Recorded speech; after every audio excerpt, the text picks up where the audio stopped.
Hi, welcome back guys. This is your friend, the fanfiction guy. Back with another fanfiction. This is the second part of What If Deku Was Part of Portal Experiment. Now before starting, please give this video a like and subscribe to the channel if you want more videos like this. Now let's get into the fanfic. Uraraka was panicking. That might be exaggerating, but the point stood. Of all the people she could have been paired against for her first fight in the sports festival, it had to be Bakugo. She had no idea what to make of him. He'd always been a bit weird in class. He was quiet most of the time, which was kind of strange in comparison to him during heroics class. And the USJ. One incident in particular was the hero and villain training exercise. She could only assume he and Midoriya had some kind of history. One doesn't just have it out for another person without reason, surely. Midoriya had sounded so confused, maybe, when he'd finally responded to her. Uraraka had watched the tapes back. She knew what Bakugo had done. But she also knew he voluntarily disqualified himself a second later. So, what was going on there? At the USJ, his explosions rang out around the whole complex. She felt the aftershock shaking through the ground into her bones. She'd heard from Kirishima, that he'd held off the villain's teleporter. As in their escape route, in the face of their leader. And their Nomo. Scary stuff. Kirishima seemed to be one of the few people Bakugo could tolerate for long PRDS of time. Sometimes Midoriya, but it changed day to day. She assumed the blonde had issues. She didn't want to be rude in thinking that, but the more she looked the more she saw. He avoided questions about his middle school. He avoided questions about his friends. He rarely met up with their classmates outside of school, especially in larger groups. He and Midoriya had some previous knowledge of each other before they joined UA. Bakugo rarely initiated conversation between them though, it was always Midoriya. She noticed, on some of his quieter days, he'd shrink at the sight of the green-haired boy. She sighed, leaning heavily on the table in the waiting room. Thinking too hard would frustrate her, she knew that. She needed to strategize. Glancing up at the TV, she knew she'd be up soon. Explosions are powerful. Uraraka knew that from experience. If she was going to beat him, it would take more than just anti-gravity. She'd been working on her stamina, trying not to be as nauseous using her quirk. She had the beginnings of a plan. Barely anything really. But maybe that would work in her favor. One thing she knew about Bakugo, he was a very methodical person. He planned out every attack based on other people's strategies. So, if she had no plan, maybe she could throw him off his game by being unpredictable. She knew it was a long shot, but it was the best plan she had. Uraraka Ochako and Bakugo Katsuki to the arena now, please. Her heart was thumping loudly in her chest. She took a deep breath. Come on, focus. My family, I'm doing this for them. She patted her cheeks a few times. Letting out a long exhale, she stood up and left the room. Walking up the steps of the platform made the situation feel a lot more real. Bakugo was staring her down from the other side of the arena. He had an intense glare, but she stood her ground. Midnight was looking between them with excitement. She clearly was enjoying her job. Although, she was sure anyone would love to be this up close and personal with the UA Sports Festival. Ticket prices were always really high, both due to the limited amount and the demand. She hoped to buy her parents tickets to the sports festival. Maybe in their third year. Present mixed commentary had been fun before, but knowing all his attention was on them made her nervous. He had been narrating all the other fights. Who's to say he wouldn't inadvertently give away any of her attacks? Knowing Aizawa, her teacher, would also be watching them made her knees weak. The last thing she wanted to do was disappoint her own teacher, the one who'd taught her all she knew about heroics. She swallowed down the ball of nerves building in her throat. Her parents were watching. Her friends were watching. Even if she didn't make it through, she wanted to show what she could do. Bakugo wanted a strong competitor. She'd give him one. I'll read, for the last match of the first round, we have the explosive powerhouse Bakugo Katsuki and the crafty defying Uraraka Ochako. I'm sure we're all looking forward to this one, right Eraser? I will pay you to calm down. Yes, two strong students. I'm sure they both have lots to prove. Aha. And they're both in your class. What does that have anything to do with this? Midnight was waving around her WHP. Uraraka wondered, briefly, about adding a WHP to her own hero arsenal. It could come in handy, if she learned how to wield it. Alright, I'm sure you both know the drill, but remember, if your opponent is out of bounds, unable to move, or forfeits, I suppose, you win. Ready? Uraraka watched Bakugo lean into a fighting stance. She maintained eye contact as she stood, unmoving. His eyes flashed for a second. Midnight cracked her WHP. Not a second later, Bakugo blasted himself towards her, his explosions shaking the concrete. She waited until he got closer to her. She leaned forward, holding out her hands. He flung his arm in front of him, his palms starting to glow. She slapped all 10 fingers together, jumping up with all the strength in her legs. Flying up into the air, She watched as his blast struck where she had just been standing. He was taking this very seriously, and she needed to stay out of reach of him. He stumbled, reorienting himself, and spun around to look at her. She grinned. He had a manic look in his eyes, and a smirk ripped its way onto his face. She cancelled her quirk, dropping directly down at him. He flung himself back instantly, and she used her quirk again, just like during the cavalry battle. Whoa, looks like these two are really duking it out. Was that a move from earlier? Yeah, good strategy. Nice to see them thinking on the fly. Uraraka ran forward this time, completely foregoing her previous defense. Bakugo flipped around her with small, controlled blasts. The second his eyes weren't on her, she leaned and smacked the ground where she'd stood before, throwing the debris up. He didn't hesitate to fire off more explosions as soon as he'd landed, the smoke gradually building up as she dodged his attacks. She couldn't see him, so he definitely couldn't see her. She tapped another few chunks of concrete, letting all but one float up and out of sight. She ran in a large circle around the smoke, moving as quietly as possible. She flung the concrete at the center, hoping it was going in the right direction, and cancelled her quirk again. She didn't stop running, she didn't want him to know where she was. There was another, larger blast directly behind her. He broke out of the smoke cloud, glaring at her with a red mark on his temple. Sorry. She really hadn't been aiming for his head. She hoped people wouldn't think she did that on purpose. He flew at her, faster this time. She made a very dumb, very rash decision. She ran at him as well. He brought both hands forward, preparing a blast. She hoped her momentum would be enough. She dropped backwards at the knee, skidding across the concrete below him. Time slowed for a split second. She felt the scraping of concrete through her tracksuit breathes and the residual heat of his explosions. He stared at her, wide-eyed as his blast fired. So he has trouble stopping once he started. Good to know. Time sped up again, and she slapped the concrete beneath her as she went. Her nausea was building. She could feel it, thick and uncomfortable in her stomach and throat. She tapped herself again, pushing up off the ground and into the air right as Bakugo flipped his arms around. This blast was stronger than she had anticipated. The shock pushed her further than she'd have liked. She cancelled her quirk, falling back to the platform close to the edge. He was on her in an instant, firing off again and again before she could pull some new tactic out. She kept tapping the concrete as she went, when she could. He'd changed his approach. He was more aggressive, and he was moving faster. He wasn't smiling anymore. The nausea was getting worse and worse. The heat from his blasts was making the air unpleasantly warm and heavy with smoke. She needed to end this as quick as possible. She pushed towards him, reaching out with both hands. As she'd hoped, he flinched back, out of reach. Before he could blast again, she tapped herself and pushed up and over him. She held her breath as she floated away, holding down the sick feeling in her neck. She wouldn't be surprised if she looked green. She let herself land again, tapping the last few chunks of concrete in sight, bar 2. She needed to stop it. She knew she wouldn't be able to keep it up much longer. He ran at her again, boosting himself with some explosions. She threw the 2 slabs of concrete at him, running backwards. She didn't give him a second before she released her quirk on all the debris floating above them. Bakugo demolished the 2 chunks, following her eye line to the massive accumulation of projectiles. She reveled in the shocked look on his face.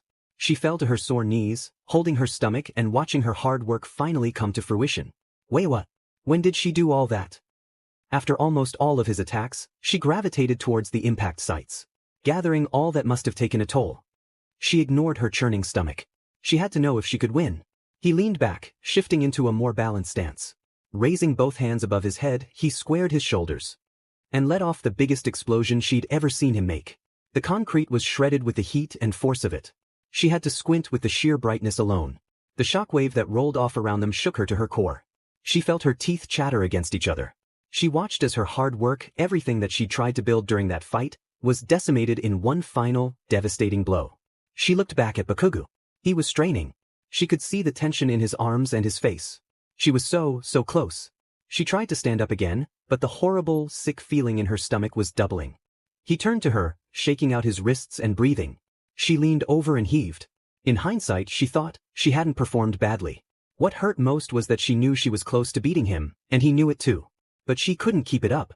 She thought she should be embarrassed for throwing up in the arena, on international television, but she was still proud of what she achieved.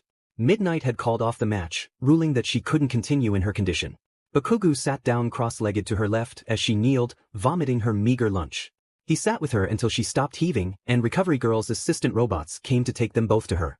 The crowd cheered for them as they were carted off. She let herself smile. She lost. No other way to say it. But she gave it her all.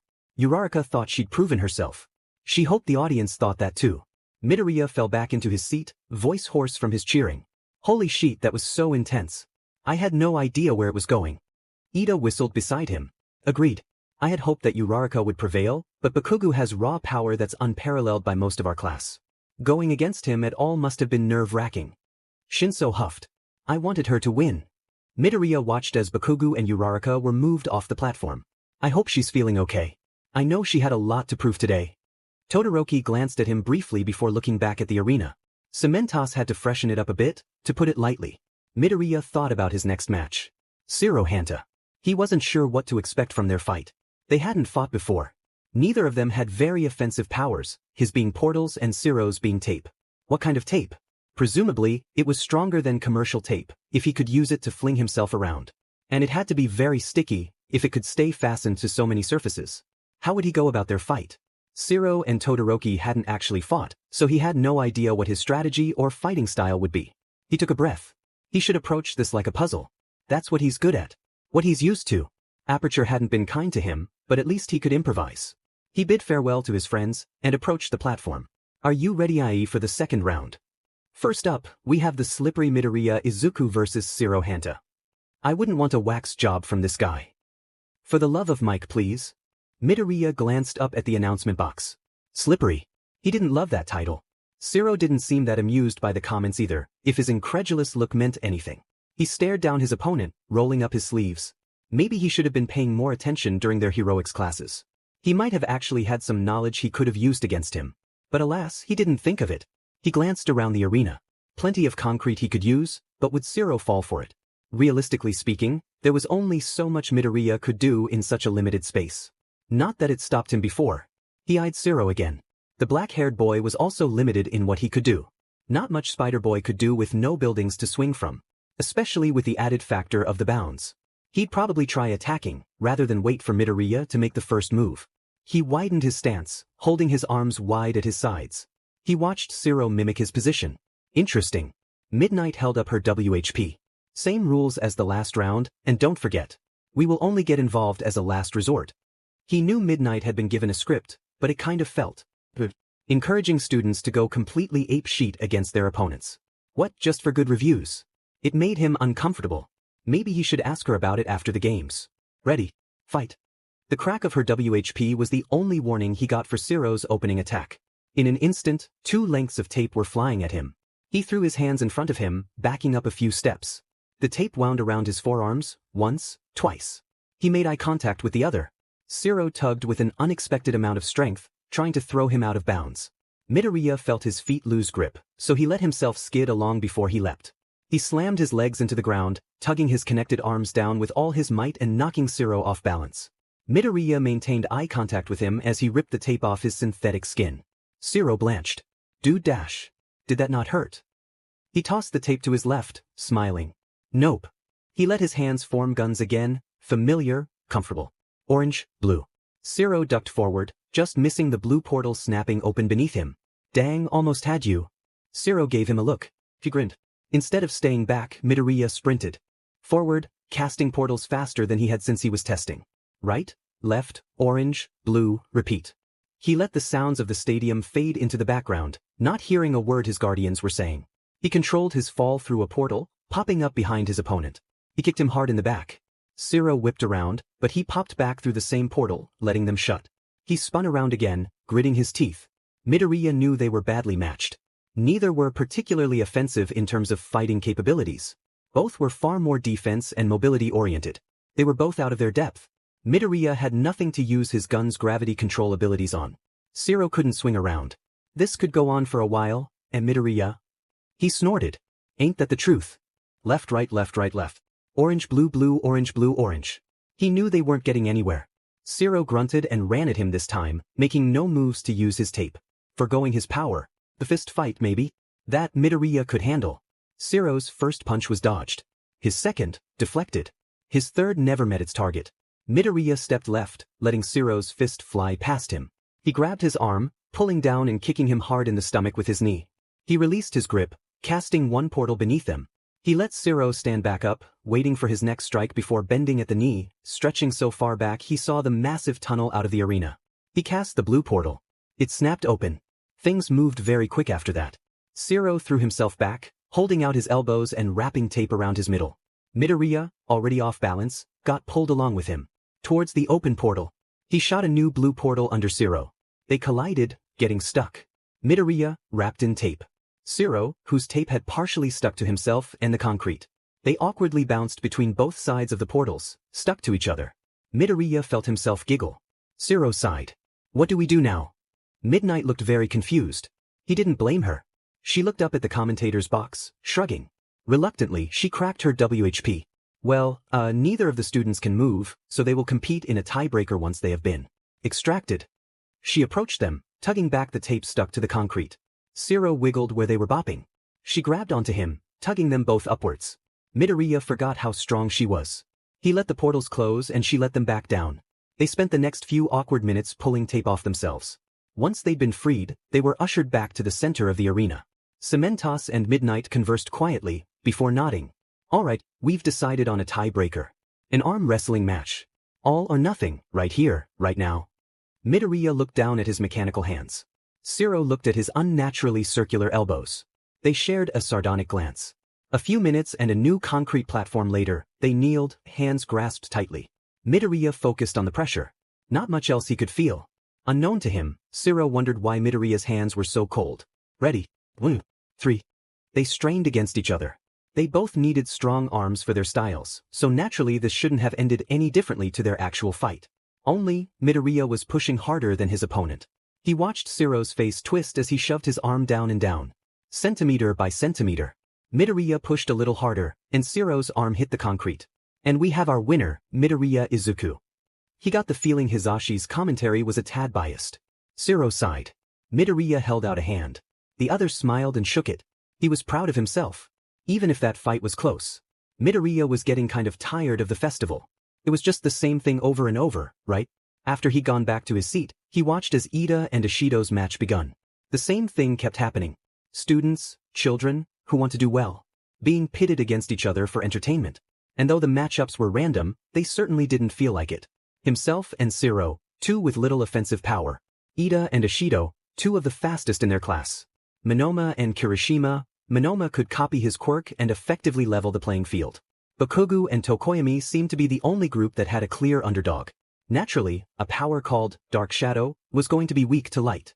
Luckily for Bakugo, he was a walking flare gun.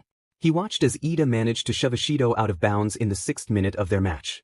He watched Monoma try to use Shinsu's quirk against Kirishima. Midoriya hadn't even noticed him copying it. Kirishima didn't say anything, unfortunately. Charged at full speed, knocking Monoma out of bounds. He watched as Tokoyami desperately tried to keep his companion safe from the light of Bakugo's explosions, only to yield when he was pinned down. It felt anticlimactic. They'd gotten through the first 2 rounds, made it to the final and most watched event. And then they were forced to fight their friends as if they were the criminals in the street, taking them down as quick and as cruelly as possible. And that's what it was, right? Cruel. Letting people build up hope of winning, even at a disadvantage. Even if the odds were stacked against them. He briefly pictured Uraraka. He made a mental note to check on her. The sports festival was not what he had expected. It put a bad taste in his mouth. He knew, regardless of what happened in his fight with Ida, he had reached 3rd place. He knew that, even if he didn't put in any effort, he would have 3 internship offers.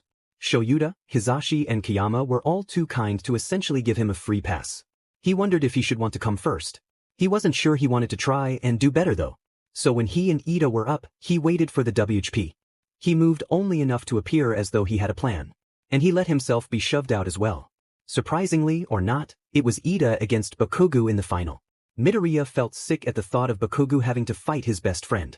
Kirishima had been a good sport, but it was clear to anyone that he wanted to win. Their match had been won for the ages. Both too quick and too strategic to be caught out easily. Their fight had been a drawn-out one. Ida had used his self-titled ultimate move, Recipro Burst. To his credit, he moved way faster than Midoriya had seen him go before. Bakugo had also employed the use of his new power, Howitzer Impact. When the smoke had cleared, it was Bakugo who stood victorious. Midoriya stared, disinterested. He felt absent in his own head, like he was watching a screen rather than experiencing it firsthand. He couldn't describe what he was feeling. Disappointment, rage, misery. Maybe all, maybe none. He zoned out during the presentation of the medals. He thanked All Might quietly when he and Kirishima received their bronzes. Ida disappeared before he could accept his silver medal. Bakugo held his gold medal tightly, looking up before slipping it around his neck. Midoriya didn't stick around long, he'd prefer to spend time with his friends. When he got back to their seats, he noticed that both Ida and Uraraka were absent. "Tsuyu, have you seen Uraraka?" She croaked softly. "I went to the infirmary during your fight with Sero, Kero. We watched it there. She's doing okay, but All Might wanted to talk to her. I'm not sure if they're still talking." "Thanks for letting me know." Midoriya was dead tired by the time he got home. Hizashi and Shoyuta had gone out for dinner, so he was by himself in the apartment. Rather than bore himself with work or study, he went directly to his bedroom. After changing into his pajamas, he checked in with Wheatley. He'd really been invaluable during the cavalry battle. He appreciated his help. Rhett had been quiet, until Midoriya fell onto his bed. Its voice, devoid of emotion, spoke clearly. This place with its old plantations, these roads leading out to the sea. This day full of promise and potential. More clay pigeons for you and me. All of them, all of them. All of them, all of them, all of them, all of them, all of them, all of them all lined up. It was the most he'd ever heard Rhett say in one go. He sat up on his bed, watching its glowing red eye. It continued. "How long will we ride this way about? How long, till someone caves under the pressure? Dreams are haunted by armies of ghosts. Faces too blurry to make out. Numbers far too high to measure. Faces like a vision straight out of Holly Hobby, late light drizzling through their hair. His eyes twin volcanoes, bad ideas dancing around in there. All of them, all of them, all of them, all of them dash, Rhett. All of them, all of them, all of them, all of them." What? If he was being honest, Midoriya wasn't all that interested in watching the fights. Something didn't sit right with him about watching his friends and classmates fight each other for others' entertainment and business dealings. They fought like they had nothing to lose. For some of them, he thought it had to be true. What he didn't like was that it was being broadcasted for all to see. Why was something like that allowed? Surely Nezu would know better than to show off the powers and abilities of the future generations of heroes. He sighed. Hatsum didn't seem to care. She used it as an opportunity. As she should, but still. She was comfortable in what was happening. So were most of his classmates too. He was paranoid, obviously. All too used to being watched while trying to perform at his best. Maybe it was because Glados observed him so keenly and borderline obsessively that he had a problem with the festival. Shinso had the right idea. This was hardly going to be the only opportunity for them to catch the public's eye. He shouldn't have to pull out all the stops at the first chance. Better to leave some things secret. Add a little spice later on. He sighed, picking up the pace as he walked back to his seat. He didn't want to watch his classmates fight, but he might as well send them off with well wishes. Who knows, perhaps it means more to them than it does to him. He frowned. Turning the corner, he jogged up the stairs, trying to clear his mind, only to bump into Todoroki. He heard something clatter to the ground. "Oh, hey, sorry about that." Midoriya noticed that the other boy looked relieved to have found him. "It's okay. Can I ask you something before I go out there?" He blinked, smiling. "Of course. Is everything okay?" Todoroki's face was, to put it lightly, torn. The conflict he was so openly expressing threw Midoriya off. He raised a hand trying to comfort his friend. Todoroki closed his eyes, breathing deeply. When he opened them, Midoriya could have choked. He had an intense look about him, the likes of which Midoriya had rarely experienced. "Were you serious? About everything you were saying earlier?" But Midoriya wanted to punch everyone who'd ever hurt the boy in front of him. "Of course. I meant every word." He took another drawn-out breath. "I'm going to ask you something, and I want you to give me your honest answer. I want to do something stupid. Really, really stupid. It could have serious consequences for me, but I really want to do it. I want it. For me. Should I go for it?" Midoriya could feel himself smiling awkwardly. This was not what he was expecting. "Well, I wouldn't recommend doing anything illegal. Todoroki's eyes went wide. No. Nothing like that." He sighed a breath of relief, dramatically wiping his forehead. "Oh, thanks science, I thought I was about to become an accomplice in something, holy shit." The bicolored boy had the ghost of a smile. "I think, if it's something you want to do for yourself, even if there are consequences, you should do it. Unless it's murder. That is negotiable if the target is though. Anyways, sorry, yeah, that's it. If it'll make you happy, do it. Will you regret it if you don't?" Todoroki's smile widened, though his eyes were full of an emotion that Midoriya couldn't even begin to identify. Maybe that's why he needed a therapist. "Definitely. More than anything." Midoriya smiled. "Do it. Show them who's boss, right?" "Right." Todoroki glanced at a clock hanging along the wall of the corridor. Midoriya figured he should head back to his seat. Hey, good luck with the match, you've got serious strength, man. Show them what you've got. Todoroki looked at him, amused. He nodded, and started walking past him, leaning to pick up whatever had fallen from his grasp. Thank you, but it won't be necessary. Midoriya turned, watching his friend strolling away, the most at ease he'd ever seen him, with FANG megaphone in his hand. What the F does that mean? He shook his head, chuckling. Whatever, let the cards fall as they may. He stuck his hands in his pockets and headed for the student seating. Uraraka had been nice enough to save him a seat between her and Ida. She'd waved him over when he got there, nudging Shinso beside her. Shinso looked at him, nodded his head slightly, and went back to talking to whoever was sitting on the other side of him. Once Midoriya had sat down comfortably, he realized the person was Monoma. He was surprised, to say the least, especially considering the fact that Shinso had been rattled by the blonde's insults following the USJ, and that Monoma was a little cracked, mentally speaking. Maybe that was just his inferiority complex. Whatever. He leaned forward in his seat, waving at him. Monoma stalled in his conversation with Shinso. Hey, how are you doing on this fine day? He raised a blonde eyebrow. I don't understand you 1A people. I'm fine. Do you mind? We were clearly having a conversation. Midoriya shrugged. Shinso elbowed Monoma in the hip. Shinso didn't exactly love the fact that the random draw had pitted him and Monoma against each other. Them, two of the few hero students who'd been badly mistreated for their quirks. He himself had been labeled as a villain the second people found out about his quirk. Surprise, surprise, people don't tend to enjoy losing all control of their bodies. School had always been weird. Weird people asking him weird questions about his weird quirk. Creepy things, like if he'd make people do things they'd be uncomfortable with. Or just disgusting things. Shinso was many things, but he wasn't a shitbag. He absolutely wanted to show his ex-classmates up, becoming the best hero alive and rubbing it in their disgusting, judgmental faces. But the spotlight wasn't for him. He wasn't that kind of person, he didn't want to be that kind of hero. Underground, he'd decided. That's where he belonged. But the unfortunate truth was that he was still viewed as the bad guy. Other than in UA. It was so foreign to him at first, being treated with kindness and friendliness right off the bat, and even after he used his quirk. True, he still hadn't fully explained what he could do, but his classmates didn't care. And Midoriya had helped him. A few times. He was the best friend he ever had. The only best friend he ever had. And Midoriya had helped him make new friends. And he was happier. Monoma, not so much. Technically, he wasn't even supposed to be in the final round, but two of Shinsu's lovely teammates from the cavalry battle didn't feel like they'd earned their spots, so they both dropped out. Midnight was nice enough to let his team, the fifth placers, choose two to participate. His quirk was functionally useless on its own, and while that didn't mean it was weak, it meant he would forever be relying on other people being there. Obviously the guy had issues. Midoriya was probably right in thinking he had an inferiority complex of some kind. Shinso had honestly been really shocked that the other approached him before their match. Would you look at that, making the two freaks fight in the first round? What are the odds? Initially, Shinso assumed he had just wanted to throw him off his game. Look, if you're here to try pissing me off, it isn't going to work. Ugh, not everything is about you. I want to ask you about our match. Shinso raised his eyebrows. Shoot. Monoma sighed. How much does this mean to you? That was what flicked the SW in his head. Monoma, of all people, wanting to know if losing would F up his mental health or something. He snorted sardonically. It doesn't. I did what I wanted to do. So, I'm done. Enjoy the next heat. The look Monoma had on his face was amazing. He was thriving. In that moment, Shinso knew he had peaked. You're dropping out. Why the hell is that what you want? Why don't you want to win? He just shrugged, relaxed and pleased with himself. I don't need to win to be satisfied. I got into the hero course, and it's been a dream. It's all I wanted as a kid. I'm going to be a hero, the kind I want to be. I got this far on my own strength with help from friends.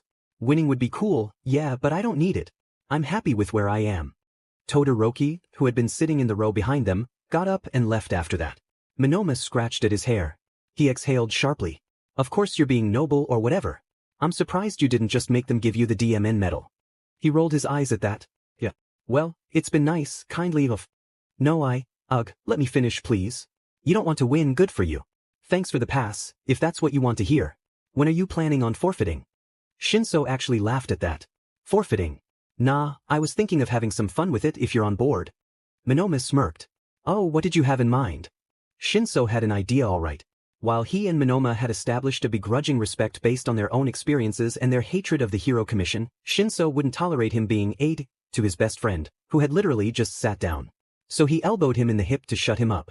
He certainly hadn't been expecting it, but that probably served better, in his opinion. Midoriya looked between them in confusion, but he smiled to himself and looked away. Weird. Shinso looked down at the arena, watching Todoroki and Sero make their ways onto the platform. He didn't know how he felt about Todoroki. On one hand, he was born with an absolutely unparalleled quirk, in terms of power and abilities. His control of said quirk was insane. Shinso wasn't blind. He froze a whole building for an exercise, and managed to leave the attached buildings completely untouched and undamaged. He captured all the villains around him in the USJ, escaping without a scratch. He'd certainly done more than Shinso. He rolled his eyes at the thought.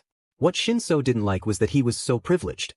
He had a rich family, a direct connection to the number 2 hero, and the respect of everyone in UA for just being a legacy. He never seemed grateful for anything he had. On the other hand, the number 2 hero was a flaming a-hole. Shinso did not trust his parenting abilities in the slightest. Todoroki clearly was not the same as the rest of their classmates, socially speaking. He almost never initiated conversation, and he was so unaware of others' feelings that it was borderline crazy. If those weren't red flags, he didn't know what were.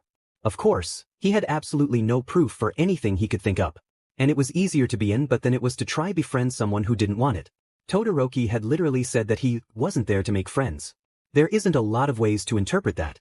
What he couldn't let go of, though, was that Todoroki singled out Midoriya. Posed a challenge for him, wanting to beat him specifically. What about everyone else? All Shinso would have to do is get him to talk, and he'd be done for. What good would ice be if Yaoyorozu created some antifreeze? Or a flamethrower? He didn't see them as threats, is what he was getting at. And he couldn't let that slide. Midoriya wanted to be nice. He wanted to try with him. Shinso didn't get it. He could also tell Midoriya wanted him to be nicer to Todoroki, at lunch. And to give credit where credit was due, the bicolored boy had been different. Whatever Midoriya had said to him clearly had some impact. Shinso needed something from Todoroki. He needed the boy to earn his respect.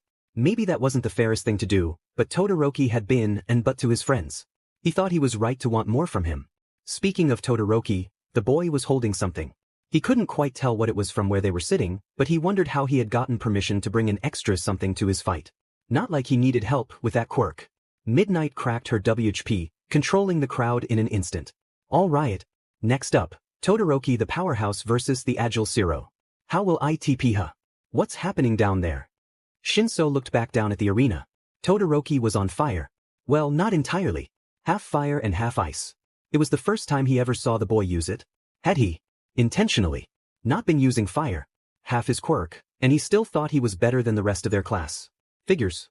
Midoriya shot up from his seat, cheering at the top of his lungs, and for a moment, Shinso saw the flames grow. Sero was looking a little nervous. Why was Midoriya so happy? Why was he so willing to reach out to people who didn't deserve it? He huffed, frustrated. He needed to stop projecting onto Todoroki, immediately. Midnight was about to crack her WHP to start the match. Todoroki held the thing he brought in his left hand. Hatsum cackled in the seat behind him. My design, my megaphone, being shown off to the world in the hands of a pro hero's son, today has been an absolute dream come true. A megaphone. Shinso narrowed his eyes. Todoroki held it up to his mouth. What was he planning? He took a deep breath. Shinso leaned further forward in his seat. Excuse me. Midnight froze. His voice bounced and echoed around the arena. Todoroki flinched at the volume. He tried again. Sorry, it was louder than I expected. Some laughter came from the audience, but people were watching so avidly, they never took their eyes off of him. I just had a wonderful conversation with a friend. My friend. And I would like to withdraw from the festival. Thank you. What the F dash? Midoriya was smirking at him. Absolutely lost it. Oh no effing way, that beach stole my thing. Todoroki let the ice and fire disappear in an instant. He dropped the microphone in front of him, turned, and walked out of the arena. The audience were the loudest they'd been all day. Present Mike was screaming and Midoriya was laughing his head off. Goddamn, it was hard not to enjoy that.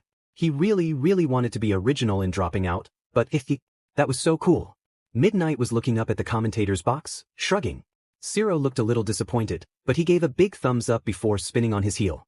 Minoma had a weird look on his face. Good for him, right? The blonde gave him a hard stare for a moment. He turned away and nodded. Todoroki felt alive. Regardless of what Endeavor said, regardless of whatever punishment he received, he was so happy with himself. He practically sprinted through the halls, back to the students' viewing area. Midoriya was grinning so wide, Todoroki thought his face would split in two. That holy sheet was amazing. You looked so menacing, the ice and fire, but no, boom, withdrawing. Insanely cool, I am so glad you did that. Midoriya scooped him up in a massive hug. Affection was foreign to him, especially as he got older, but it was nice. He gently wrapped his arms around his friend. He hid a smile. He could have had this from the start, he realized. If he hadn't been so insistent on rejecting his father's wishes. If he hadn't denied any and all offers of friendship from people who genuinely cared. But better late than never, right? It took a good 10 minutes for Midoriya to properly calm down after that. He was just so thrilled for Todoroki. He knew it was weird for him to be this excited over something as simple as forfeiting, but it meant something to Todoroki, so naturally he was pleased. Also, Todoroki called him his friend. He mentally fist-pumped. When he and Todoroki sat down, Uraraka left to get in some last-minute preparation, so it was just him, Todoroki and Shinso. And Monoma, but he wasn't very present in their impromptu staring contest. More specifically, between Shinso and Todoroki.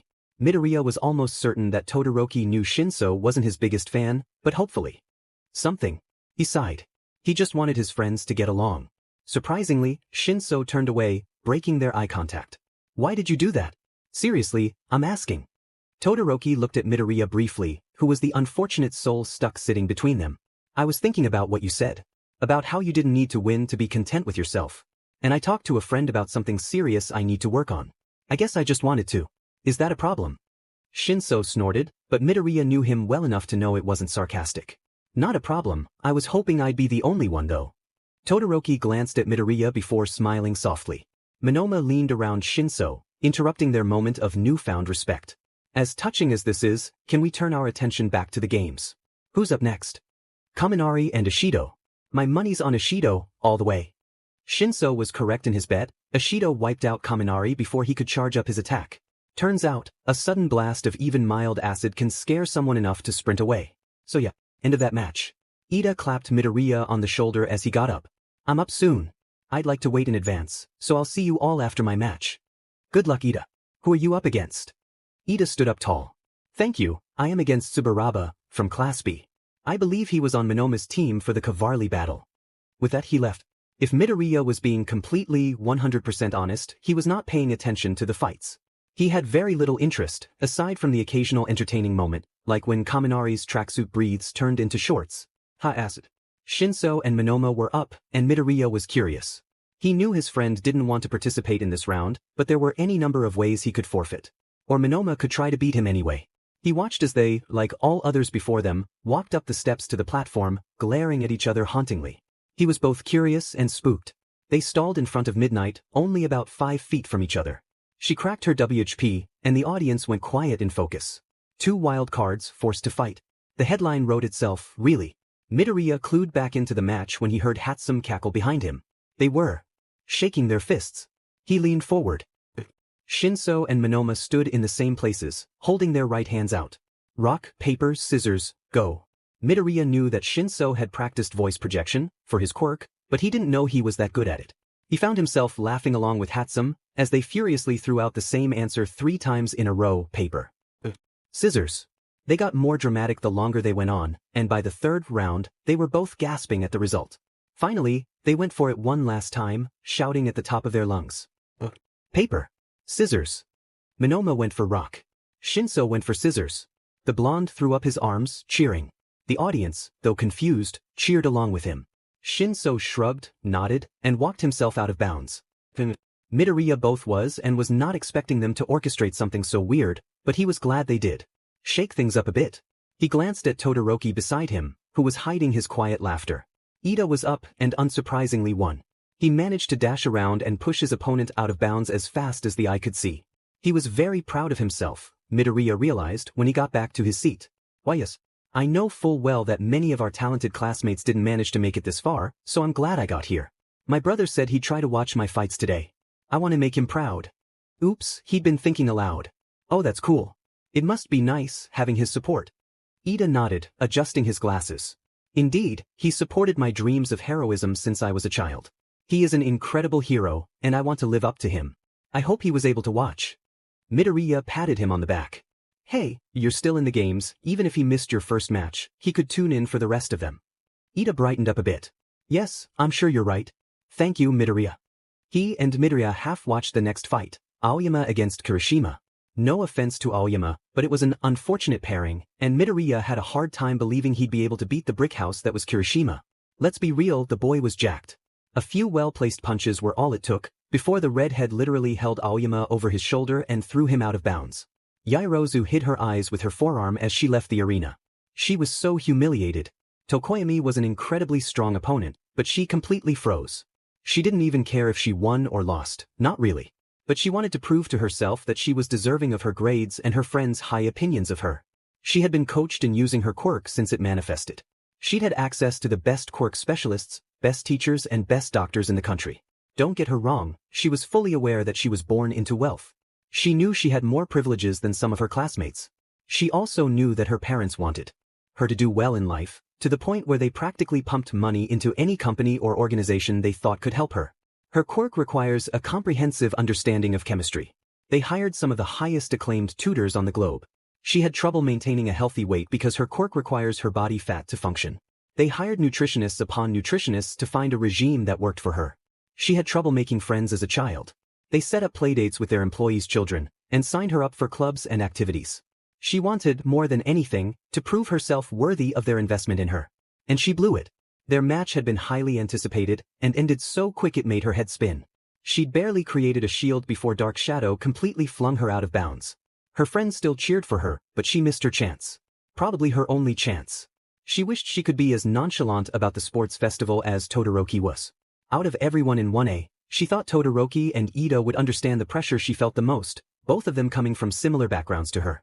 Only, Todoroki dropped out, and she overheard Ida speaking to his friends. He barely sounded rattled. Unbothered. Just looking to impress his brother, and nothing else. Was it just her? What would her parents say, now that she hadn't even made it to the semi-finals? She sighed, scrubbing her eyes again. She had been given an opportunity, a appealing and powerful quirk. And Yaoyorozu felt she didn't even know how to use it. Maybe she needed a solid internship after the festival, but who's to say she'll even get a good offer? After that performance. She tried to calm down before she ventured back to the student seating. The last thing she wanted was their pity. Only when she walked out, making her way to an open seat, Midoriya and his friends were happy to see her. Whoa, Yaoyorozu. I forgot how insane your power is. Tokoyami was already sitting with them. She felt bubbling, uncomfortable embarrassment crawl up her neck as they looked at one another. Yaoyorozu, you were a fearsome opponent. I'm continually impressed with your quirk as well. But she felt bad for being awkward. Tokoyami was so nice, of course he wouldn't be rude about winning. Midoriya's pink-haired friend, Hatsum, shushed them with her whole hands, leaning across them to get her attention. Excuse me, your quirk is unbelievable. Would you mind stopping by the support labs sometime? I could use some materials the school would definitely not pay for. In return, I could amp up your costume or something. Midoriya tugged her hand from his mouth. Wow, since when do you have manners? Since always, you're just a little beach. Yaoyorozu covered her mouth. Midoriya narrowed his eyes at Hatsum. Says you. Whatever, Yaoyorozu. My dude, you have some crazy abilities. Maybe make a gun. I feel like it would catch people off guard. Hatsum's eyes went wide. Ooh, that's a fantastic idea. How about this? You make me some materials and I can give you some blueprints for weapons. Nothing too hard to control right away. I noticed you use lots of batons and shields. While those are solid, they're primitive. Imagine the upgrades. Built-in tasers, extra protection, maybe some shock absorbers. Plus, it'll be quick to create. Bigger things take you longer, according to your file, so lots of small, powerful tools is exactly what you need. Oh, I can see them already. Why am I still here? I have blueprints to draw up. Yaoyorozu was overwhelmed. Hatsum had some ideas. Some very, very rational ideas. Perhaps Midoriya was right too. Small, powerful weapons. She could manage that. Hatsum pulled out a sketchbook, dragging her pencil around furiously. Yaoyorozu smiled. A big, real smile. It felt nice. Uraraka was panicking. That might be exaggerating, but the point stood. Of all the people she could have been paired against for her first fight in the sports festival, it had to be Bakugo. She had no idea what to make of him. He'd always been a bit weird in class. He was quiet most of the time, which was kind of strange in comparison to him during heroics class. And the USJ. One incident in particular was the hero and villain training exercise. She could only assume he and Midoriya had some kind of history. One doesn't just have it out for another person without reason, surely.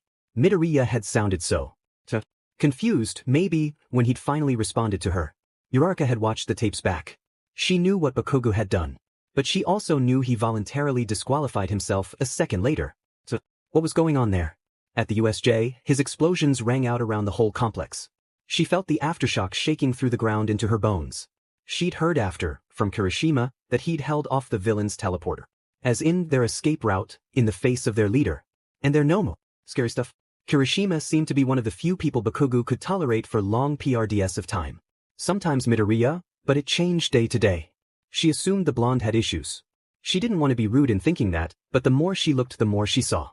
He avoided questions about his middle school. He avoided questions about his friends. He rarely met up with their classmates outside of school, especially in larger groups. He and Midoriya had some previous knowledge of each other before they joined UA. Bakugo rarely initiated conversation between them though, it was always Midoriya. She noticed on some of his quieter days, he'd shrink at the sight of the green-haired boy. She sighed, leaning heavily on the table in the waiting room. Thinking too hard would frustrate her, she knew that. She needed to strategize. Glancing up at the TV, she knew she'd be up soon. Explosions are powerful. Uraraka knew that from experience. If she was going to beat him, it would take more than just anti-gravity. She'd been working on her stamina, trying not to be as nauseous using her quirk. She had the beginnings of a plan. Barely anything really. But maybe that would work in her favor. One thing she knew about Bakugo, he was a very methodical person. He planned out every attack based on other people's strategies. So, if she had no plan, maybe she could throw him off his game by being unpredictable. She knew it was a long shot, but it was the best plan she had. Uraraka Ochako and Bakugo Katsuki to the arena now, please. Her heart was thumping loudly in her chest. She took a deep, deep breath. Come up to the focus. My family, I'm doing this for them. She patted her cheeks a few times. Letting out a long exhale, she stood up and left the room. Walking up the steps of the platform made the situation feel a lot more real. Bakugo was staring her down from the other side of the arena. He had an intense glare, but she stood her ground. Midnight was looking between them with excitement. She clearly was enjoying her job. Although, she was sure anyone would love to be this up close and personal with the UA Sports Festival. Ticket prices were always really high, both due to the limited amount and the demand. She hoped to buy her parents tickets to the sports festival. Maybe in their third year. Present mixed commentary had been fun before, but knowing all his attention was on them made her nervous. He had been narrating all the other fights. Who's to say he wouldn't inadvertently give away any of her attacks? Knowing Aizawa, her teacher, would also be watching them made her knees weak. The last thing she wanted to do was disappoint her own teacher, the one who'd taught her all she knew about heroics. She swallowed down the ball of nerves building in her throat. Her parents were watching. Her friends were watching. Even if she didn't make it through, she wanted to show what she could do. Bakugo wanted a strong competitor. She'd give him one. I'll read. For the last match of the first round, we have the explosive powerhouse Bakugo Katsuki and the crafty defying Uraraka Ochako. I'm sure we're all looking forward to this one, right, Eraser? I will pay you to calm down. Yes, two strong students. I'm sure they both have lots to prove. Aha. And they're both in your class. What does that have anything to do with this? Midnight was waving around her WHP. Uraraka wondered, briefly, about adding a WHP to her own hero arsenal. It could come in handy, if she learned how to wield it. Alright, I'm sure you both know the drill, but remember, if your opponent is out of bounds, unable to move, or forfeits, I suppose, you win. Ready? Uraraka watched Bakugo lean into a fighting stance. She maintained eye contact as she stood, unmoving. His eyes flashed for a second. Midnight cracked her WHP. Not a second later, Bakugo blasted himself towards her, his explosions shaking the concrete. She waited until he got closer to her. She leaned forward, holding out her hands. He flung his arm in front of him, his palms starting to glow. She slapped all 10 fingers together, jumping up with all the strength in her legs. Flying up into the air, she watched as his blast struck where she had just been standing. He was taking this very seriously, and she needed to stay out of reach of him. He stumbled, reorienting himself, and spun around to look at her. She grinned. He had a manic look in his eyes, and a smirk ripped its way onto his face. She cancelled her quirk, dropping directly down at him. He flung himself back instantly, and she used her quirk again, just like during the cavalry battle. Whoa, looks like these two are really duking it out. Was that a move from earlier? Yeah, good strategy. Nice to see them thinking on the fly. Uraraka ran forward this time, completely foregoing her previous defense. Bakugo flipped around her with small, controlled blasts. The second his eyes weren't on her, she leaned and smacked the ground where she'd stood before, throwing the debris up. He didn't hesitate to fire off more explosions as soon as he'd landed, the smoke gradually building up as she dodged his attacks. She couldn't see him, so he definitely couldn't see her. She tapped another few chunks of concrete, letting all but one float up and out of sight. She ran in a large circle around the smoke, moving as quietly as possible. She flung the concrete at the center, hoping it was going in the right direction, and cancelled her quirk again. She didn't stop running, she didn't want him to know where she was. There was another, larger blast directly behind her. He broke out of the smoke cloud, glaring at her with a red mark on his temple. Sorry. She really hadn't been aiming for his head. She hoped people wouldn't think she did that on purpose. He flew at her, faster this time. She made a very dumb, very rash decision. She ran at him as well. He brought both hands forward, preparing a blast. She hoped her momentum would be enough. She dropped backwards at the knee, skidding across the concrete below him. Time slowed for a split second. She felt the scraping of concrete through her tracksuit breathes and the residual heat of his explosions. He stared at her, wide-eyed as his blast fired. So he has trouble stopping once he started. Good to know. Time sped up again, and she slapped the concrete beneath her as she went. Her nausea was building. She could feel it, thick and uncomfortable in her stomach and throat. She tapped herself again, pushing up off the ground and into the air right as Bakugo flipped his arms around. This blast was stronger than she had anticipated. The shock pushed her further than she'd have liked. She cancelled her quirk, falling back to the platform close to the edge. He was on her in an instant, firing off again and again before she could pull some new tactic out. She kept tapping the concrete as she went, when she could. He'd changed his approach. He was more aggressive, and he was moving faster. He wasn't smiling anymore. The nausea was getting worse and worse. The heat from his blasts was making the air unpleasantly warm and heavy with smoke. She needed to end this as quick as possible. She pushed towards him, reaching out with both hands. As she'd hoped, he flinched back, out of reach. Before he could blast again, she tapped herself and pushed up and over him. She held her breath as she floated away, holding down the sick feeling in her neck. She wouldn't be surprised if she looked green.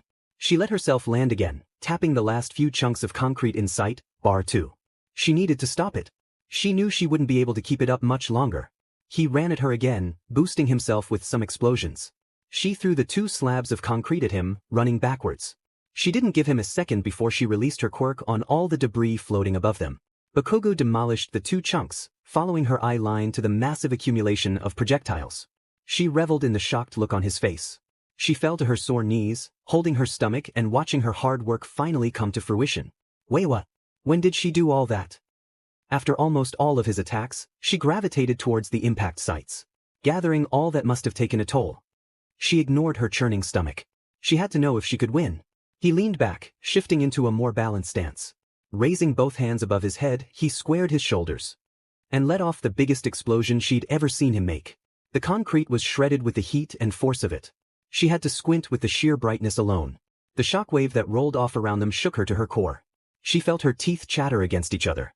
She watched as her hard work, everything that she'd tried to build during that fight, was decimated in one final, devastating blow.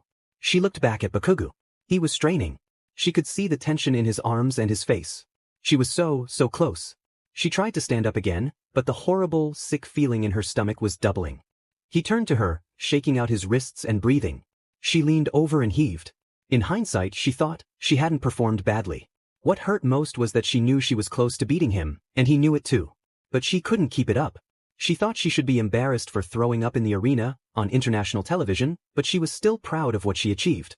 Midnight had called off the match, ruling that she couldn't continue in her condition. Bakugo sat down cross-legged to her left as she kneeled, vomiting her meager lunch. He sat with her until she stopped heaving, and Recovery Girl's assistant robots came to take them both to her. The crowd cheered for them as they were carted off. She let herself smile. She lost. No other way to say it. But she gave it her all.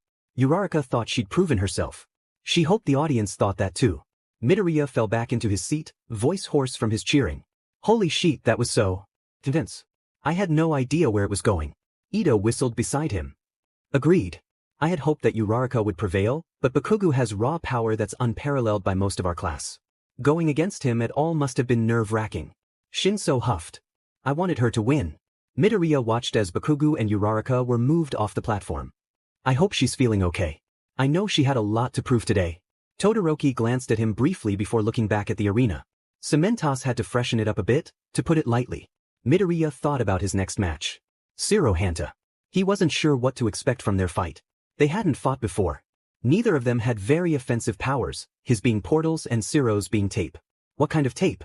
Presumably, it was stronger than commercial tape, if he could use it to fling himself around. And it had to be very sticky, if it could stay fastened to so many surfaces. How would he go about their fight? Sero and Todoroki hadn't actually fought, so he had no idea what his strategy or fighting style would be. He took a breath. He should approach this like a puzzle. That's what he's good at. What he's used to. Aperture hadn't been kind to him, but at least he could improvise. He bid farewell to his friends and approached the platform. Are you ready, AE, for the second round? First up, we have the slippery Midoriya Izuku versus Sero Hanta. I wouldn't want a wax job from this guy. For the love of Mike, please. Midoriya glanced up at the announcement box. Slippery. He didn't love that title. Sero didn't seem that amused by the comments either, if his incredulous look meant anything. He stared down his opponent, rolling up his sleeves. Maybe he should have been paying more attention during their heroics classes. He might have actually had some knowledge he could have used against him. But alas, he didn't think of it. He glanced around the arena. Plenty of concrete he could use, but would Sero fall for it? Realistically speaking, there was only so much Midoriya could do in such a limited space. Not that it stopped him before. He eyed Sero again. The black-haired boy was also limited in what he could do. Not much Spider-Boy could do with no buildings to swing from, especially with the added factor of the bounds. He'd probably try attacking, rather than wait for Midoriya to make the first move. He widened his stance, holding his arms wide at his sides. He watched Sero mimic his position. Interesting. Midnight held up her WHP. Same rules as the last round, and don't forget, we will only get involved as a last resort. He knew Midnight had been given a script, but it kind of felt encouraging students to go completely apeshit against their opponents. What, just for good reviews? It made him uncomfortable. Maybe he should ask her about it after the games. Ready, fight. The crack of her WHP was the only warning he got for Sero's opening attack. In an instant, 2 lengths of tape were flying at him. He threw his hands in front of him, backing up a few steps. The tape wound around his forearms, once, twice. He made eye contact with the other. Sero tugged with an unexpected amount of strength, trying to throw him out of bounds. Midoriya felt his feet lose grip, so he let himself skid along before he leapt. He slammed his legs into the ground, tugging his connected arms down with all his might and knocking Sero off balance.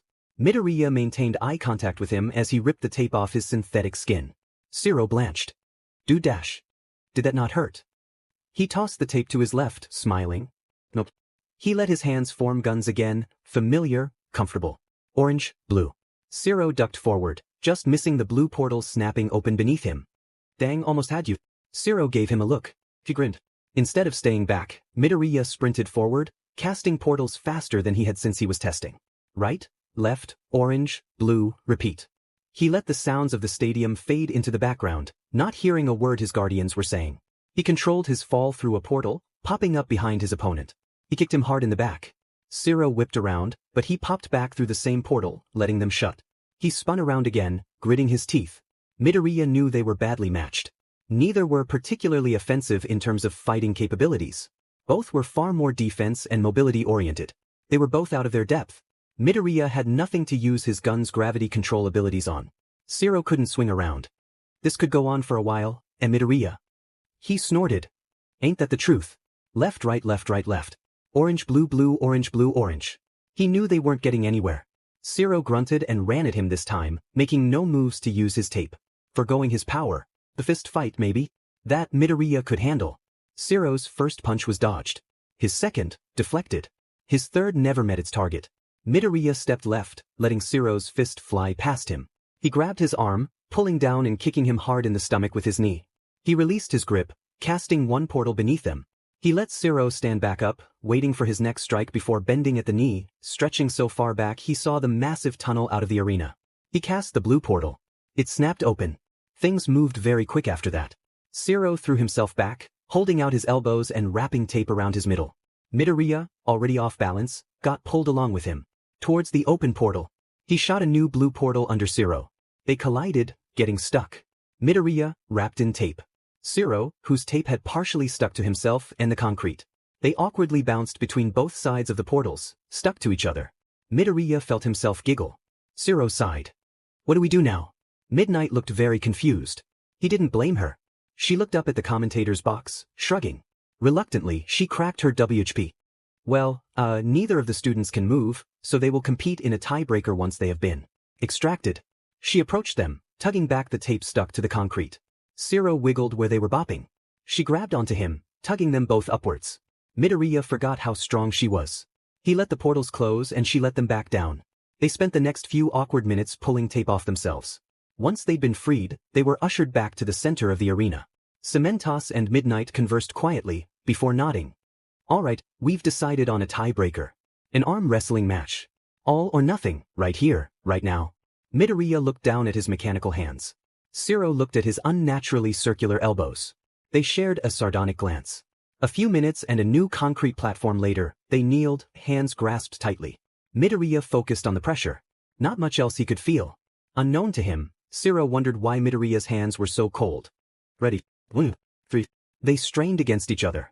They both needed strong arms for their styles, so naturally this shouldn't have ended any differently to their actual fight. Only, Midoriya was pushing harder than his opponent. He watched Sero's face twist as he shoved his arm down and down. Centimeter by centimeter. Midoriya pushed a little harder, and Sero's arm hit the concrete. And we have our winner, Midoriya Izuku. He got the feeling Hisashi's commentary was a tad biased. Sero sighed. Midoriya held out a hand. The other smiled and shook it. He was proud of himself. Even if that fight was close. Midoriya was getting kind of tired of the festival. It was just the same thing over and over, right? After he'd gone back to his seat, he watched as Ida and Ishido's match begun. The same thing kept happening. Students, children, who want to do well, being pitted against each other for entertainment. And though the matchups were random, they certainly didn't feel like it. Himself and Sero, two with little offensive power. Ida and Ishido, two of the fastest in their class. Monoma and Kirishima. Monoma could copy his quirk and effectively level the playing field. Bakugo and Tokoyami seemed to be the only group that had a clear underdog. Naturally, a power called Dark Shadow was going to be weak to light. Luckily for Bakugo, he was a walking flare gun. He watched as Ida managed to shove Ishido out of bounds in the 6th minute of their match. He watched Monoma try to use Shinsu's quirk against Kirishima. Midoriya hadn't even noticed him copying it. Kirishima didn't say anything, unfortunately. Charged at full speed, knocking Monoma out of bounds. He watched as Tokoyami desperately tried to keep his companion safe from the light of Bakugo's explosions, only to yield when he was pinned down. It felt anticlimactic. They'd gotten through the first 2 rounds, made it to the final and most watched event. And then they were forced to fight their friends as if they were the criminals in the street, taking them down as quick and as cruelly as possible. And that's what it was, right? True. Letting people build up hope of winning, even at a disadvantage. Even if the odds were stacked against them. He briefly pictured Uraraka. He made a mental note to check on her. The sports festival was not what he had expected. It put a bad taste in his mouth. He knew, regardless of what happened in his fight with Ida, he had reached 3rd place. He knew that, even if he didn't put in any effort, he would have 3 internship offers. Shoyuta, Hisashi and Kiyama were all too kind to essentially give him a free pass. He wondered if he should want to come first. He wasn't sure he wanted to try and do better though. So when he and Ida were up, he waited for the WHP. He moved only enough to appear as though he had a plan. And he let himself be shoved out as well. Surprisingly or not, it was Ida against Bakugo in the final. Midoriya felt sick at the thought of Bakugo having to fight his best friend. Kirishima had been a good sport, but it was clear to anyone that he wanted to win. Their match had been one for the ages. Both too quick and too strategic to be caught out easily. Their fight had been a drawn-out one. Ida had used his self-titled ultimate move, Recipro Burst. To his credit, he moved way faster than Midoriya had seen him go before. Bakugo had also employed the use of his new power, Howitzer Impact. When the smoke had cleared, it was Bakugo who stood victorious. Midoriya stared, disinterested. He felt absent in his own head, like he was watching a screen rather than experiencing it firsthand. He couldn't describe what he was feeling. Disappointment, rage, misery. Maybe all, maybe none. He zoned out during the presentation of the medals. He thanked All Might quietly when he and Kirishima received their bronzes. Ida disappeared before he could accept his silver medal. Bakugo held his gold medal tightly, looking up before slipping it around his neck. Midoriya didn't stick around long, he'd prefer to spend time with his friends. When he got back to their seats, he noticed that both Ida and Uraraka were absent. Tsuyu, have you seen Uraraka? She croaked softly. I went to the infirmary during your fight with Sero, Kero. We watched it there. She's doing okay, but All Might wanted to talk to her. I'm not sure if they're still talking. Oh, thanks for letting me know. Midoriya was dead tired by the time he got home. Hisashi and Shoyuta had gone out for dinner, so he was by himself in the apartment. Rather than bore himself with work or study, he went directly to his bedroom. After changing into his pajamas, he checked in with Wheatley. He'd really been invaluable during the cavalry battle. He appreciated his help.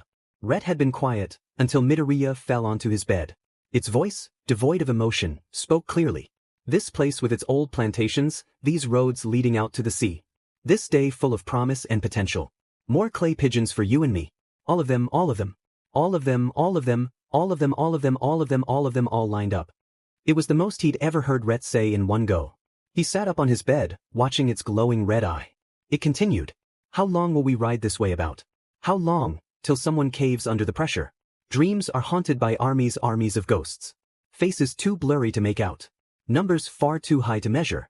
Faces like a vision straight out of Holly Hobby, late light drizzling through their hair. His eyes twin volcanoes, bad ideas dancing around in there.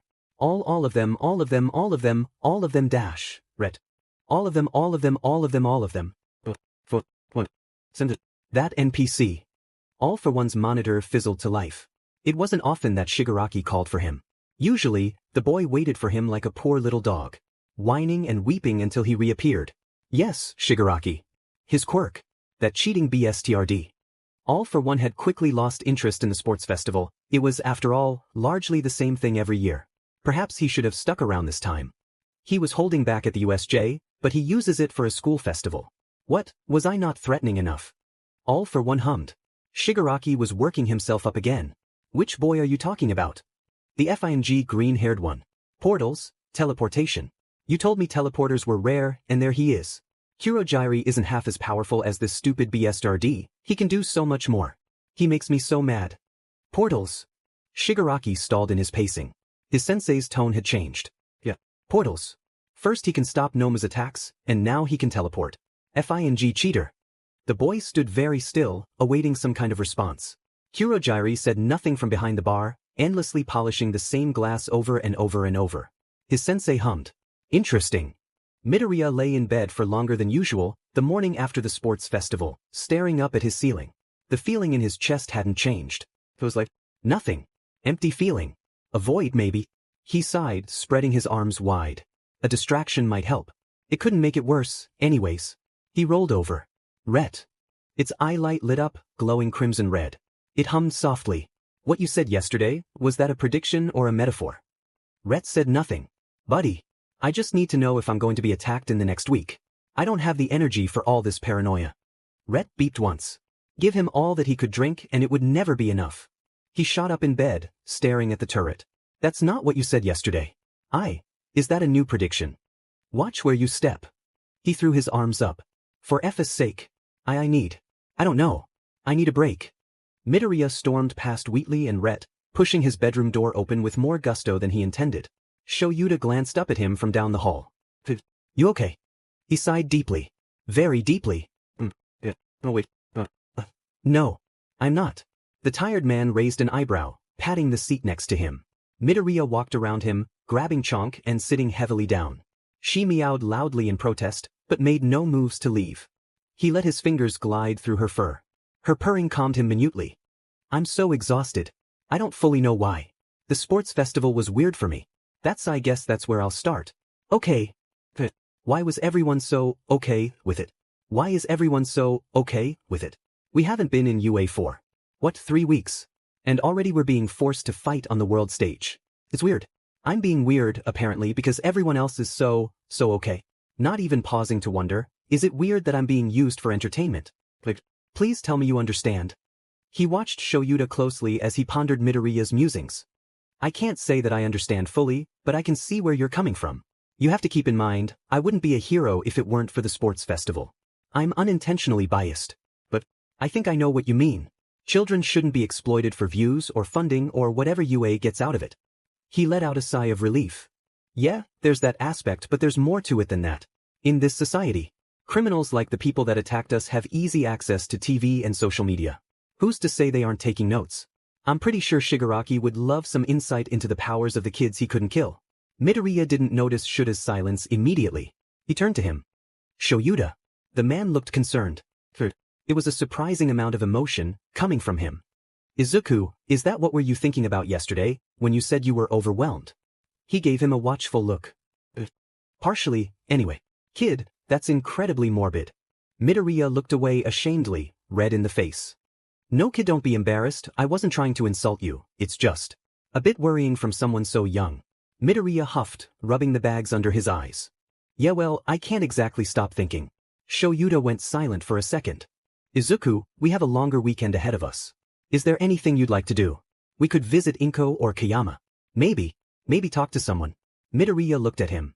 His tone was awfully careful. What do you mean? He sighed. Kid, you told Inko you'd look into counseling. Have you even thought about it since? Midoriya felt a little cold. Chonk bonked her head into his hand gently. Haven't. It's normal to be a bit apprehensive, but is there more to this?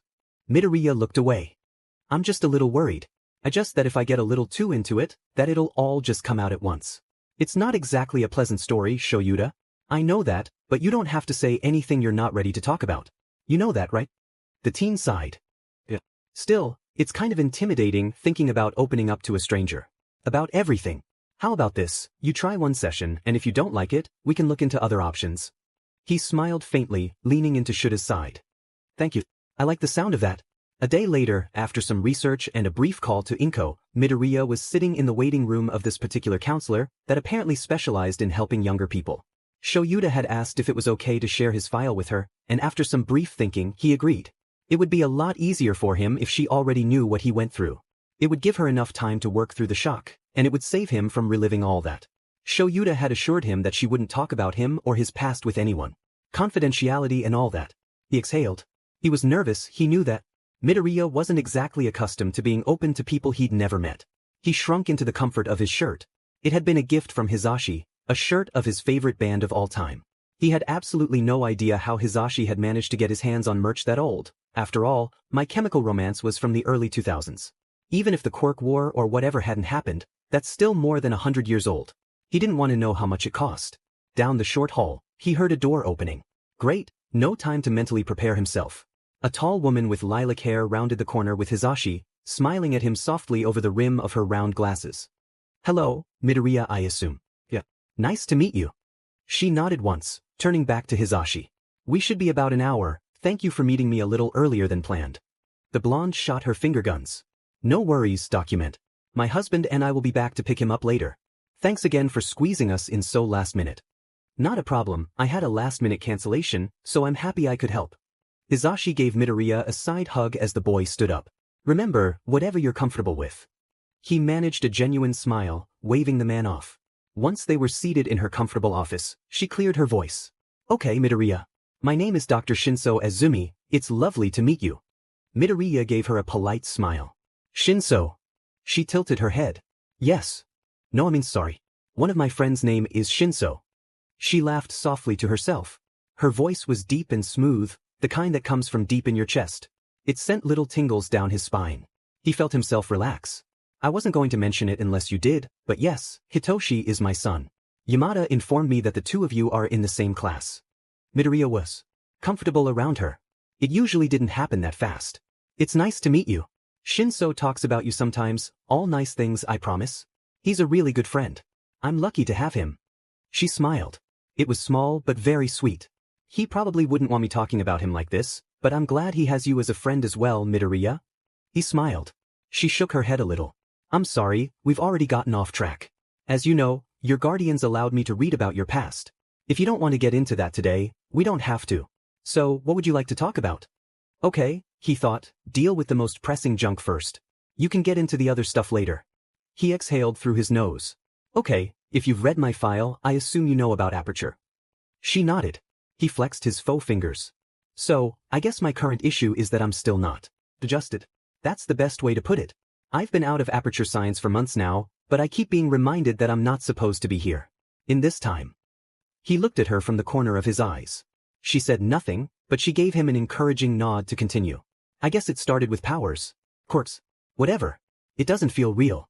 When I was doing the tests, I could convince myself that I was still using a portal gun, rather than my hands. That's probably confusing, sorry.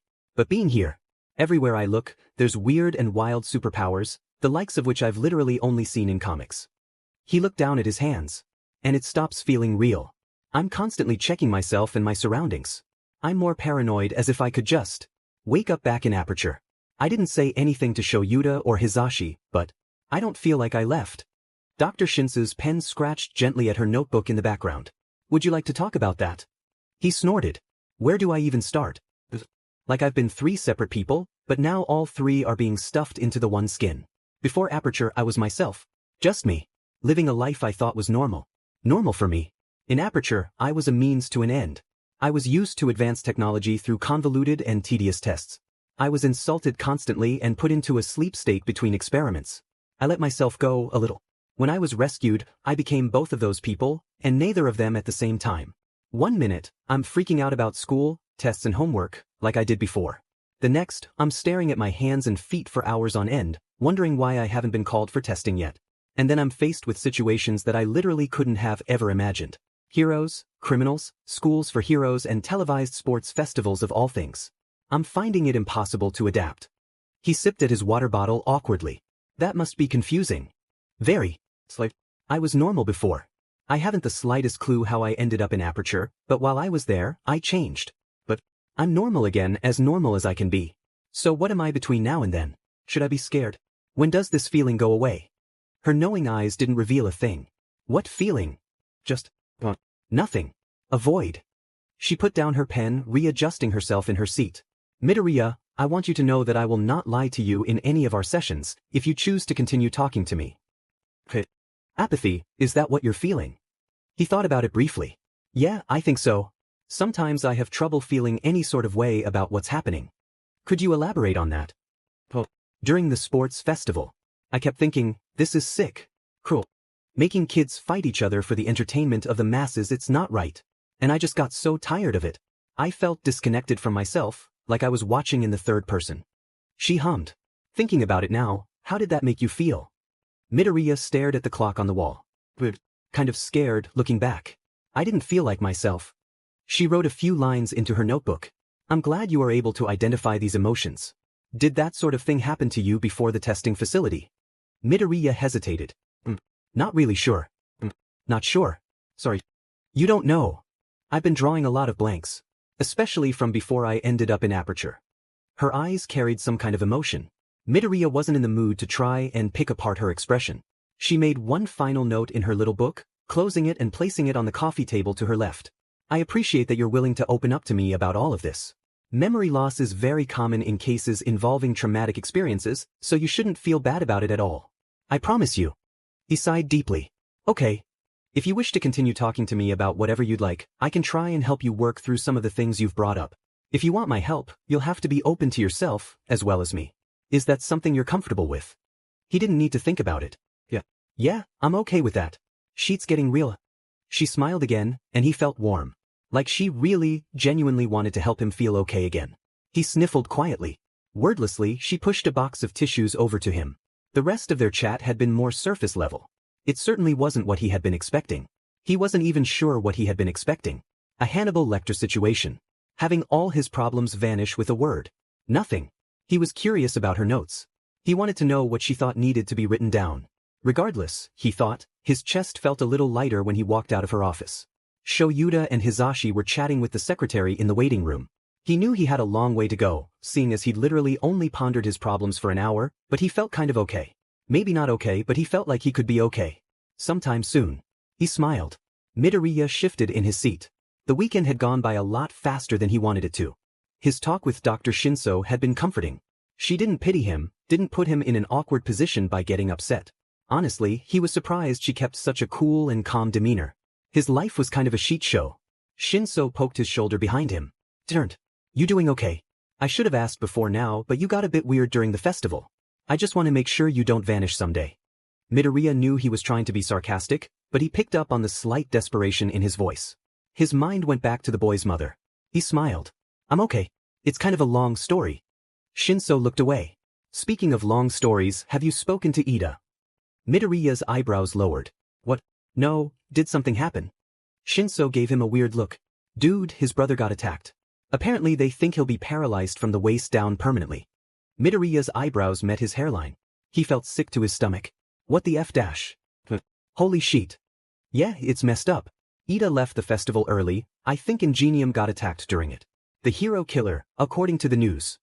Midoriya got the feeling he should know who the hero killer is. He didn't say anything. He glanced around the room, briefly waving at Todoroki and smiling at Uraraka, Tsuyu and Tokoyami. We should talk to Ida, right? It feels wrong to let it go unsaid. Midoriya turned back to Shinso. I don't know. If he isn't comfortable talking about it yet, I don't want to push him. They shared a pained look. What to do? I'll ask Uraraka what she thinks later. Midoriya didn't get the chance to respond before Eraserhead slammed the door open. Instantly, the room went quiet, not a person out of place. Good, you're getting faster. He stood up behind the podium, giving them a tired once-over. Well done, you all worked very hard during the sports festival.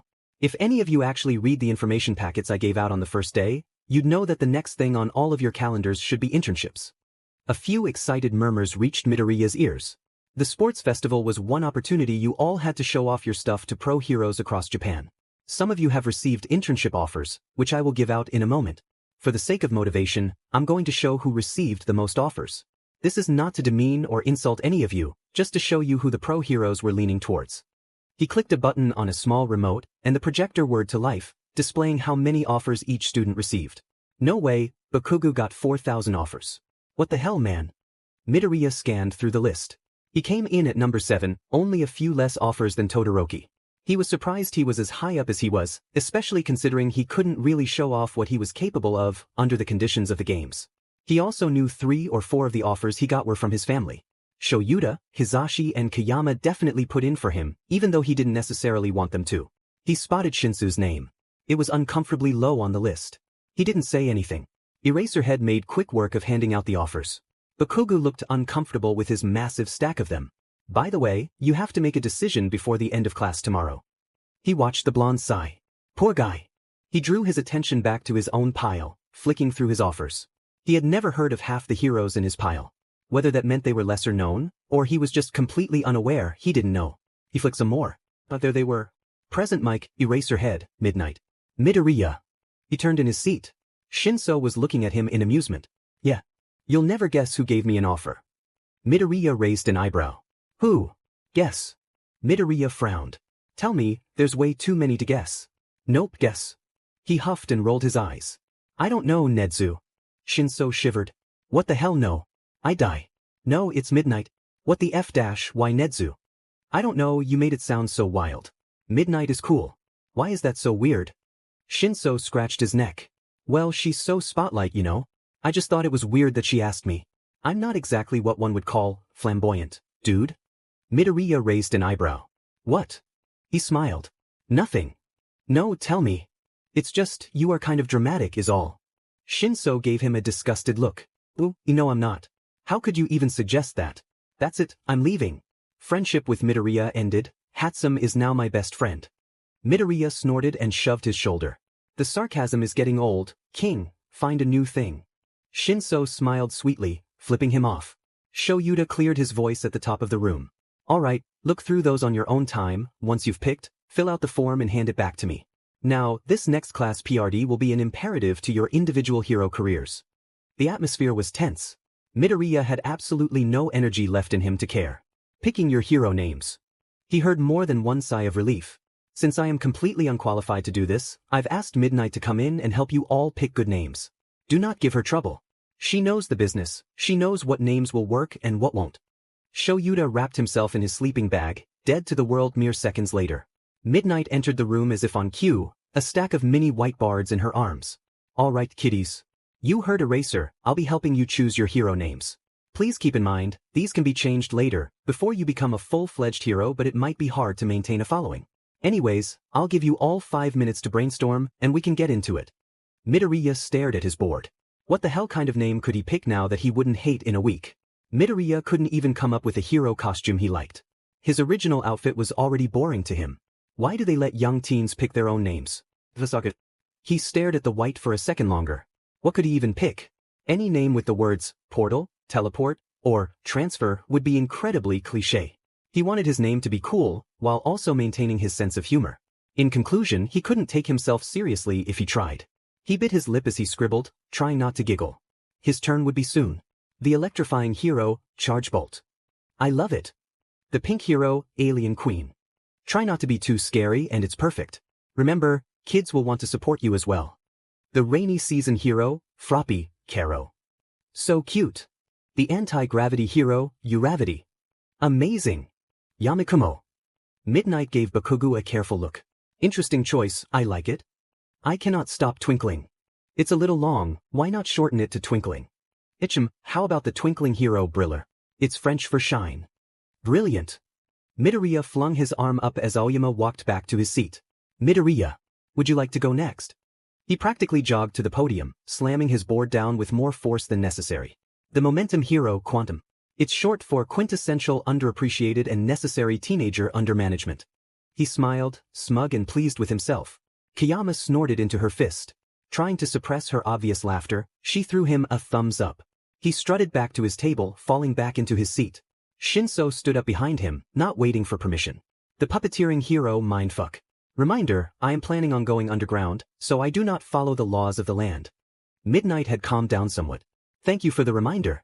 Considering the circumstances, I think it's wonderful. Very creative. He shot back into his seat.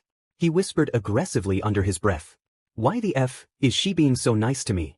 Todoroki approached him, somehow not attracting Midnight's attention. Midoriya, I need you help. Midoriya went stiff. What's happening? What do you need? Todoroki stared at him for a second. I need help with my name. He deflated. Oh thank F dash, I thought you were dying or something. Do I look ill? No. It's nothing. What have you got so far? Todoroki nodded sharply. Okay, I came up with this dash. Midoriya smiled encouragingly. Shudo. His smile turned confused. Todoroki didn't say anything else. Just looked at him. Oh that's it. What do you think? Midoriya bit down on his lips. He heard Shinso choking on his laughter behind him. It's, a little. Stiff. Todoroki nodded fiercely, holding up his whiteboard. Stiff, good note. Do you have any other notes? Shinso masked his laugh with a cough this time. Midoriya closed his eyes for a second. Well, it's just your name, right? That is correct. Midoriya felt himself shaking. Midoriya, what is wrong? He felt his voice reach a higher octave. Nothing. Nothing. It's just, why not try something a little more creative? Like what? Something related to temperature, maybe. Like entropy, Celsius. Polarity. You know. Todoroki gave a sharp nod, walking up to the podium rather than back to his seat. A friend gave me this name, so it means a lot to me. Hope I can repay him for all he's done for me, so I'll start with this. The fluctuating hero, polarity. Midnight put a hand to her chest. Wow, so inspiring. Perfect choice. Alright, who's next? There's no way. Midoriya met Todoroki's eye while he walked back to his seat. He was looking a little too happy. It made Midoriya both pleased and sad at the same time. Shinso was still trying to catch his breath behind him. The second Kiyama was looking the other way. He punched him in the arm. Ida. Alright, come on up. Midoriya snapped out of his thoughts. Ida. His friend was dealing with some real rough shit. He didn't know how to be there for him. He hadn't quite gauged how Ida liked being comforted yet. He'd help in whatever way he could, but first he needed an opportunity to talk to him. Ida blankly held up his board. The name, Tenya, was written in appealing calligraphy that he thought was just Ida's handwriting. Midnight paused. Just Tenya. Are you sure? He nodded once, moving back to his seat. Yeah, Midoriya definitely needed to talk to him. Only, every time he tried, Ida would brush him off. Empty smiles and patronizing placations. It was frustrating to no end. Uraraka and Shinso looked as fed up of it as he was by the end of lunch. Ida was avoiding talking about it. Midoriya had meant what he said though. He didn't want to push. So how should he go about it? Back home, he was sat in his room reading through his offers. He sighed. He knew that Shoyuta and Hizashi were friends with Ingenium. He knew they were a little shaken up about his attack. He didn't want to bother them about this. Might as well go with the safer route, he supposed. He looked through his pile once more. There were a few he was curious about, but one stood out to him the most. Snipe. The gunslinging hero. He was a teacher in ZUA, so he had experience teaching students. He had a gun quirk, so he had to have some advice that could help Midoriya out, surely. Steeling himself, he plucked Snipes off from the top of the pile and filled out the form. Hopefully this wouldn't be a waste of time. He smiled, content with himself. Only. He shuffled towards his computer. Opening up the search function, he typed in the name Shinso had told him earlier. The hero killer. 3 hours and an energy drink later, Midoriya had gone down some rabbit holes he could never climb out of. The hero killer. Strikes 5 times in one city, then moves to the next. For Hosu. Believed to have been a vigilante. Stendhal. Possible footage of him. His morals, a lot of posts and forums about what he stood for. Fake heroes, culling, cleansing.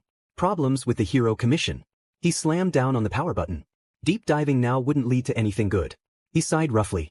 His exhaustion was creeping up on him. He needed sleep. He needed to talk to Ida. He needed to figure out what Red had been talking about. He collapsed onto his bed. And he was out.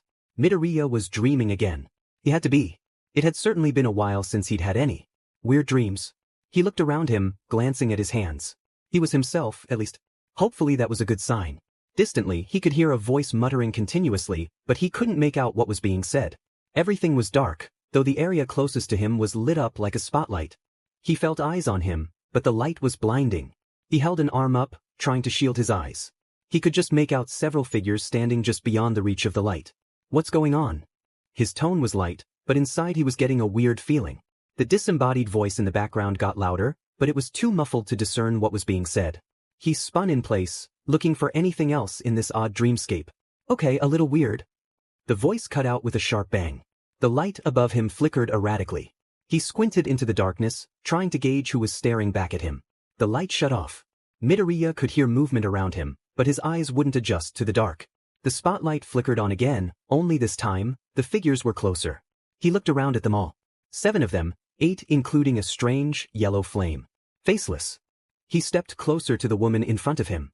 Her dark hair cascaded down gracefully, and her outfit reminded him of some of the pro heroes he'd seen. He tried to focus on her face, but his head felt fuzzier and fuzzier the closer he looked. He stepped back suddenly.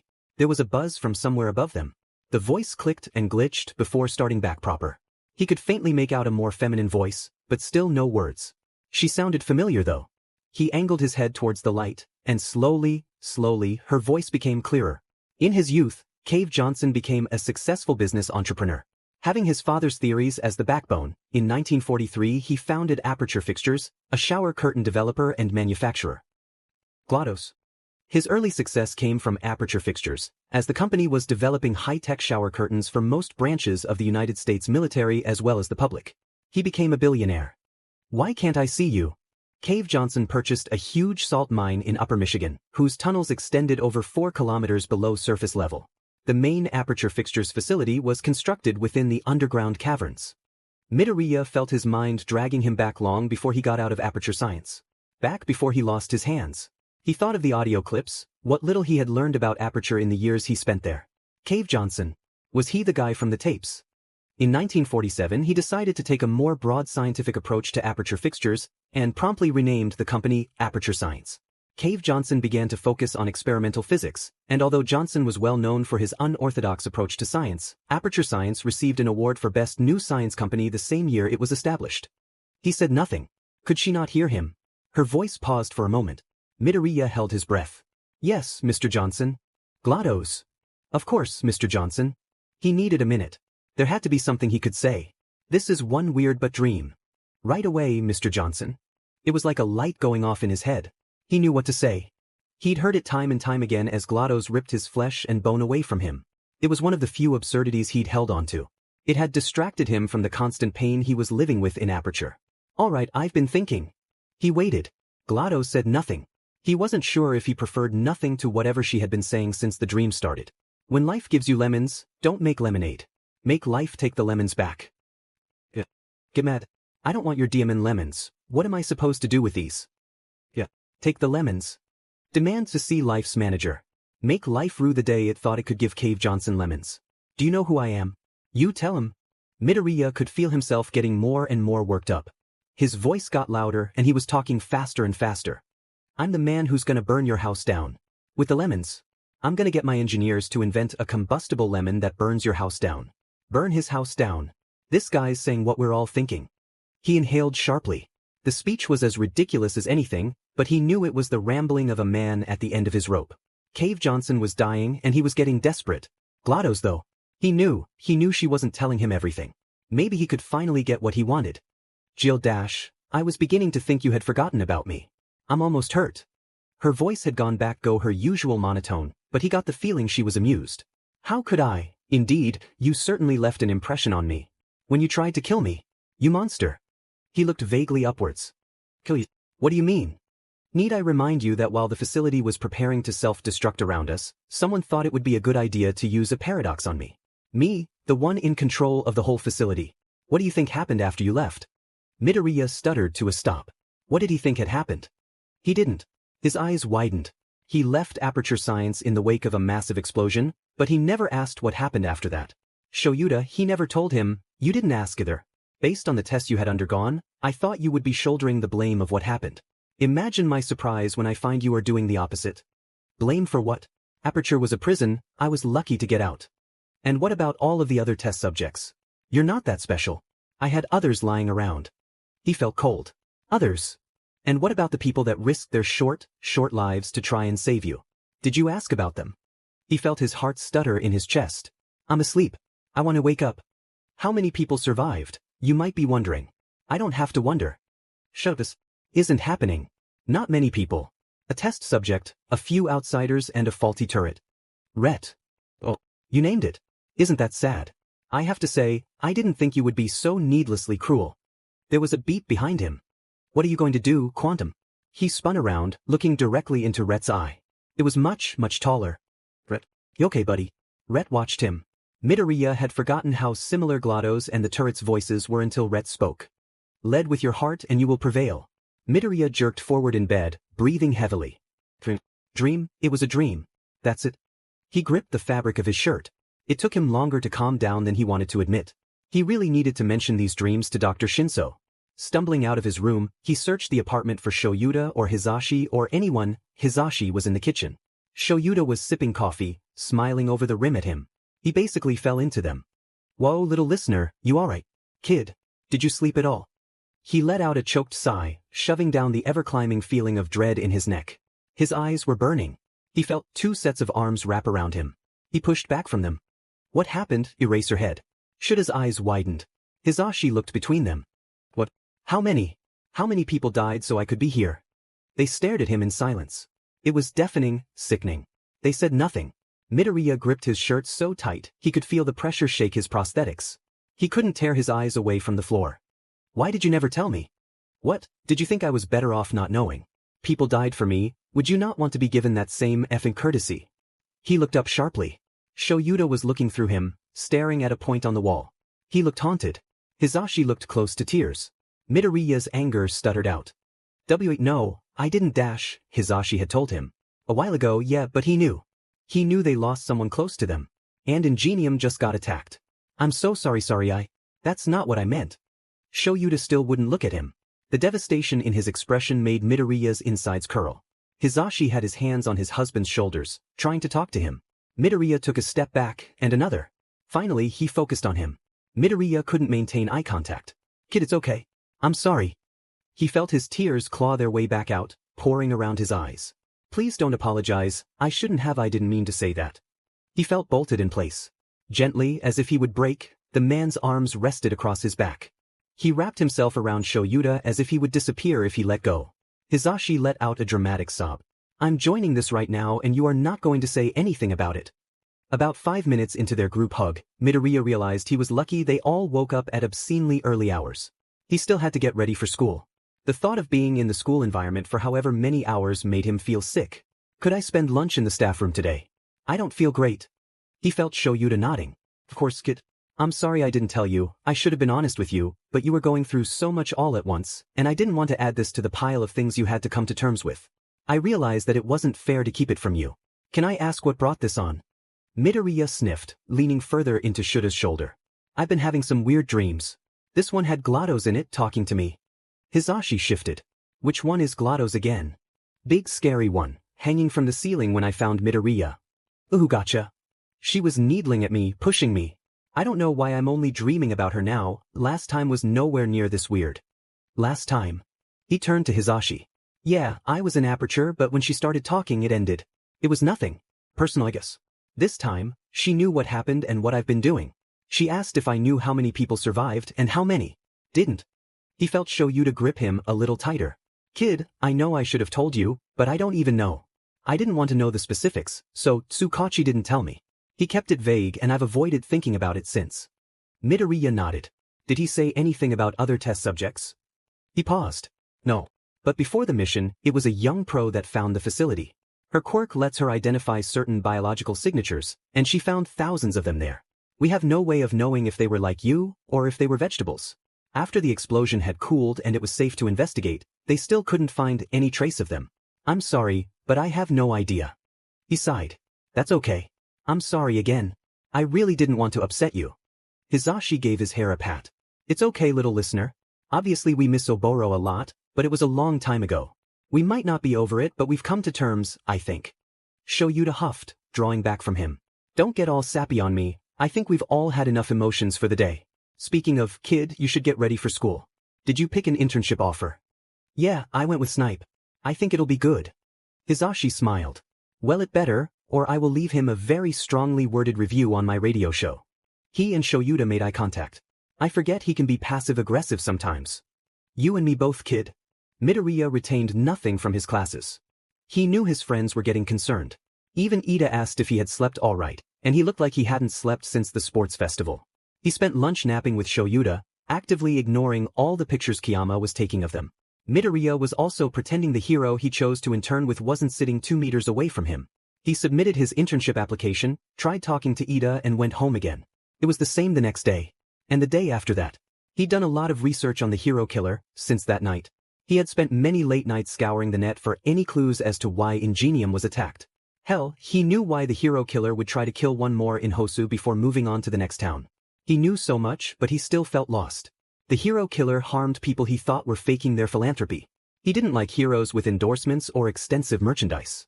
He didn't like heroes that took too much pride in their fame. He didn't like heroes that abused the system. The more Midoriya learned about the Hero Commission, the less he trusted it. He sighed. Best not to get into all of that. The hero killer saw All Might as the one true hero. The love he had for the American-themed hero confused Midoriya. All Might was the #1 hero. He was always in the spotlight. He had so much merchandise Midoriya couldn't list it all. To be fair to All Might, he did donate the majority of his earnings to charity. Stain confused him. Surely, there had to be more heroes worth his time. Why not Present Mike? The man worked 3 jobs, took in a rescue cat and a rescue son. He inspired hundreds of thousands. Why not underground heroes, like Eraserhead? Where did he draw the line? What could Midoriya possibly say to Ida? The boy had chosen Manuel for his internship. Midoriya wasn't stupid. He looked up where Manuel's agency was the second he heard where Ida was going. At the station, the 20 of them, all with their bags and hero costumes. Eraserhead flitting around, making sure everyone had what they needed. Midoriya watched Ida from where he stood. Shinso, Uraraka, Tsuyu and even Tokoyami tried talking to him. Nothing. Todoroki wasn't exactly the talking kind, not yet anyway. Hatsum wasn't much help either, unfortunately. She tried, she really did, but she couldn't get through to Ida any more than they could. Midoriya was sick of being gentle about it. He moved without saying anything, and he didn't stop until he was directly in front of Ida. Ida. Midoriya. The trains will be arriving soon. You should wait at your platform. No. Not yet. Look, I've been trying all week, but you haven't been hearing me. I know you want to find Stain. Ida's mask cracked for a second. Excuse me. Stain has killed so many heroes, Ida. I don't want to come back to school only to find out you died alone in a back alley somewhere. Please, just think about what you're trying to accomplish here. You can talk to me, please talk to me. I want to help you if you'll let me. We're friends, right? Ida looked down. There was an uncomfortable pause, and Midoriya felt there was something going unsaid. He looked back up, the mask fully intact again. Thank you, Midoriya, but it won't be necessary. I'll see you next week. Midoriya watched him board the train, speechless. He just told Ida that he knew what he was going to try, and he still went. Midoriya didn't recognize that boy. He felt sick again. Shoyuta was standing nearby, and soon had an armful of teenager. Shoyuta, I'm scared for Ida. I know. I've contacted Manuel, but you know we can't keep him under surveillance. He isn't in the right headspace and he's smart. He could try it regardless of how reckless it is. I'm going to be so sad if he gets himself killed. Shoyuta chuckled. Be sure to tell him that the next time you see him. They separated, and Midoriya got on his train. Snipe met him at his station, offering to carry his bag and everything. Eraser let on you might be joining me, partner. I took the liberty of making sure you'd be comfortable. Midoriya's thoughts calmed a little. Oh, that's very kind of you, thanks. No thanks necessary. Just doing my part to be a good hero, kid. He really wanted to question the hero's accent. It was some cross between Japanese and deep South American. Anywho, we'll spend today getting settled and maybe do some target practice, if that's soundin' okay to you. That sounds great, can't wait. Their walk wasn't the longest, but Midoriya's mind had plenty of time to wander. He'd texted his friends to wish them well, and all of them has opened it, bar Ida.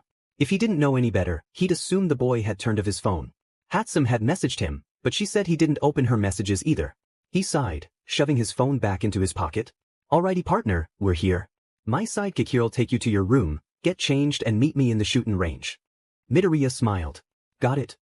The room was small, but it was very nicely decorated with some old movie posters adorning the walls. Old by Snipe's standards, basically new by Midoriya's. His costume had been redesigned, per his request. Gone were the hoodie and joggers. He shuddered to think that was all he could come up with. Hatsum's visor was a permanent fixture now, with Wheatley all loaded up and ready to go. He had a 3/4 length black turtleneck with neon blue accents. He had a cropped, short-sleeved, neon orange jacket with a high collar. Inspired by Mina, of course. Along with those, he had black, wide-legged shorts that came down just past his knees. They made him look both taller and shorter at the same time. He loved them. He still had his utility belt with all his little knickknacks and such, only it was easier to access them now. He ran a hand through his hair, looking at himself in the mirror. Well, now or nothing. I know you didn't ask, but I think your new outfit's really nice. How cool is that, right? The lovely portal colors and such. It's amazing. I'm really glad I'm able to come along as well. I think I'll have quite a good time out and about, among the humans. You know. Midoriya smiled. Yeah, I'm glad I have you with me, Wheatley. He could understand why the gunslinger hero would make use of a gun range, but for some reason the fact that it was just in his agency made him giggle. Absurd, right? The hero was waiting for him when he arrived. I like your costume, partner. Now, how's your aim? Thanks, and good I guess. Snipe beckoned him closer, handing him an unloaded handgun. I know your quirk isn't shooting normal guns, but I want to gauge where you're at. I'll show you how to load that. A quick tutorial later, Midoriya was holding the gun aloft, aiming for the target on the other side of the lane. He let himself fall into the zone, exhaling once. He fired off 6 shots in rapid succession, all of which hitting their mark. 3 to the head, 2 to the chest and 1 to the D-dash. Midoriya could sense Snipe's eyes on him through the hero's mask. What? I'm just showcasing my range. Well, you clearly have good aim, wanna try again? Different gun this time. Midoriya shrugged. Sure, sounds fun. About 3 separate firearms later, Midoriya was getting a bit bored of it. Is this what we're doing for the rest of the day? Snipe gave a one-shoulder shrug. It can be, but if you prefer we can do something else. Like what? Combat maybe. How are you at fightin'? They moved to the gym, a nice, modern style with high ceilings. So, you and Aizawa spar sometimes, yeah. Midoriya blinked. Oh yes, did he tell you that? Yeah, the man doesn't stop talking about ya. If y'all were practicing together I assume you can fight. Can you use your quirk for me for a second? Midoriya held a hand up to the nearest wall, letting it shift into a portal gun. He fired off the orange portal and shot the blue one right next to it. Snipe approached the portals, sticking an arm through and watching it poke out the other, right in front of his face. That is trippy. Anywho, tell me how your quirk works, all of it. Well, I can only use 2 portals at a time, blue and orange. They can only open on materials that contain basalt. My hands can cancel out gravity on object when I hold them, but I couldn't tell you if it has a weight limit. My legs can cancel out basically any and all forces that act on them. If I fall from a height as long as I land on my feet, it's like I never fell. Huh, certainly lucky that your quirk developed like that. Some poor misfortunes have quirks and no adaptations. To get back on track, what do you think you need my help with, partner? Midoriya let the portals on the wall close when Snipe stepped back over to him. I guess I'd like to know how you incorporate fighting with your power. Well, to be clear, my quirk isn't just that I have a gun. My quirk is called homing. It lets me lock on to any target I can see within 600 meters, and make any projectile I release chase after said target. The gun just so happens to be a convenient weapon. I'm also trained in archery. When I'm fightin', I don't try firing until I'm able to safely use my weapon without being interfered with, but I do other things to compensate. I know it'll different for you though. Let's spar, get in some practice. Midoriya's eyebrows raised. Good, I'll attack you, try to use your portals to get away. Midoriya took a few steps. Closer to him, lowering into a ready stance. Snipe took off his red cloak, rolling out his shoulders and neck. Ready, go. He immediately ran at him, not giving Midoriya any time to think. He had to dodge 2 punches and grapple before he could get a second to shoot a single portal behind him. This guy really was the real deal. Midoriya jumped back, taking the opportunity to cast his second portal on the ceiling on the other side of the gym. He shot through them, landing a good 15 meters from the hero. Midoriya spun around to face Snipe, only to find a gun trained on him.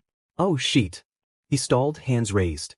Good first try. It seems you're having trouble staying on the offensive in general, but specifically when trying to use your portals. Remember, your fightin' style should make up for what your quirk can't do. If your quirk isn't offensive, you better be fightin' offensively. Got it. Got it. Good, let's try again. It had been a few days since he'd arrived at Snipe's agency.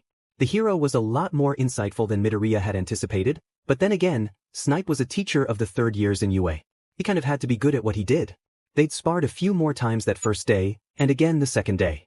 Midoriya thought he was getting the hang of it, but then again he might be biased. They'd done a patrol of the area that second day as well. It was short, a quick lap around the surrounding buildings and back, though they did stop a thief at the bank, so that was fun. On the morning of his 3rd day, Snipe had decided that they were going to patrol in Tokyo that night, to really get a feel for the crime that goes on in big cities. It might be a bit daunting, but it's good to get used to a more active area. Plus, I'll be there the whole time, so there's no need to be nervous. Midoriya gave a half smile, heading back to his room for his hero costume. He changed in good time, so he took a minute to check his messages. Still nothing from Ida. Clicked on their message chain. Ida had opened the messages. He opened it but didn't answer. Midoriya backed out, frustrated. Of course, Ida had literally all his friends reaching out to him and still chose to ignore them. It was so out of character. Don't get him wrong, Midoriya understood that grief could cause people to behave in weird ways, but this was such a 180-degree turn. There was a pit in his stomach. He thought about what Red had said. He thought about his dream. He thought about his friends. He left the room. You better make this quick, I have things to attend to. Akaguro Kaizome had better things to be doing than listening to some man-baby whine about his vision. Well, I think it's clear why we're all here. We would like to hire you. Stain couldn't stand people like him. People with ridiculous motives that benefit no one. He didn't lower his katana. Hire me to what, exactly? What are your motivations? This league of yours is a joke. He watched Shigaraki's fist tense ever so slightly. An obvious one at that. Amateur. Motivations. I don't need motivations. I want to destroy what I don't like. Stain ground his teeth. The disrespect of this man-child. It infuriated him. What kind of an answer is that? Please don't be rude, we are very serious about our goals. He glanced at the mist man, Kurojairi. He unsettled Stain. Permanent calm, seemingly, followed him everywhere he went. Polishing glasses as long as he'd been in the bar, despite them all being spotless. Shigaraki plucked up a photo on the bar's counter. A green-haired boy, Yim. Stain recognized him from the sports festival. A UA student. Speaking of what I don't like, this kid. He really set me off, but you can't kill him. If you happen to run into him, I want to know what you learn. Stain did a mental double take. What reason could you possibly have for asking me to stalk this child? I don't harm teenagers, I've been very clear about that. I'm not asking you to hurt him. My sensei is interested in him, and we want information. That's all I'm asking you. He looked at them, disgusted. I don't respect what you're trying to do. Your lack of motives is ridiculous. Why is that? Don't you want to destroy shit you don't like as well? That's all you've been doing so far. He tilted his head back slightly. This man, barely an adult, really, was lucky to have gotten as far as he had in the underworld. Stain briefly considered killing him, but he didn't want the likes of Jiren on his back forever. Too much attention. He also wasn't sure what Kurojairi was capable of. Anyone in the know about the league knew they had a teleport. How powerful? Depends on who you ask. Stain didn't like lots of variables. Too many possibilities. He narrowed his eyes. This society is overgrown with fake heroes, operating to the benefit of themselves rather than to the benefit of society. I call these fakes. The ones not deserving of the title of hero. It's certainly becoming a term we throw around lightly these days. The word is starting to lose its true meaning. People are starting to forget that they're not supposed to be celebrities. All Might is the only true hero left. He took a step closer to Shigaraki. Kurojairi paused his polishing for a brief moment. And then there are criminals like you, running around causing problems for problems' sake. Power beyond what you deserve, being exploited to make life harder for the masses. The grip he had on his katana tightened. He felt the bones in his hand grind as he squeezed. People like you shouldn't be allowed to roam the streets. People like you deserve to be culled. There was a pause. He struck, knocking Shigaraki off his stool and stabbing Kurojairi in one swipe. Liking the BLD, he spun his katana around and buried it into the man-child's shoulder. The scream he let out was wonderful. You have no real motivations, you have no members. This organization of yours is full of weak, aimless fools. Shigaraki shook as Stain's katana shifted in his shoulder. Kurojairi. Get this BSTRD out of here. Shigaraki, I can't move. The portal won't open. Shigaraki screeched, frustrated. Stain hadn't inursed his BLD, but he assumed the pain of a stab wound in the shoulder would be enough to keep him down. Apparently not. He watched keenly as he reached a hand up, corroding the blade lodged in him.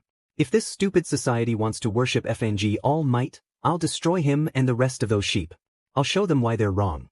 Stain stepped back, letting Shigaraki stumble to his feet. Maybe you do have some conviction. If you want anyone to follow you, you're going to need more than that. You're not welcome in my league. Kurogiri, can you move? The teleporter slowly pushed himself up off the bar. Shigaraki, please reconsider. Your sensei said he would be of use to us. He gripped his wounded shoulder tighter. No, no, no, no. Get him out of here. Stain tossed his ruined katana aside. Yes, take me back to Hosu, please. You've interrupted my work and wasted my time. Reluctantly, Kurogiri opened a swirling, black portal behind him. He stepped through without hesitation. At the very top of Hosu's water tower, the three villains emerged only seconds later. If I were you, I'd be a little more careful about who you try to hire. Figure out what you're trying to do before you go looking. I have to finish my call of this wretched city. Without waiting for a response, he leapt, landing in a roll on the nearest rooftop and taking off in a sprint. Shigaraki watched him as he moved from rooftop to rooftop. Kurogiri. The bartender looked in his direction. Yes, Shigaraki. Sensei said he had more Nomo ready. I want them brought here now. I'll show Stain what my convictions are. If that is what you wish, Shigaraki. The boy barked out a laugh. By tomorrow, they all better be talking about me. Midoriya checked his phone again. His and Snipe's train was traveling along at a rapid pace. He felt a tugging in his gut. Am I nervous about going to Tokyo, stressed out about Ida, or dealing with a sheet load of anxiety? Let's find out. Snipe had replaced his long mask with a surgical mask, trying to avoid unnecessary attention. It wasn't really working. Plenty of the people around them had noticed him. Midoriya was fascinated by his gun. It was just sitting on the table between them. In hindsight, it might give off the wrong idea to anyone who didn't know about this particular hero. The further away they got from Yuzurifu, the more he thought of Ida. Ida, who was in Hosu, where the hero killer currently was, unless he suddenly decided to change his modus operandi. Unlikely. It was clear to him before that Ida wasn't in the right headspace. He had been cold, distant and quiet. Their classmates knew not to ask about his brother. Everyone had heard the news by the end of the school day.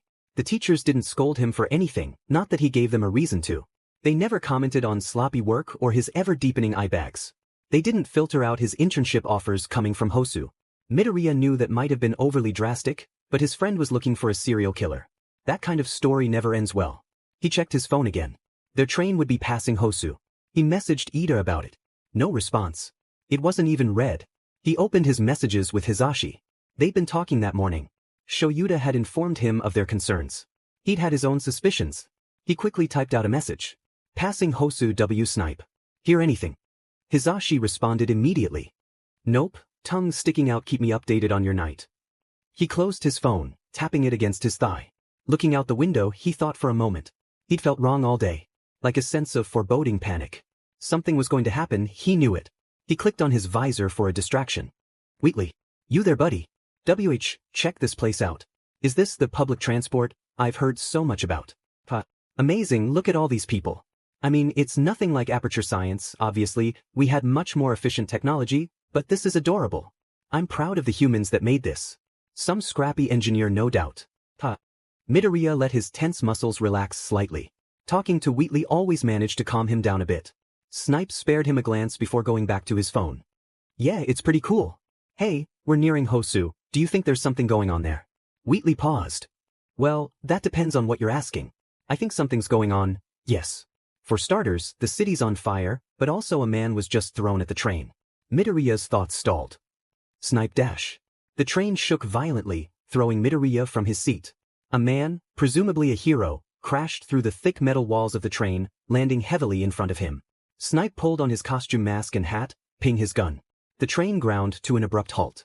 A giant, gray-green thing with wings started climbing in, and Snipe shot at it a few times in rapid succession. Midoriya stared at the thing. Exposed brain, skin pulled over flesh. Muscles that looked wrong.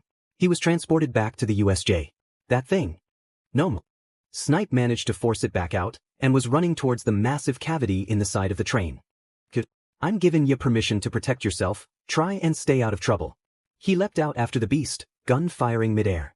Midoriya didn't know what to do. He jumped out himself, running along the tracks. The two were only getting farther and farther away from him. No basalt, so no portals. Sheet. Come on. He slowed to a halt, looking out over the city. Embers burning bright cast some light on the illuminated city. It didn't look nearly as late as it was. He could hear the distant screams of civilians. He wrapped his arms around himself. What the F is happening? The Wheatley drone was hovering beside him, spinning around slowly. I might be able to answer that, actually. There's someone standing way up there. No idea how one of you fleshies got up that high, but there he is. The gentleman with the light-colored hair, I believe. Midoriya watched the video feed from his visor. There was a lone man standing on a water tower. He could just make out a swirling blackness behind him. Wheatley, can you zoom in? The feed adjusted itself. Shigaraki Tamura. Kurogiri. A city on fire. OF dash. Ida. He took off for the buildings.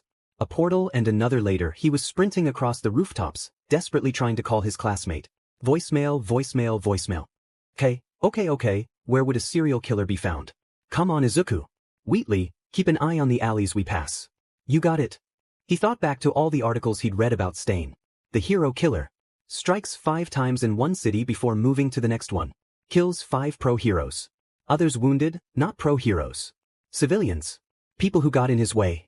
He rolled onto the next rooftop, using the zero-resistance nature of his legs to speed up again. Think. The last 4 were killed in different areas of the city. Like sectors. But of what? He pulled up a search engine on his visor. Search, Hosu Stain victims locations. A split second later, he had 4 locations.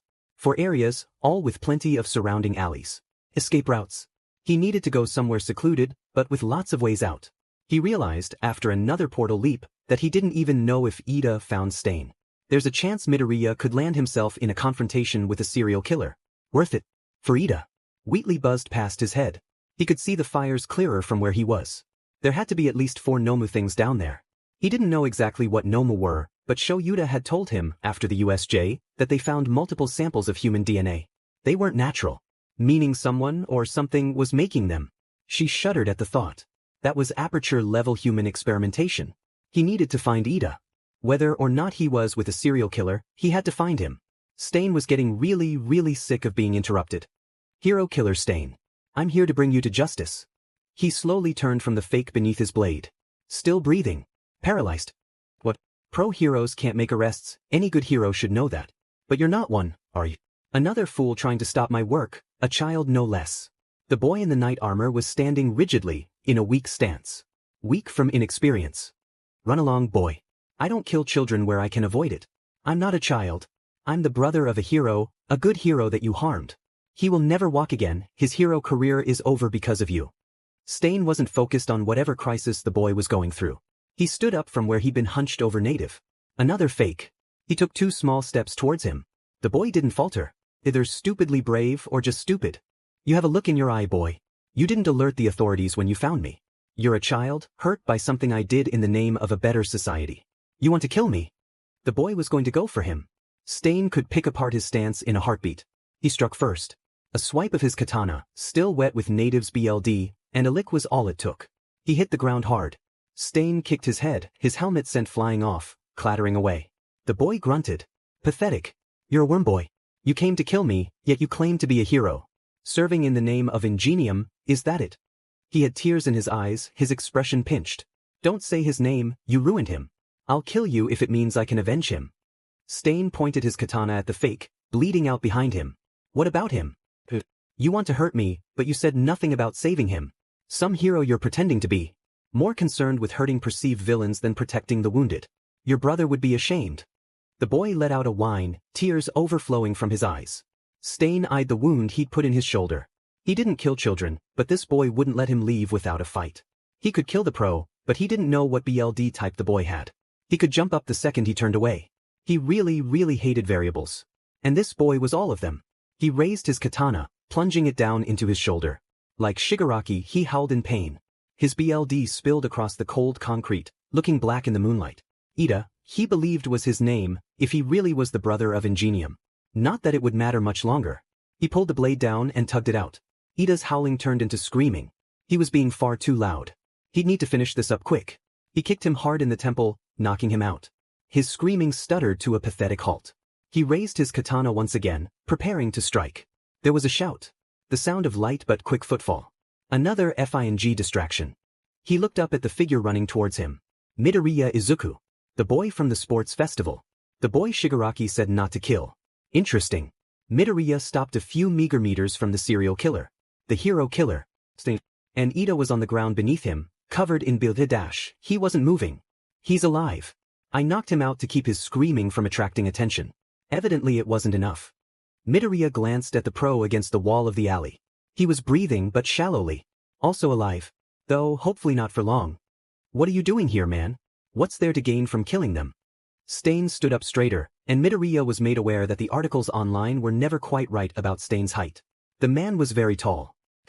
There's nothing to gain from murder, Midoriya. He felt a chill go down his spine. You know my name.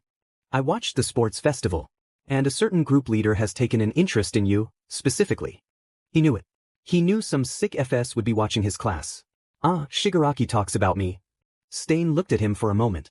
Though his face was obscured by his mask, Midoriya got the feeling he was raising an eyebrow. I feel the need to point out that people in this situation aren't usually quite so. Come. Midoriya shrugged. I've had some practice. I'm actually shitting myself right now. The serial killer blinked. I don't know what interest Shigaraki has taken in you, but I admit I'm starting to understand why he's keeping an eye out. He looked between Ida and Stain. And the other hero. Nothing to gain from murder. Is that what you said?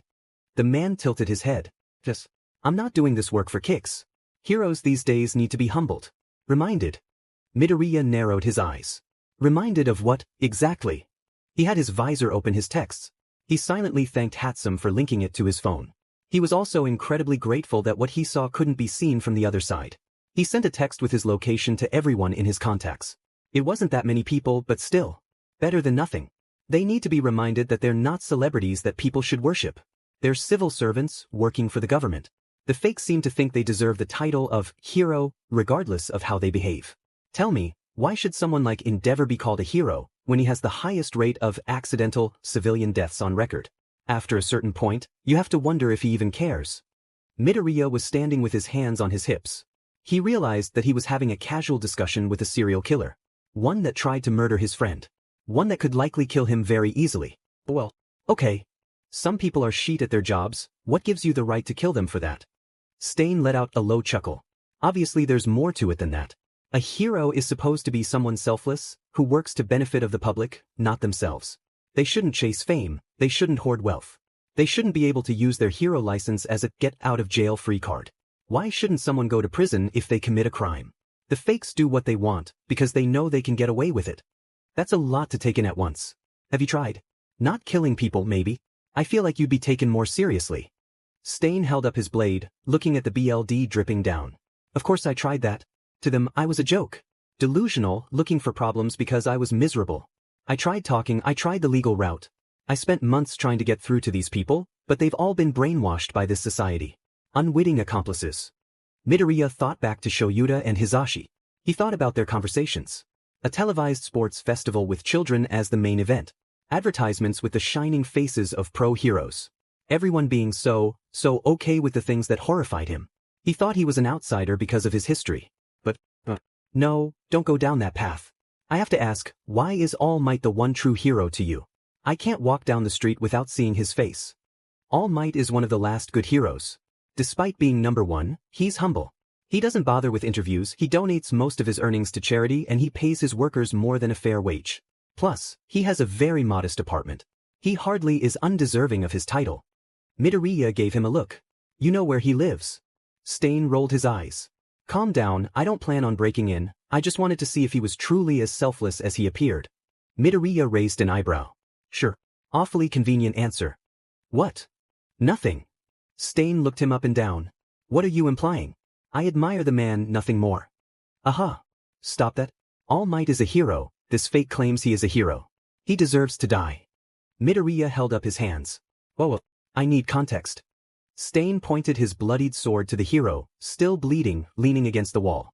He's appropriating Native American culture. He staged crimes in populated areas to increase his popularity. 7 of his workers have ongoing lawsuits against him on the grounds of SXL assault. How, in all honesty, can he be called a hero? Midoriya swallowed dryly. I'll admit, those are some surprisingly good arguments. He looked back at Native, breathing slowly. Bleeding from his side. He pulled up the search engine on his visor.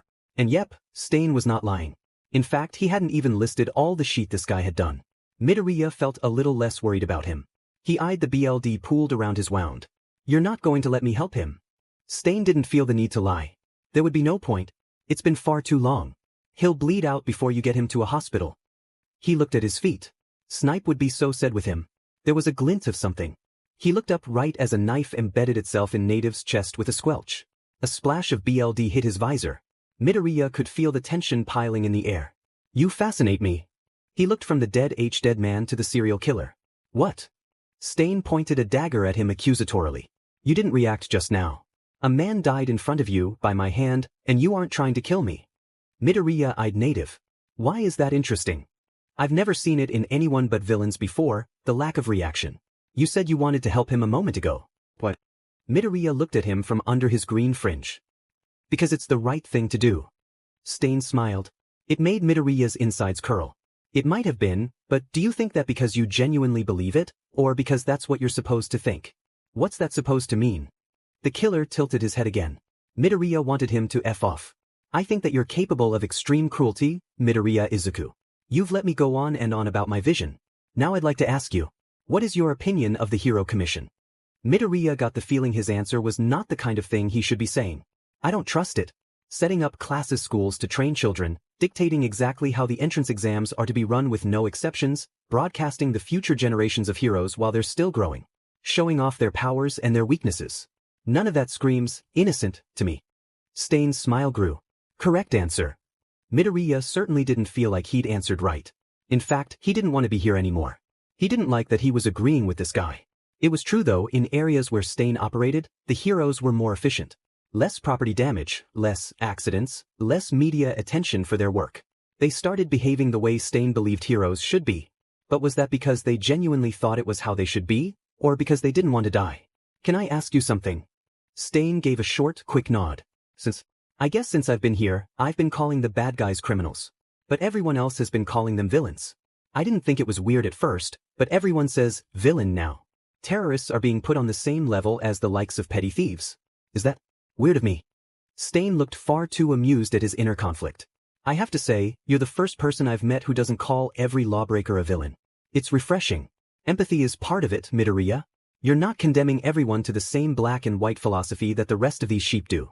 He really hated himself for the relief he felt. Why of all people, it was a serial killer that understood him. It left a very bad taste in his mouth. He looked at Ida on the ground. His breathing had been getting more rapid. He would probably be waking up soon. Are you going to let me leave?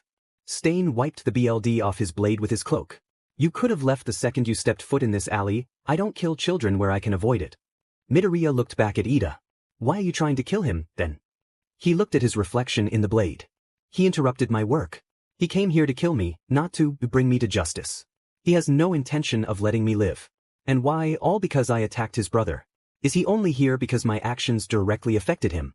He had no good motivations for coming after me, and he made no attempts to save an injured man. He is no hero. Midoriya couldn't believe that Ida not only ignored all their friends, ignored all the help being offered and ignored him when he knew what he was planning to do in Hosu. He literally could have been arrested for the murder of a serial killer. Ida could have been charged with a homicide tonight. And that would have been the end. He ground his teeth. Okay, that all sounds really bad. I agree with you there, but he's grieving. His brother meant everything to him, and now he has to retire because you attacked him. He's young. We're only in our first year, we've barely been in UA for 2 months. He still has a lot to learn, and so do I. Do you really believe that people can't change? Stain shrugged with one shoulder. Maybe, but I find it hard to believe a person could change that much. Taking a human life is not easy, especially the first time. What do you think would have happened if he caught me off guard? He would have done everything in his power to kill me. Midoriya glanced back down at his friend. Come on, you think that I'm weird or interesting or whatever. Then trust me when I say he can change. I'll make sure of it, just give me this chance to help him. Stain huffed, smiling. What freaked him out more than anything was that his smile was not malicious in the slightest. I really don't think we trust each other yet, but let me ask you one question. What are you doing here, Midoriya? Midoriya was stuck on the yet part of that sentence. What do you mean? How did you end up in this alley? Midoriya scratched his neck. Ida had been acting weird after you attacked his brother. I tried reaching out to him, all our friends did, but he didn't want to talk to us about it. When I found out he was coming here for his internship, I had a feeling he was coming to look for you. Stain nodded, slipping his katana back into its sheath. Midoriya figured he might as well keep going. I tried to talk him out of it. I spoke to our teacher, and he said he alerted Manuel, but neither of us had hope. I was going to Tokyo when my train got blitzed by one of Shigaraki's nomas. My mentor jumped in to help, but they got away from me. I realized, with the city on fire and with you here, that I might never see my friend again. I couldn't just sit by while he could have been killed. No offense. Stain smirked. None taken. Yeah, that's the story. I scoured the alleys from the rooftops, looking for you. Ida's smart, I had a feeling he'd find you. So I just needed to find you as well. And here we are. Here we are indeed. You out yourself in harm's way because you wanted to protect your friend. Midoriya blinked. Yeah, I did. I've accomplished what I set out to do tonight. I suppose I can let you go, provided you don't do anything stupid. Can you do that? Midoriya's visor lit up. Wheatley had been hovering above the alleyway the whole time. The little light on his visor meant that someone was near. From the footage Wheatley was picking up, it was Todoroki. Midoriya swallowed. Well, that depends on your definition of stupid. And before you say anything, I thought you were going to kill me. Stain looked beyond him, to the mouth of the alley. The small space was lit up with the light of a raging fire. Midoriya spun to face his friend. Todoroki's eyes moved from native to Stain to Midoriya. Midoriya could pinpoint the exact second that he understood the severity of the situation he just ran into. Midoriya. I called the authorities and more heroes are coming this way. The eyes lingered on the knife in Native's chest. Polarity, stay calm. We need to get out of here. Todoroki was showing more emotion than Midoriya had ever seen from him. To hell with that, is Ida okay? Out cold. Are you bleeding? Midoriya glanced at the BLD still on his visor. Natives. He heard the boy's shaky breath next to him. Stain had his hand on the hilt of his blade. Midoriya really wished he'd left with Ida while he had the chance. Todoroki lowered his stance. Todoroki, come on, we can't take him down. We can't pick up Ida, he'd never let us leave. Midoriya silently hoped Stain wouldn't tell Todoroki about their conversation. Ida was waking up on the concrete, Native was dead and Todoroki was in mortal danger. Midoriya was losing his demon mind. Todoroki gave no warning, slamming his right foot into the ground. Giant spikes of ice spread out in the direction of the serial killer. Stain jumped back, and Midoriya had a feeling he knew what was coming. A knife the length of his forearm went flying in Todoroki's direction. Midoriya snatched it out of the air, the blade doing nothing to his hands. Todoroki stared at him in shock for a split second. Stain was on them again. To be honest though, he wasn't really going for Midoriya. Just Todoroki. And one more knife made its way into Native's chest somewhere along the way. The combination of ice and fire was making the alley incredibly humid. Midoriya took the smallest windows of opportunity to move Ida behind them with portals. The boy had woken up to an eyeful of bloodied friends and a dead hero. He still couldn't move. Midoriya looked up from him to see Stain. There was a blade flying at Todoroki. There was a blade flying at Todoroki, who was thrown off balance. Midoriya moved. He pushed himself into Todoroki, shoving the boy out of the way. Stain's dagger hit his chest. There was static in his ears after he hit the ground. Midoriya. He blinked his eyes open. Stain was gone. Ida had his eyes wide open, staring at him. Todoroki looked distraught, gripping at the fabric of his jacket. Oddly enough, he didn't feel any pain. In fact, he felt very little different. He looked down at his chest. Oh, well, this is embarrassing. Midoriya tugged the fabric of his shirt up, showing off the white disc at the center of his chest. The disc where the knife had hit. The static he was hearing cleared. He tugged the knife out of the disc. It hadn't gone in that deep. Todoroki looked incredibly confused. Ida's hand twitched. Slowly, he pushed himself to his feet. His shoulder was bleeding sluggishly. Midoriya, Todoroki. I'm incredibly sorry. I don't know what I would have done if he killed you. I'm sorry. I should have spoke with you in school. I regret my actions immensely. Native's death is my fault, and I take full responsibility. Todoroki looked away. Midoriya felt bad for him. Ida, while I appreciate it, we should go. Stain vanished. They wasted no time in sprinting for the mouth of the alley. The winding back alleys leading them to the main street blurred as the three boys ran. Midoriya's hand was on his chest. He'd been insanely lucky. The knife could have killed him. Easy as. The funniest thing though, he was more bothered about his shirt being ripped than that he was in mortal danger. Maybe he needed more sessions with Dr. Shinso. Whatever, back to running. He couldn't help but notice the amount of looks that Todoroki was throwing him. He really hoped he didn't yell at him for being reckless again. Ida was between them, holding his shoulder in an iron grip. The BLD stained his already dark gloves black. It was oddly appealing. Midoriya kept glancing up at the roofs of the apartments around them. He really found it hard to believe that Stain would just let them go. Especially Ida. He couldn't get what Stain had said out of his head. Logically speaking, Midoriya knew that he had a unique perspective of the world, but comparing him to a villain. He huffed out sharply. They took a sharp turn onto the street. It was eerily quiet. Todoroki. I thought you said you called the cops and the heroes. Todoroki's breathing was one of the few sounds on the street. I may have exaggerated. I didn't call the police.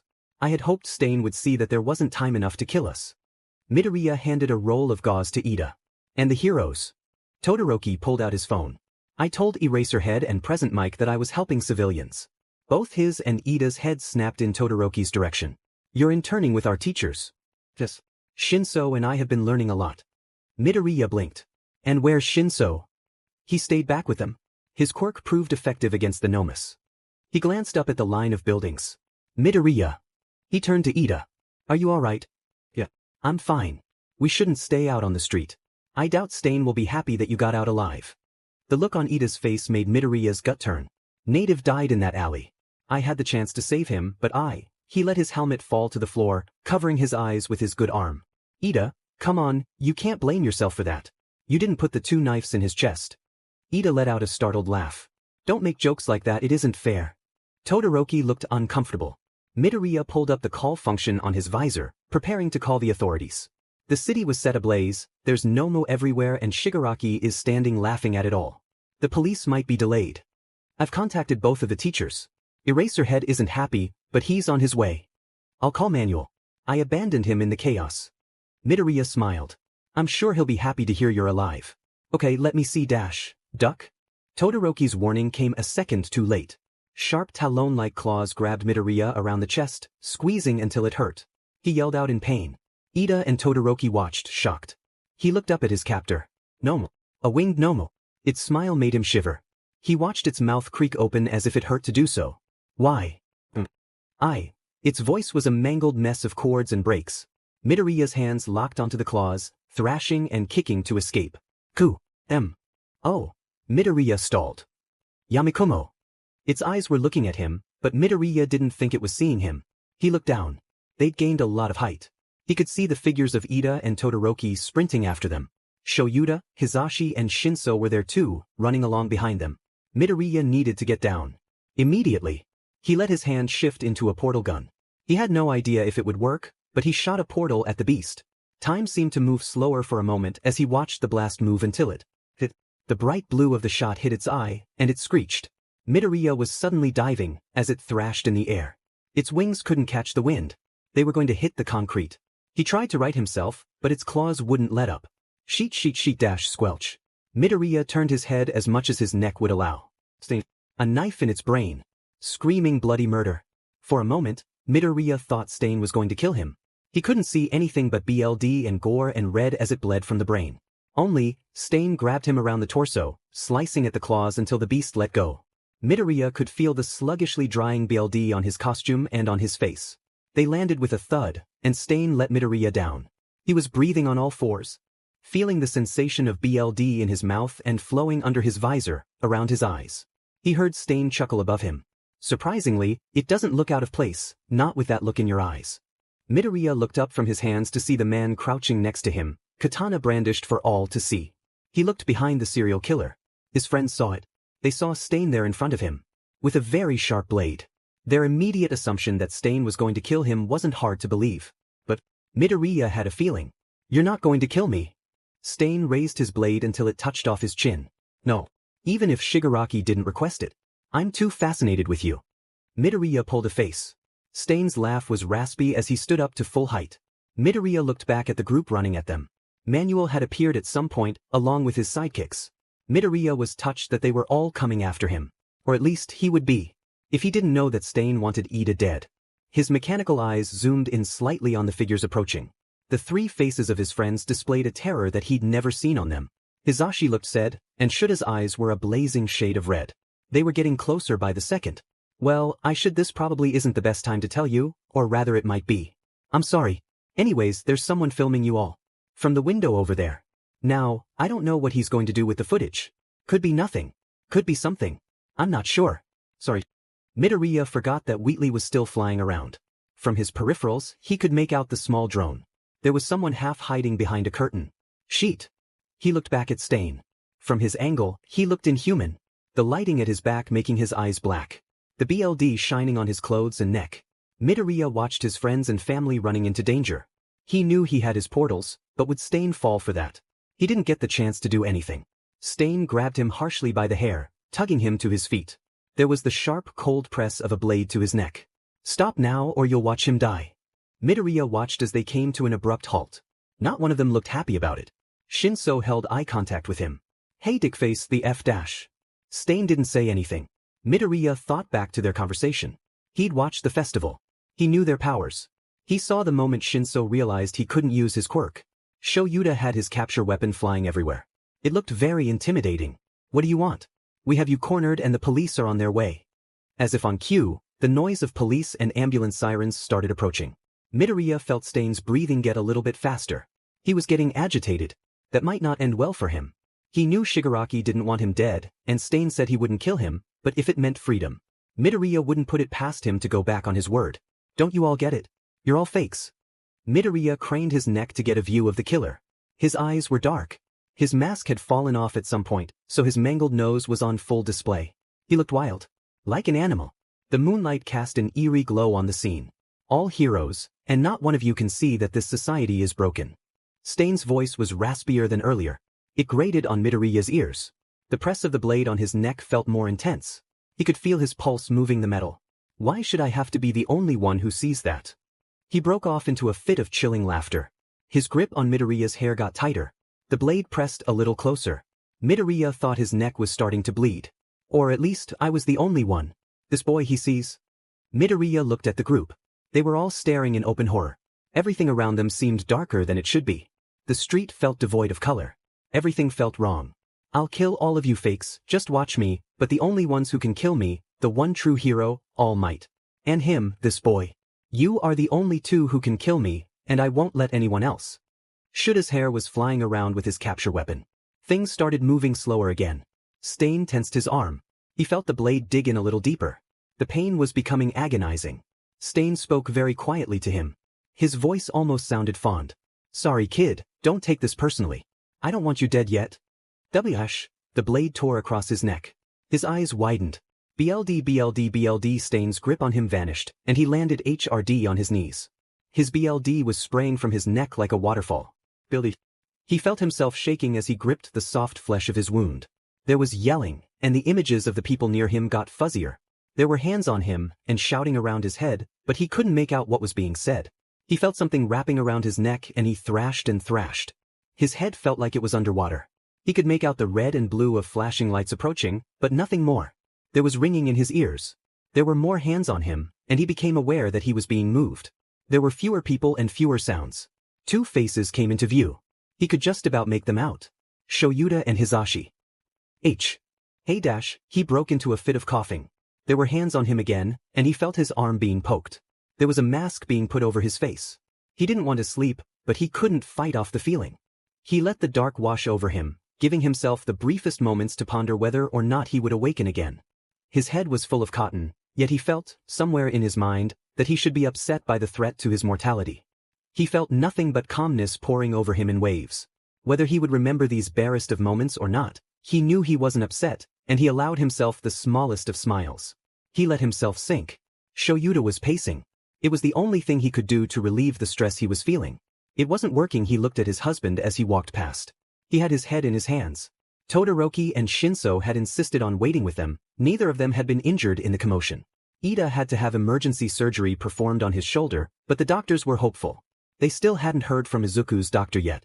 Snipe had been called, and though he was upset to hear what happened, he said goodbye with well wishes. It was likely that Midoriya would miss the rest of his internship. Todoroki scratched at the skin around his scar. Shinso was staring at the floor with a far-off look in his eyes. Shoyuta knew he had to pay more attention to the mental states of the people around him, but he was up to his teeth with worry. He yanked his phone out of his pocket. He'd contacted Nedzu immediately after Izuku had been wheeled into the operation room. He hit the call button rather than try and respond to a text. The principal answered immediately. Hello, Aizawa. Not the time. We still haven't heard back yet. I do hope he's alright. He's certainly one of the most interesting humans I've interacted with in years. Shoyuta rubbed his eyes. Yoga, can you get recovery girl down here? I didn't read you text. Nedzu chuckled. It was weird to hear. Yes, of course. She was at home, so she'll be on the next train to Hosu. In fact, she should already be on it. The door was pushed open and Midoriya's doctor appeared with a clipboard in their hands. Great.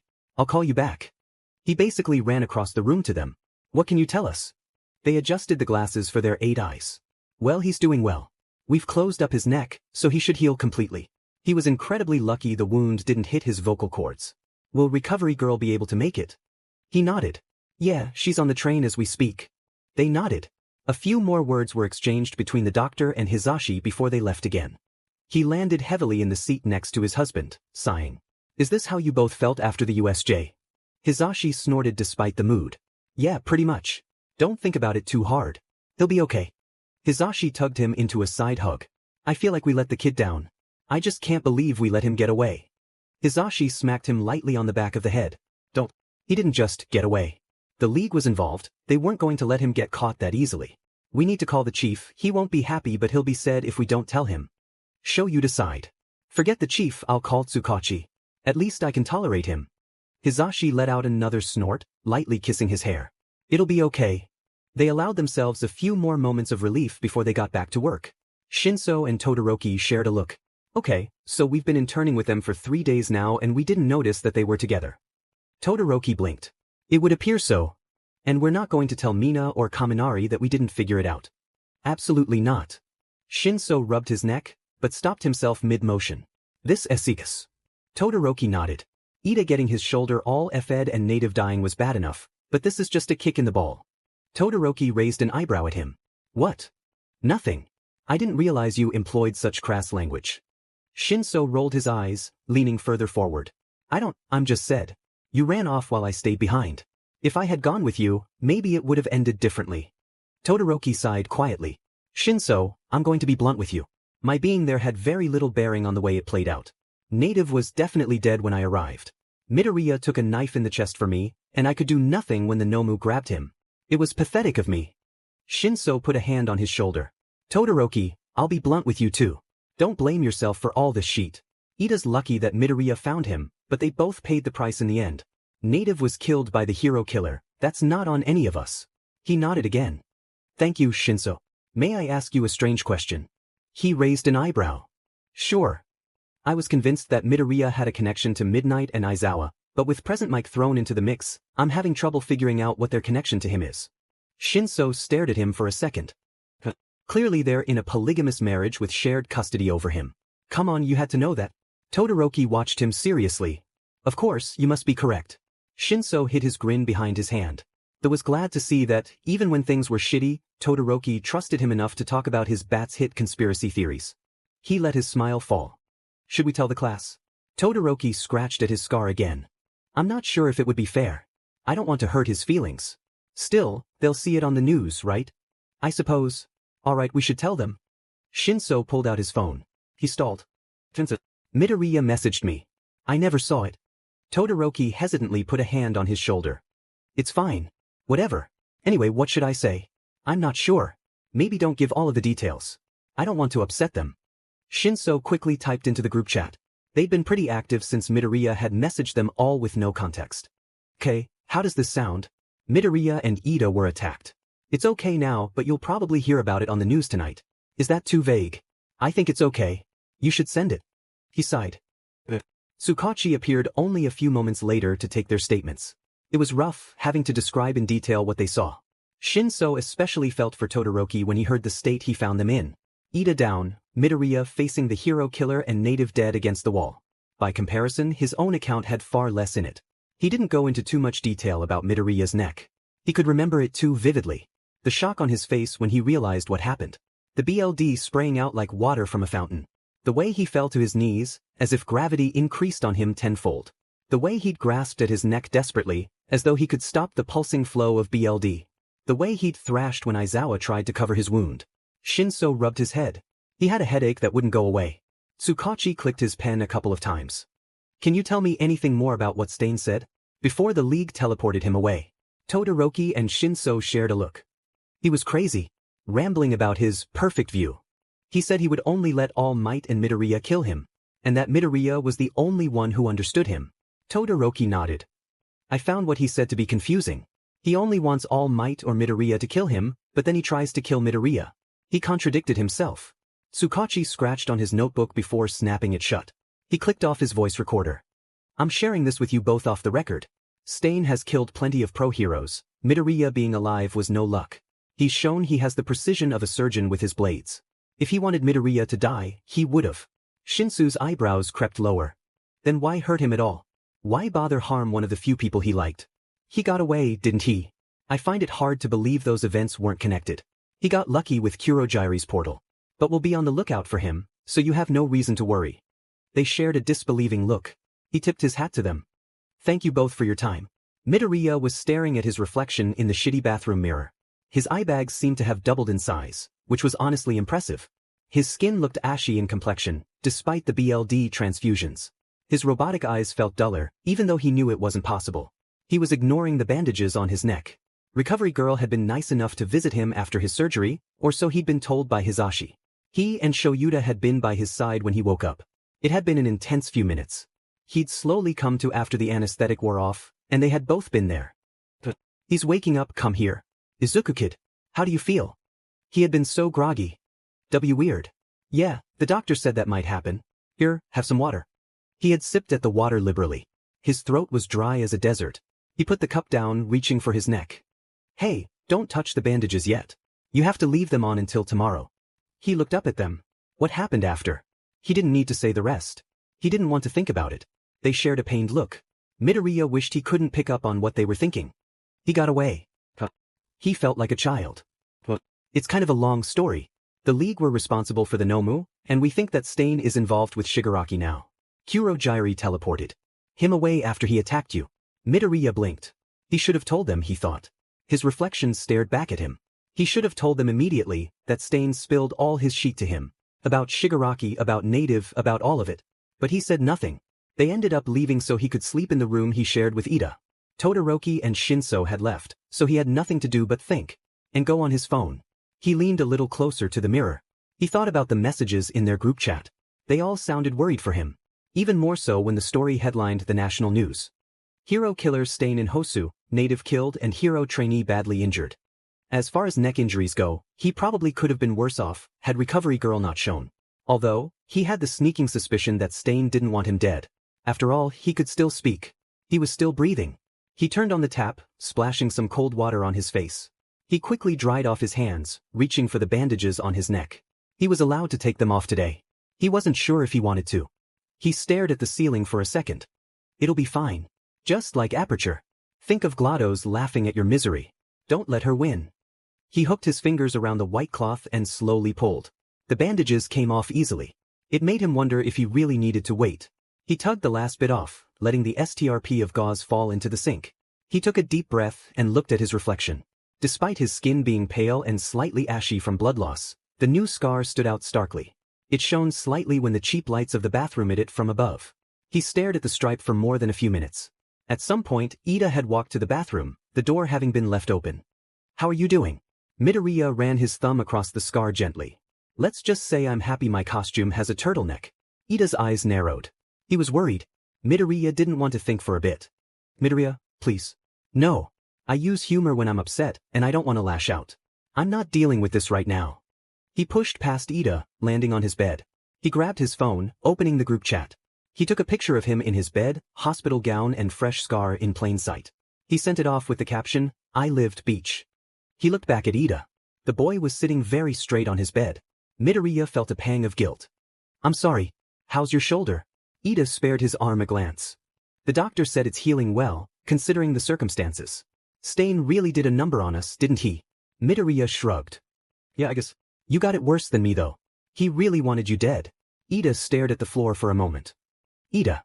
Midoriya, you don't have to tell me too much if it hurts to think about, but what? What happened between you showing up and Todoroki showing up?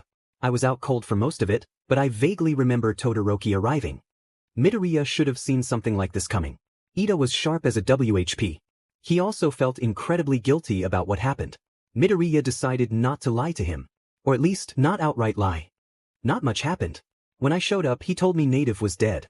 I asked him why he wanted to kill you and he spent a lot of time just talking about his ideology and stuff.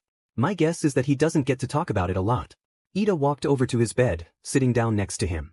How did you manage to stop him from killing me? His voice had gotten very soft. Midoriya got the feeling that it was something that had been bothering him. I asked him if he thought people could change. You're a kid the same as me. I just kept reminding him that we have room to grow.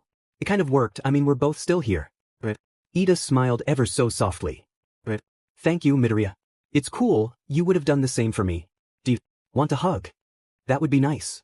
Ida had good hugging arms, Midoriya decided. Just beefy enough to cradle with care. He felt warm. Ida's phone buzzed a few times in his pocket. When they drew back, he reached out to check it. Why is Kaminari behaving so oddly? Show me. Midoriya leaned over his phone. Oh, that was me. I made a joke I thought he'd appreciate. Ida raised an eyebrow, smiling. Which was? Midoriya pointed to his neck. I lived beach. He and Ida had a fit of the giggles until the nurse came to check on them. Ida. Not that I haven't enjoyed the last few days, but I'm kind of glad we're getting out today. Ida chuckled from his bed, neatly folding his hospital gown and placing it next to him. I must agree, though I wish our shared time had happened under better circumstances. Midoriya adjusted the neck of his shirt. Glad we're in agreement. Now, not to put a damper on the mood, but you're not going to fly into another homicidal rage if someone sees you off. Ida's tentative smile drooped. I'm sorry, Midoriya. I really wish I had a better explanation for my actions. I want to improve myself, and I want to be a better friend to you than I was. In hindsight, I really wish I had listened to you. At the train station. Midoriya shrugged, rubbing at his new scar. Yeah, to be honest, I was astounded that you went through with it after I confronted you. Even Acid Eraserhead was freaked out. Ida stood up abruptly. I'll admit, I'm glad he was here when the police chief arrived. For a moment I thought I'd condemned my friends to a life in prison. Yeah well, I guess it helped that Manuel vouched for you. I think I would have been fine. Snipe gave me permission to protect myself. I'm not sure though, it could have ended a lot worse. What was he like? Snipe. He was nice. Gave good advice. He hummed. Ida wasn't sure how to broach this topic. They hadn't spoken about anything that wasn't surface level since before the sports festival. He half-heartedly cleaned his glasses. He really hoped that they could return to where they had been before. Ida loved his friends dearly. It would make him incredibly upset if his friendships came to an end because of his own actions. He glanced up from his cloth. Midoriya was staring at his phone. His friend had been in a relatively good mood all morning. That was probably be thanks to the fact that they were being released that day. Better to bite the bullet than to let it go unsaid, right? Midoriya. The boy hummed, looking up from his phone but not putting it down. When Stain threw that dagger at Todoroki, you dived in front of him. Midoriya let his hand fall onto his lap. Okay, I'm not going to apologize for jumping in. Ida held up his hands. No, that's not what I meant, sorry. The dagger landed in your chest, yet you pulled it out without a blink. Did it not hurt? Midoriya rubbed at his chest. He had also changed out of the hospital gown, preferring the clothes that had been left for him while they both slept. Ida wasn't planning on asking why Midoriya had no family visit him, bar his aunt, with whom he bore a striking resemblance. Although, they seemed close and Ida wasn't going to pass judgment. It didn't hurt. I have no feeling in that part of my chest. Ida snapped back to reality. Midoriya looked uncomfortable. No feeling. I'm aware that it's a different material to the rest of your chest, the same as your hands and feet, but you really felt no pain. I thought the blade had surely done more damage. Ida took in his friend's expression.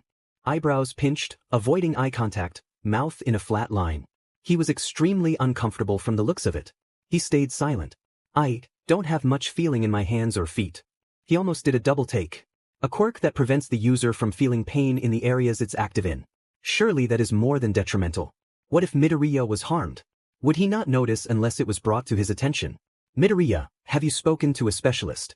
Perhaps it's something you need to experiment with. He let out a laugh with no humor behind it. It's not something that can be helped, I'm afraid.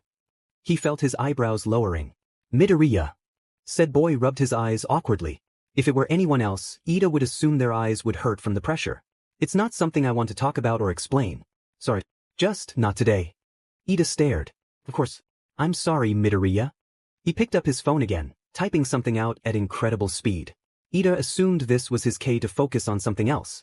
But how could he? He pondered it for a moment. Was Midoriya's immediate family cruel to him? Although, what possible form of abuse could lead to no feeling in body parts that were already a different material? He thought about his own engines. They felt just like parts of him. They were ticklish and always colder than the rest of him, unless he was using his quirk. Was Midoriya's quirk just different? Hardly, considering how the boy had reacted. He scratched at the short hair on his neck. Maybe he should let Midoriya come to him about it. He had been there for him during his blind rage. He needed to be there for Midoriya. He said he wasn't in the mood to explain today. That's okay, Ida could wait. He didn't mind at all. Midoriya thought about that conversation while walking to class, a few days later. I haven't told any of my friends. I know I don't have to, but should I? I don't want it to become all they see when they look at me, but would they do that? He rubbed his neck. His fingers got tangled in his curls. I need a haircut. He slid the door to the class open. Todoroki and Shinso were standing next to Ida's desk. The three were conversing quietly. Midoriya had asked Shoyuta and Hizashi about what Ida said. He needed reassurance in his decision to keep his past a secret. Naturally, they didn't give him a direct answer. It was both frustrating and relieving that they wouldn't make the decision for him. He kind of wished someone would just take the reins in his life. He was sick of choosing what to do with himself. Ah, Midoriya. Good morning. He looked up from the floor. The three of his friends were looking at him, gentle smiles on their faces. He let himself smile as well. Hey, how have you all been since? Since that? Fine, I'm more curious to know how you're doing. Shinso knew well that Midoriya wasn't completely okay. Midoriya rubbed at the scar on his neck. I'm fine. Got a lot of sleep. Plus, Recovery Girl really saved this from looking even worse. The three pulled faces at his choice of words. They talked briefly about their days since the whole incident. Dudes, have you seen the stain video? Kaminari, just after appearing in class, was holding his phone straight above his head. Ashido looked up from her conversation with Tsuyu. From the other day. I heard about it but I couldn't find it anywhere. He smirked. That's 'cause it keeps getting taken down. They don't want people seeing it. Luckily for all of you, I downloaded it before it was removed again. Come here. I haven't watched it yet, I wanted to witness it with all of you. They crowded around his phone, trying to get a glimpse of the aforementioned video. Midoriya shared a look with his friends. He had an idea of what the contents of the video would be. Wheatley had kindly drawn his attention to the civilian filming them, but unfortunately he couldn't do anything about it, due to his sudden and immediate neck slashing. That's right, keep laughing through it, you dumbass. Wait until it bites you in the butt. Considering what Stain had said, he really hoped the video had no audio. Kaminari hit play. The dark screen faded into a maroon, with text flashing in fast intervals. Midoriya wasn't bothered to read each individual block. It was all related to Stain's ideals, and what he sought to achieve. Midoriya rolled his eyes. Stain might have made some compelling points about the society they live in, but Midoriya knew better than to blindly trust the words of a serial killer. Stain could have been lying to him. But he also didn't try to kill him. Not until his escape. And he apologized. Kind of. Midoriya got the feeling that he didn't want him dead. Plus, Shigaraki was apparently telling people about him. Not a fun time. Shoyuta certainly hadn't been happy to learn that fact. Don't you get it, you're all fakes? Midoriya snapped back to himself. OF- audio. It was grainy as sheet, yeah, but what Stain was yelling was still painfully clear. All heroes, and not one of you can see that this society is broken. Midoriya glanced at his friends who were in the know. They looked nervous. Todoroki kept glancing at him. Some of their classmates were muttering among themselves. Why should I have to be the only one who sees that? Midoriya could feel the press of the blade, though his wound was long healed. He could imagine the chill of the air, the faint smell of smoke from the fires blazing all over the city. It was like he was back there. The video had painfully good clarity. It was very obvious that Stain was holding him hostage. Uraraka spun around, looking at him with a shocked expression. She wasn't the only one. There were eyes zeroed in on his neck. He resisted the urge to scratch his scar. He felt cold. Her expression turned to horror. Stain's voice rang out again. Or at least, I was the only one. This boy he sees. Midoriya stared forward as his classmates continued to look at him. Bakugo had a strange expression. Midoriya didn't meet his eye. I'll kill all of you fakes, just watch me, but the only ones who can kill me, the one true hero, All Might. And him, this boy. You are the only two who can kill me, and I won't let anyone else. Midoriya watched the events of that night play out from a new angle. The slight, tense pause, when Stain briefly told him not to take it personally. He watched Stain's sword rip across his flesh. He saw his own expression of realization. He saw the BLD spray from his neck. No wonder the video kept being deleted. It was very graphic. The video ended, but Midoriya kept looking at Kaminari's phone. He didn't want to know what they were all thinking. What the F-? He watched Kaminari put his phone down on the table. What the F-? Midoriya looked at Jiraiya. She was staring at his scar too. The rest of them definitely were as well. He regretted not wearing a turtleneck. Midoriya, please tell me that this is all a really unfortunate coincidence. He just looked at her. His face must have held all the confirmation she needed. Her hand flew over her mouth. He didn't look away when Ida put a hand on his shoulder. Jiraiya ripped her eyes off him like it physically hurt to do so. Kaminari was sweating. Dude, I am so sorry, I wouldn't have played it if I knew. We knew you got hurt but I didn't think well you sent that picture but I thought you were sheet. I knew Stain was involved but I'm sorry. He pushed his chair out of the way to formally apologize. Midoriya blinked at his form. On the ground. It's fine. Recovery girl helped. It's completely healed. Plus you didn't know, I'm not going to crucify you for that. Shinso shoved his way closer to Midoriya. Alright, I'm sure you're all traumatized by whatever the F that was, but let's leave Midoriya alone, maybe. Pretty sure the poor sucker has been through more than enough. Kirishima slammed a fist against his own chest. Bro, I respect the hell out of you for that. So manly, keeping your cool. If you need to talk, I'm here for you. There was a round of affirmative murmurs from the rest of the class.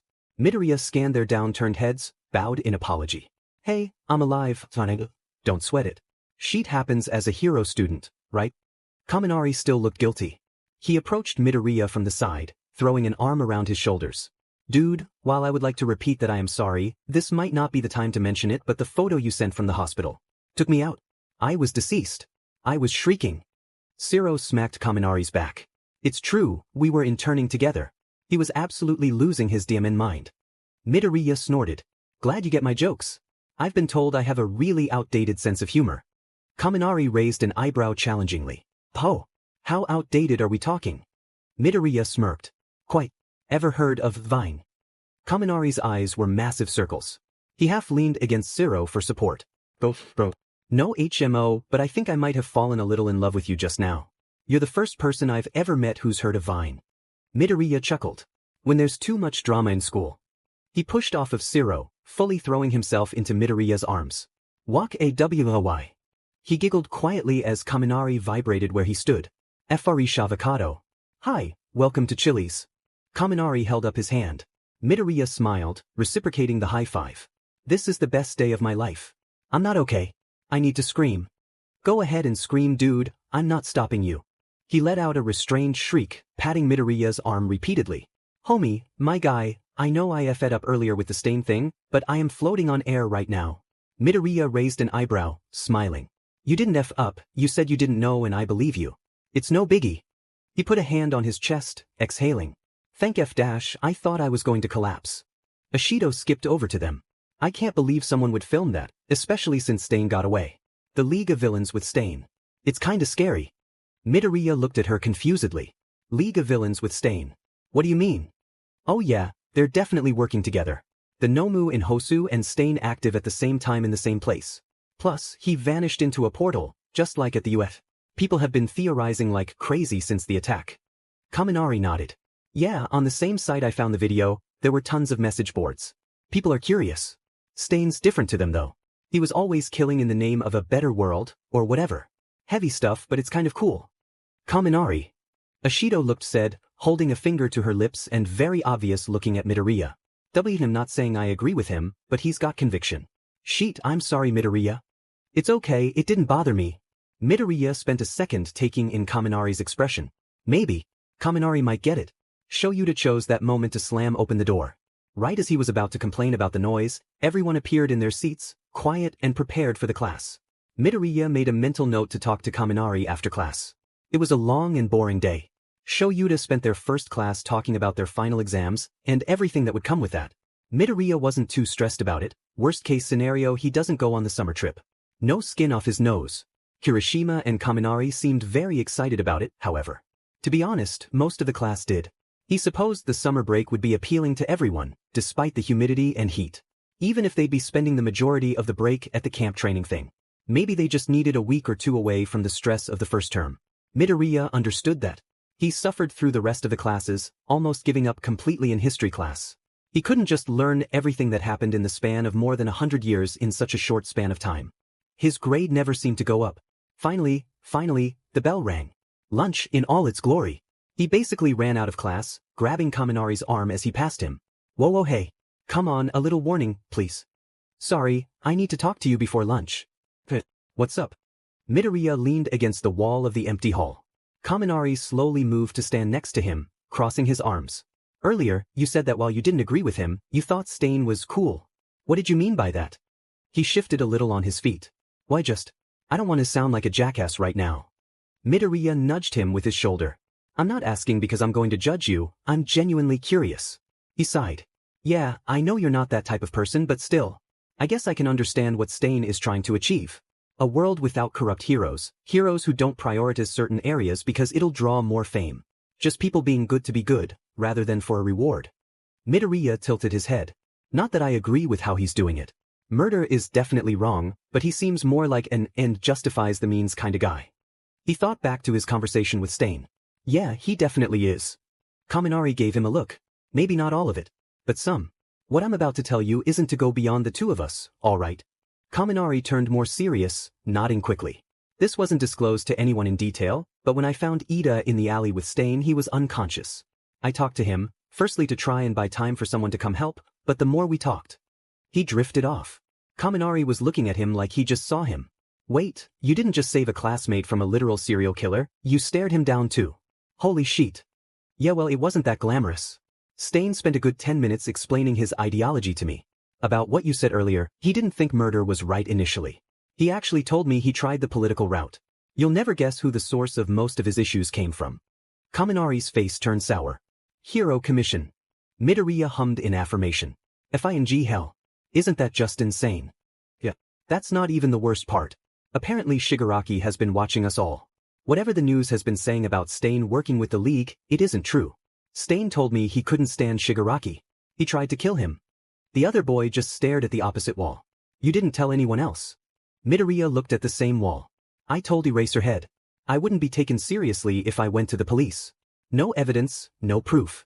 Plus, I didn't want to become known as the kid Stain likes. I don't need that kind of attention on me. Kaminari hummed. I didn't even think of that. Although, on the message boards I was reading, a lot of people are curious about you. They recognized you from the sports festival. Some of them really want to see what you do from now on. He sighed, running a hand through his curls. Gee, great.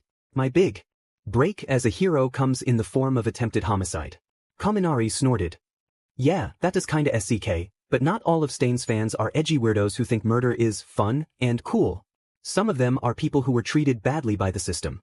You know, not very flashy or strong quirks, or quirks that are too flashy. Did you know that most heroes these days have emitter quirks? Mutant heroes are at an all-time low, and even the high-ranked ones are still appealing from a cosmetic standpoint. Like Hawks.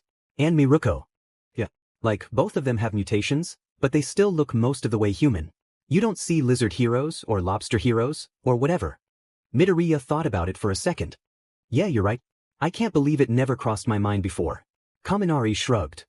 I only know because of the message boards. I'm not sure if I'm right to be saying it, but I think Tsu, Tokoyami and Ishido are getting off kinda lucky in that way. Still most of the way human, but the mutations are acceptable. I don't know, it's weird. Take Shuji. Guy's super nice, but he said that he's been wearing that mask because he scared a little girl before. That's not right, you know. Midoriya nodded. Tsu had shown them pictures of her family before. Her father looked particularly frog-like. She had said at the time that he was very shy. Midoriya couldn't help but wonder if it had something to do with what Kaminari had said. It might be weird, but I'm glad we're on the same page about all this. Stain shouldn't be killing people like he's judge, jury and executioner, but he has his vision. I wish I could hate him and what he stands for, but I don't. Kaminari looked at him curiously. Even after he made a gesture to his neck. I know it's weird, but I get the feeling he wasn't trying to kill me. Dude, he literally slit your neck open. That was gushing BLD. Midoriya raised an eyebrow, snorting. Can you pull up the video actually? I can show you what I mean. Once his phone was out, Midoriya skipped to the breed few seconds before Stain opened his neck out to the world. See that puss? He whispered something to me. Don't take this personally. And as stupid as it might sound, I'm not. He's extremely skilled with his blades.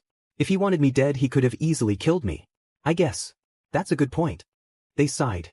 It kind of SCKS that we can only talk to each other about this. Midoriya inhaled. I'm not sure how the others would react.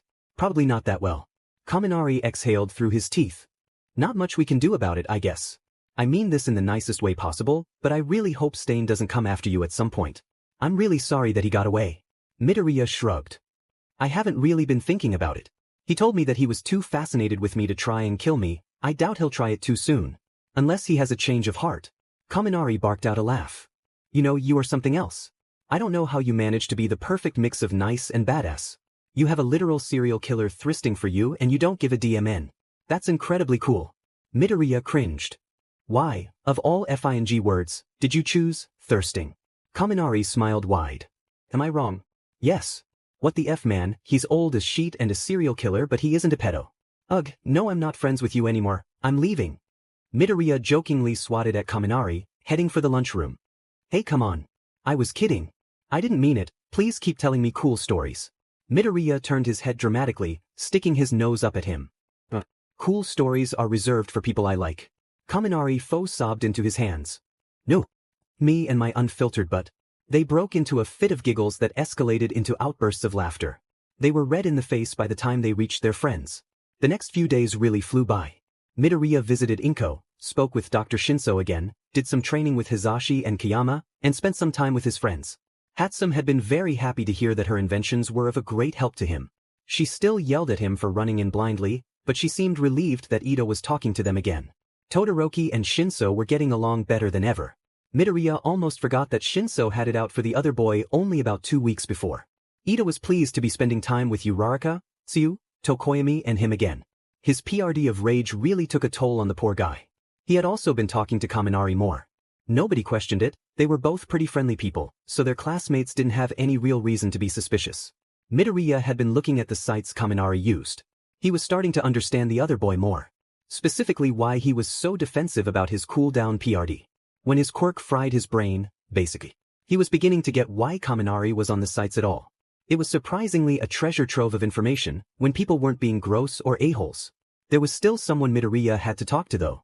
Bakugo had conveniently vanished whenever he tried to look for him. Midoriya couldn't make sense of the boy's schedule. He was sitting in their last class of the day, directly behind him. Midoriya had preemptively packed his bag, so he could grab and go if Bakugo tried to slip out again. The second the bell went, Midoriya was on his feet. Bakugo, can I talk to you for a quick second? He glared at him as he packed up his stuff. Clearly he was getting more comfortable around him, seeing as he hated him almost as much as he hated everyone else now. He didn't mean that in a bad way, despite how it sounded. F and whatever. What do you want? Okay, before I get into it, this might be me overthinking a complete coincidence. Please feel free to tell me to F off if I'm speaking nonsense. Bakugo stared at him for a hot second. Okay, great. So, you picked Yamikumo as your hero name, right? Yeah. What's it to you? I thought it was just, like, a name before. Means reckless, all that jazz. But in Hosu, something kind of weird happened. When he mentioned Hosu, Bakugo's expression shifted a little. It was a little more open, but Midoriya didn't care to figure out what emotion the other was feeling. I'm sure you know there were Nomu during the attack. Well, one of them grabbed me. You know the Stain video. Stain saved me from it literally seconds before the video was filmed. Bakugo's eyebrows pinched. So, right, sorry. Got off track. Anyway, when it grabbed me, it started flying away with these massive wings. But it looked at me and it said Yamikumo. It was really weird and I thought that it was strange. The whole situation is strange, but that's not my point. Midoriya looked back at Bakugo. He had a different expression. More surprise than anger or disgust. A little fear as well. But yes, there's something more. Do you even know? I mean, it could very easily be a F-ed-up coincidence dash. It might not be. Midoriya blinked. Yamikumo was my nickname for Mikumo, before I got all assholey. What did the wings look like? Describe them. Oh, leathery. They were kind of green, the whole Nomu was, but it had joints like a dragon's. They had a massive span. It easily picked us both up. Bakugo looked paler. Are you okay? He coughed a little roughly. Effin' fine, piss us off. I have a theory. I have to confirm something. It might not be a coincidence though. Oh. Let me know what you figure out. Whatever. Bakugo left the room very quickly. He said it might not be a coincidence. Mikumo didn't have a quirk, so that Nomu couldn't have been directly connected to him. But then how did it know the dead boy? And what did Bakugo know that he wasn't saying? Midoriya huffed a sigh. God damn it. Okay, patience, Izuku. Patience. It seemed time would tell. He left the now deserted classroom. Shigaraki Tamura was losing patience very, very quickly. The mess in Hosu caused a media uproar, but of course, it was Stain that took up most of the public's attention. The most mention his league got was passing comments about Stain's escape and a possible connection between them. It wasn't fair. What's worse, his Nomu were captured. All but one. The one he'd ordered, the one that could fly, was destroyed by Stain. So now, he had no prepared Nomu, no recognition for his destruction of the city and no hero brat. His hands shook as he held onto his slowly healing wounds. He wanted Stain dead. Dead, decayed, gone. But of course no, his sensei had other plans. When he and Kurogiri had returned to the bar, the lone monitor had lit up. Tamura, what were you thinking? He had blanched, feeling very small. He hated when his sensei was unhappy with his progress. It made him feel like a child. Sensei, I can't work with Stain. He doesn't understand what I want. He likes All Might, he was rude and he is so full of it. Maybe, but he's also the best opportunity. You have to get more members. The league is supposed to be a powerful force, not a club of my minions sitting around complaining. Bring Stain back. I will talk to him myself. I thought I could trust you with this, Tamura. Don't tell me I was wrong. He flinched, falling to his knees in front of the monitor. He felt himself shaking. No sense. Please, I made a mistake, forgive me. I'll bring him back, Kurogiri. Bring him back right now, let's settle this. His throat itched. He scratched furiously at the skin of his neck. His fingers felt wet. Good. Remember, Tamura, I helped you so that you can help me. I accept your apology. Father felt heavy on his face. He smiled. His dry lips split. Black, swirling mist grew outwards as Kurogiri located Stain. The man, covered in BLD and breathing hard, landed in a crouched position. His eyes were immediately scanning the bar. Why did you bring me back? Shigaraki rolled his eyes. Calm down. Sensei wanted to speak to you himself. Stain stood up. I have no interest in working with you. Need I remind you of our conversation earlier? The monitor lit up. Stain's eyes locked onto it. Hello, Stain. Stain paused. The voice that came from the computer was deep and raspy. Before Shigaraki contacted him, he had never met someone who'd spoken to the elusive All for One. The man was as close to a shadow as shadows get. Not a single info broker knew what he looked like, what he wanted to achieve, or how broad his control spanned. There were whispered stories, of course there were, but they weren't typically believed. An all-powerful man seeking revenge against humanity seemed unlikely. There are two facts, however, that remained undisputed. All for One didn't speak to those he wasn't interested in, and All for One had more than one quirk. Very little else was known about him, other than that he essentially vanished for a PRD of time a few years ago. No one could confidently say what happened. He forced a calm facade. Mind explaining what I'm doing back here? He could feel the glare Shigaraki was throwing at him, half a hand gripping the fabric on his shoulder. Of course. I understand that Shigaraki here may have been a bit aggressive in his approach earlier. We seek not to hire you, but to work with you. I have been following your work for a while, and I must say I'm impressed. Your vision is admirable. Stain felt very awkward. Is this how Midoriya had felt during their conversation? I'm afraid flattery won't work on me. What do you want to achieve? The man hummed. What does anyone want to achieve? I want to be successful in my endeavors. I have more money than I could ever spend and more quirks than I could ever use. Indulge me, why do you think I'm still here? Stain couldn't tell if that was a trick question. Shigaraki and Kurogiri had been awfully quiet for the last few minutes. He glanced at Shigaraki. He was looking at the monitor with a surprised look on his face. Stain didn't like where this was going. Are you trying to change things? The man chuckled. Not necessarily. I want to make life more comfortable for those working with me. You understand, don't you? It's not always black and white when it comes to us. Stain thought about his conversation with Midoriya. He felt small. It's not. Is this about the hero commission? Ah, there it is. Despite getting the right answer, Stain felt like he'd been dragged around by the nose. What are you trying to do with them? All for One made a tooting noise. Let's not associate ourselves with the likes of them. I wish to crumble the foundations that organization is built on. I want to destroy all faith in these heroes. Stain felt a chill go down his spine. So, can I expect you to aid me in achieving my vision? He couldn't say no. He wanted to. But one doesn't say no to a man like All for One. Stain knew about his experiments. His noma. If there was a god, this man should fear divine punishment for his horrific acts. Stain didn't want to end up a brain-dead pawn in this man's game. He didn't want the wrath of the underworld on him. He wanted to live. Externally, he sighed, taking his hands off the hilts of his katanas. You can. I agree to work with you, on the condition that I'll be able to continue my work. Stain got the feeling that the tyrant was smiling. Of course. And in return for your allegiance, I will provide you with protection. You will work under Shigaraki, provided he is up for the job. Stain glanced at the boy. He looked younger. More vulnerable than before. He didn't like this one bit. Every inch of his skin was crawling. Thank you for this opportunity. Am I free to leave? The man hummed in affirmation, and Kurogiri wasted no time in opening a portal for him. Kurogiri pictured Midoriya's portals during their fight probably wasn't the right word. Their squabble. He much preferred the bright blues and oranges of the boys' portals. The dark, swirling mass of Kurogiri's portals felt cold. They held no warmth and no sympathy. He left quickly. Shigaraki watched him leave. There was a pause. Yes, Tamura. Why him? Why do you want him in the league? Sensei breathed. I believe he is your ticket to learning more about those UA students you've taken an interest in. Tell me, do you know what he was just doing before he was brought here? The hero killer was holding a blade to Midoriya Izuku's throat. A fascinating boy, wouldn't you agree? Can you get me more information on him? Please. Of course, Tamura. The aftermath of that night was even more frustrating than being talked down to by his sensei. The papers, the news, all the hero-related websites, all of them talking about Stain and his brutality. His escape. His convictions. Barely anything about Shigaraki's league. The League of Villains needed more members and more recognition. But how exactly was he supposed to do that? Jiren had assured him that there would be skilled villains flocking to him after that whole spectacle. Apparently there were dozens of people interested in joining, if only because of Stain's new status as member. Shigaraki hadn't seen Stain since. Granted, it had only been a few days. News about Midoriya's attack had spread like wildfire. The hero in training was becoming the topic of many conversations among some shady individuals. Stain's favorite little hero brat. One of the two people he would allow to kill him.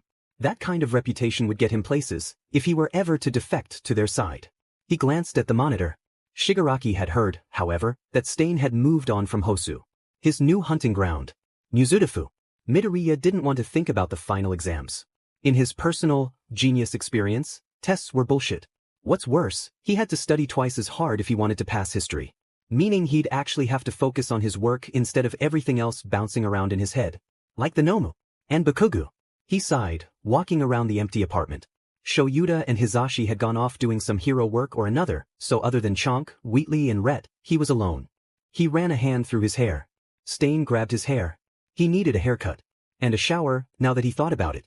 He reluctantly admitted to himself that he hadn't showered fully since before the Stain incident. It had been around 6 days. He was aware that he smelled. He shuffled into the bathroom, towel in hand. Adjusting the temperature, he turned on the water. Shucking his pajamas, he stepped under the flow of water, preparing for the wave of warmth to embrace him. Dash. He felt the sting of a shock in his abdomen. Midoriya stared at the disc, embedded in his chest. The disc that had a knife stuck in it. That he consequently forgot about. What? He was a little distracted by everything else that happened. He turned off the water. No shower then. God damn it. He pulled his pajamas on, grabbing his phone from his nightstand. He hit call on Hatsume's contact. She picked up on the first ring. What? He flinched. What the F dash? Why are you yelling at me? Huh? No reason. What's going on, Greenie? Midoriya sighed. So you know how you're very adept with odd and niche technology. She hummed, clanking something in the background. I'm aware of it, yes. Great. Something happened with Stain that I kind of forgot about and it's biting me in the butt. I need help. Please. He could hear something being dropped. What's that got to do with my expert engineering? It may involve the weird sheet I like to call my quirk. I'm coming over, be there in 5. She hung up on him. He stared at his phone screen. Lo and behold, she was incessantly banging on the door in exactly 5 minutes. He reluctantly opened it. She shoved past him into the apartment. When did I tell you where I live? She cackled, poking him in the neck. It felt weird. You didn't. He bit his lip. Okay. She was half covered in soot and debris. Presumably she'd been working on something before showing up. Presumably. He needed this to go quickly. He had no idea when Hizashi and Shoyuta would be home, but if they arrived and Hatsume was still here, that would be hard to explain. She explored the apartment for a little. Chonk was quick to make an appearance. They instantly hit it off. Midoriya didn't want her going in his room. Wheatley she knew about. But no way in hell he could come up with an explanation for having it. Sorry, I got a little distracted there. You have a lovely home. Now, down to business. He nodded, walking to the center of the living room. He tugged off his shirt, looking down at the disc. She pulled out a notebook, scribbling something down in her illegible handwriting. Okay, what happened, what's different and what's it do? Stain threw a knife at it, it shocked me when I went to shower, which it doesn't normally do, and I have no idea. She scratched at the notebook. You have no idea. He shrugged. Nothing ever happened when I used my power, so I never figured it out. She hummed. Interesting. Did you do anything different when you showered? No, just hopped in. Same temperature, same water pressure. Gotcha. And the knife, what happened with that? Hatsume was one of the few people that didn't pity Midoriya for what happened. It was oddly refreshing. She'd asked him if he was okay, if it was okay to joke about, and the rest was history. She'd made a point of poking his neck at every opportunity. He thought it would bother him more than it was. He supposed it was because she was the same as she'd always been. No lingering stares, no flinching at the mention of Stain or Hosu, no tiptoeing around conversations with him. He really appreciated it. Well, Stain threw a dagger at Todoroki. Me being me, I jumped in. Hit me square in the chest. But anything else?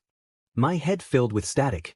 At first I thought it was the shock of being stabbed, but looking back, I don't know. It has to be related.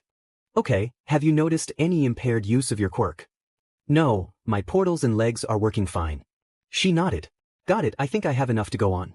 May I? She gestured at his chest with a small screwdriver. Given that there were no screws in the disc, he hoped she wasn't going to be using that particular tool. Go ahead. She eyed the crack where the knife hit him. The disc itself was otherwise unaffected, and there had been no pain until he went to shower. Is this raised on one side? Oh yeah. Is it supposed to be like that? He chuckled. Nope, you know how you had to help me with my portals? Same event. Kaminari shocked me, I'm not sure why it raised though. Why didn't you mention it before? I don't know. I guess I was hoping it wouldn't lead to anything. She hummed. She pulled out a different tool, a flat-looking knife of some kind. She lined it up with the raised edge, trying to slip it in underneath. Let me know if this hurts at all. He nodded. She slowly increased pressure on the disc until she was using him as leverage. He felt something give way with a pop. Eyes snapping down, they stared. Is that a USB port? Midoriya's expression shifted. Apparently. The disc had popped off, revealing a small but definite USB connection port. There was no visible damage done to it, surprisingly. He plucked the now unattached disc from her palm, examining the crack. There were little wires running through it. F-I-N-G hell. This was just in you. Your quirk is cool, but that is so freaky. I'll say. He was about 3 seconds from breaking down. He took a deep breath in. What the f did Glados do to him? He was suddenly hit with the memory of his dream. She was there, talking about Cave Johnson, and went back to insulting him. She asked if he had forgotten about her. How could I? He felt his stomach turning. Hatsum eyed it for another moment. Want me to connect to it? Midoriya blinked. I'm not sure what you'll find. She gave him a look. His sudden shift in tone threw her. Midoriya. Izuku. Is there something going on? He felt cold. He looked at her from under his bangs. What? She narrowed her eyes. First, you happen to throw yourself into space for a ball of metal, then you speak perfect English to that ball about something you wouldn't disclose to me. You know about Aperture Science, but you were surprised that I'd heard of it. There were logos in your hands that I recognized. You've been really cagey about all of it. I'm not blind, Midoriya. Midoriya wanted to scream. Her gaze softened. Are you safe? Are you in trouble or danger or whatever else? I might be able to help you if you tell me what's going on. He stared at the disc. She stared at him. He let it slip out of his hand. Follow me. She gave him a confused look, but walked after him. He pushed open the door to his room. She stalled. Its red eye began to glow. Hello. She lightly smacked his arm a couple of times. What?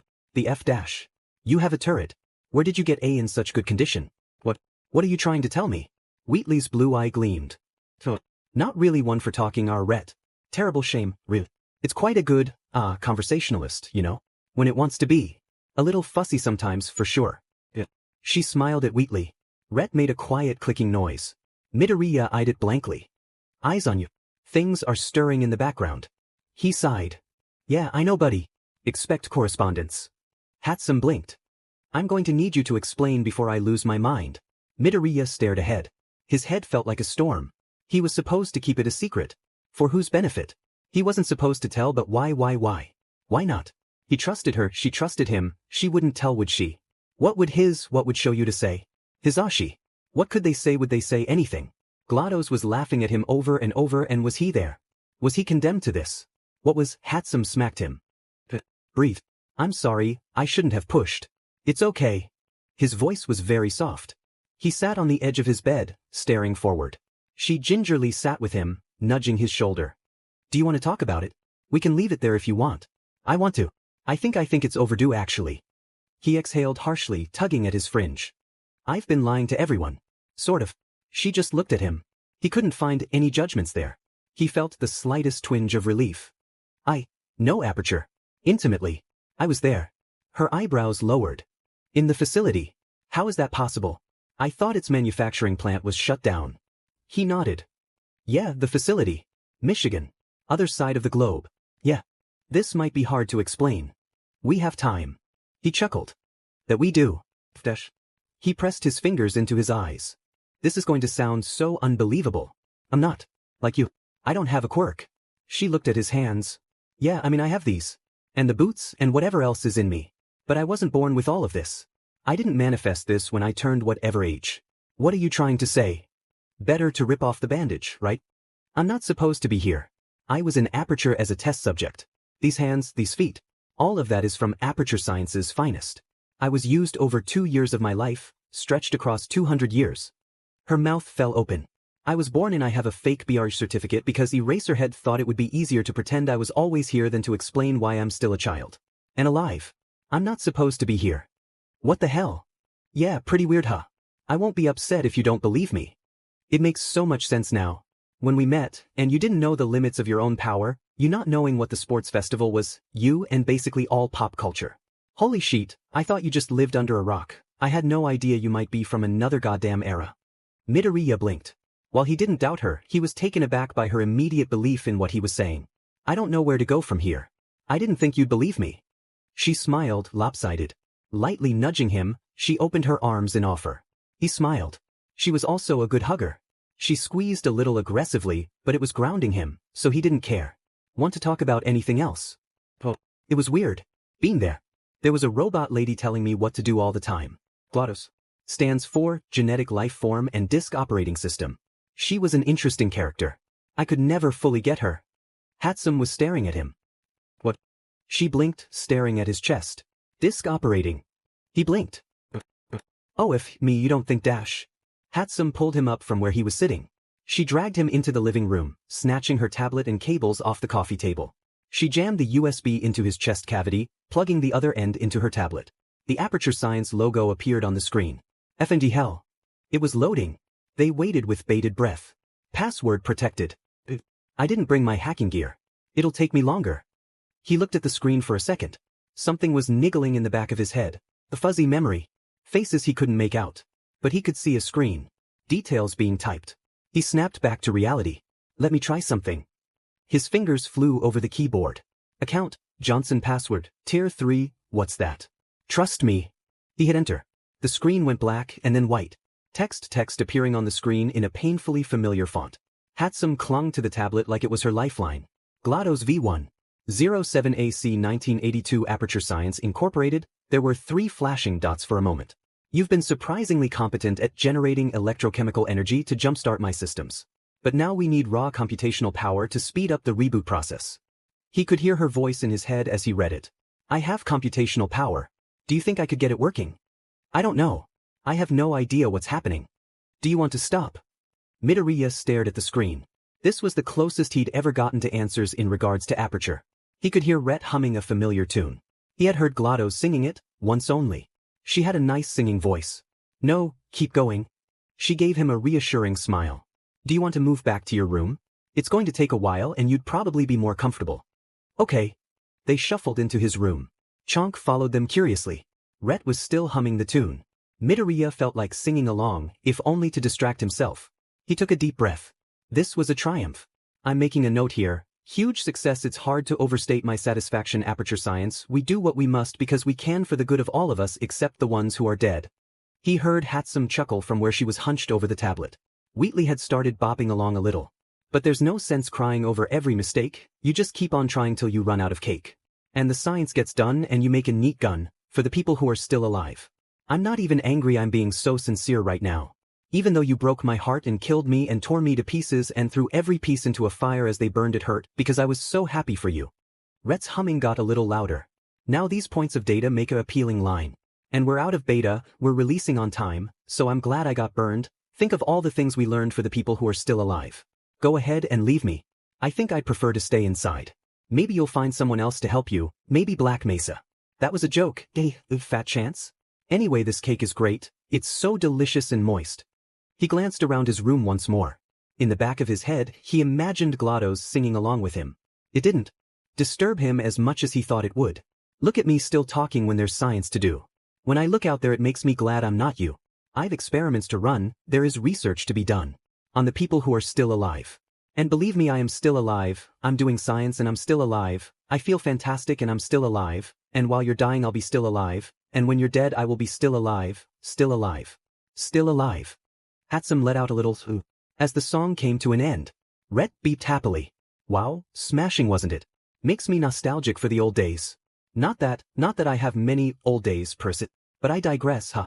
Lovely voice you've got. He giggled. Thanks, Wheatley. Have you had that song? No, afraid not. She didn't do a lot of singing when I was manning the relaxation chambers. A little busy being dead. You know how it is, let's all raise the new guy. It's fine. Not really, but it's what it is. Midoriya smiled at him. He glanced at Hatsum. What's going on? Any luck? Hatsum's eyes were wide. I'll say, have a look at this. The screen was black, other than 3 buttons. Portal, interrogate, Glados. Hatsum looked at him. Do I? Click it. He shrugged. What do we have to lose? Hatsum smiled, holding up her pointer finger and pressing on Glados. His head twitched to the right sharply. Greenie. Oh, that's never happened before. He rubbed his neck, rotating his head in circular motions. There was a sudden, striking pain in his temples. He gripped his hair. Hatsum. What are you doing? I'm not doing anything. Why? What's happening? Just a little pain. I don't kn dash. Calibration in process. Please excuse some mild discomfort. Mild? Accessing. Neural memory accessing. Muscle memory access procedure. Complete. Midoriya. Are you okay? Text was appearing on the screen as he heard it in his head. This wasn't right. Midoriya Izuku, test subject number 150709. Glad to see you're still in one piece. I'm disappointed. I really thought that serial killer had you nabbed. Oh well, always more work to be done. What, did you forget about me? I'm hurt. Hatsum looked at the screen. Midoriya looked at Hatsum. Glados. What the F dash? Why, what's happening? Hatsum's head was snapping between him and the screen so fast he was momentarily worried she'd get whiplash. Sharp as ever I see. You couldn't comprehend simple instructions if they were printed onto your underfunctioning brain. He pulled a face. Wow, I'm almost impressed. 30 seconds in and you're already insulting me. If I recall correctly, which I do, impressing you isn't particularly hard. Ugh, for F's sake, can you not? Why are you in my head? That thing I said earlier about printing instructions on your underfunctioning brain. I thought I made it obvious. I can't just rip my brain out of my skull. Really? It worked fine when I did it, and considering that human anatomy is notoriously picky, I think I did a good job. At best, you might have a very minor case of brain damage. Midoriya pushed the palms of his hands into his eyes. Of course Glados couldn't have just blown up with the rest of the facility. She couldn't have just F'd off out of his life. Wait, hold on. What's going on here? Who are you talking to? Surely not like her, right? You're joking. Yeah, you're not joking. Oh no. Midoriya dragged his hands down his face and looked through his fingers at Wheatley, who was his desk. His blue eye light was flickering as he stared at him. Oh, it's you, Metal Ball. You know, I never did get to enact my revenge plan. Do you think you could get me access to an incinerator? And a hall of screaming turrets? Wheatley snapped his eye flaps shut. He didn't make a peep. Midoriya was said. Shut it, you're not hurting him. You accessed my memory just now, you know he helped me in Hosu. Help, right? Helping by leading you to a serial killer. Very efficient. Midoriya rolled his eyes. Hatsum was furiously reading what was appearing on screen. Greenie, are you hearing this? He blinked. Yeah. Her eyes widened. Hold on, maybe I can hook her up to my Bluetooth speaker. You just brought that with you. Always do. Is this the engineer that built your gadgets? Her knickknacks are impressive, considering her lack of experience. She isn't a scientist. I wonder if she's immune to neurotoxin. The other scientists certainly weren't. Midoriya smacked the side of his head. I'm not sure you'll want to hear what she has to say. Good old Glados, charming as a dictator and warm as the Arctic.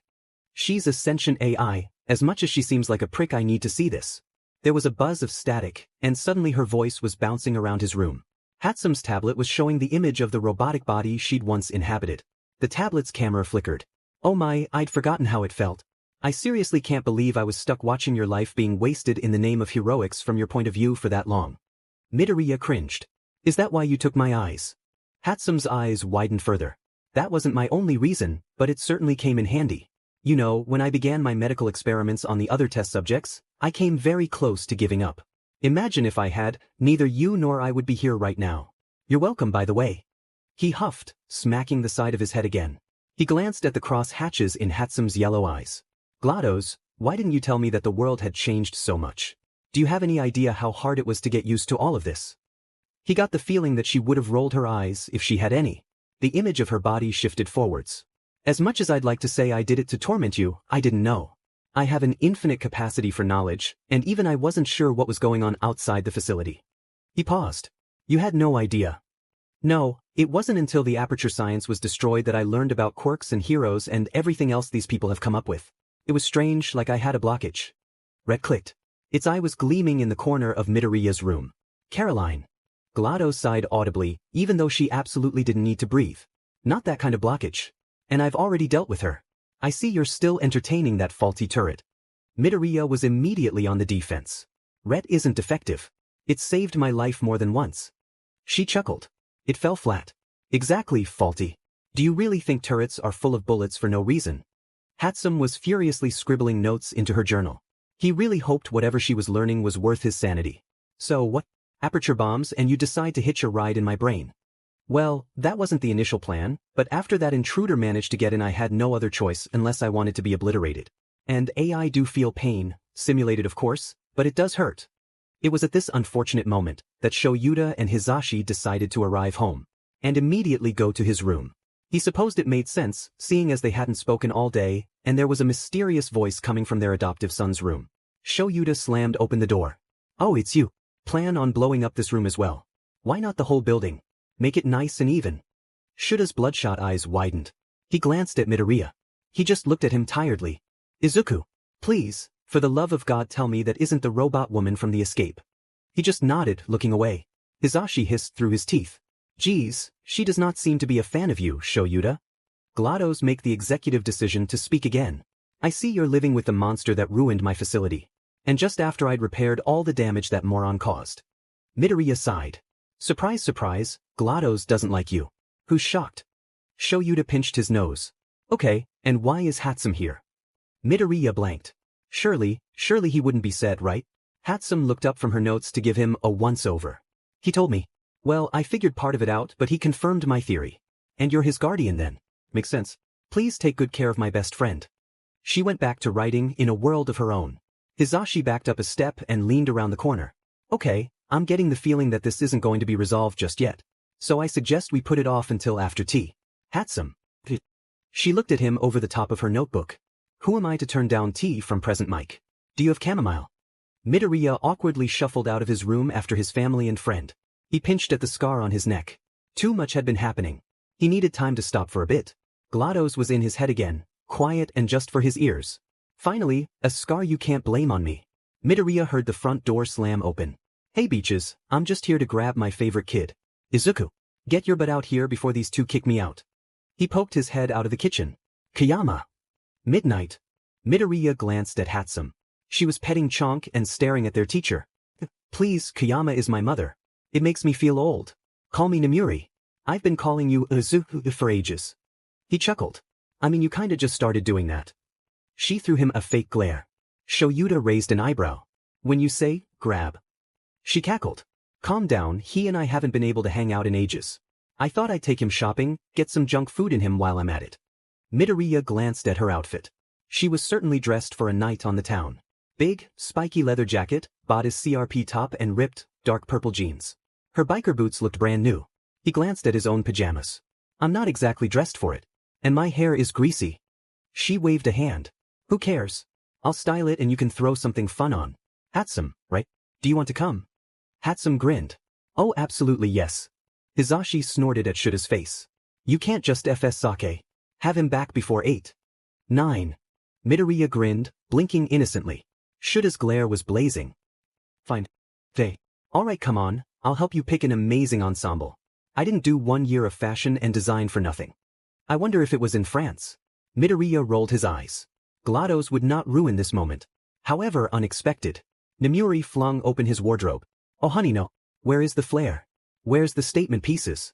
You live with Present Mike, how have you not stolen his jackets? Midoriya chuckled. I tried, he screamed so loud my ears were ringing. I didn't have to willpower to try again after that. Hizashi stared him down from the doorway. Nothing came between that man and his jackets. Midoriya shivered. Regardless, this is child abuse. I'm buying you some style. Shoyuta smacked her arm. That is not child abuse, he never asked. She put her hands on her hips. You think he would have asked? He once had a panic attack trying to ask me for a pen. His face went red. That was not a panic attack, I just didn't want to put you out. Hatsum watched the exchange with glee. She elbowed him in the side. Are you this buddy-buddy with all of our teachers? Not all of them, but some. So cool. Namuri threw some things at him from his wardrobe. She pulled out a button-up polo shirt that hadn't seen the light of day in months. Do you like this one? I like the pattern, but it fits a bit weird on me around my stomach. She smiled, pulling a pair of scissors from a jar on his desk. Without hesitation, she cut it in half. He watched a ring of fabric fall to the floor.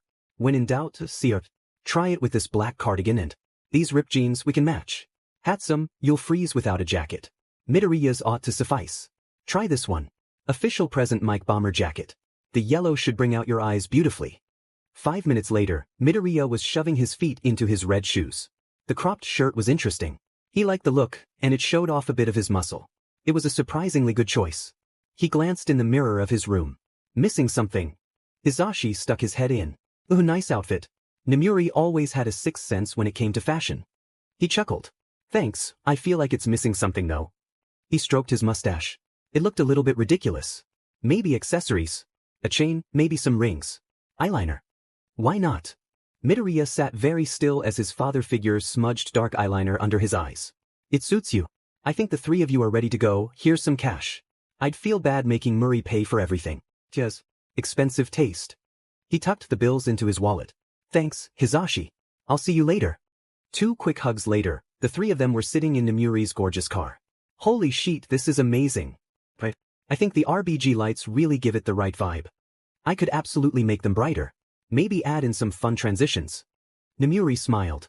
I might take you up on that. She pulled out onto the road, blasting music and singing along. It was almost sunset already. So, where are we going? I need a distraction. I think she's being a pretty good distraction. We barely got to finish our conversation. He shook his head. Hatsum perked up in the back seat. Namuri had given her some winged eyeliner and a gold choker. Midoriya knew she hadn't been wearing it before that. Knowing her, she probably kept stuff in the car. Yeah. I haven't been out like this in. I don't even know. Namuri signaled left. I'm taking you two to the single hottest place in the game right now. A new shopping mall opened in the Dagoba district. Midoriya pulled a face. Dagoba? I thought that was the place with the junk beach. She waved off his comment. It was. Apparently someone cleaned it up. The beach is gorgeous if you're ever in the area. But yeah, some big bucks investor decided to open a nightlife mall. It really boosted the community. Hatsum was basically vibrating in her seat. I thought the beach was great. Lots of scrap metal and circuits and stuff. Came in a lot of handy when I was practicing for the entrance exam. The rest of the drive flew by. They chatted about school and the upcoming exams, but they also kept it light. The mall was huge and gorgeous from the outside. The neon lights cast an insane glow in the darkening sky. Best part about this place. All those black walls are solar panels. This place is 100% green. The mall was surprisingly crowded for a weekday. Lots of teens and young adults. Namuri, what if someone recognizes you? She smiled down at him, resting a hand across his shoulders. I'll sign some autographs and tell them to have a good night. I'm not a monster. Oh, you're going to love this place, come here. The shops were completely different to the ones he'd been to with Shoyuta all those months ago. Clothing of all kinds lined the racks, and by the time they left the first shop, he already had another 2 complete outfits, accessories and all. By the third clothes shop, he had to take a break. He smiled as Namuri helped adjust the outfit Hatsum was trying on. I think the industrial goth scene is absolutely you. With this choker and these gloves. He checked his messages, sending a quick picture of the situation to Shinso. He responded almost immediately. I'm begging you not to tell her you're talking to me. How if are you even hanging out with her like what the hell? He grinned. Very long story, but she's trying to teach us how to dress better than Eraserhead. He closed his phone again. Namuri, what do you think of Shinso? She giggled as she clasped a choker around Hatsum's neck. He's fun. I'm messing with him a little bit because he reminds me so much of Shoyuta as a teenager. I have pictures. If I didn't know his parents I'd think Shoyuta was his father. Hatsum was gasping for breath between laughs. Namuri strapped a thick choker around his neck while he took a picture of them. Is this what you were so desperate to get back to? At least in the testing facility you were doing something worthwhile. Midoriya felt some of his good mood vanish. As if sensing it, Namuri paid for the things they'd picked up and tugged them to the next stop. After some greasy but delicious fast food, they continued their exploration of the mall. Is that the hero student? Whoa, Midnight is here. Wait, that's the kid from the Stain video. Midoriya stalled. Namuri's head spun around to the guy who just spoke. Off, you have the wrong guy. She pulled them into the nearest shop. Midoriya glanced around. Hatsum was admiring the art on the walls, This is a tattoo place. She blinked. So it is. Do either of you want to get a piercing? I don't condone underage tattoos, but teenagers are always getting piercings. He made eye contact with Hatsum. She smiled with most of her teeth. I've been wanting to get my eyebrow bar re-pierced. Midoriya smiled back. And I've wanted to pierce my nose. And ears. And tongue. Yes, is what I'm saying. Nemuri clapped her hands together. Amazing. You know, I think I'll get a new one too. Midoriya raised an eyebrow. New one. She popped her hip, crossing her arms. It might be hard for you to believe, but I live a very full life. Sure, I have piercings. I just don't keep them in for hero work, you know. He and Hatsum nodded. The actual piercings hadn't hurt at all. He may be biased with the heightened pain tolerance and all, but he thought it would have been worth it regardless. The black studs in his ears, black ring in his nostril and barbell in his tongue made his outfit feel more like him, instead of it being like someone picked it. Which it had been, but it certainly felt more like his own choice now. Hatsum's eyebrow bar looked as natural on her face as her eyes, and her new industrial gleamed in the black light. Nemuri's new snake bites suited her more than they had the right to. Is it just me, or do we look very cool right about now? Midoriya had some trouble talking, so he typed out his thoughts. We did until you said that, she just laughed. Hatsum was already scratching at her ear. Hatsum, I thought you said you knew how to take care of piercings. Stop. She laughed. I lied. My last eyebrow piercing closed up after like 3 days. It's fine though. Midoriya rolled his eyes, smiling. Nemuri checked her phone, sighing. It's getting late, kiddos. Sorry, but I think that's the end of our little field trip. Come on, I'll drop you home on the way, Hatsum. The car ride back was quieter, but they were tired and full and had much lighter pockets than before. Midoriya felt warm. I'm shocked. No, I really am. Who knew all it would have taken for you and I to get along was a day trip and a needle poked through your skin? That could have been easily arranged. Midoriya's thoughts drifted to Glados again. So much for that distraction, he thought. Oh, I'm sorry, did I upset you? If only I had access to your file. I'd add a note right now. Got sad when reminded of Aperture. It really is fascinating how little you've achieved since being taken. Off Glados. Was I talking too loud? Oh no, if only we weren't trapped in the same vessel. All because that man broke in. Think of all the science we're missing out on. The pain in his tongue seemed to triple. He felt sick. When they arrived back at the apartment, he thanked Nemuri for the presents and the trip, walked up to the apartment and went straight to his room. He threw his bags down by his wardrobe and stared at his reflection in the mirror. His eyes were redder than he remembered. Oh, how far we've fallen. Midoriya didn't get much sleep that night. The days after that were tense. Despite his grand night on the town, Midoriya spoke less and less, and Shoyuta and Hizashi didn't know what to do. Dr. Shinso said it was normal for him to withdraw after being forced to face an abuser in his life. Shoyuta felt horrible about the whole situation. Especially because the final exams were right around the corner. The worst part, it wasn't just Nedzu organizing it. Naturally, the homeroom teachers had a say in who fought who. Because they were assessing their progress and were monitoring who got along and who didn't. Initially he had planned to have Shinso and Todoroki together for their fight, but after Hosu there was little doubt in his mind that they got along well. In hindsight, pairing Izuku with Bakugo may not have been his brightest idea. Hizashi had been reluctant at first, especially considering Izuku hadn't explained all their baggage to them. He just hoped he wouldn't inadvertently cause more damage to his already mentally fragile kid. Well no, that wasn't a fair judgment for him to make. Izuku was overwhelmed, not necessarily fragile. Aizawa knew Izuku wouldn't be happy to be called anything that referenced his mental state. It was probably even more stupid to pair his kid and Bakugo against him. He wanted them to figure out their stuff, and to get used to fighting without the support of their quirks. Or powers, rather. Bakugo certainly needed to adapt his combat style. Some good explosions would be if he was fighting in a dilapidated building. Or any building, to be honest. Izuku needed to get more comfortable with hand-to-hand. With him, however, he'd have to spoil the surprise. Izuku couldn't get caught using portals if Aizawa had his eyes on him. It would blow his cover completely. It was the morning of the exams. Izuku had been studying late into the night. Aizawa let him sleep in a few extra minutes. He knew the written portion would be difficult, but not impossible. The practical, however. Different can of worms. Why didn't you wake me up? Izuku was struggling with his tie as he stumbled around the apartment, grabbing his things. Aizawa pushed his breakfast closer to him on the counter. Here, let me. He made quick work of the tie, eyeing Izuku as he did. His piercings had been healing well. The boy was staring at his hands. I can't figure out how to do that. I'll teach you someday. Gee, can't wait. He was talking more than he had in a few days. Hopefully that was a good sign. Feeling any better? He sighed, picking up his teacup. A little. Glados promised to stay quiet during the exams today, so small victories. Aizawa nodded into his mug of coffee. That's good. Izuku, I need to tell you. Something about the exams, and you have to promise not to tell your classmates. He raised an eyebrow. Is it that it won't be robots? Don't worry, only Ishido, Kaminari and Monoma really believe it. Aizawa looked at him curiously. You're still talking to Monoma. He nodded. On occasion. He doesn't really trust me that much yet. He way prefers Shinso, but he's surprisingly friendly if you go along with his vibe. His vibe? He doesn't like 1A because he thinks UA separated the classes by ability and not randomly. If you discuss the merit of that statement with him, he's pretty chill. Aizawa hesitated. Well, that's not what I was going to say, but it's good to hear you're getting along with your fellow students. There's no robots, you'll be fighting the teachers. Midoriya looked up from his bowl. Oh shit. We were way off. There's probably going to be a lot of fails this year, so. Aizawa huffed a laugh. Maybe, but I'm telling you because I need you to promise me something. You'll be fighting me with Bakugo. I need you to try and get through your issues, but anytime I'm nearby, no portals. Midoriya's expression remained neutral. It unnerved him a little. We wouldn't want more people knowing that I've been lying, right? He didn't like Izuku's tone of voice. I thought you wanted to keep it a secret. He looked away. I don't know what I want to do anymore.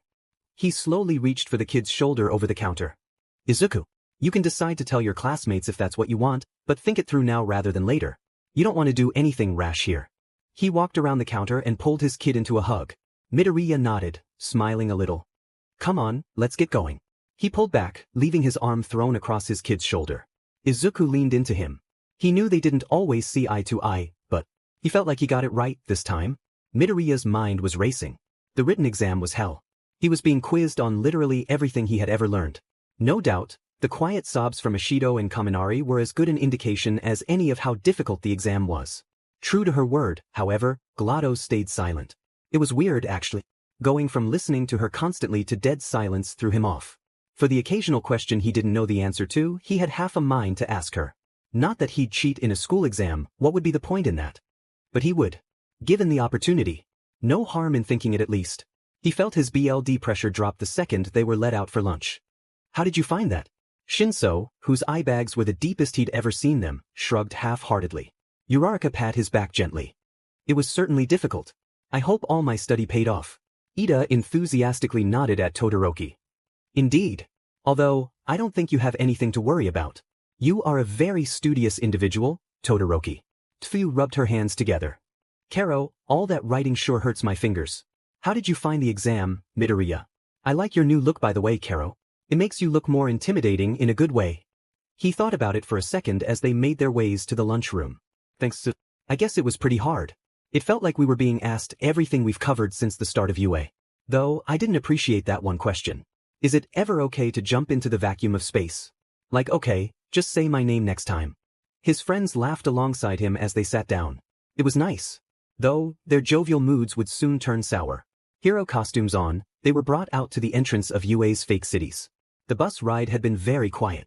Midoriya knew what was coming, but his classmates certainly didn't. Why are all the teachers here? Kaminari looked nervous. Ishido narrowed her eyes. They all look a little too pleased to be here. Especially Aizawa. Midoriya disguised his laugh as a cough, though he met Shuta's eye. It absolutely gave him away. Welcome students. I hope you're all prepared for the practical portion of your exams. Netsu popped out of Shuta's capture weapon with a flare of his hand. Whatever. His guardian looked utterly unbothered by the situation. Midoriya envied his deadpan stare. The principal used one end of the scarf to lower himself to the ground, walking down Shoyuta like he was abseiling. I'm sure you're all curious to know why your teachers have made an appearance. Allow me to explain, you'll be fighting in pairs against one of your own teachers. Midoriya could feel the second the mood crashed and burned. Any joy or excitement was sapped out at once. You'd really think these children would know better than to trust their authority figures. Midoriya cringed. Shut it, you said you'd be quiet. He felt Glados returning to the small place in his brain she'd been occupying. These teams are not chosen at random, but in order to keep you working hard, we decided to wait until today to tell you all. Netsu gestured at Aizawa. Midoriya watched him step forward with a small slip of paper. Up first, Aoyama and Uraraka against 13, Shinso and Sero against Midnight, and Ida and Ojiro against Power Loader. Second group is Todoroki and Yaoyorozu against All Might, Azui and Tokoyami against Ectoplasm, Kirishima and Satu against Cementos, and Ishido and Kaminari against Principal Netsu. Kaminari and Ishido pulled the same face. They didn't look happy. At all. And third, Jiru and Koji against Present Mike, Shuji and Hagakure against Snipe, and Bakugu and Midoriya against me. Midoriya's head snapped over to Bakugu. The boy was fuming.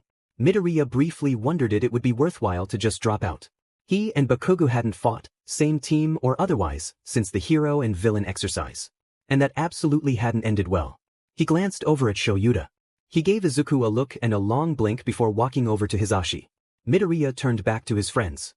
Well, Fed, it was nice knowing you all.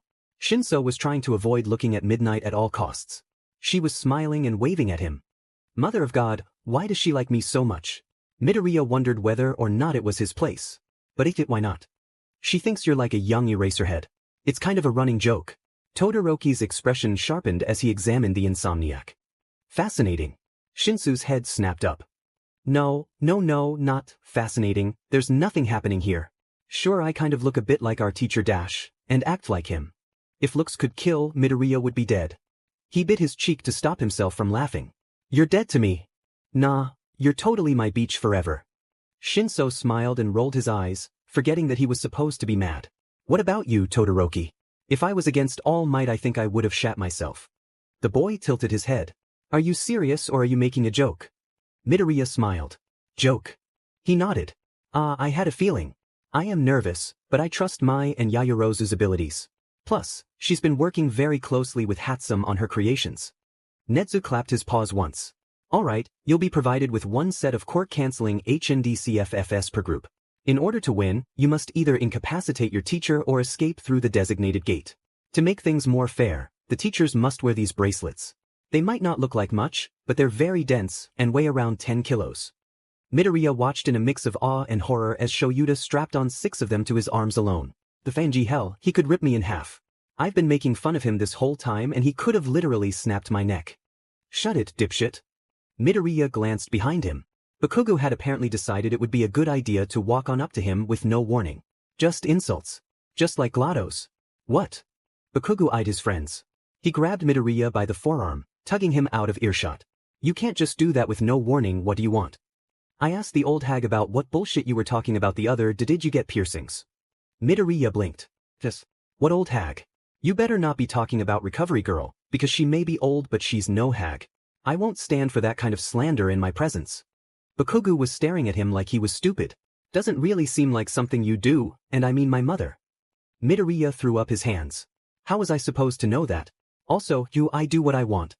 Bakugu paused. Midoriya sensed he made a mistake. Of course you wouldn't know her. Whatever. So, my point is that I asked her about a kid I knew a while back. Tsubasa or some bullshit. He had leathery dragon wings. Midoriya's eyes widened. And nothing. She said she hadn't heard from his parents in over a decade. But I looked up missing persons reports because the kid was just gone one day. You'll never guess who vanished when we were 5. He showed Midoriya a screenshot on his phone.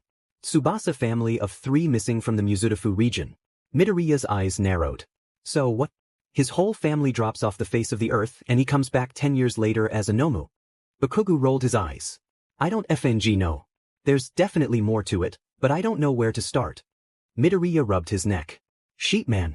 I mean, this is F-Ed, right? The other boy looked away. Yeah. Whatever, nothing more we can do by ourselves. Midoriya sighed harshly. This. He glanced over to their classmates, who were walking to the observation area. I guess we should follow them. Bakugu said nothing before walking off. Midoriya rolled his eyes and caught up with him. Did it hurt? Midoriya raised an eyebrow. Yeah. What part exactly are you asking about? Bakugu huffed what might have been a laugh. The piercings. I want one. Midoriya shrugged. Hardly felt them. They're a beach to heal though. Bakugu nodded. Midoriya had been annoyed when Shoyuta had paired them initially. He'd thought Bakugu would go apeshit again. He was worried they'd fail. He didn't want to get hurt. But he was different. In a lot of ways. It was interesting. Maybe they could actually be friends, after all this. He smiled. Midoriya and Bakugu had stayed to watch a few of their classmates' fights, though they mutually agreed their situation would be different. Fighting a pro hero is one thing, fighting a pro hero without their power is another. Midoriya also had to focus on Bakugu during their fight. If he slipped up, Bakugu would notice. The guy was crazy observant when he wasn't in battle, let alone when he was. They had been standing outside their mock city for a few minutes, and Midoriya was trying to formulate a plan. If Eraserhead uses his quirk, We're basically fighting hand to hand. He is a lot stronger than he looks, so it would probably be better if we didn't split up. Bakugo raised an eyebrow. You think he could take both of us at once?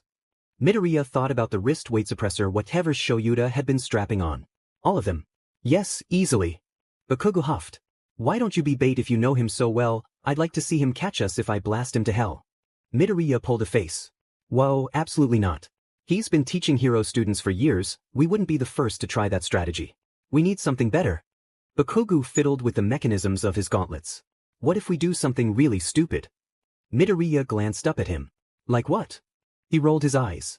Use your effing imagination, I don't know. Flailing in the streets or something. Try and throw him off. Midoriya's eyes lit up. Wait, I've got it. You're a genius. Bakugo looked a little unsettled. Okay. Midoriya chuckled. If this didn't surprise Eraserhead, he didn't know what would. Their plan was simple, head out into the city and find somewhere to hide. The alarm blared signaling the start of their exam. Bakugo picked Midoriya up by the neck of his costume and practically flew into the city. They ducked down in a small garage, near where Shoyuta would be entering from.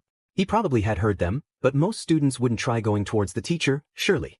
They sat very quiet, listening for any hints of movement. Swish. Midoriya nudged Bakugo, who glared at him. He clicked his visor, and the Wheatley drone flew out into the air. Alright, finally. A flight of a bird I've got, just searching, looking for the man with the lovely hair. Alright, can you see okay down there? Midoriya was eternally glad that he could channel Wheatley's audio to his visor only. Bakugo stared at the drone as Wheatley buzzed around. Oh, I see him. Sneaky lad he is, isn't he? Okay, he's about 20 meters north of you, and he's staying in place. Not sure why. He turned to Bakugo, who picked up on Wheatley's little speech. They nodded at each other. Bakugo smirked. Well, maybe if you didn't effing tell me what to do dash. Oh, shut up with your, I'm the best, no one can beat me or I'll pop a BLD vessel, bitchiness. I have a cat with more maturity than that. Phew then. I'll beat him myself, see what I care. Well, you probably should care seeing as you've been screaming so dim and loud. Oh, if, off back to your mommy you little beach, I'll win this for me and only me you effing loser. Bakugo quietly high-fived him before standing up and running off in a random direction. Midoriya took a breath and watched Wheatley's camera on his visor. Shoyuta was looking both in the direction Bakugo was running and came from. Presumably, hopefully, his plan was working. He leaned out of the garage to shoot a portal about 30 meters in front of him, ducking back behind and opening another one. Thank F for the city setting, I'd have lost my mind if I had to do this without portals. Once he'd relocated to a new hiding place closer to the exit, he glanced at Wheatley's camera again. Shoyuta had decided to go after Bakugo after all. Bakugo, who was trying to fight off a pro hero without his quirk. Effin' fight me you coward. Midoriya had to stop himself from laughing at the scene. Shoyuta, perched on a telephone pole, using his quirk. Bakugo, beneath him unable to climb up. He knew Bakugo was playing into the angry character, but it was still hilarious. He eyed his next move, glancing out of his hideout. The exit was some distance away, clearly these mock cities were made to be hard to navigate. He shot another portal, emerging by the entrance to a fake house. He kept one eye on Wheatley's camera feedback to make sure he was in the clear. Their plan wasn't really what you'd call fully formed. Knowing Shoyuta, no plan would ever go exactly the way they wanted it to. So what was the best course of action? Lack of a plan. Act illogically, confuse the shit out of him. Bakugo acting like an angry dog trying to get up to Shoyuta. Seemed to be doing the trick. Fighting. All according to plan. Shoyuta was less likely to end the fight quickly if he thought they still had issues they could work through. The next phase of their not plan was a go. Bakugo was hanging from the telephone pole, thrashing like he was drowning. Shoyuta pulled his goggles over his eyes and ran out of sight. Bakugo really didn't want to be the bait in this situation, but he had to admit it made sense. Reluctantly. The BSTRD had a point. Speaking of, the second Eraserhead ran off, the nerd popped out of a portal in front of him. They made eye contact as he untied him. No talking. It wasn't hard to guess that Eraserhead was still lurking somewhere, so quiet and focus was key. Or at least, that's what they wanted him to think. Pieces off you effin' nerd, I can do this myself. He popped his hip out and leaned forward. Oh yeah, you looked like you were having a great time up there. Sorry about that, how about I tie you back up so you can do it for yourself? Don't patronize me you piece of shit, I could have beaten him if he'd just fight me. Will you shut up? He's going to know you're free. I don't give a shit, he can come back here for all I care, let me beat his butt into the ground. Oh my if can you not work with me here? I'm trying to pass so that both of us can go on the trip. I don't want to fail because your ego couldn't take losing to a pro hero. Bakugo got the feeling that he would have reacted very badly to that if they hadn't agreed to fake a fight. His therapist would be proud. You don't know shit about me, so stop acting like you do and let me do what I need to effing you do. Enlighten me, why don't you want to pass? Because that's what it sounds like you're saying. Oh, off already, I can beat him if you stop trailing after me like a hopeless kitten. He was unsettled at how natural it felt, throwing insults at people so easily. It definitely didn't help that this nerd looked like that nerd. Too much like him. Midoriya had said they were relatives, but if they looked alike, they sounded alike, they had the same mannerisms. He couldn't not draw comparisons. The worst part was that Midoriya was trying to be his friend. Yamakumo had tried it and he got nowhere. Really nowhere. The opposite even. Midoriya was trying to be his friend, but he didn't even know the extent of what he did to Mikumo. Would he still want to be his friend if he knew? No one in Aldera had wanted to be. When Midoriya had appeared the day of their final exams, it had been like someone poured ice-cold water over his head. Everyone had been waiting for him to blow up. The second Midoriya had left, on the last day of exams, they all went back to acting like nothing happened. I'm not leaving you here to fail, dumbass. He pictured a stream, a small hand reaching for him. Red eyes, black bushy hair. Similar words spoken. He flung his arm out on impulse. There was a grunt and a thud. Midoriya swiping BLD from his nose. Oh you effing you prick. Midoriya latched onto him and pushed them through the portal he'd appeared from. Bakugo wasn't sure where they were, but he knew they were far enough from Aizawa for now. Hey, are you okay? He looked up at Midoriya. Fine. Just brought up some sheet. He had a guilty look on his face. Sorry, I didn't mean to trigger anything. I have eyes on Eraserhead, we have some time if you need a second. He pinched his eyes. Can you stop being nice for a second, hey hell? Midoriya chuckled. I wasn't being nice a minute ago and it landed us here, so I think I'm going to stay nice. He huffed. Wasn't it? Just reminding me of some sheet I don't want to think about. Midoriya had a knowing look on his face. Feel free to tell me to F off, but why did you pick Yamakumo as your hero name? He paused. Sheet, you have to go for the jugular first try. Midoriya's eyes widened. No. Sorry, I don't want to overstep, but I feel like you need someone to talk to. Recently That's what I have a therapist for. Midoriya exhaled sharply. That's also what I have a therapist for, but that doesn't mean you wouldn't appreciate a friend's help. He blinked. The F did Midoriya need a therapist for? Yamakumo was my nickname for Akatani. It also means reckless, which I guess fits. But yet, he didn't look at Midoriya. I think it's a sweet way to honor him. Have you told Inko? He looked at his feet. No. I haven't spoken to her in a while. I don't know how I'd bring it up. And don't call me sweet. Midoriya smiled. I'd just say it, I'm sure she'd appreciate it. And it's a sweet gesture, I wasn't calling you sweet. I'm sweet when I want to be. Sure, sweet as raw ginger. Bakugo gave him a look. Beach. Midoriya smirked and held his hands beneath his head. Why of course. There was a rustling behind them. Sheet. Midoriya looked into his visor and pulled a face. Goddamn, if their cover then. Bakugo knew they needed to act swiftly unless they wanted to be caught. He didn't actually want to fail, despite what Eraserhead might have been thinking during their fake fight. Things happened very quickly after that. Midoriya shot 2 portals in rapid succession. Eraser flew into their line of vision, flinging out his capture weapon in their direction. Bakugo watched as Aizawa's hair floated up. Midoriya grabbed his arm and tugged him through the portals. Bakugo could still feel the warmth of his quirk in his hands as he sent off a blast in their teacher's direction. Aizawa's gaze hadn't been on him. It had been on Midoriya. So why had they been able to use the portals? They landed and kept running, Bakugo looking for hiding places and Midoriya sprinting like his life depended on it. He understood why as they turned a corner, finally spotting the massive exit. Bakugo's mind was on the quirk apprehension test. Midoriya stupidly jumped into the vacuum of space with his portals, but Eraser didn't cancel his quirk then either, when it was arguably more crucial. Midoriya shot out more portals, and they emerged right in front of the gates. Why did they both apparently know that Erasure didn't work on him? They practically leapt through as they reached it, both landing HRD on the ground outside. Outside and safe. A mechanical voice rang out. Midoriya Izuku and Bakugo Katsuki have passed the exam. He scrambled to his feet, staring at the other boy. He was smiling, staring into the city as Aizawa walked out. They were looking at each other with something familiar. Maybe Icy Hot was onto something when he said they were related. Midoriya was on cloud 9.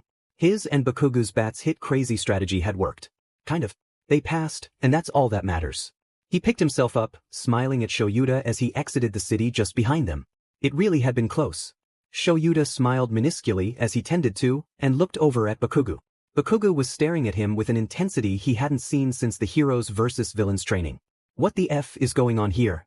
Midoriya glanced at Shoyuta, who had a concerned look on his face. What do you mean, Bakugu? He glared at their teacher openly, jabbing a finger in Midoriya's direction. Why the F does your quirk not work on him? Midoriya froze. Sheet. I have to say I'm impressed. I didn't think you'd be capable of keeping the secret this long. His mood dropped even further. Piss off, Glados, you said you'd be quiet. Yes, for the exams. The exams are over now, are they not? He didn't grace her with a response. Shoyuta looked at him curiously. Midoriya sighed. Should I tell him? Tell me what? Shoyuta shrugged, ignoring Bakugu. Up to you, kid. What's up to him? What's happening? Midoriya blinked. I'm from 200 years in the past and my quirk is actually machinery that was forced into me by a robot that lives in my brain. Also Inko is my great-great something niece, not my aunt. Bakugu blinked. Slowly. Are you, okay? And how do you two know each other? Shoyuta put a hand on Midoriya's shoulder. I was part of the rescue operation to get him out of the facility he was trapped in. It blew up and he moved in with me and my husband. Bakugu took a long, deep breath. Okay. Midoriya smiled awkwardly. I can explain more if you want. Bakugu blinked a few more times. Yeah, I think I might take you up on that. It took a while to explain the whole story, and by the end of it Bakugu was looking a little sick. Glados was notably absent during the whole conversation. Midoriya was happy about that, but it still unsettled him. Midoriya raised an eyebrow. What? He rubbed his eyes. Just if man, what the hell? I mean, I get if it's a little hard to believe, but you're literally living in a world where any power is possible. I know that, but DMN, that sounds horrific. Midoriya chuckled awkwardly. Yeah, kinda was. Bakugu leaned back on his heels. So you're what? Trying to be a hero after all that sheet? Midoriya shrugged. Shoyuta took me in, his husband's a hero, I'd be able to use my powers without legal consequence. Plus this is exactly the type of thing I would have lost my mind over as a kid. Do you know how many superhero movies I watched? I spent like 7 years wishing I had superpowers. To be fair, I would have preferred to get them in a less violent way, but He stared at him incredulously. That is metal as F-. Kirishima would die. Midoriya laughed for real this time. Maybe, guys obsessed with manly stuff. Bakugu stared past him. They kept walking towards the observation room. Who else have you told about this? Midoriya looked forward. Our teachers know. And the principal. And Hatsum. Not eyebags or glasses or the rest of your nerds. Why the if not? Shoyuta gave Bakugu a look. Midoriya waved him off. I didn't want to tell anyone, to be honest.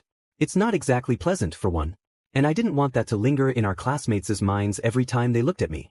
Though with the whole stain thing, it kind of already happens. And the whole thing with Tsubasa. Shoyuta cleared his throat. What thing with Tsubasa?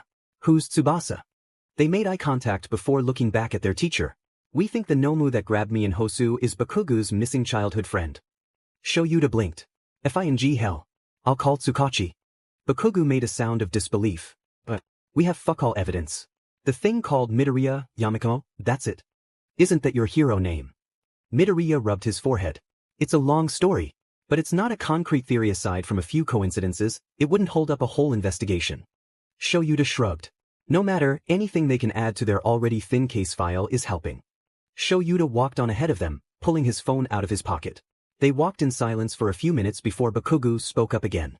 Do you think you'll tell them? Them. He grunted. I don't know, your friends. Class. Whatever. Midoriya rubbed his neck. I don't know. I've been thinking about it. But I wouldn't even know how to bring it up. Bakugu smacked the back of his head. Follow your own advice, dumbest, just tell them. Unless you don't want to. Midoriya exhaled slowly. I don't know what I want. Bakugu didn't say anything after that, and Midoriya didn't feel like talking more about it. They walked in silence until they reached the observation room, then split as they went to their respective friends. Todoroki was giving him a funny look. What? We couldn't hear the feed, but it looked like the two of you were fighting. Are you okay? Midoriya smiled softly, running a hand along his short ponytail.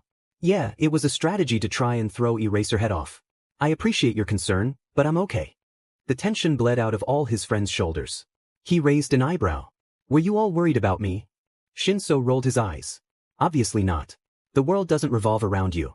But also I could make him pull his underwear over his head and do a little dance. You know, if I was. Midoriya smirked. Right, but you totally weren't. Nope. Midoriya poked his hip and he shrieked. Ida chopped his hand up and down, smiling with pride. Very clever. Quite an ingenious plan, Midoriya. Say, did you see Uraraka's battle? Midoriya looked from Ida to Uraraka, who was trying to hide her face in her hair. What? No, I must have missed it. Sorry, Uraraka. She smiled in what looked like relief. It's okay. It's okay, really. Ida clapped a hand on her shoulder. Nonsense. It was amazing. She recently had a breakthrough with her quirk. Midoriya's eyes widened. He itched for his notebook. Really? Tell me everything. Please. Uraraka looked away, smiling but awkward. I guess I figured out something to boost me. Like strength. I'm not fully sure how it works yet.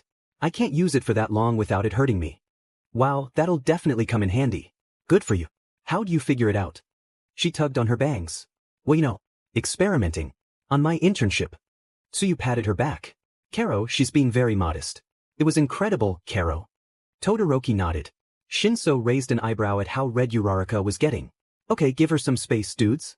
It was cool, but we don't want to give her an aneurysm. Ida chopped furiously as he apologized. Midoriya giggled at how he was bowing. A perfect 90-degree angle. Very impressive. He looked back at Todoroki. Wait, weren't you against All Might? How are you alive right now? Todoroki smiled, exhaling in what might have been a laugh. Yes, it was very difficult. Yaoyorozu is a very good strategist, however. She and Hatsum have been experimenting with what her quirk is capable of. She made some very advanced stealth gear, and we managed to sneak around him completely. Midoriya's eyebrows flew to his hairline.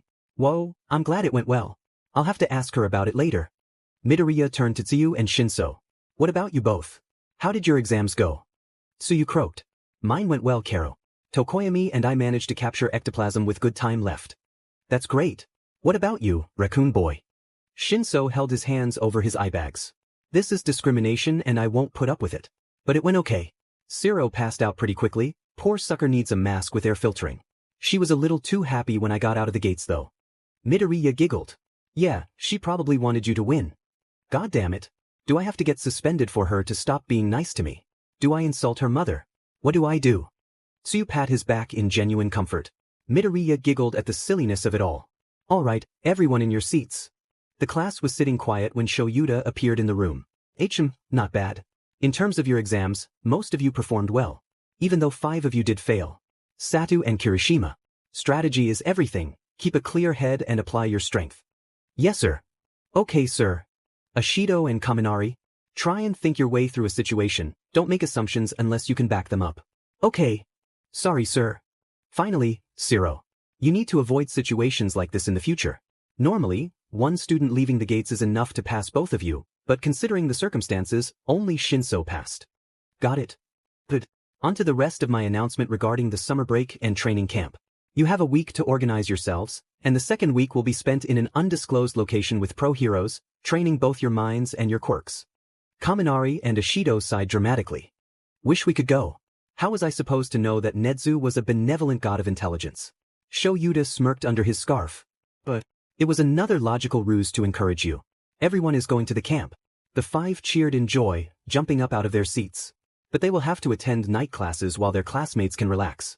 I've left lists of the things you'll need on your desks. Have a good summer.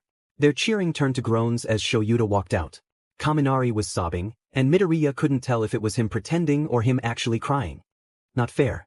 I passed the written exam, why do I need more classwork? Midoriya walked over to his table. Hey, it's not that bad, right? You still get to come. Kaminari dramatically flung himself to his feet. Oh, easy for you to say, Mr. I passed with flying colors. He made to jab Midoriya in the eyes. He absolutely wasn't expecting it, so he didn't react in time before his classmate's fingers landed on his very much not real eyes. Kaminari stared at his fingers as Midoriya blinked around them. Midoriya took half a step back. Kaminari stared at his hand, still outstretched. Bro, why did you not react to that? Also, how are your eyes so dry? Midoriya's smile was more of a grimace. It's part of my quirk. Midoriya caught Bakugo's eye behind him, who was rolling his eyes. Kaminari sighed deeply in relief. Demon, give a little warning next time. Maybe don't stick your fingers in people's eyes. He raised an eyebrow and huffed. Okay, you got me. Sorry for trying to injure you. Hagakure jumped up from where she was talking to Ashido. Wait, I have a great idea. How about we have a mall day? Kiyoshi has a great mall and it definitely has everything we need. Kaminari perked up. That sounds like fun, we should do it. What day works for you guys? They gravitated towards Sunday after a bit of discussion. Kirishima hopped over to Bakugo's desk. Bakugo, dude, are you coming? As long as I don't have to wait forever for you dumbass to pick what you need. Kirishima let out a little whoop, starting to organize their meet-up time. Midoriya turned to Todoroki, who'd moved to stand next to him. Are you coming? I know you said you usually visit your mom on weekends. Todoroki nodded. I normally visit her on Saturdays, so I should be able to come. Great. This will be so much fun. Somewhere deep in the red light district of Kamino Ward that Sunday, Shigaraki was tapping his finger on the counter of the bar. They had made very few moves since the Stain thing. Stain, Biggie. Shigaraki didn't get why Sensei made him join. He was never at the bar, and on the off chance he would never stay long. Even today, Jiren was supposed to be brining around some of the potential recruits, and Stain was nowhere to be seen. Even though, according to Jiren, he was the only reason they were interested in joining at all. It set him off to no end. Why was Stain the one with all the popularity? Why weren't people interested in what he wanted? Stain and his stupid ideology, or whatever. The only saving grace about their current situation was that his sensei had more than delivered on the information he'd requested. 3 near files had appeared on the bar counter when he entered it that morning. He had ignored the other 2 for now, focusing on the one person he couldn't get out of his head. Midoriya Izuku. His file had been the thinnest as well. The cherry on top of the sheet sundae. Shigaraki had perused it thoroughly, getting angrier and angrier the less and less he found in it. Kurogiri had said something, though. Something that sparked a thought in his head. If there was so little in it, there must be a reason. His teleportation quirk was the kind seen once a generation. A very rare, very sought-after quirk. If he had grown up, normally, there would definitely be more people talking about it. Like Sir Knight, that hero had a quirk that let him see the future. That was as hard to find as diamond. So, if Midoriya wasn't a normal kid, someone must have been messing with his personal files, or kept him under wraps while he was growing up. A cover-up seemed unlikely, but with the hero commission being what it was, Shigaraki couldn't rule it out. The fact that he couldn't come to any solid conclusions made him even angrier. His tapping sped up. Shigaraki, you must remain calm. These potential members might not react well to the fact that Stain hasn't arrived. Try and be open about their interest. We need new members. Shigaraki cringed. Whatever.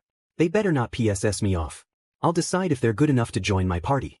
On the other side of the city, Midoriya and his class arrived at the massive Kiyoshi Ward shopping mall. It had been a while since he was last here, and was honestly a bit of a shock being back. He thought of how naive and unadjusted he was towards the world he was now living in. He was proud of how far he had come. Hey, are those the UA kids? Whoa. From the sports festival. Cool. They were amused to the attention, though they enjoyed it. Kirishima pointed at the massive clock in front of them. Okay, since we all have to get different things, how about we split into groups? Meet back here in 2 hours for food. There was a cheer of affirmatives. Everyone split off very suddenly, and Midoriya found himself with just Uraraka. Wow, they ran off pretty quickly. She hummed. Is there anything you need to get, Midoriya? Nah, my guardians kinda had everything I'd need. I wanted to come for the fun, but I didn't think we'd group off like that. Uraraka nodded. I don't think I need anything either, and I wasn't expecting it myself. Although, if I were working in these shops, I'd prefer a smaller group. Midoriya chuckled. Yeah, it'd be a pain to deal with all of us at once. She chuckled softly. They walked around for a bit by themselves, chatting idly about anything and everything. Midoriya, can I ask, are your eyes okay? My eyes. Uraraka looked away. You told Kaminari that they were different because of your quirk, but having fingers touch your eyes can't be comfortable, right? Midoriya wondered if he should tell her. Bakuga knew, and he hadn't reacted badly. Hatsum knew, and she had reacted the opposite of badly. It wasn't that he didn't want to tell her, but he didn't know how she would respond. As if that's all you care about. You want them to act like it changes nothing. At least be honest with yourself about it. Right, Glados. Still an a-hole. Midoriya. Sorry, I zoned out. My eyes are fine, thanks. It's kind of a long story, but I don't have any feeling in them anymore. She blinked. Oh, that's surprising. Yeah. What about you? How's the new quirk training going? She stalled in her stroll. New quirk training? What are you talking about? She smiled, but it looked very unnatural. You know, I just remembered I need to get a bug spray. I need bug spray. He blinked a few times. Are you okay? She was walking backwards away from him. Yep, fine. I'll be back in a minute. He watched in confusion as she ran off. Across the city, Shigaraki was losing patience further. They're late. Kurogiri didn't respond. Shigaraki probably would have snapped at him if he had. Finally, 20 minutes late, they heard the knocking on the door. Kurogiri approached it, opening it slowly. Hey, sorry I'm late. These two took a little more convincing than I expected, but they'll be worth every penny you're paying me. Shigaraki eyed the two up through the fingers of father. A schoolgirl with fangs and a walking corpse that smelled of cigarettes. He tapped the counter harder, scratching his neck with his other hand. This one here might look like a cutesy student, but she's responsible for over 30 unsolved killings in the last 2 months alone. She can get away with things you wouldn't expect. Hi. I'm Toga Himiko. Is Mr. Staney here? I want to meet him so badly. The walking corpse gave her a look. This guy here hasn't done anything too notable yet, but he's got a powerful quirk, and he trusts in Stain's judgment. He looked around in disdain before settling his eyes on Shigaraki. This is it. Is this a club or a league? And where is Stain? He's the only reason I'm here. Shigaraki felt his anger pooling in his fingers. What's your name? You can call me Dabi. Shigaraki's scratching sped up. I didn't ask you your stupid made-up nickname, we use our real names around here. Dabi gave him an unbothered look. You'll learn my name in time if you don't PSS me off. Kurogiri was picking up on his fury. Stainy is so cute, I want to stab him. I want to become just like him. Shut up, weirdo. She huffed. Says the one looking like a barbecue roast went wrong. You're here FO Stain too. Not the same thing. Stain. Why is everyone looking at Stain? Kurogiri's misty eyes widened. Shigaraki, please you must calm yourself. What did he do that I didn't? You're not party members, you're not even NPCs. They were looking at him both cautiously and judgmentally. If all they're going to do is talk about that thieving prick, I'll destroy them as well. See who they pay attention to next. Their gazes sharpened. Toga slipped a blade out of her sleeve. Dabi's hands started to blaze with blue fire. Shigaraki lunged, hands first. Kurogiri moved, opening more portals than strictly necessary, redirecting all of their attacks. Jiren whistled awkwardly, grabbing the envelope full of cash off the counter and leaving. Shigaraki was still bubbling with fury. He pulled his hands back, clenching his fists. They can't join. I'll find other members. Come now, Shigaraki please. Get them out of here. Shigaraki grabbed his hoodie from the bar counter and tugged it on as he left. The two were staring as he walked out. Kurogiri sighed. I apologize that Stain could not join us today, he was probably preoccupied. Toga played with the end of her knife. Where's he going? Shigaraki is probably going to blow off some steam. Please do stay. He'll be more amiable once he's calmed down. Shigaraki needed clear answers and closure. He stalked towards the mall. He needed to find him or he would lose his mind. Midoriya sighed as he ambled around the mall. He didn't need to buy anything, and the place was so huge that he hadn't come across any of his classmates yet. He pulled out his phone, quickly messaging Shinso to ask where they went and slipped his phone back into his pocket. He wanted to tell Shinso. He knew, logically, that Shinso would be upset by what happened, if only because it shouldn't have happened. He wasn't one for needless pity, so at least he wouldn't have to deal with that. But still, he knew it shouldn't change anything. Why would it? But at the same time, he glanced around him. There was an uncomfortable feeling in his gut. Did he not want to tell him? Surely not. Although, would the people that know say anything? Hatsum seemed like the type to say it without meaning to. Bakuga barely spoke to anyone, so it was less likely that they would. The more he thought about telling people, the more uncomfortable he felt. How many people would know? Realistically, would his classmates keep it solely to themselves? Not that he didn't trust them. But it felt unrealistic to hope. Shoyuda had said not to tell the general public for his own safety, and he understood that. From what he'd read about Hawks and the Hero Commission, being found out publicly might be his death warrant. What Stain had said stuck with him, in a sense. The Hero Commission was shady, easily put. Between the treatment of certain heroes, conspiracies and the marketing of pros, Midoriya was becoming more skeptical. He strolled around a large fountain, spotting a stand with hero merchandise. And Stain merch. Sake. He watched as two younger boys joked about buying a Stain mask, laughing and taking pictures. Stain didn't deserve that kind of attention. In the aftermath of Hosu, despite Stain's escape, he'd noticed that there were more people agreeing with him than before. Kaminari came to mind. His conversation with Stain had been interesting, though interrupted. Were people glorifying a wanted serial killer? Maybe not, but it certainly felt like it. He felt sick. Hey, you're that crazy UA kid from the sports festival, huh? Midoriya turned towards the voice. He caught a glimpse of a black hoodie and graying skin before there was an arm thrown over his shoulder. A dash. Yeah, the kid who got attacked by Stain in Hosu, funny running into you again, isn't it? Almost like it's destiny or something. Midoriya felt a chill rack its way through him. He slowly looked up. Shigaraki was smiling down at him, no severed hand in sight. Midoriya was unsettled seeing him so openly showing his face in public. He felt 4 fingers creep around his neck, squeezing enough to make his threat clear. Don't move. Shigaraki. What are you doing in public? You'll scare the children. In hindsight, that might have been a mistake. Shigaraki's face turned sour, the creepy smile dropping into a scowl. Why don't we catch up a little? Come with me and if you make a fuss. His last finger inched closer to his neck. Midoriya stared forward. It'll only take a few seconds before there's nothing left of you but dust and bone. He really didn't have the mental capacity to deal with 2 neck injuries in the span of a few weeks. Where do you want to go? Shigaraki glanced around from under his hood. He paused on the fountain, giving Midoriya a look. Somewhere secluded. I don't want our conversation to be interrupted. Midoriya raised an eyebrow. Do you like tea? Shigaraki shrugged. Midoriya had never felt so awkward in his life. There's a cafe here that does nice tea. On the 2nd floor. Shigaraki eyed him for a second, squeezing his neck a little harder. If you're shitting me, I'll kill you and 30 other people before anyone will try and stop me. Midoriya felt his chest shake. Okay. Sure. The walk to the cafe was the strangest experience of his life. They managed to walk all the way to the cafe from the 1st floor on the busiest day of the week without a single person sparing them a second glance. He was quite literally being strangled the whole way there, and either no one noticed or no one thought it was concerning. Or maybe they did, and were just letting him be carted off by a suspicious individual. Something Stain had said, not in their conversation, but to one of the few other survivors. The public developed a herd mentality because they always expected a hero to show up and save them. Maybe they knew Shigaraki was dangerous, but just figured someone else would deal with it. Shigaraki nudged him forward. Oh, they had reached the cafe. There was a short queue to the cashier. What are you getting? Shigaraki gave him a weird look. I don't know, what are you getting? Midoriya glanced up at their menu. Maybe a chai latte. Nice and tasty. Shigaraki's look turned to confusion. A hot drink in this heat. Midoriya rolled his eyes and crossed his arms. You're the one wearing a thick hoodie in the dead of summer. Shigaraki huffed. It was their turn in the line. The exhausted-looking barista didn't blink at the situation. Midoriya felt his faith in humanity die a little. Welcome, what can I get for you? Midoriya smiled as much as he could manage. Hi, can I get an iced chai latte? Shigaraki cleared his throat. I'll have one of those strawberry blended things. She looked up from the cup she was writing on.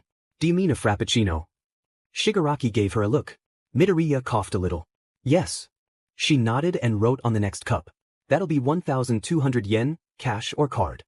Midoriya pulled out his wallet and handed over a few bills. Shigaraki eyed him. Here's your change. I'll bring them over to your table when they're ready. Thanks for your patronage. Shigaraki pulled Midoriya to a booth in the back of the cafe.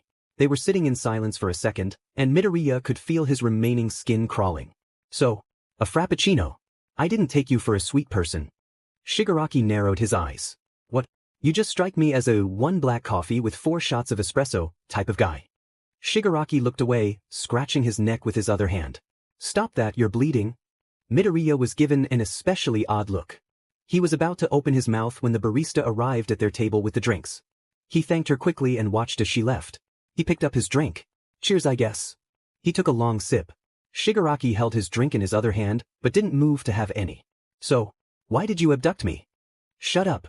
Midoriya blinked. Huh. I don't remember you being this annoying at the USJ. Midoriya pulled a face. You sure about that? No. He choked on his laugh, taking another sip of his delicious drink. I don't like you. Midoriya looked at him. Aha. I hate you. I hate everything. He blinked a few times, watching Shigaraki finally have a sip of the drink he paid for. I wasn't expecting us to be instant besties. Why did you want to talk to me specifically? I'm getting to that, shut up. I hate everything about this society, but the hero killer is pissing me off the most right now. Midoriya put his cup down. Stain, but the media seems to think you're working together. Shigaraki stared at him. You don't. Midoriya looked away. Not really, Stain didn't sound like your biggest fan when he attacked me. Shigaraki hummed, looking forward. Whatever. Everyone thinks Hosu was just Stain. I was the one who sent the Nomu, the fires were started because of me, but no, Stain shows up and suddenly it's all him. No one's talking about me. Shigaraki paused. I guess that's what my problem is. When people think of my League of Villains now, all they can see is Stain. That stupid hero killer. Midoriya was very, very unsure what that had to do with him. The fingers gripping his throat got a little tighter. Tell me, Midoriya, what do you think is the difference between me and him? Mind your answer, I'm known to have a bit of a short fuse. Midoriya let the straw fall out of his mouth. His tongue piercing was rubbing off the roof of his mouth uncomfortably as he tried sorting his thoughts. Good question. Yes. I get Stain more. Get him. His vibe. Like, he hates the hero commission, and how people rely so heavily on pro-heroes that they idolize them rather than treat them like civil servants, which goes to some of their heads. There's more to his motivations, but that kind of sums it up, you know. Shigaraki didn't look like he knew. When I compare him to you, I get two wildly different pictures of a typical villain stereotype. He's the anti-hero, you're the loony antagonist. He has a maturity to his actions, and he fully believes the end will justify the means. The fingers got tighter again. Hey, I'm just answering your question. You don't have that same motivation, I have no idea what you're trying to achieve. You attacked UA and left the second you started losing. When Stain was fighting in Hosu, he would have been caught if he hadn't been teleported out, but he stayed until the end because he believed in his cause. He looked over to Shigaraki. He looked pensive, which was an especially strange look on him. Pensive and angry. Stain shouldn't be killing people, obviously, but his conviction makes sense. Plus he has a moral code. He doesn't kill kids if he can avoid it. Shigaraki spoke up. He slit your throat. Well yeah, but I was his ticket out of that situation. Plus I think he would have killed me if he actually wanted me dead. That lying bastard. What? Shigaraki took a long sip of his drink. His conviction. That's what you said. What do you mean? He knows what he wants, who he's willing to go through and when he needs to stop. I know you want All Might dead, but he trusts the number one. The grip on his throat, which had just began to loosen, was now tighter than before. The All Might. I have to work with a famous prick who loves All Might. It makes no sense. He scolded again, looking away. Midoriya coughed a few times. The grip didn't loosen. Shigaraki looked back at him after a moment, a renewed anger in his eyes. Enough about the hero killer, tell me something. Who the hell are you, Midoriya Izuku? He blinked. Well, that doesn't sound good. He wondered idly why Glados stayed quiet during Shigaraki's whole kidnapping thing. What do you mean? He smiled, looking down at him. Midoriya watched his dry lips crack, and a few streams of BLD flowed down his face. You know, you've got a similar quirk to a minion of mine. Teleportation. Rare power. He narrowed his eyes. Because, you know, Midoriya, you set me off so much at the USJ. Defending yourself against my Nomu like it was nothing. I hated it and I hate you. But it got me thinking. Midoriya was struggling to breathe. His hands crept up towards his neck slowly. I did a little digging about you, my own curiosity is all. Thing is, you don't seem to have achieved much in life. Not much of a surprise, I suppose, but I thought one thing was especially interesting. Midoriya thought he was going to get sick. There were very few official documents of you. In fact, I could only find your BRTH certificate. No dental records, no medical history, no school files bar your middle school exams. He was sweating, his arms were shaking and his eyesight was getting fuzzy around the edges. And that got me thinking, either you're the pinnacle of health, or you don't exist. I thought at first that maybe I had the wrong person, but no. There have been a few other Midoriya Izukus in the last few decades, but yours is the only one that fit. Midoriya wouldn't have breathed even if Shigaraki wasn't choking him out. Shigaraki grinned. His eyes seemed to glow a crimson, bloody red. What? Got nothing to say. Midoriya choked out a loud cough. Shigaraki's eyes flew over to the rest of the people in the cafe. He eased up on his grip. Midoriya desperately sucked air into his lungs, hacking and coughing with the hands still around his neck. Whatever, keep your secrets. But keep in mind, harboring a secret identity in a hero academy can only last so long. How stupid do you think your classmates are? Midoriya shook his head as he finally caught his breath. Shut up, I'm not a secret agent or whatever you think I am. To be honest, I thought you were a spy for some other villain group. Why else would Stain keep you alive? Midoriya stared at him, eyes popping out of his head. Huh, the look on your face, I'm shitting you. Off, that wasn't funny. Shigaraki huffed, leaning his cup against the table. Speaking of the USJ, how is Eraserhead? Midoriya whirled around, staring at him as if he had said that the earth was flat. What? The hero, black hair. No, I know who you're talking about, I meant, what the F dash. He's cool, what can I say? When I destroy Hero Society, I'll keep him in mind. He would be horrified by everything you just said. Shigaraki breathed slowly, looking at the clock mounted on the wall. Huh, sheet. Midoriya raised an eyebrow. I have somewhere to be. I enjoyed our chat, Midoriya. You know, you really gave me some clarity. Did I? You did, in this society, the people have turned into sheep. Look around, I've been dragging you by your neck for however long, and nobody has said anything about it. Not even glanced twice. They're all too confident in their pro-heroes to save them the second something goes wrong. Midoriya put his cup down. I want to shatter that confidence. That is my conviction. I want to destroy the public's trust in their heroes and dismantle this society brick by brick. Shigaraki laughed raspily. I'm going to get up and walk out. If you follow me, I'll kill you and everyone in here. You'll wait 5 minutes before you get up. You know, the next time we cross paths, I might have to kill you. Don't get too used to this. You're hiding something and I'll figure it out. Shigaraki slowly released his grip on Midoriya's neck, and he shuffled out of the round booth, cup in hand. Thanks for the drink, Midoriya. I owe you one. Midoriya stared as he walked out. Was that the best idea? He paused at Glados' voice. That was the most neutral tone she'd taken with him since she activated. He answered aloud. I have no idea. Should I call the police? She hummed in his head. It was a funny feeling. Perhaps, as long as it doesn't send him on a murderous rampage. He sighed, pulling out his phone. He had Tsukachi's phone number saved for a while, but he had only spoken with the man a few times. He hit call. Only about 10 minutes later, the mall had been cleared, there were police everywhere, and Midoriya was getting his neck looked at by an EMT. His friends flocked around him when he was cleared. Kirishima and Kaminari had a similar look of horror, Todoroki and Shinso hadn't let go of him yet, and Uraraka was near tears. I'm so sorry. If I hadn't ran off, he might not have grabbed you like that. He smiled. It's okay, I'm fine. A little light bruising, nothing compared to last time. Bakugo gave him a deeply disappointed look. Tsuyu glanced at Ida. Kero, I know you find that funny, Midoriya, but I don't think any of us are enjoying it. Kero. He pursed his lips. Fair enough. Tsukachi approached the group of them. Not to interrupt this, but I'm afraid I'll have to steal Midoriya for a little while. We have some questions we need answering, and I'm sure you'd prefer to do it somewhere safer. He didn't really care that much, but he nodded, said goodbye to his friends reluctantly, and followed the detective. He was sitting in the front seat with Tsukachi on the way to the station. How are you feeling? Please be honest with me, this is a very serious situation. Midoriya breathed, rubbing his neck. I'm okay. Kind of. I don't know. He honestly wasn't that bad to me. Plus he thanked me for buying him a drink. Tsukachi had a small smile on his face. You bought him a drink. Midoriya giggled. What? I'm not a monster. Plus he was a little preoccupied with his hand on my neck to get out any money. Alright, we need to talk about how relaxed you are, but we can save it for the station. What did Aizawa and Yamada say? Midoriya blinked. OF-. I forgot to call them. Tsukachi blinked. How about you just relax, I'll deal with them. Midoriya smiled, tired, at the detective. Thank you. He leaned back in the seat, staring out at the setting sun. Mind if I say something? He blinked, a little caught off guard by Glados' tone. Sure. I've been trying to adapt to this new body, I suppose would be the best way to put it. It's been some time since I was confined to a human brain, and that didn't go so well last time. Okay. What I'm trying to say is that each vessel has its own problems. My original body made me addicted to testing. It was like a rush of endorphins that gradually got lower until I had to keep doing it regardless. Really? When that moron stuck me in a potato, I realized that my original body had some mental blocks. I could ignore it initially after I retook control of the facility, but losing it again gave me that same experience. I don't know what's wrong with me, but I don't like it. Glados, where is this coming from? That's just the problem. I don't know, and I have access to almost unlimited knowledge. It's like when I didn't know what was happening outside the facility. I thought it was because it wasn't relevant to science, but now I don't know what to think.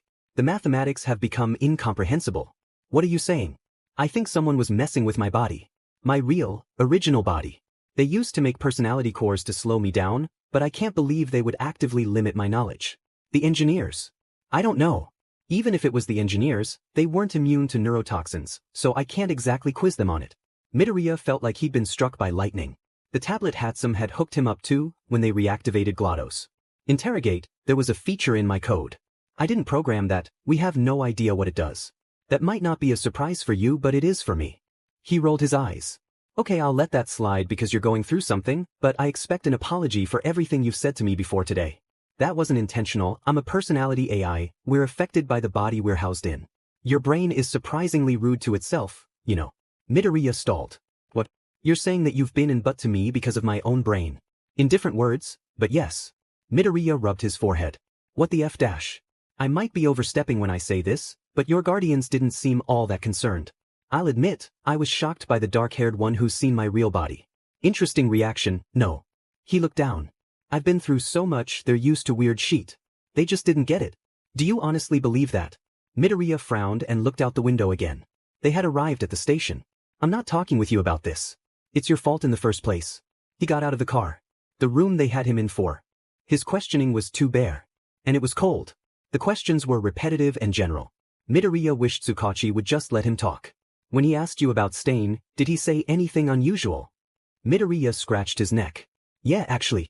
When I mentioned that people think Stain is in the league, he didn't deny it. In fact, he was complaining about having to work with someone who doesn't agree with him. Tsukachi furrowed his eyebrows, scratching down notes. Good to know, anything to aid in our investigation of the League is of the uttermost importance. This is my last question, and then I'll let you head home. Your guardians are waiting just outside. I've spoken with them, so don't worry about explaining anything. Midoriya smiled genuinely. Thanks, detective. Of course, so, final question. When you were with Shigaraki in the cafe, did he say anything about what he's planning?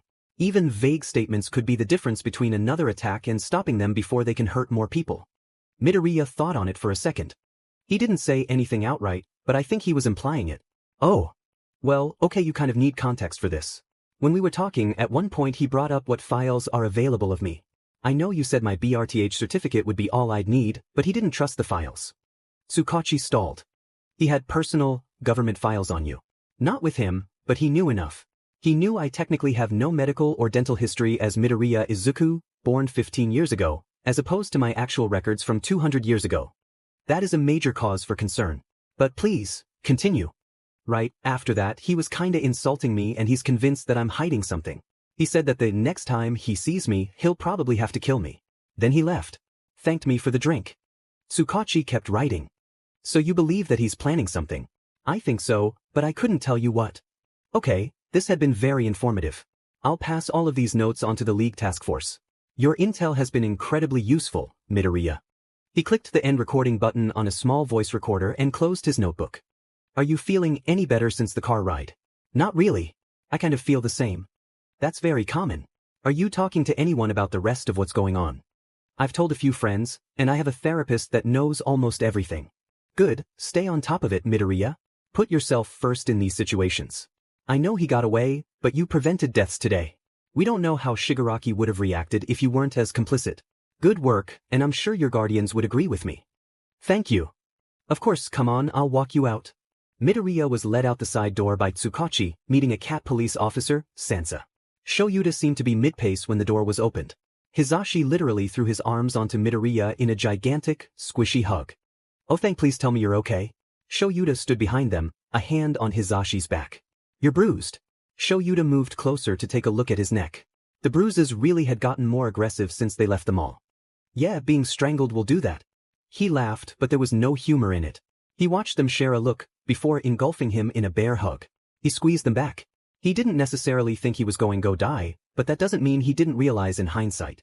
He sighed wetly, feeling water run down his eyes, but no liquid clouded his vision. Hey Glados, don't respond, but I would like to submit a bug report about my eyes. Thanks. Hisashi finally pulled back. Okay, I'm calling an official family night. We're getting takeaway and sleeping late. Movie marathon of any movies Midoriya likes that we can find. Shoyuta rubbed Midoriya's shoulder. I enjoyed the one with the blue man. The alien. Midoriya snorted. With the big head. Shoyuta smiled softly. Yeah, that was a good one. At least one of them kept a hand on him until they got back to the apartment. While Hisashi was talking with Tsukachi, Shoyuta had a hand in his hair. When Shoyuta was driving them home, Hisashi sat into the back seat with him and held him in a side hug the whole ride.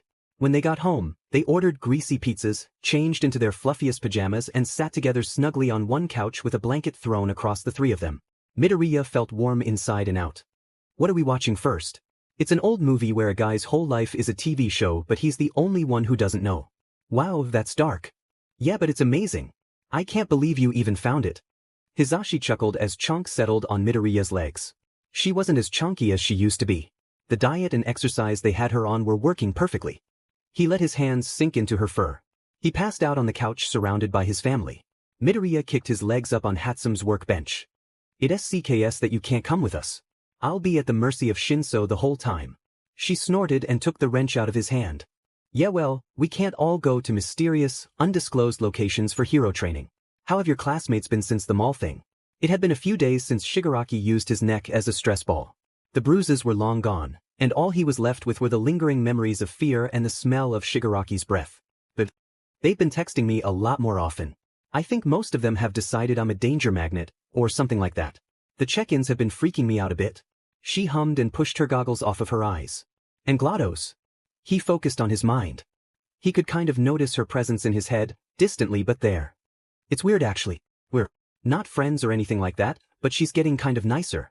Hatsume's eyebrows flew up. I thought she was a beach to you. What happened? Midoriya could feel Glados becoming more present in his head. I don't know. It was in the car, after the mall thing. She just talked to me. Like a person. She said something that I was the reason she was being horrible to me. Hatsum didn't seem to like that. That doesn't sound very nice. Well, it wasn't really, but that's not exactly how she explained. The AI cores in Aperture change with their vessel. Glados had access to a massive laboratory, tons of resources and near infinite knowledge. She was unstable in that vessel because it influenced her as much as she controlled it. That caught Hatsum's interest. Anything technological did, really. Wheatley was overcome with power and ability when he accessed her vessel, and it made him crazy. Textbook villain crazy. And while Glados was in the stand-in vessel available, she was as kind as she could really get. I can hear you, you know. Hatsum nodded. Okay, and what does that have to do with your body vessel? He paused for a second to see if Glados would say anything else. Nothing. From what she said, it sounds like I'm making her more cynical. I don't fully get it and I don't want to. She gave him a look that he didn't like. I know, I'll mention it to my therapist. She looked back down at her bench. Does Glados want to chill outside your body for a bit? I can hook her back up to my tablet. He was grateful for the change if subject. He smiled. Is this just your attempt to look into her coding again? She smiled really wide, batting her eyes. They both cracked at the same time, their laughter bouncing around the room. After they calmed down, they went through the same steps they did the night they discovered Glados. The same loading screen appeared on her tablet, only this time, Glados began speaking immediately. While I appreciate the change of scenery, you shouldn't snoop around in there. I don't think either of you could comprehend what you would find. Neither of them responded to her, choosing instead to eye the screen. That same page loaded, options flickering with a low light. What's interrogate? He glanced at Hatsum. Glados didn't say anything for a moment. I'm not sure. I have no access to what you're seeing. It's like a firewall I can't break through. Very strange. Midoriya shrugged and pressed it. The screen had a loading bar and was slowly filling up. What do you think it does? I hope it makes you tell the truth. How funny would that be? He looked at Hatsum, unimpressed. Maybe for you. The screen went black and then filled with text. Hatsum huffed. I thought it would be a program or something. That's disappointing. Midoriya held the tablet closer to their faces. Log, H1, subject, H, first interview. 001, M. So, H, why do you want to work for my company? Well, I have an extensive knowledge of engineering and code, I have a lot of experience with some of the largest development companies in the world, and I think I could contribute to your projects greatly. Midoriya looked back at Hatsum, who was equally as engrossed as him. It's an interview, why would that be necessary to stick in me? She shrugged and they went back to reading. What sets my company above the others for you? Why not stay there? Well, H pauses they aren't doing what you're doing. They're all playing it so safe, making what will sell rather than what will push the boundaries of science. Here, you're making unprecedented leaps forward, and I want to be a part of that. See, Johnson laughs we are. And what we need is boys like you that'll push those boundaries even further. Just in the last few years, we've created some revolutionary tech that hasn't hit the market yet. Tell me, do you have any experience with experimental physics or artificial intelligence? Cave Johnson ran the interview. This guy must have even impressive. Cave, the owner. Yeah. Huh, interesting. I have both yet. I worked on some of the most efficient AI in Not Applicable, and my dissertation was in the area of particle physics. You are checking every box I'm looking at here. Heck, maybe you should be hiring me. Yep, every box. If I fill 'em all in, it makes a smiley face. I'm glad to hear. I'm supposed to inform the hiring manager of any interesting applicants, but what the hell, it's my company. I'll hire who I want. And I want to hire you. Put it there, boy. Keith. Johnson initiates handshake. Wow, that was something. I mean, it's interesting, but like you said, why upload it into you? Midoriya shrugged this time. Glados. Yes. Why would a job interview be slapped into the coding you put in me? Contrary to what you may believe, I didn't code everything in you. These were parts one assembled into something useful and new. I didn't think I'd have to explain my process to you, given that you've never expressed an interest before. Okay, but why not wipe the data? What good is leaving it? I was programmed to prioritize information, my sincerest apologies for failing to erase this data. From Aperture Science laboratories. Which no longer exists, thanks to you. Hatsum made a warning noise. Okay, whatever. This is just here then. Want me to transcribe these? So you can read them a bit easier later on. He glanced back at the text. Sure. Thank you. They backed out of the interrogate page. Hatsum was looking at the last option that they hadn't touched yet. Portal, you can press it if you want, I'm not going to stop you. She threw him a quick grin, pressing the button with a bit of flair. It took a second, but suddenly the screen was filled with photos. Some of the Aperture Science facilities, halls and tests, some of the creations and some of Glados. Hatsum was wide-eyed as she scrolled through. There were a series of blue images that followed. Hatsum gasped almost overdramatically. His eyebrows flew up. Are those schematics? This is the best day of my life, oh my, I have to build these. No. She leapt up, sprinting around her garage-turned workspace, grabbing tools and sheets of metal. Midoriya looked closely at the schematics. He recognized some of the machines being displayed. Some of them were new to him. He stared and stared. Can you comprehend what you're seeing? He put down the tablet. Off Glados. Hatsum slammed her hands down on her workbench. I have an idea of how I can come on the trip with the hero classes. Her grin made his skin crawl. Not necessarily in a bad way, but it was certainly a strange level of enthusiasm on her part. Okay. We leave in like 2 days, are you going to have enough time?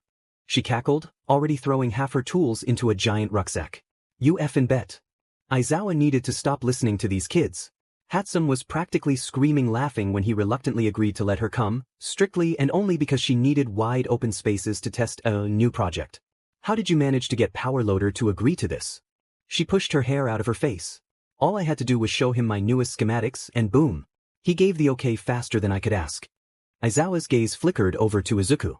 Please, for F's sake, don't let her off on her own. And remember that this is training for Izuku, not a hangout session. But yeah, whatever.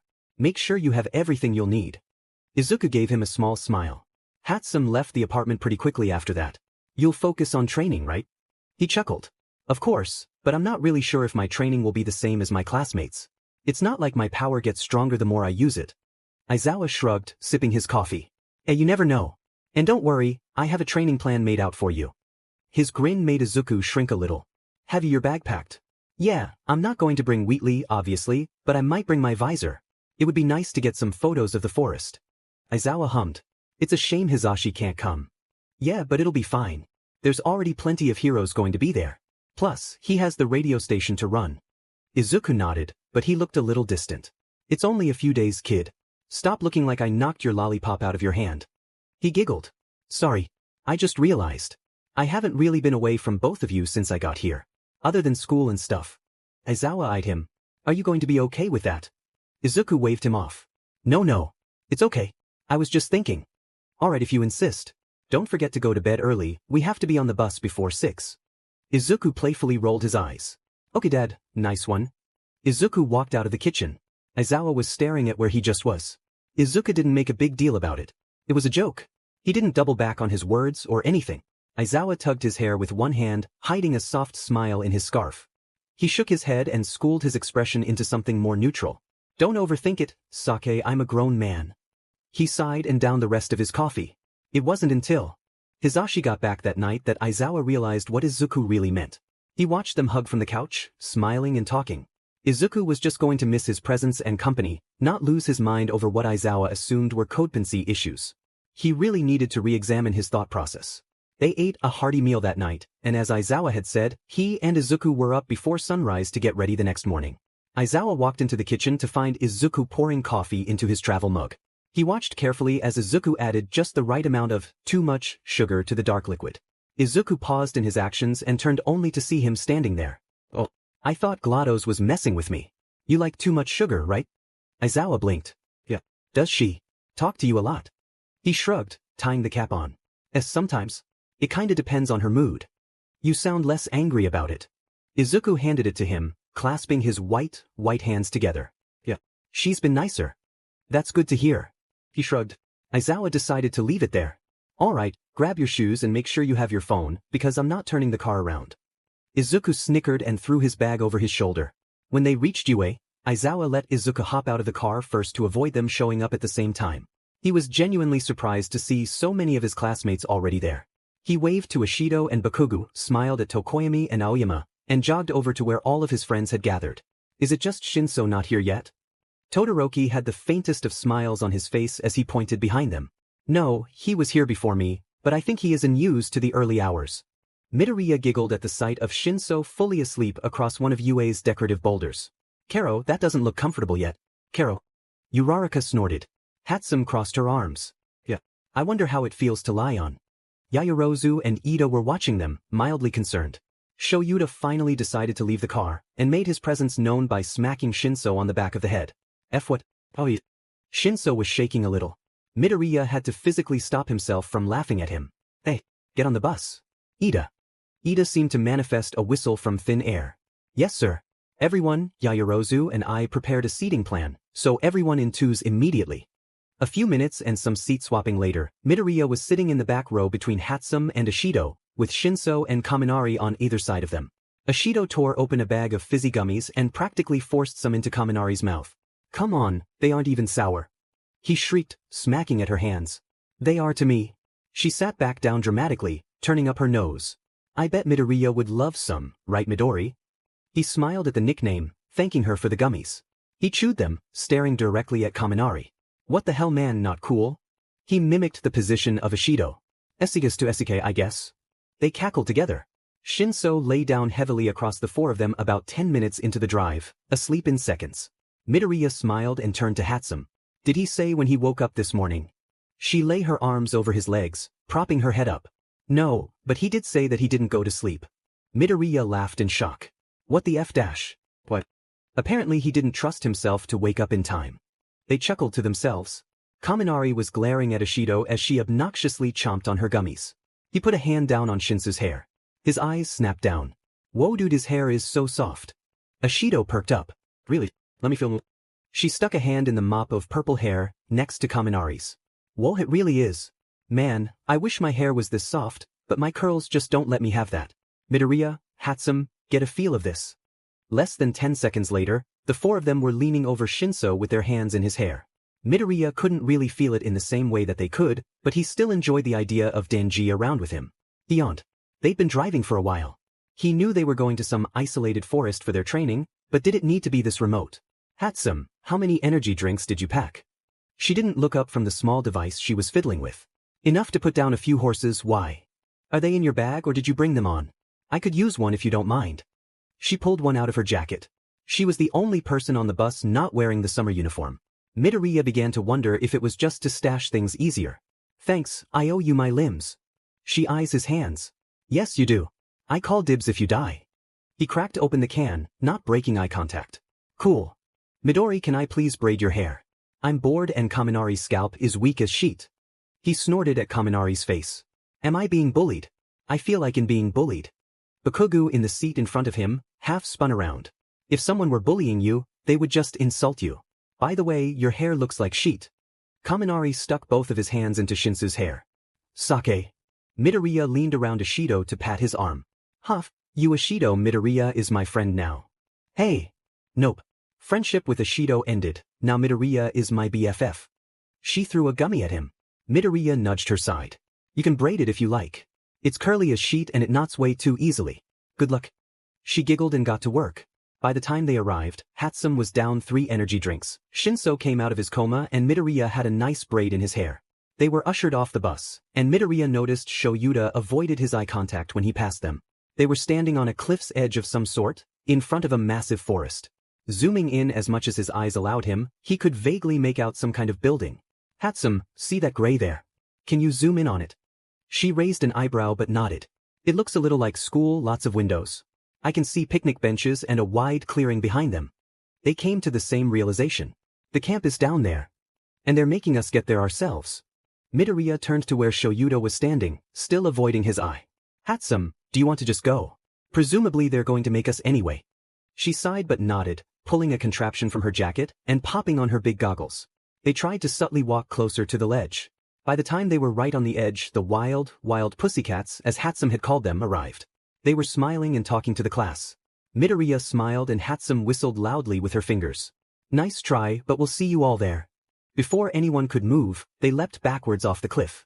Midoriya caught Hatsum and landed on his feet, letting them land effortlessly. They could feel the ground above them shake, so they started running. If we can get within range of the building, I can probably teleport us there. What did you bring?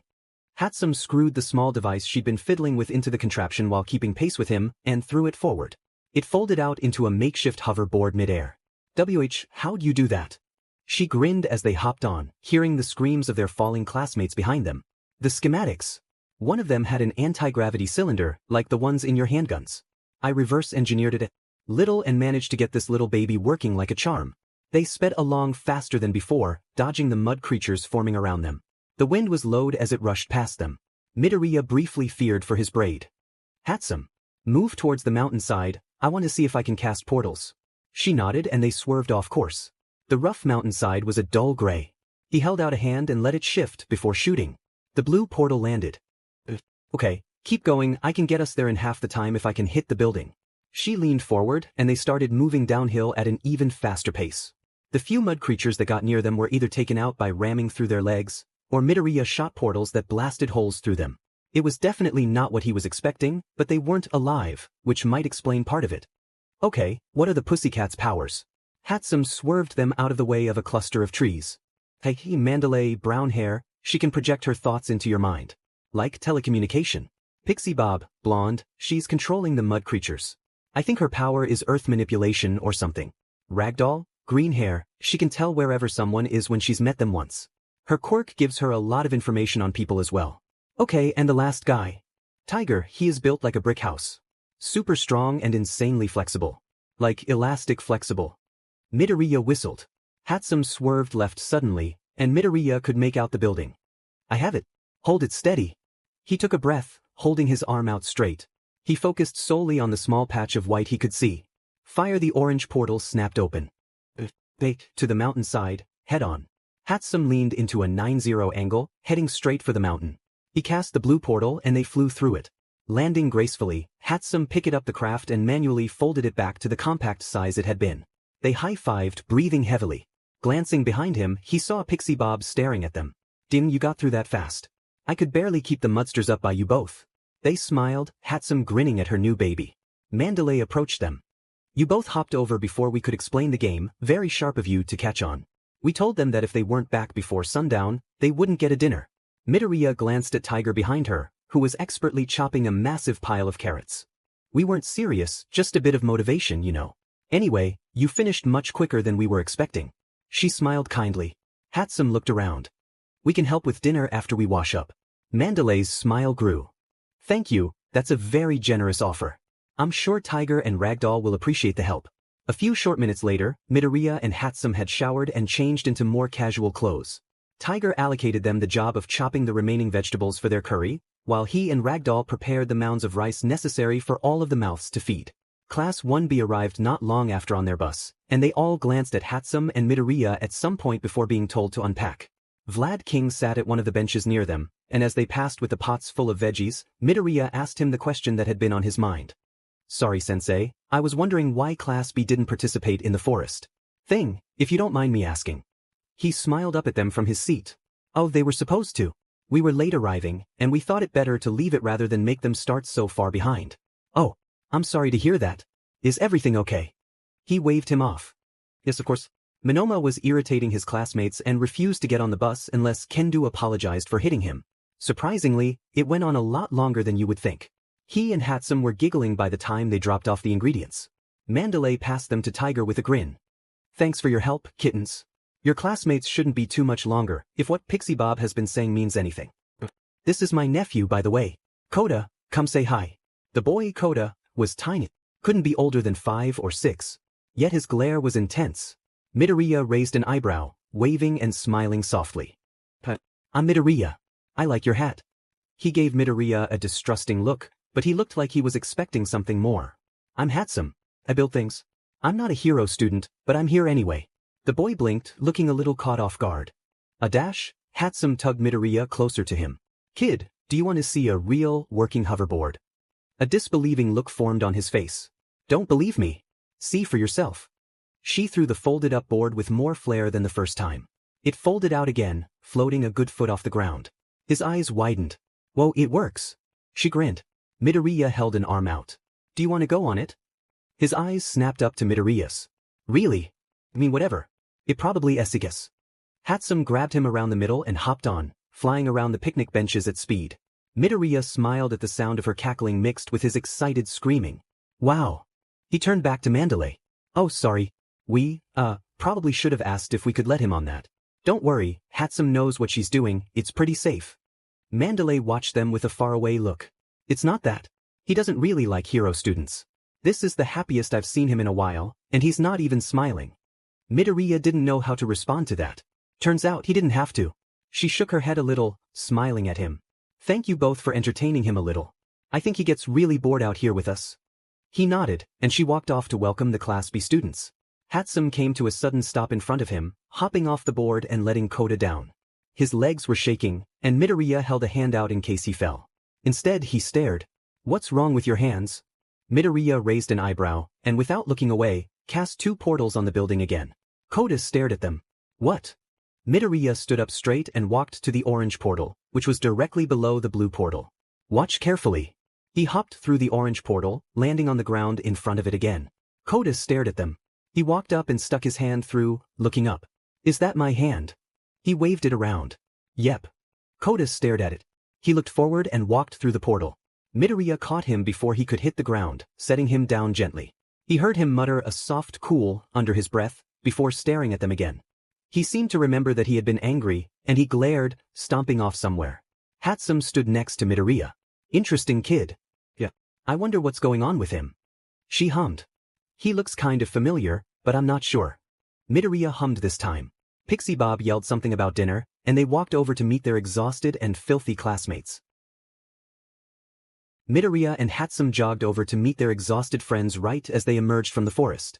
Pixie Bob was gushing over their performance, and Shinso was glaring at them like they kicked his kitten. The both of you. Rot in hell. Hatsum snickered and popped her hip. Ah, what's wrong? Tired after your primitive hike through the forest of mayhem. Shinso turned his glare on Midoriya. I expected this from her, but you. I'm hurt. I'll never forgive you. Midoriya tried not to smile. Shinso. No. I love you. Die.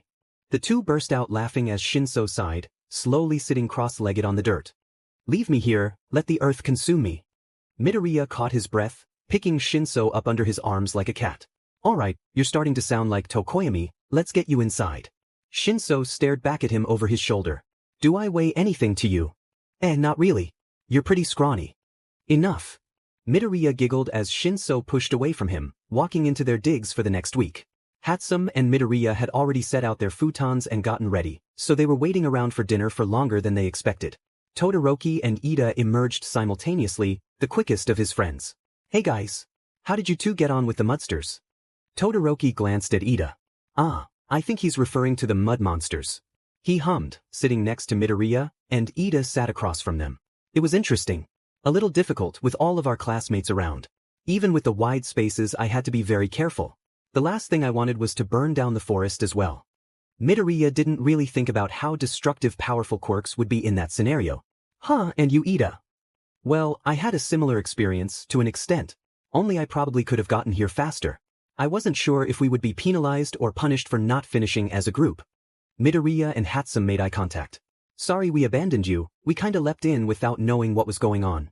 The two other boys shrugged, fond expressions on their faces. It's no worry, it was actually very humorous. Todoroki nodded a little.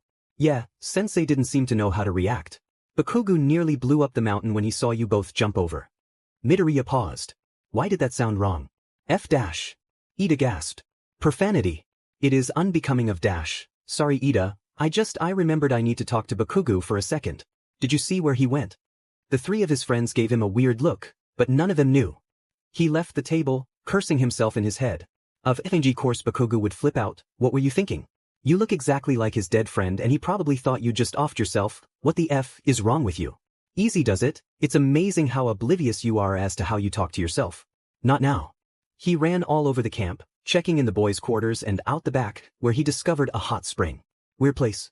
It was when he came back outside that he finally spotted someone who could help him. Ragdoll. Ragdoll. Sorry, can I bother you for a moment? She gently lowered a pile of plates onto one of the picnic benches, turning to him with a smile. Of course you can. What do you need? Do you know where Bakugo is? He vanished and I have, something to ask him. She looked at him curiously before nodding and glancing around the camp. My quirk is telling me he's by that cave on the hill. It's actually where Kuda goes when he's upset. I'm not sure how Bakugo found it. Is that okay? He nodded fast, already heading in the direction she pointed. Thanks Ragdoll. We'll be back in time for dinner. He basically sprinted through the trees, trying to find how to get up to the ledge. He briefly considered using his portals, but he didn't want to spook the other boy either. When he finally found the trail, he approached quickly and quietly. Night had since fallen, and the smell of curry wafted around them despite the distance. He could faintly hear someone breathing, a little quicker than what would be normal. Midoriya hesitated before going any closer. Should he? Would it be better to send Shoyuta instead? Or even Kirishima? He moved forward slowly, not bothering with being quiet anymore. Bakugo was sitting on the ledge of the cliff, chin on his knees as he stared out into the dark of the forest. His arms wrapped around his legs tighter when Midoriya stood on a stray branch. Fuff. He sounded exhausted. Midoriya approached him slowly, like one would a stray cat. I'm sorry, I can leave? Bakugo looked at him. Oh, thought it was shitty hair. Midoriya took that as his cue to move closer. He sat down on the cliff's edge, near him but not touching. Are you okay? Todoroki mentioned something about earlier. What? It wasn't a question. Midoriya answered anyway. Something on the mountain, just before the forest activity. Activity? Only you would call that an activity. Maybe 4 eyes. Midoriya stared out into the trees below them. So what happened? Bakugo huffed. Effing nothing. Nothing happened, I just lost it. I'm sorry. Bakugo leveled him with a glare. How is that your fault? Midoriya shrugged. I don't know, seeing me and Hatsum hop over a cliff might have upset you. Bakugo flexed his jaw and stared straight ahead again. It did, but it's not like you knew it would. Still Bakugo shoved his elbow into Midoriya's gut. Still FNG nothing. Stop apologizing to me. Midoriya coughed. Then, is there anything you want to talk about? Maybe get off your chest. Bakugo snorted, but there was no humor in it. No, let's not something. He rubbed his eyes aggressively. Midoriya gave him a moment to compose himself. It's my own effing fault. My stupid actions leading to stupid consequences. I doubt that's true, I know you've had some issues with me, but I want to help. You can't FING help me here. I doubt you'd look at me again if you knew. Midoriya lightly smacked his arm. Hey, when have I ever left you alone? Bakugo stared forward. Rarely, even after I tried to kill you. Midoriya blanched. What? Heroes and villains training exercise, dumbass. Midoriya remembered fear, a glowing hand and terrifying eyes. Oh, you didn't though. Doesn't mean I didn't try. You forfeited a second later. Bakugo pressed his fingers into his eyes. Sake, you have some twisted priorities. Midoriya smiled. Yep, and I can do this all day, what happened? The tentative moment of camaraderie dissolved again. All right.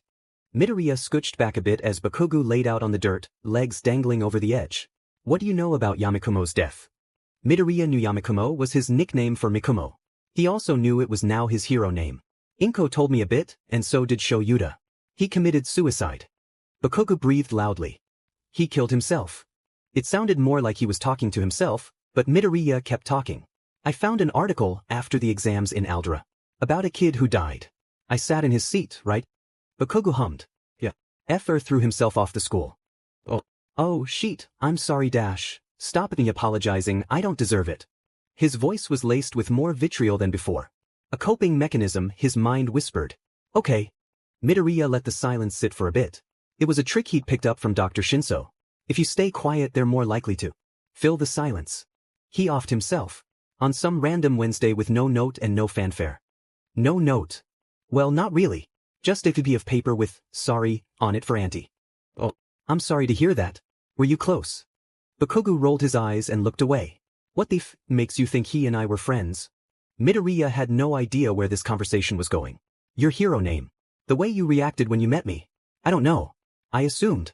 Yeah well, you assumed wrong. Okay. I bullied him. Midoriya watched Bakugo on the ground. His arms were crossed on his chest. His jaw was strained and his eyebrows were pinched. The statement gave him pause. He certainly wasn't expecting that. Oh. We might have been friends at one point, but I turned on him quick. He didn't have a quirk, and all I heard about was how great I was going to be with my strong quirk and my interest in heroes. I made his life hell. Whoa, hold on Not done. I'm not effing done. I didn't just turn on him. I made everyone else treat him like shit too. They're people, not puppets. You can't take full responsibility for their actions. Bakugo sat up again, hunching over and leaning heavily on his legs. Maybe, but I definitely didn't help. If I hadn't treated him like shit, he'd still be alive. Bakugo, you might have treated him badly, but there might have been more going on with him. I told him to. The quiet, resigned confession left Midoriya's mind reeling. What? I told him to. He wanted to go to UA. I told him to take a swan dive. Bakugo cringed at his own words. Midoriya couldn't speak. By the time I got home he was dead. The old hag was floating around like I'd break down crying, but I didn't. I couldn't. I didn't deserve to. Bakugo sighed a little wetly. It wasn't until the funeral that it actually sunk in. I think the old hag realized I had something to do with it. No idea how. She got harsher and I let it happen. I deserve it. Midoriya couldn't take his mind off Inko. That poor, sweet woman. Did you tell Inko? Bakugo rubbed his eyes. No. Midoriya cut across him. I don't care why you didn't, I don't want to hear it. Inko thinks that she failed him. She thinks it's all her fault, even if she won't say it. She's finally coming to terms with his death. And now I'm around, looking like him and reminding her of her dead son as much as she reminds me of my dead mother. Bakugo looked at him curiously. I had a family before Aperture. I'm not naive enough to believe I'll ever see them again. He cringed and looked away. Do you regret it? Bakugo looked at him like he was crazy. I can't get it out of my head. I have fed up so badly and it took him dying for me to realize. Of course I regret it. The guilt is killing me. You should have told her. I know. How long have you been seeing a therapist? Bakugo grunted. Maybe 8 months. What made you agree to it?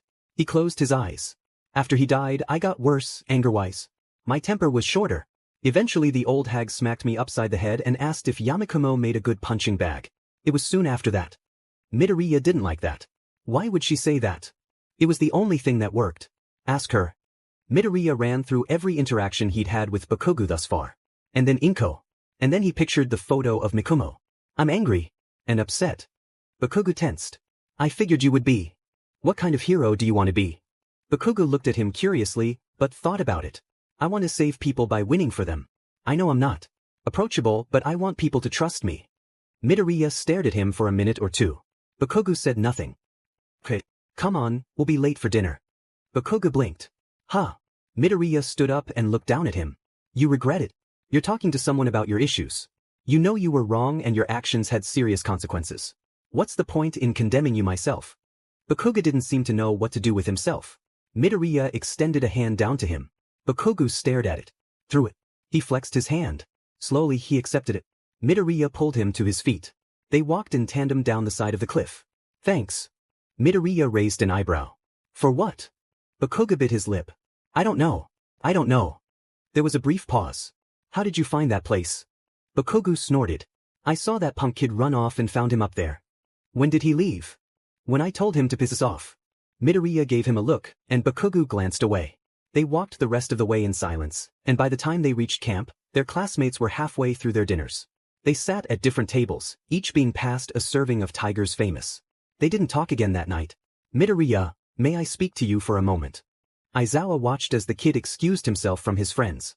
Hatsum winked in a very obvious way, and Aizawa was regretting that she ever found out about his connection to the boy. He walked Izuku to the designated staff area, which was really just the pussycat's office space. It was large and spacious with a lot of sofas and heaters. Basically, it was great to nap in. Is everything okay? He glanced back at Izuku as he sat down. He patted the seat next to him. Yeah, I just wanted to check in. See how you were doing. Izuku smirked. The smug look made Aizawa blink. Did you miss me?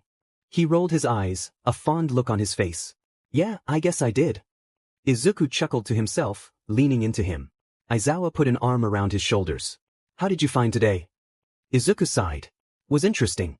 The forest thing was cruel, and don't think I didn't notice you avoiding me on the bus. But other than that, it was pretty fun, actually. Sorry, protocol. I wasn't expecting you and Hatsum to hop off yourselves. I've never had any students do that before. Izuku hugged him around the middle. Yeah. Good to know I'll go down in history. Echin, out of curiosity, where did you run off to at dinner? The forest is huge and you could easily get lost. Ragdoll said you had permission though. Oh yeah. Bakugo was going through something. Aizawa thought about the mountain drop-off. He was off earlier. I had to cancel his quirk. Is he alright? Izuku shrugged. I don't know. He's dealing with it though. I hope so anyway. Is he safe? Yeah. Aizawa nodded. Izuku, this is a really long hug. The kid sighed. Yeah, but I need it. Okay. They stayed there for a bit, making small talk and just sitting in each other's company. Are you going to be okay for training tomorrow? Izuku hummed. Yeah. Not like I can do anything else. You going to tell me what you have planned yet? Nice try, but no. Beach. Aizawa raised an eyebrow, but he wasn't in the kid's line of vision. Alright, as nice as this has been, I think you should head back. Your friends will be wondering, and you need to get a good night's sleep for tomorrow. Izuku yawned and stretched out, the vertebrae in his back cracking. Gross. Izuku chuckled. Maybe, but it's a nice reminder I still have some bones. Aizawa cringed at the phrasing. He walked the kid to the door, sending him off. Midoriya walked through the halls in silence. A few paces in front of him was Monoma, walking at a slower pace. Hey Monoma, how are you? The other boy looked at him, surprised, but his expression remained guarded. Fine. Undeterred, Midoriya kept talking. Haven't really had a chance to talk since the sports festival, but it's nice to see you. You excited for this trip? Monoma looked away from him at the mention of the festival. Indeed we haven't. And no, not really. Oh, I'm sorry to hear that. Are you? Midoriya didn't miss the sarcasm in the question. Well Diamond, do you want me to curse you out? Monoma snorted, smiling lopsidedly. What would that even look like? Midoriya grinned. Devastating. Monoma raised an eyebrow. Right, with all the power of a puddle. I'm trying to decide whether or not to be offended. Keep trying, I'm sure you'll get there. Ah, very funny. How come you're not looking forward to this trip? Monoma scoffed. Because it's all a sham. Quirk training in the middle of nowhere, it's just giving people a chance to show off. As if they need their egos inflated anymore. Midoriya raised an eyebrow. Have you considered that maybe people need a chance to push the limits of their power? What good is a super strong ability if you can't stretch out to full power? Monoma hummed. Why am I discussing this with you? You're one of the ones waiting to show off, aren't you? No. My power is just portals. I can't make them bigger or smaller, I can't make more than 2 of them at a time and I can't change how I cast them. It's only strong because I know how to apply it. Aha, how about needing other people to use your quirk? Do you think I'm begging for the opportunity to be here? Midoriya shrugged. Maybe not, but you're surrounded by hero students and pro heroes. Why not have a go with their powers? That's your quirk, right? Copying. Why not? Monoma put a hand on Midoriya's shoulder. Midoriya blinked. Monoma stared at him. Sheet, can you tell? Of course it doesn't work. Midoriya made a curious noise. I can't copy some quirks. Usually ones that require a certain amount of charge up and certain mutant type quirks. Midoriya mentally wiped sweat off his forehead. I see. Yes, well, not much I can do about it. Does using certain quirks hurt? What? Like fire powers? Would they burn you? No. I used Bakugu's quirk during the festival and I was fine. Cool. I suppose. They arrived at the boys' quarters, going their separate ways. Midoriya stepped over a sleeping Bakugu to his futon, already rolled out. Mina was chilling with Sero, and Uraraka, Yaoyorozu and Jiraiya were sitting with the rest of his friends. Also Hatsum was welding something on his futon. He tapped her back with his foot. She stopped what she was doing and hissed at him. He sat down slowly. Are you okay? You were gone for a while. He smiled awkwardly at Uraraka. Oh yeah, I'm fine. Sensei was just asking me something. Todoroki's eyes narrowed. I'm still not convinced you aren't related. Midoriya choked, caught off guard. Shinso patted his back placatingly. Sorry, that might be my fault. What? He grinned. I told Todoroki that Aizawa, Mike and Midnight were your parents. Midoriya looked back at Todoroki so quick his neck hurt. His friends were laughing at him but Todoroki was dead serious. What the hell? Why do you think that? Your appearance, some of your mannerisms. And you two talk an awful lot outside of class. That doesn't mean anything. Todoroki's eyes narrowed further. Defensive. Interesting. No, not interesting. Ida. Someone. Uraraka was laughing at him. Sue at least had the decency to pretend she wasn't. Yaoyorozu didn't look like she knew what was happening. I'm sorry, is Todoroki saying he thinks you're related to our teachers? Hatsum tapped her shoulder twice. You are the best woman to ever walk the earth, but could I please get some more copper wiring? I'm so sorry, I'll let you slice me down with a sword, but I'm so close to finishing this. Without saying a word, she pulled a thin SRP of wire from her arm, letting Hatsum pull out as much as she needed. Wow, that's fascinating. Have you two been doing that for long? Yaoyorozu smiled. After the festival, Hatsum and I spoke about how to apply my quirk a little more, efficiently. In exchange for some help with blueprints, I've been providing material. This woman owns my soul at this point. Do you know how hard it is to get raw cobalt? Midoriya blinked. Why do you need raw cobalt? To make a cobalt battery. Ida's face pinched. Yaoyorozu just shook her head a little. Okay. Vlad King knocked on the door a few minutes later, announcing it was lights out. Midoriya was somewhere. He wasn't sure exactly, but there was a room around him and shadowed figures somewhere in front of him. He turned his head, and the room started to come into clarity. Pale orange made up most of the room's color palette. There were red curtains, long and dragging, half-covering screens displaying a beach scene. It confused him. He turned his head back to the shadowed figures. They too came into clarity. A desk before them as they faced each other. Their voices sounded fuzzy, like white noise. One of the figures held something out. He blinked again and again, and he could just about make it out. A slip of paper. He looked up at their faces. The man facing his direction was undoubtedly Cave Johnson. The man's voice became clear. Huh. And to think I hired you on the spot. I knew you had it in you, boy. This is revolutionary for the company. Midoriya could see the back of the other man's head. Dark, messy hair and a white lab coat. Is this H? I wonder what he did. Cave suddenly turned his attention onto Midoriya. Caroline, have the finance jockeys give this fine boy a bonus. Isn't this fantastic? Midoriya felt himself speak without doing anything himself. Yes, of course, Mr. Johnson. Would you two like a drink to celebrate? Cave barked out another laugh. It's 11:30, and I'm supposed to be watching my figure. A hell, one body, it's 5 somewhere. What about you, employee of the month? Midoriya stared at the man's head as he tried to focus on his voice. Juti the one maybe. I still have plenty of work to do today. The voice was clearer now, but he had a hard time identifying anything distinctive about it. Cave slapped a hand on his shoulder. Right answer, boy. Caroline, 2 Jack on the rocks. None of that soda stuff for me. The same, thank you. Midoriya felt his feet move independently of himself. Coming right up. He watched her hands pour the whiskey over ball of ice, and picking up the tray to carry over. It had been a while since he thought about his hands in a dream.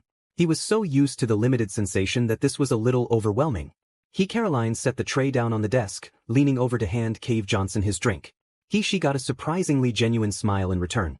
He watched her hands pick up the other drink, turning to hand it to the other man. Midoriya felt their neck turn, and the man's face came into view. He had plain, uninspired features, and Midoriya had a hard time focusing on his whole face. He instead focused on his hair. It looked almost green in the light. His eyes were tired but bright. Freckles adorned his face. Midoriya felt a spark. An inkling. Something clicked. Is that my father? Thank you, Caroline. Of course, Hisashi. Or would you prefer Midoriya? He waved them off. Either is fine, thanks. Alright, this isn't a tea party, but boy, you have blown it out of the park with this. Who knew my humble beginnings would lead to an invention of this caliber for my very own company? Midoriya felt her speak. What's this wonderful invention I've heard so much about? Cave gestured to Midoriya Hisashi. Go on, she'll love this. Midoriya watched his long-dead father step away from the desk, carrying a rough-looking rectangular device, much bigger than his own forearm. He aimed the device at the concrete below a small end table in the room, and then at the ceiling. 2 portals opened up, the table falling through and through and through until it was looping at maximum velocity. Midoriya felt himself gasp, but this time he couldn't help but understand. He tried to move. He tried to reach. But he was torn from his slumber, and he woke up gasping for breath. He heard movement around him, and his hands flew over his mouth in a desperate attempt to muffle the sound. It took too long to calm down, he thought, once his heartbeat had returned to normal. I didn't mean for you to see that. It is certainly an unexpected side effect of living in your brain. Glados. Caroline. You knew. Not necessarily. It was only recently that I discovered some of Caroline's memories in my programming. And I didn't mean for you to see that. Then why did I? I tend to get the best work done while you are carrying out your sleep, Siwasa. Your mind is far clearer than normal. I was trying to sort through these new memories of mine. My dad worked for Cave Johnson. You didn't know your father worked at Aperture. I knew he worked in the US and I knew he was an engineer, but I don't know. My memory hasn't been the best since Aperture. Fascinating. We have had many cases of brain damage in the test subjects. I'll have to make a note of this in your file. I don't have brain damage. Think. And what about my file? I thought all of Aperture's data went down with it. Believe it or not, I can store a lot more information in this vessel than you might expect. Midoriya rubbed his eyes. It was still dark out, and he knew he wouldn't be able to get back to sleep. He glanced to his sides, briefly wondering if he should get up. Shinso shuffled in his sleep beside him, and he opted instead to stay. He slipped a hand into his backpack. He'd left it by his futon rather than move it. He pulled out a series of sheets. Hatsum had been kind enough to type up all of the interviews between Cave Johnson and H, who was almost definitely his father. He took another deep breath. Think later, read now. With one final sigh, he began reading. The darkness surrounding him and the isolation of the moment left him deeply unsettled. Midoriya kicked his legs up on Hatsum's workbench. It's CKS that you can't come with us. I'll be at the mercy of Shinso the whole time.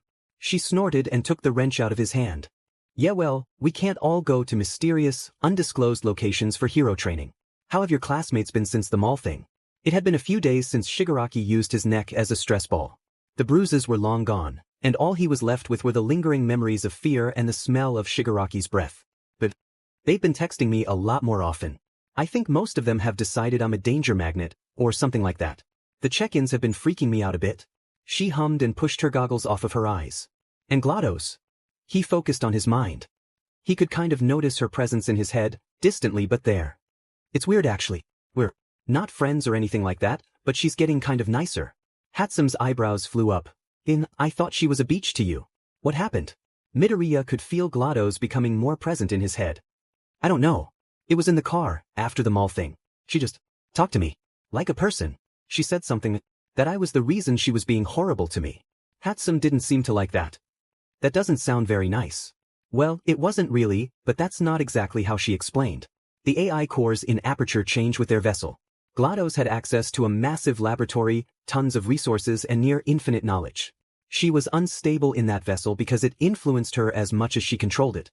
That caught Hatsume's interest. Anything technological did, really. Wheatley was overcome with power and ability when he accessed her vessel, and it made him crazy. Textbook villain crazy. And while Glados was in the stand-in vessel available, she was as kind as she could really get. I can hear you, you know. Hatsume nodded. Okay, and what does that have to do with your body vessel? He paused for a second to see if Glados would say anything else. Nothing. From what she said, it sounds like I'm making her more cynical. I don't fully get it and I don't want to. She gave him a look that he didn't like. I know, I'll mention it to my therapist. She looked back down at her bench. Does Glados want to chill outside your body for a bit? I can hook her back up to my tablet. He was grateful for the change if subject. He smiled. Is this just your attempt to look into her coding again? She smiled really wide, batting her eyes. They both cracked at the same time, their laughter bouncing around the room. After they calmed down, they went through the same steps they did the night they discovered Glados. The same loading screen appeared on her tablet, only this time, Glados began speaking immediately. While I appreciate the change of scenery, you shouldn't snoop around in there. I don't think either of you could comprehend what you would find. Neither of them responded to her, choosing instead to eye the screen. That same page loaded, options flickering with a low light. What's interrogate? He glanced at Hatsume. Glados didn't say anything for a moment. I'm not sure. I have no access to what you're seeing. It's like a firewall I can't break through. Very strange. Midoriya shrugged and pressed it. The screen had a loading bar and was slowly filling up. What do you think it does? I hope it makes you tell the truth. How funny would that be? He looked at Hatsume, unimpressed. Maybe for you. The screen went black and then filled with text. Hatsume huffed. I thought it would be a program or something. That's disappointing. Midoriya held the tablet closer to their faces. Log, H1, subject, H, first interview. 001, M. So, H, why do you want to work for my company? Well, I have an extensive knowledge of engineering and code, I have a lot of experience with some of the largest development companies in the world, and I think I could contribute to your projects greatly. Midoriya looked back at Hatsume, who was equally as engrossed as him. It's an interview, why would that be necessary to stick in me? She shrugged and they went back to reading. What sets my company above the others for you? Why not stay there? Well, H pauses they aren't doing what you're doing. They're all playing it so safe, making what will sell rather than what will push the boundaries of science. Here, you're making unprecedented leaps forward, and I want to be a part of that. See, Johnson laughs we are. And what we need is boys like you that'll push those boundaries even further. Just in the last few years, we've created some revolutionary tech that hasn't hit the market yet. Tell me, do you have any experience with experimental physics or artificial intelligence? Cave Johnson ran the interview. This guy must have even impressive. Cave, the owner. Yeah. Huh. Interesting. I have both, yes. I worked on some of the most efficient AI in Not Applicable, and my dissertation was in the area of particle physics. You are checking every box I'm looking at here. Heck, maybe you should be hiring me. Yep, every box. If I fill 'em all in, it makes a smiley face. I'm glad to hear. I'm supposed to inform the hiring manager of any interesting applicants, but what the hell, it's my company. I'll hire who I want. And I want to hire you. Put it there, boy. Keith. Johnson initiates handshake. Wow, that was something. I mean, it's interesting, but like you said, why upload it into you? Midoriya shrugged this time. Glados. Yes. Why would a job interview be slapped into the coding you put in me? Contrary to what you may believe, I didn't code everything in you. These were parts one assembled into something useful and new. I didn't think I'd have to explain my process to you, given that you've never expressed an interest before. Okay, but why not wipe the data? What good is leaving it? I was programmed to prioritize information. My sincerest apologies for failing to erase this data. From Aperture Science Laboratories. Which no longer exists, thanks to you. Hatsum made a warning noise. Okay, whatever. This is just here then. Want me to transcribe these? So you can read them a bit easier later on. He glanced back at the text. Sure, thank you. They backed out of the interrogate page. Hatsum was looking at the last option that they hadn't touched yet. Portal, you can press it if you want, I'm not going to stop you. She threw him a quick grin, pressing the button with a bit of flair. It took a second, but suddenly the screen was filled with photos. Some of the Aperture Science facilities, halls and tests, some of the creations and some of Glados. Hatsum was wide-eyed as she scrolled through. There were a series of blue images that followed. Hatsum gasped almost overdramatically. His eyebrows flew up. Are those schematics? This is the best day of my life, oh my, I have to build these. No. She leapt up, sprinting around her garage-turned workspace, grabbing tools and sheets of metal. Midoriya looked closely at the schematics. He recognized some of the machines being displayed. Some of them were new to him. He stared and stared. Can you comprehend what you're seeing? He put down the tablet. Huff, Glados. Hatsum slammed her hands down on her workbench. I have an idea of how I can come on the trip with the hero classes. Her grin made his skin crawl. Not necessarily in a bad way, but it was certainly a strange level of enthusiasm on her part. Okay. We leave in like 2 days, are you going to have enough time? She cackled, already throwing half her tools into a giant rucksack. You effing bet. Aizawa needed to stop listening to these kids. Hatsum was practically screaming laughing when he reluctantly agreed to let her come, strictly and only because she needed wide open spaces to test a new project. How did you manage to get Power Loader to agree to this? She pushed her hair out of her face. All I had to do was show him my newest schematics, and boom. He gave the okay faster than I could ask. Aizawa's gaze flickered over to Izuku. Please, for F's sake, don't let her off on her own. And remember that this is training for Izuku, not a hangout session. But yeah, whatever. Make sure you have everything you'll need. Izuku gave him a small smile. Hatsum left the apartment pretty quickly after that. You'll focus on training, right? He chuckled. Of course, but I'm not really sure if my training will be the same as my classmates. It's not like my power gets stronger the more I use it. Aizawa shrugged, sipping his coffee. You never know. And don't worry, I have a training plan made out for you. His grin made Izuku shrink a little. Have you your bag packed? Yeah, I'm not going to bring Wheatley, obviously, but I might bring my visor. It would be nice to get some photos of the forest. Aizawa hummed. It's a shame Hisashi can't come. Yeah, but it'll be fine. There's already plenty of heroes going to be there. Plus, he has the radio station to run. Izuku nodded, but he looked a little distant. It's only a few days, kid. Stop looking like I knocked your lollipop out of your hand. He giggled. Sorry, I just realized. I haven't really been away from both of you since I got here. Other than school and stuff. Aizawa eyed him. Are you going to be okay with that? Izuku waved him off. No. It's okay. I was just thinking. Alright if you insist. Don't forget to go to bed early, we have to be on the bus before 6. Izuku playfully rolled his eyes. Cadet, nice one. Izuku walked out of the kitchen. Aizawa was staring at where he just was.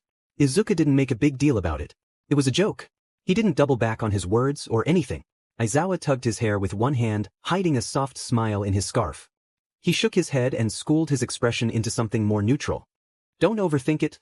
Sake, I'm a grown man. He sighed and downed the rest of his coffee. It wasn't until Hisashi got back that night that Aizawa realized what Izuku really meant. He watched them hug from the couch, smiling and talking. Izuku was just going to miss his presence and company, not lose his mind over what Aizawa assumed were codependency issues. He really needed to re-examine his thought process. They ate a hearty meal that night, and as Aizawa had said, he and Izuku were up before sunrise to get ready the next morning. Aizawa walked into the kitchen to find Izuku pouring coffee into his travel mug. He watched carefully as Izuku added just the right amount of too much sugar to the dark liquid. Izuku paused in his actions and turned only to see him standing there. I thought Glados was messing with me. You like too much sugar, right? Aizawa blinked. Yeah. Does she talk to you a lot? He shrugged, tying the cap on. Sometimes. It kinda depends on her mood. You sound less angry about it. Izuku handed it to him, clasping his white hands together. Yeah. She's been nicer. That's good to hear. He shrugged. Aizawa decided to leave it there. Alright, grab your shoes and make sure you have your phone, because I'm not turning the car around. Izuku snickered and threw his bag over his shoulder.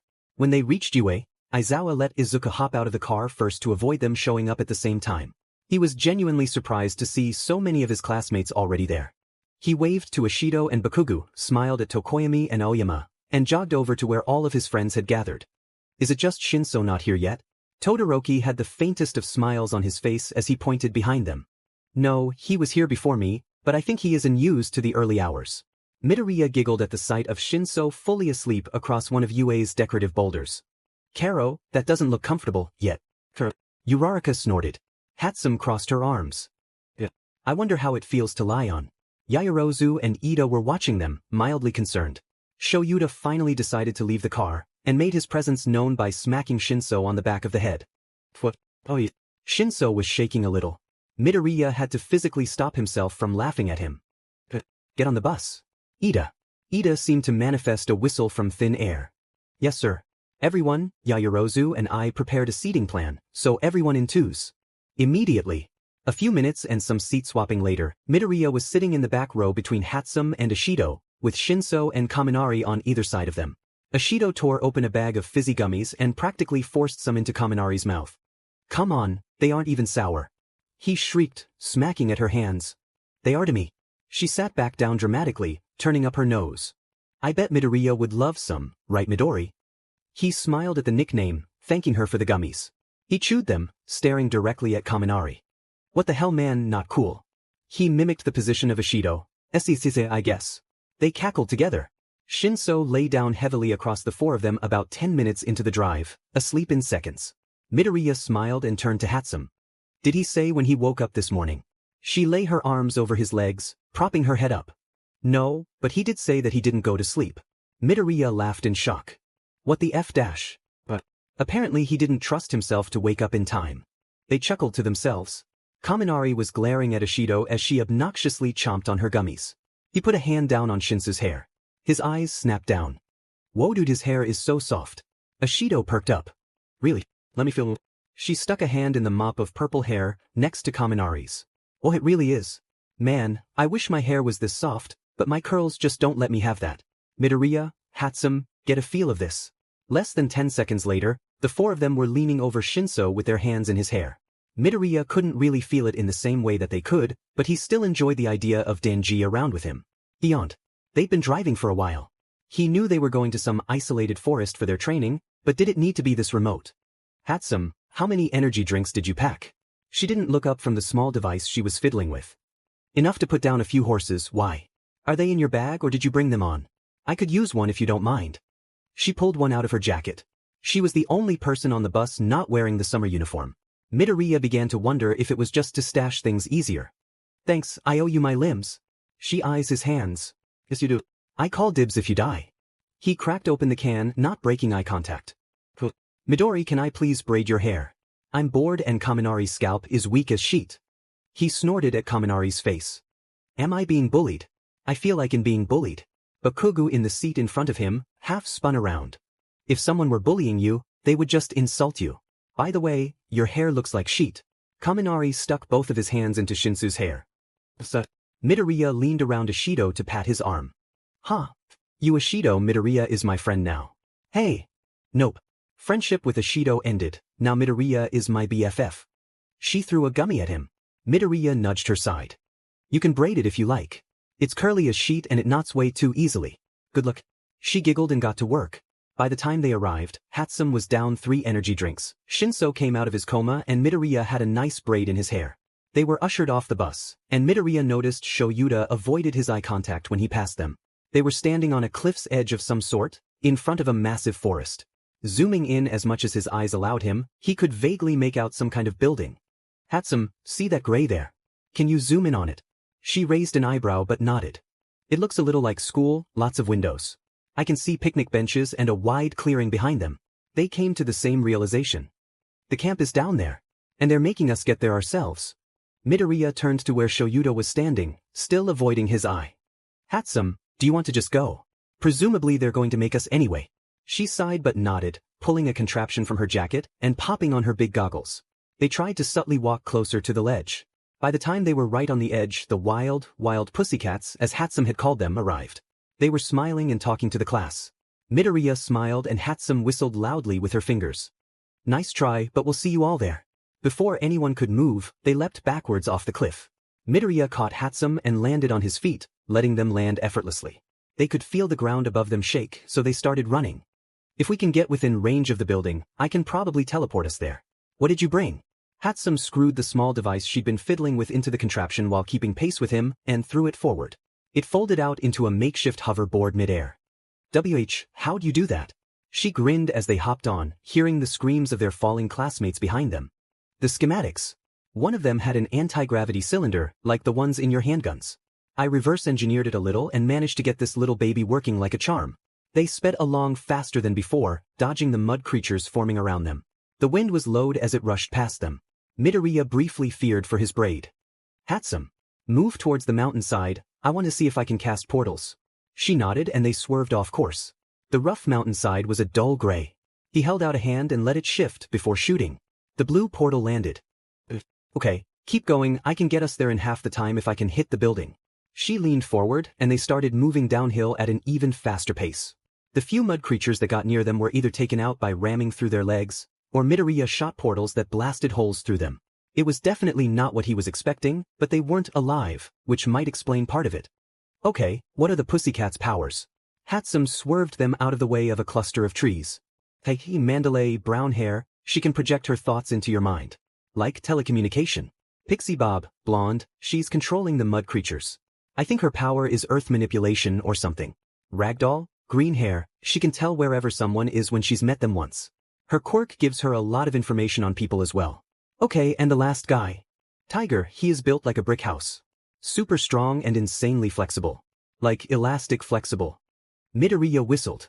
Hatsum swerved left suddenly, and Midoriya could make out the building. I have it. Hold it steady. He took a breath, holding his arm out straight. He focused solely on the small patch of white he could see. Fire the orange portal snapped open. To the mountainside, head on. Hatsum leaned into a 9-0 angle, heading straight for the mountain. He cast the blue portal and they flew through it. Landing gracefully, Hatsum picked up the craft and manually folded it back to the compact size it had been.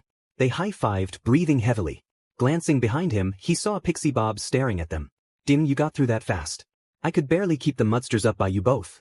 They smiled, Hatsum grinning at her new baby. Mandalay approached them.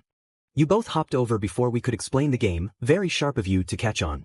We told them that if they weren't back before sundown, they wouldn't get a dinner. Midoriya glanced at Tiger behind her, who was expertly chopping a massive pile of carrots. We weren't serious, just a bit of motivation, you know. Anyway, you finished much quicker than we were expecting. She smiled kindly. Hatsum looked around. We can help with dinner after we wash up. Mandalay's smile grew. Thank you, that's a very generous offer. I'm sure Tiger and Ragdoll will appreciate the help. A few short minutes later, Midoriya and Hatsum had showered and changed into more casual clothes. Tiger allocated them the job of chopping the remaining vegetables for their curry, while he and Ragdoll prepared the mounds of rice necessary for all of the mouths to feed. Class 1B arrived not long after on their bus, and they all glanced at Hatsum and Midoriya at some point before being told to unpack. Vlad King sat at one of the benches near them, and as they passed with the pots full of veggies, Midoriya asked him the question that had been on his mind. Sorry, Sensei, I was wondering why Class B didn't participate in the forest thing, if you don't mind me asking. He smiled up at them from his seat. Oh, they were supposed to. We were late arriving, and we thought it better to leave it rather than make them start so far behind. Oh, I'm sorry to hear that. Is everything okay? He waved him off. Yes, of course. Minoma was irritating his classmates and refused to get on the bus unless Kendo apologized for hitting him. Surprisingly, it went on a lot longer than you would think. He and Hatsum were giggling by the time they dropped off the ingredients. Mandalay passed them to Tiger with a grin. Thanks for your help, kittens. Your classmates shouldn't be too much longer, if what Pixie Bob has been saying means anything. This is my nephew, by the way. Koda, come say hi. The boy Koda was tiny, couldn't be older than 5 or 6. Yet his glare was intense. Midoriya raised an eyebrow, waving and smiling softly. I'm Midoriya. I like your hat. He gave Midoriya a distrusting look, but he looked like he was expecting something more. I'm Hatsum. I build things. I'm not a hero student, but I'm here anyway. The boy blinked, looking a little caught off guard. A dash, Hatsum tugged Midoriya closer to him. Kid, do you want to see a real, working hoverboard? A disbelieving look formed on his face. Don't believe me. See for yourself. She threw the folded-up board with more flair than the first time. It folded out again, floating a good foot off the ground. His eyes widened. Whoa, it works. She grinned. Midoriya held an arm out. Do you want to go on it? His eyes snapped up to Midoriya's. Really? I mean whatever. It probably esigus. Hatsum grabbed him around the middle and hopped on, flying around the picnic benches at speed. Midoriya smiled at the sound of her cackling mixed with his excited screaming. Wow. He turned back to Mandalay. Oh sorry. We, probably should have asked if we could let him on that. Don't worry, Hatsum knows what she's doing, it's pretty safe. Mandalay watched them with a faraway look. It's not that. He doesn't really like hero students. This is the happiest I've seen him in a while, and he's not even smiling. Midoriya didn't know how to respond to that. Turns out he didn't have to. She shook her head a little, smiling at him. Thank you both for entertaining him a little. I think he gets really bored out here with us. He nodded, and she walked off to welcome the Class B students. Hatsum came to a sudden stop in front of him, hopping off the board and letting Koda down. His legs were shaking, and Midoriya held a hand out in case he fell. Instead he stared. What's wrong with your hands? Midoriya raised an eyebrow, and without looking away, cast 2 portals on the building again. Koda stared at them. What? Midoriya stood up straight and walked to the orange portal, which was directly below the blue portal. Watch carefully. He hopped through the orange portal, landing on the ground in front of it again. Koda stared at them. He walked up and stuck his hand through, looking up. Is that my hand? He waved it around. Yep. Koda stared at it. He looked forward and walked through the portal. Midoriya caught him before he could hit the ground, setting him down gently. He heard him mutter a soft cool under his breath, before staring at them again. He seemed to remember that he had been angry, and he glared, stomping off somewhere. Hatsum stood next to Midoriya. Interesting kid. Yeah. I wonder what's going on with him. She hummed. He looks kind of familiar, but I'm not sure. Midoriya hummed this time. Pixie Bob yelled something about dinner, and they walked over to meet their exhausted and filthy classmates. Midoriya and Hatsum jogged over to meet their exhausted friends right as they emerged from the forest. Pixie Bob was gushing over their performance, and Shinso was glaring at them like they kicked his kitten. The both of you. Rot in hell. Hatsum snickered and popped her hip. Ah, what's wrong? Tired after your primitive hike through the forest of mayhem. Shinso turned his glare on Midoriya. I expected this from her, but you. I'm hurt. I'll never forgive you. Midoriya tried not to smile. Shinso. No. I love you. Die. The two burst out laughing as Shinso sighed, slowly sitting cross-legged on the dirt. Leave me here, let the earth consume me. Midoriya caught his breath, picking Shinso up under his arms like a cat. Alright, you're starting to sound like Tokoyami, let's get you inside. Shinso stared back at him over his shoulder. Do I weigh anything to you? Not really. You're pretty scrawny. Enough. Midoriya giggled as Shinso pushed away from him, walking into their digs for the next week. Hatsum and Midoriya had already set out their futons and gotten ready, so they were waiting around for dinner for longer than they expected. Todoroki and Ida emerged simultaneously, the quickest of his friends. Hey guys. How did you two get on with the mudsters? Todoroki glanced at Ida. Ah, I think he's referring to the mud monsters. He hummed, sitting next to Midoriya, and Ida sat across from them. It was interesting. A little difficult with all of our classmates around. Even with the wide spaces I had to be very careful. The last thing I wanted was to burn down the forest as well. Midoriya didn't really think about how destructive powerful quirks would be in that scenario. Huh, and you Ida? Well, I had a similar experience, to an extent. Only I probably could have gotten here faster. I wasn't sure if we would be penalized or punished for not finishing as a group. Midoriya and Hatsum made eye contact. Sorry we abandoned you, we kinda leapt in without knowing what was going on. The two other boys shrugged, fond expressions on their faces. It's no worry, it was actually very humorous. Todoroki nodded a little. Yeah, Sensei didn't seem to know how to react. Bakugo nearly blew up the mountain when he saw you both jump over. Midoriya paused. Why did that sound wrong? F-dash. Ida gasped. Profanity. It is unbecoming of dash. Sorry Ida, I remembered I need to talk to Bakugo for a second. Did you see where he went?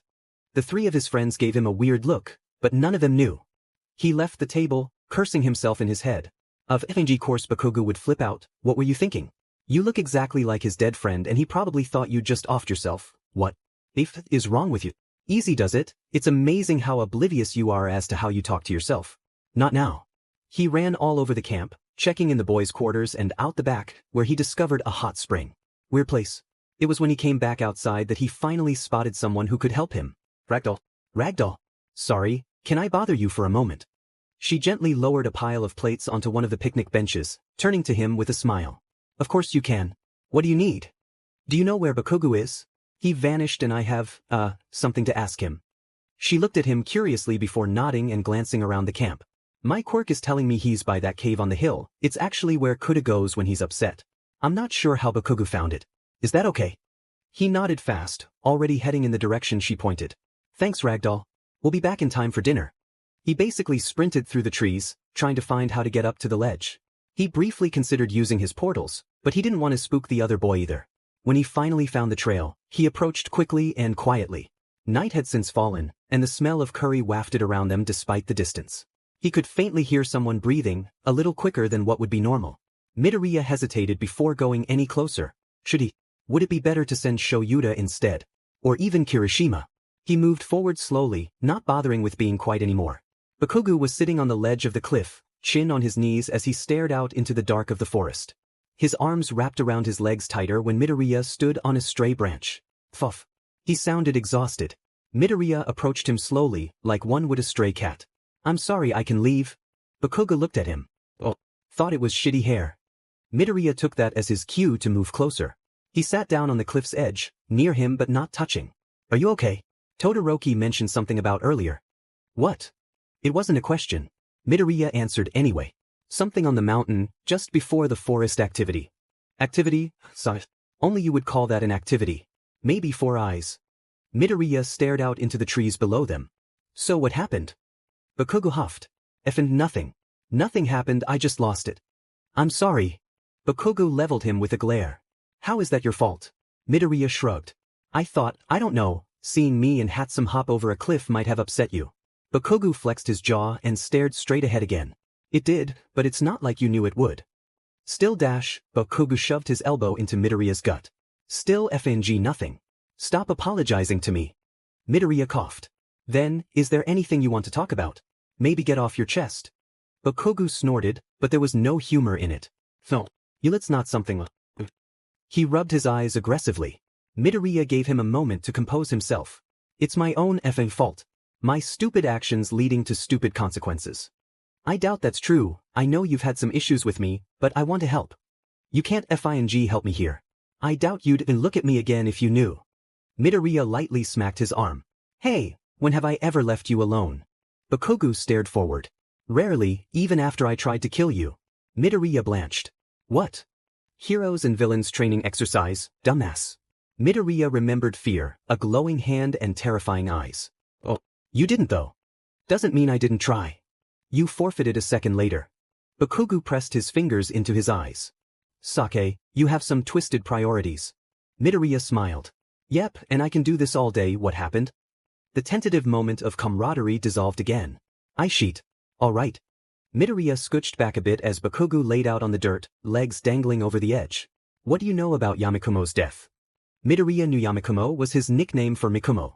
He also knew it was now his hero name. Inko told me a bit, and so did Shoyuta. He committed suicide. Bakugo breathed loudly. He killed himself. It sounded more like he was talking to himself, but Midoriya kept talking. I found an article after the exams in Aldera. About a kid who died. I sat in his seat, right? Bakugo hummed. Yeah. Effer threw himself off the school. Oh, sheet, I'm sorry. Stop me apologizing, I don't deserve it. His voice was laced with more vitriol than before. A coping mechanism, his mind whispered. Okay. Midoriya let the silence sit for a bit. It was a trick he'd picked up from Dr. Shinso. If you stay quiet, they're more likely to fill the silence. He offed himself. On some random Wednesday with no note and no fanfare. No note. Well, not really. Just a copy of paper with, sorry, on it for Auntie. Oh, I'm sorry to hear that. Were you close? Bakugo rolled his eyes and looked away. What the f makes you think he and I were friends? Midoriya had no idea where this conversation was going. Your hero name. The way you reacted when you met me. I don't know. I assumed. Yeah, well, you assumed wrong. Okay. I bullied him. Midoriya watched Bakugo on the ground. His arms were crossed on his chest.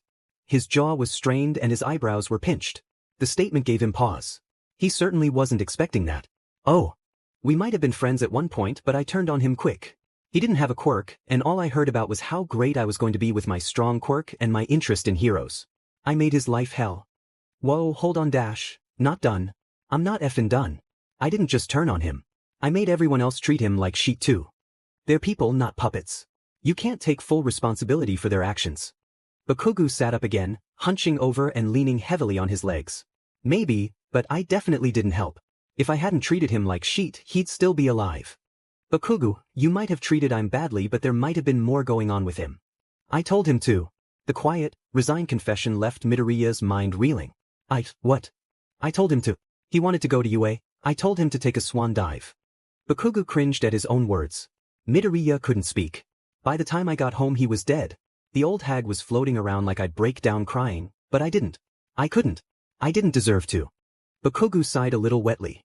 It wasn't until the funeral that it actually sunk in. I think the old hag realized I had something to do with it. No idea how. She got harsher and I let it happen. I deserve it. Midoriya couldn't take his mind off Inko. That poor, sweet woman. Did you tell Inko? Bakugo rubbed his eyes. No. Midoriya cut across him.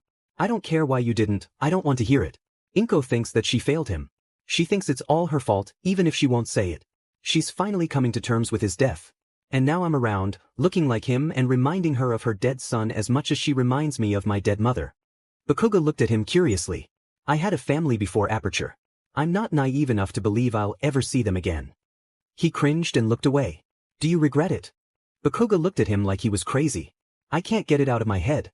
I have fed up so badly and it took him dying for me to realize. Of course I regret it. The guilt is killing me. You should have told her. I know. How long have you been seeing a therapist? Bakugo grunted. Maybe 8 months. What made you agree to it? He closed his eyes. After he died, I got worse, anger-wise. My temper was shorter. Eventually the old hag smacked me upside the head and asked if Yamakumo made a good punching bag. It was soon after that. Midoriya didn't like that. Why would she say that? It was the only thing that worked. Ask her. Midoriya ran through every interaction he'd had with Bakugo thus far. And then Inko. And then he pictured the photo of Mikumo. I'm angry. And upset. Bakugo tensed. I figured you would be. What kind of hero do you want to be? Bakugo looked at him curiously, but thought about it. I want to save people by winning for them. I know I'm not approachable, but I want people to trust me. Midoriya stared at him for a minute or two. Bakugo said nothing. Okay, come on, we'll be late for dinner. Bakugo blinked. Midoriya stood up and looked down at him. You regret it. You're talking to someone about your issues. You know you were wrong and your actions had serious consequences. What's the point in condemning you myself? Bakugo didn't seem to know what to do with himself. Midoriya extended a hand down to him.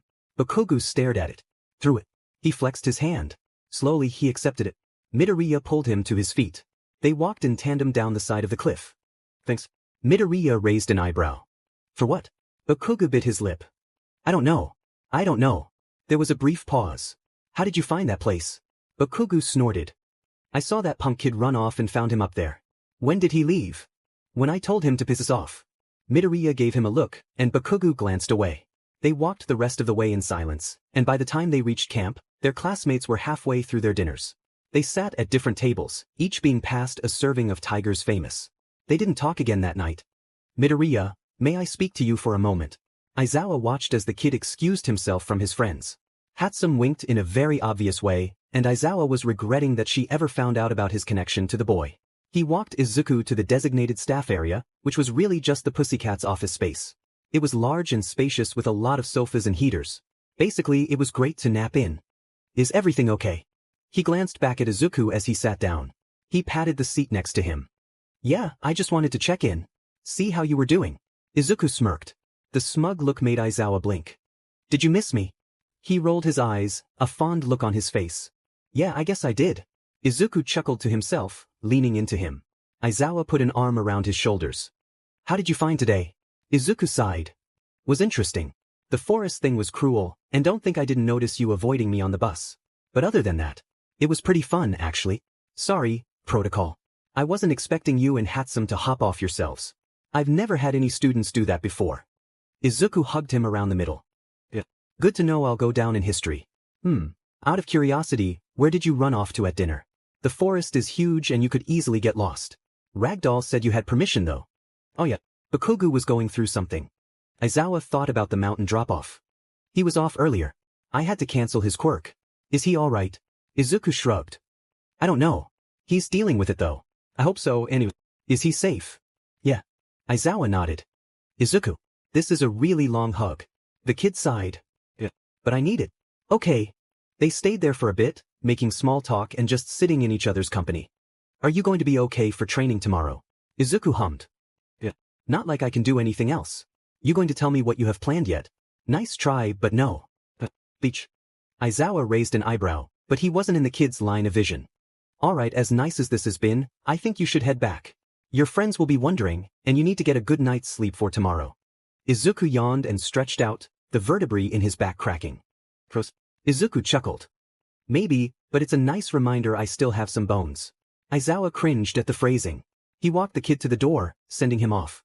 Midoriya walked through the halls in silence. A few paces in front of him was Monoma, walking at a slower pace. Hey Monoma, how are you? The other boy looked at him, surprised, but his expression remained guarded. Undeterred, Midoriya kept talking.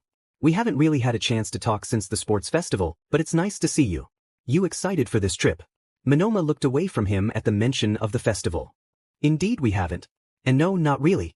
Oh, I'm sorry to hear that. Are you? Midoriya didn't miss the sarcasm in the question. Well Diamond, do you want me to curse you out? Monoma snorted, smiling lopsidedly. What would that even look like? Midoriya grinned. Devastating. Monoma raised an eyebrow. Right, with all the power of a puddle. I'm trying to decide whether or not to be offended. Keep trying, I'm sure you'll get there. Ah, very funny. How come you're not looking forward to this trip? Monoma scoffed. Because it's all a sham. Quirk training in the middle of nowhere, it's just giving people a chance to show off. As if they need their egos inflated anymore. Midoriya raised an eyebrow. Have you considered that maybe people need a chance to push the limits of their power? What good is a super strong ability if you can't stretch out to full power? Monoma hummed. Why am I discussing this with you? You're one of the ones waiting to show off, aren't you? No. My power is just portals. I can't make them bigger or smaller, I can't make more than 2 of them at a time and I can't change how I cast them. It's only strong because I know how to apply it. Aha, how about needing other people to use your quirk? Do you think I'm begging for the opportunity to be here? Midoriya shrugged. Maybe not, but you're surrounded by hero students and pro heroes. Why not have a go with their powers? That's your quirk, right? Copying. Why not? Monoma put a hand on Midoriya's shoulder. Midoriya blinked. Monoma stared at him. Sheet, can you tell? Of course it doesn't work. Midoriya made a curious noise. I can't copy some quirks.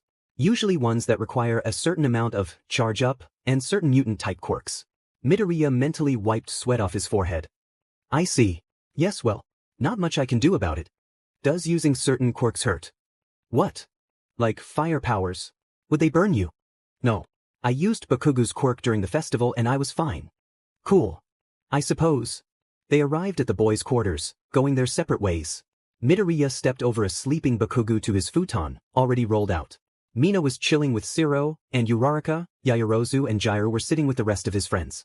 Also Hatsum was welding something on his futon. He tapped her back with his foot. She stopped what she was doing and hissed at him. He sat down slowly. Are you okay? You were gone for a while. He smiled awkwardly at Uraraka. Oh yeah, I'm fine. Sensei was just asking me something. Todoroki's eyes. I'm still not convinced you aren't related. Midoriya choked, caught off guard. Shinso patted his back placatingly. Sorry, that might be my fault. What? He grinned. I told Todoroki that Aizawa, Mike and Midnight were your parents. Midoriya looked back at Todoroki so quick his neck hurt. His friends were laughing at him but Todoroki was dead serious. What the hell? Why do you think that? Your appearance, some of your mannerisms. And you two talk an awful lot outside of class. That doesn't mean anything. Todoroki's eyes narrowed further. Defensive. Interesting. No, not interesting. Ida. Someone. Uraraka was laughing at him. Sue at least had the decency to pretend she wasn't. Yaoyorozu didn't look like she knew what was happening. I'm sorry, is Todoroki saying he thinks you're related to our teachers? Hatsum tapped her shoulder twice. You are the best woman to ever walk the earth, but could I please get some more copper wiring? I'm so sorry, I'll let you slice me down with a sword, but I'm so close to finishing this. Without saying a word, she pulled a thin STRP of wire from her arm, letting Hatsum pull out as much as she needed. Wow, that's fascinating. Have you two been doing that for long?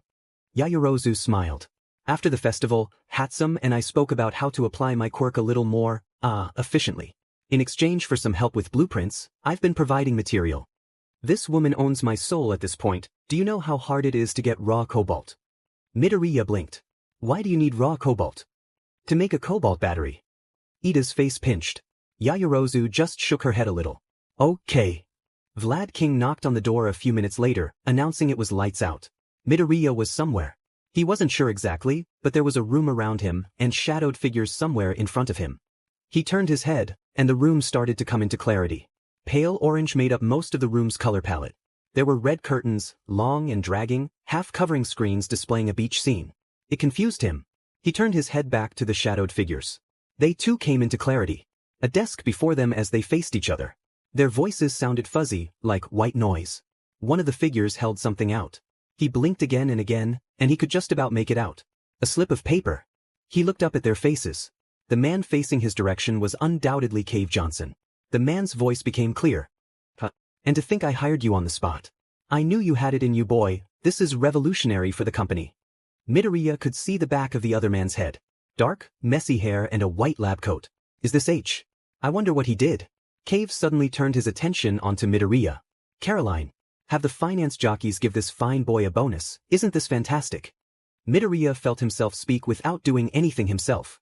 Yes, of course, Mr. Johnson. Would you two like a drink to celebrate? Cave barked out another laugh. It's 11:30, and I'm supposed to be watching my figure. A hell, one body, it's 5 somewhere. What about you, employee of the month? Midoriya stared at the man's head as he tried to focus on his voice. Juti the one maybe. I still have plenty of work to do today. The voice was clearer now, but he had a hard time identifying anything distinctive about it. Cave slapped a hand on his shoulder. Right answer, boy. Caroline, 2 Jack on the rocks. None of that soda stuff for me. The same, thank you. Midoriya felt his feet move independently of himself. Coming right up. He watched her hands pour the whiskey over ball of ice, and picking up the tray to carry over. It had been a while since he thought about his hands in a dream. He was so used to the limited sensation that this was a little overwhelming. Caroline set the tray down on the desk, leaning over to hand Cave Johnson his drink. She got a surprisingly genuine smile in return. He watched her hands pick up the other drink, turning to hand it to the other man. Midoriya felt their neck turn, and the man's face came into view. He had plain, uninspired features, and Midoriya had a hard time focusing on his whole face. He instead focused on his hair. It looked almost green in the light. His eyes were tired but bright. Freckles adorned his face. Midoriya felt a spark. An inkling. Something clicked. That my father? Thank you, Caroline. Of course, Hisashi. Or would you prefer Midoriya? He waved them off. Either is fine, thanks. Alright, this isn't a tea party, but boy, you have blown it out of the park with this. Who knew my humble beginnings would lead to an invention of this caliber for my very own company? Midoriya felt her speak. What's this wonderful invention I've heard so much about? Cave gestured to Midoriya Hisashi. Go on, she'll love this. Midoriya watched his long-dead father step away from the desk, carrying a rough-looking rectangular device, much bigger than his own forearm. He aimed the device at the concrete below a small end table in the room, and then at the ceiling. 2 portals opened up, the table falling through and through and through until it was looping at maximum velocity.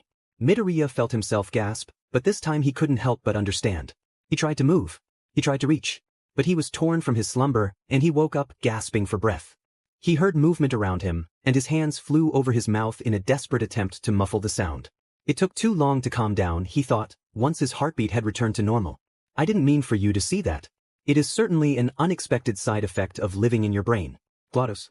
Caroline. You knew. Not necessarily. It was only recently that I discovered some of Caroline's memories in my programming. And I didn't mean for you to see that. Then why did I tend to get the best work done while you are carrying out your sleep CYCO. Your mind is far clearer than normal. I was trying to sort through these new memories of mine. My dad worked for Cave Johnson. You didn't know your father worked at Aperture. I knew he worked in the US and I knew he was an engineer, but I don't know. My memory hasn't been the best since Aperture. Fascinating. We have had many cases of brain damage in the test subjects. I'll have to make a note of this in your file. I don't have brain damage. And what about my file? I thought all of Aperture's data went down with it. Believe it or not, I can store a lot more information in this vessel than you might expect. Midoriya rubbed his eyes. It was still dark out, and he knew he wouldn't be able to get back to sleep. He glanced to his sides, briefly wondering if he should get up. Shinso shuffled in his sleep beside him, and he opted instead to stay. He slipped a hand into his backpack. He'd left it by his futon rather than move it. He pulled out a series of sheets. Hatsum had been kind enough to type up all of the interviews between Cave Johnson and H, who was almost definitely his father. He took another deep breath. Think later, read now. With one final sigh, he began reading. The darkness surrounding him and the isolation of the moment left him deeply unsettled. Interview 2 contained less answers than Midoriya was looking for. Interview 3 less again. The more he read and absorbed, the more sure he was that this guy was his father. For the company that ruined him. He couldn't not notice the white of his hands match the paper as he read, and by interview 9 he was shaking again. Shinso had stopped moving next to him, and the soft breathing and snores of his classmates did little to distract him. As quietly as he could, he eased himself to his feet, grabbed hoodie from his backpack and left the room, sheets in hand. He found himself sitting on the roof of the building. Postal. Whatever. He sniffed. His father. Midoriya Hisashi. He didn't know how he was feeling, but knowing that his dad worked for Aperture Science shook him to his core. Surely he would have remembered something like that, right? Did he have brain damage? He wiped his cheeks of the tears that fell from his fake eyes. His hoodie sleeves were dampened and uncomfortable, but he didn't want to go back to the packed, quiet room. There wasn't a breeze in the air. It was humid and warm, but Midoriya was still shivering. Glancing down at the sheets again, he pictured his father's face. When was the last time he actually saw it? He wasn't sure. He didn't know what happened to him. It's like his memory just cuts off. One day, he's at home with his mother, talking to his sister about school and hearing his father would be coming home for a weekend. No mention of his brother. The next day he's testing in Aperture Science. He felt a whine escape him. He smacked his cheeks a few times and tried to clear his airways. Glados. What was the first test I did in Aperture? It was number 1, the same as everyone else. I always thought it was needlessly simple, yet the program demands a sort of introductory test for new test subjects. Okay, but what was it? The test involved placing a block on a button to open a door. So easy I imagine a child could do it. Though, as I recall, you never finished it. Midoriya felt himself stall. What? I don't know what you're expecting me to say. I wasn't in your head back then. But you were looking around like you'd lost your lollipop, before breaking down in tears. It took far too long to clean up, by the way. Thanks for that. I never finished. Why don't I remember that? I can't say for certain. You should let me test you for brain damage. No. I don't know. I'll figure something out. Why was I at Aperture at all? How did I end up there? Glados was silent for a bit. I was downloading a file, sorry for the wait. Based on what the internet is telling me, you may have some sort of mental blockage as opposed to brain damage. What kind of mental block? Perhaps PTSD. I'm not a therapist, I'm a scientist. Either way, there's a chance this is just your brain at fault as opposed to the circumstances of your continued existence. Excuse me. I'm just saying, it's been very convenient for you to blame anyone but yourself, but if you cannot remember, how do you know it isn't you that's at fault? Eventually we all have to point the blame inwards. A hot flash of anger ripped through him. I didn't walk into Aperture Science laboratories and sign my life away to a lunatic like you with no issues. I wouldn't have agreed to that. I couldn't have gone willingly. Couldn't you have?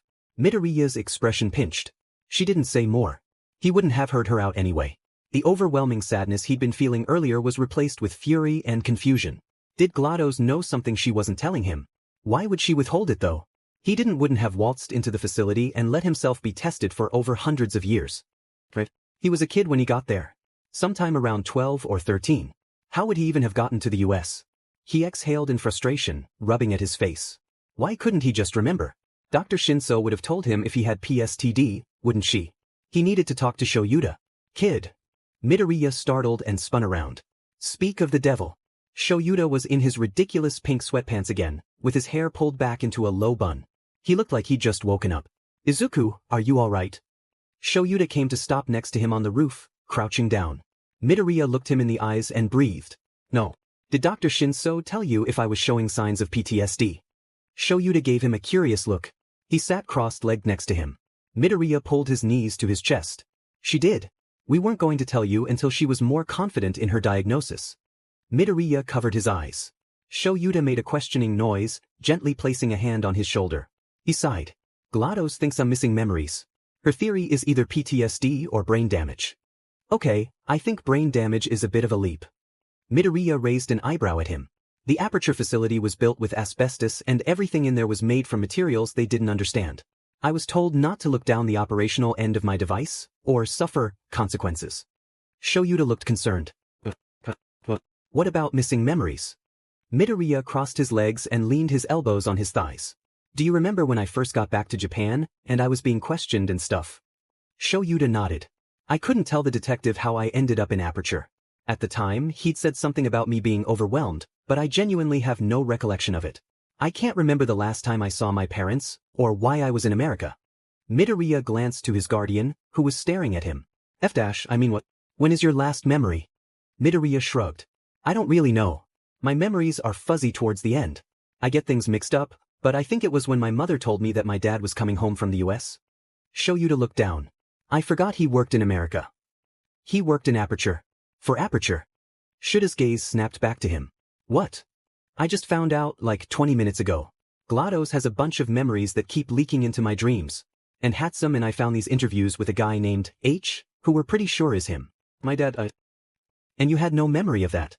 Midoriya shrugged again. He felt like most of his vocabulary was shrugging at this point. Not really.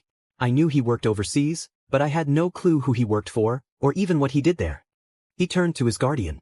Shoyuta had an odd look about him. What are you thinking? Is there anything that might make you remember? I've read that photos, songs, and some social gatherings can trigger memories. Midoriya looked away. I don't know, nothing's caused it so far. I have access to the digital files on your case. Or I could ask Tsukachi for the files on your family he could find. No. I read through the files and nothing. I remember the song I heard Glados sing once, still nothing. Do you think seeing Glados or Wheatley or something would jog something? Midoriya pushed the palms of his fake hands into his eyes. I don't know. It feels like I don't know anything. Shoyuta pulled him into a hug, as comforting as he could manage. You don't have to know everything, you know who you are and where you are, you know me and you know your friends. Take a breath, please. Midoriya tried to calm down. I know you want answers and you want to feel better, but it is 3 in the morning. We won't be able to solve it all tonight. Do you want to bring your futon to the teacher's quarters? Vlad already knows you live with me, and the pussycats have their own space. Midoriya thought about it for a second. What about in the morning? Shoyuta hummed. We'll tell them that you came to me feeling ill and I let you sleep in the nurse's office. There's a nurse office. Nope, but why would they go looking? They were all told to bring first aid kits. Midoriya huffed what might have been a laugh. And if I don't sleep? I don't sleep much either. We can gossip about Hisashi's hair. Midoriya smiled, small but genuine. Thanks, Shoyuta. Shoyuta squeezed him a little tighter before they went back inside. Midoriya was somewhere different, for the second time that night.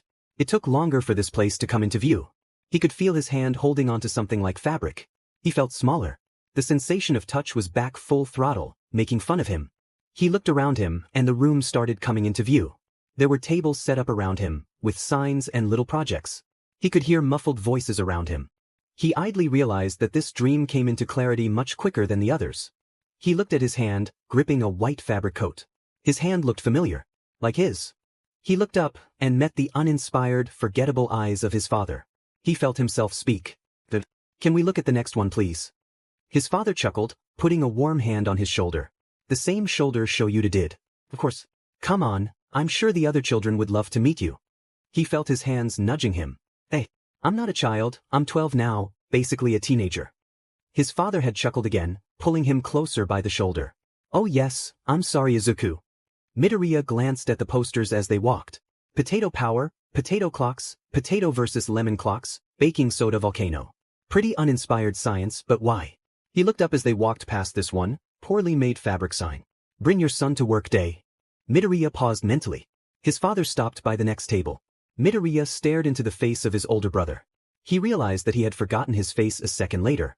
He wanted to cry, but his body flew in for a hug. But why would his mind conjure this? This wasn't one of Glados' memories, and it was all too mundane to be his own manic dreams. Was his own mind making fun of him now? His brother set him down, saying something or other about missing him. Why would he miss him? Why wasn't he at home? Yeah, your brother has been doing a brilliant job here. Once his internship is over, I'm sure he'll be back home in no time. Actually, I had a meeting with the head of hiring, and they're thinking of keeping me on. It'll take more hard work, but I think it'll be worth it. Midoriya felt himself laugh. I'm so jealous. I'd love to be out here with Dad all day. Yeah. He couldn't hear the rest of what his brother was saying. Midoriya instead tried to focus on all the features of his face, committing it to memory. Just in case this was the last time he would see him. The wide eyes, dark hair, much straighter than his own. No freckles but a few moles. Sharper jawline. Midoriya was walking away from his brother against his will, but his face was adorned with a grin. His father walked him further into a growing light around them. He wanted to reach out for his father, but his hands passed through him.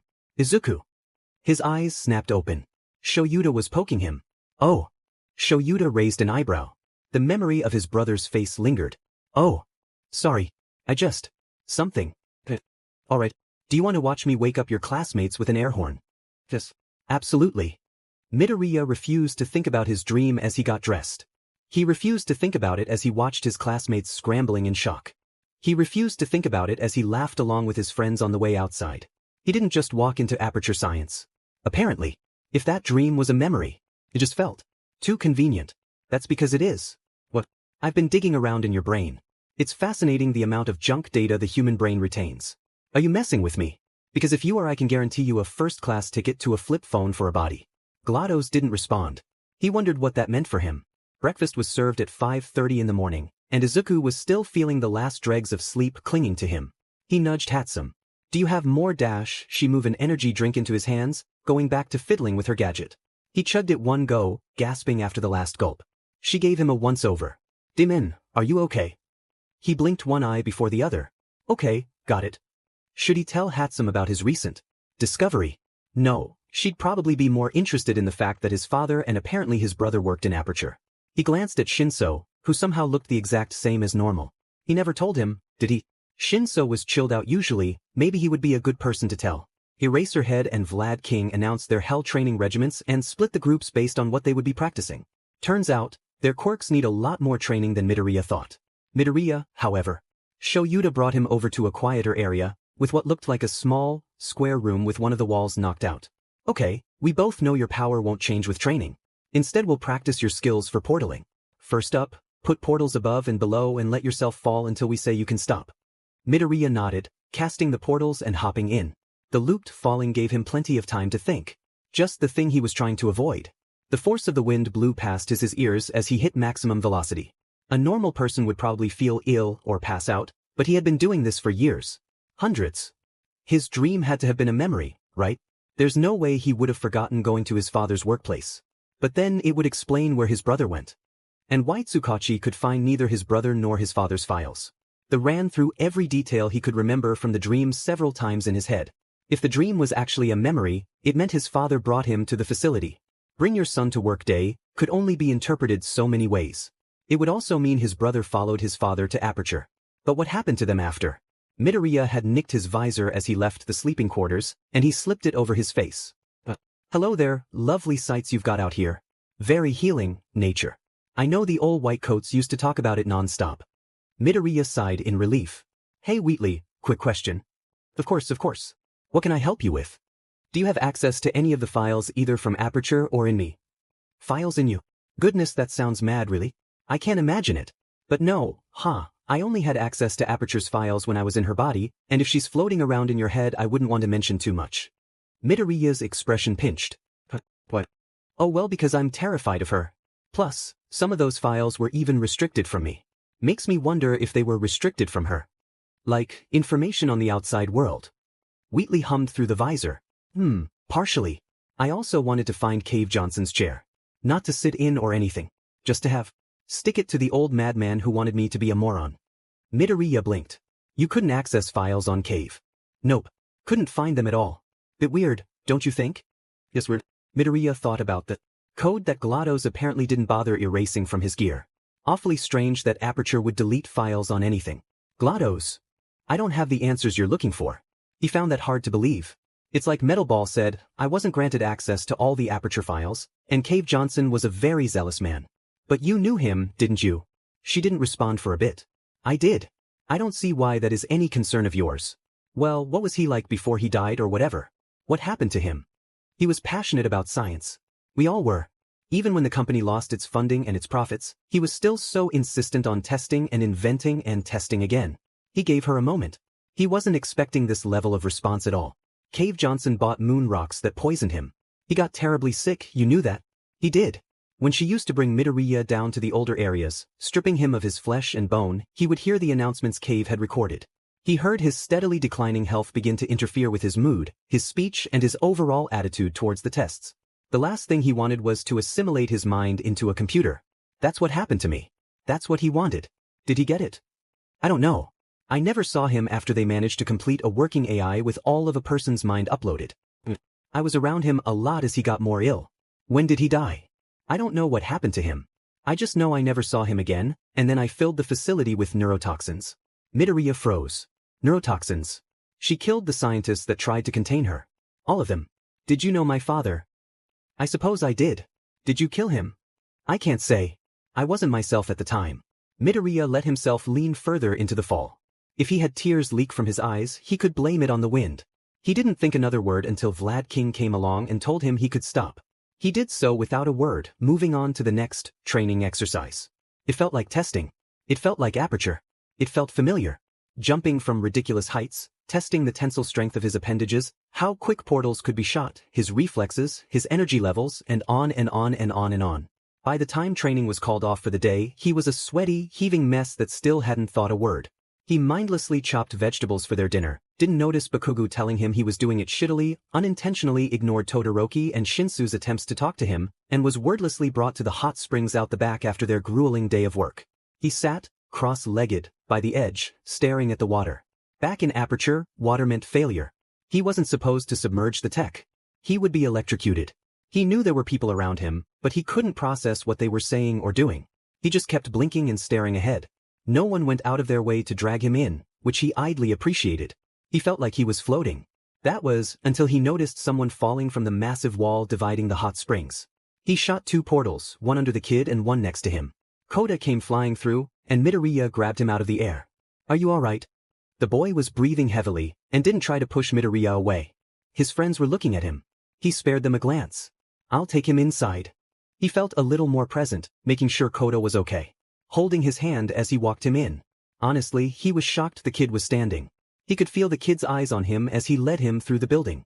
What's wrong with you? He looked down. You look sadder than earlier. Yesterday. Whatever. Oh. Koda gave him a frustrated look. I'm sorry. I learned something about my family today. I miss them. Koda tilted his head. That's stupid. You just got here. Midoriya chuckled a little awkwardly. I don't want to upset you, but I haven't seen them in years. Why? Midoriya realized it had been a while since he spoke to a child. They were really blunt. They died. And I miss them. Koda looked at him funny. All of them? Yep. Oh. Midoriya raised a hand to knock on the door of the Pussycats area. Koda stared forward, but held on tighter to Midoriya's hand. Mandalay opened the door with surprise on her face. Are you both okay? Yeah, Koda had a little tumble and I said I'd bring him here to calm down. Though he seems calm enough now. Oh my, thank you for bringing him. Are you all right? Midoriya blinked. As okay as I can be. It wasn't exactly a lie. Mandalay looked at him like she knew more, but said nothing of it. Thank you for bringing him. You can head back to the hot springs, or you can chill here with us if you change back into your clothes. Huh, really? She giggled. I noticed you aren't wet. Would you prefer to stay here? I can get Aizawa as well. He smiled and it felt somewhat sincere. Yeah, I'd like that. Thank you.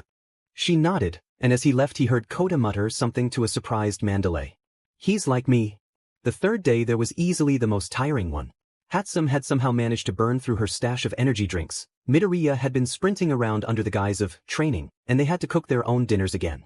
The only upside, he thought, was how pleased Hatsum was with her new invention. Along with the hoverboard, she now had a sleeker, magnetic jetpack. Like the one from the sports festival, only much more polished and much more efficient. She proudly showed it off to him while he was running around, following along with him. As happy as he was that her new inventions were successes, he almost feared the day she would try to recreate the tech he was used to in Aperture. She had the blueprints for the portal gun and the long fall boots, and he realized it was only so long before she would try to make them for herself. He imagined a future where all pro heroes were portaling and jumping around to their heart's content, using the gear he had no choice in becoming. He felt sick. He didn't talk to his friends much either. Shinso made an effort to be around him at all costs, but thankfully didn't try to engage him in conversation. It was at dinner that something weird happened. He wasn't present in the moment again, thinking about his dead family and lost limbs and his stupid cryptic dreams. He recalled the one when Glados reappeared. She'd been smug, and he hadn't believed what he was hearing. But it was the shadowed people around him that confused him. Even though he hadn't the slightest clue who they were or why they were in his dream, he knew instinctively that they weren't his family. There were too many of them, and he had never been very close with his extended family. So then, for the 8 of them had stood around him, one of them more intangible than the rest. In the back of his head, he could hear Rets chanting.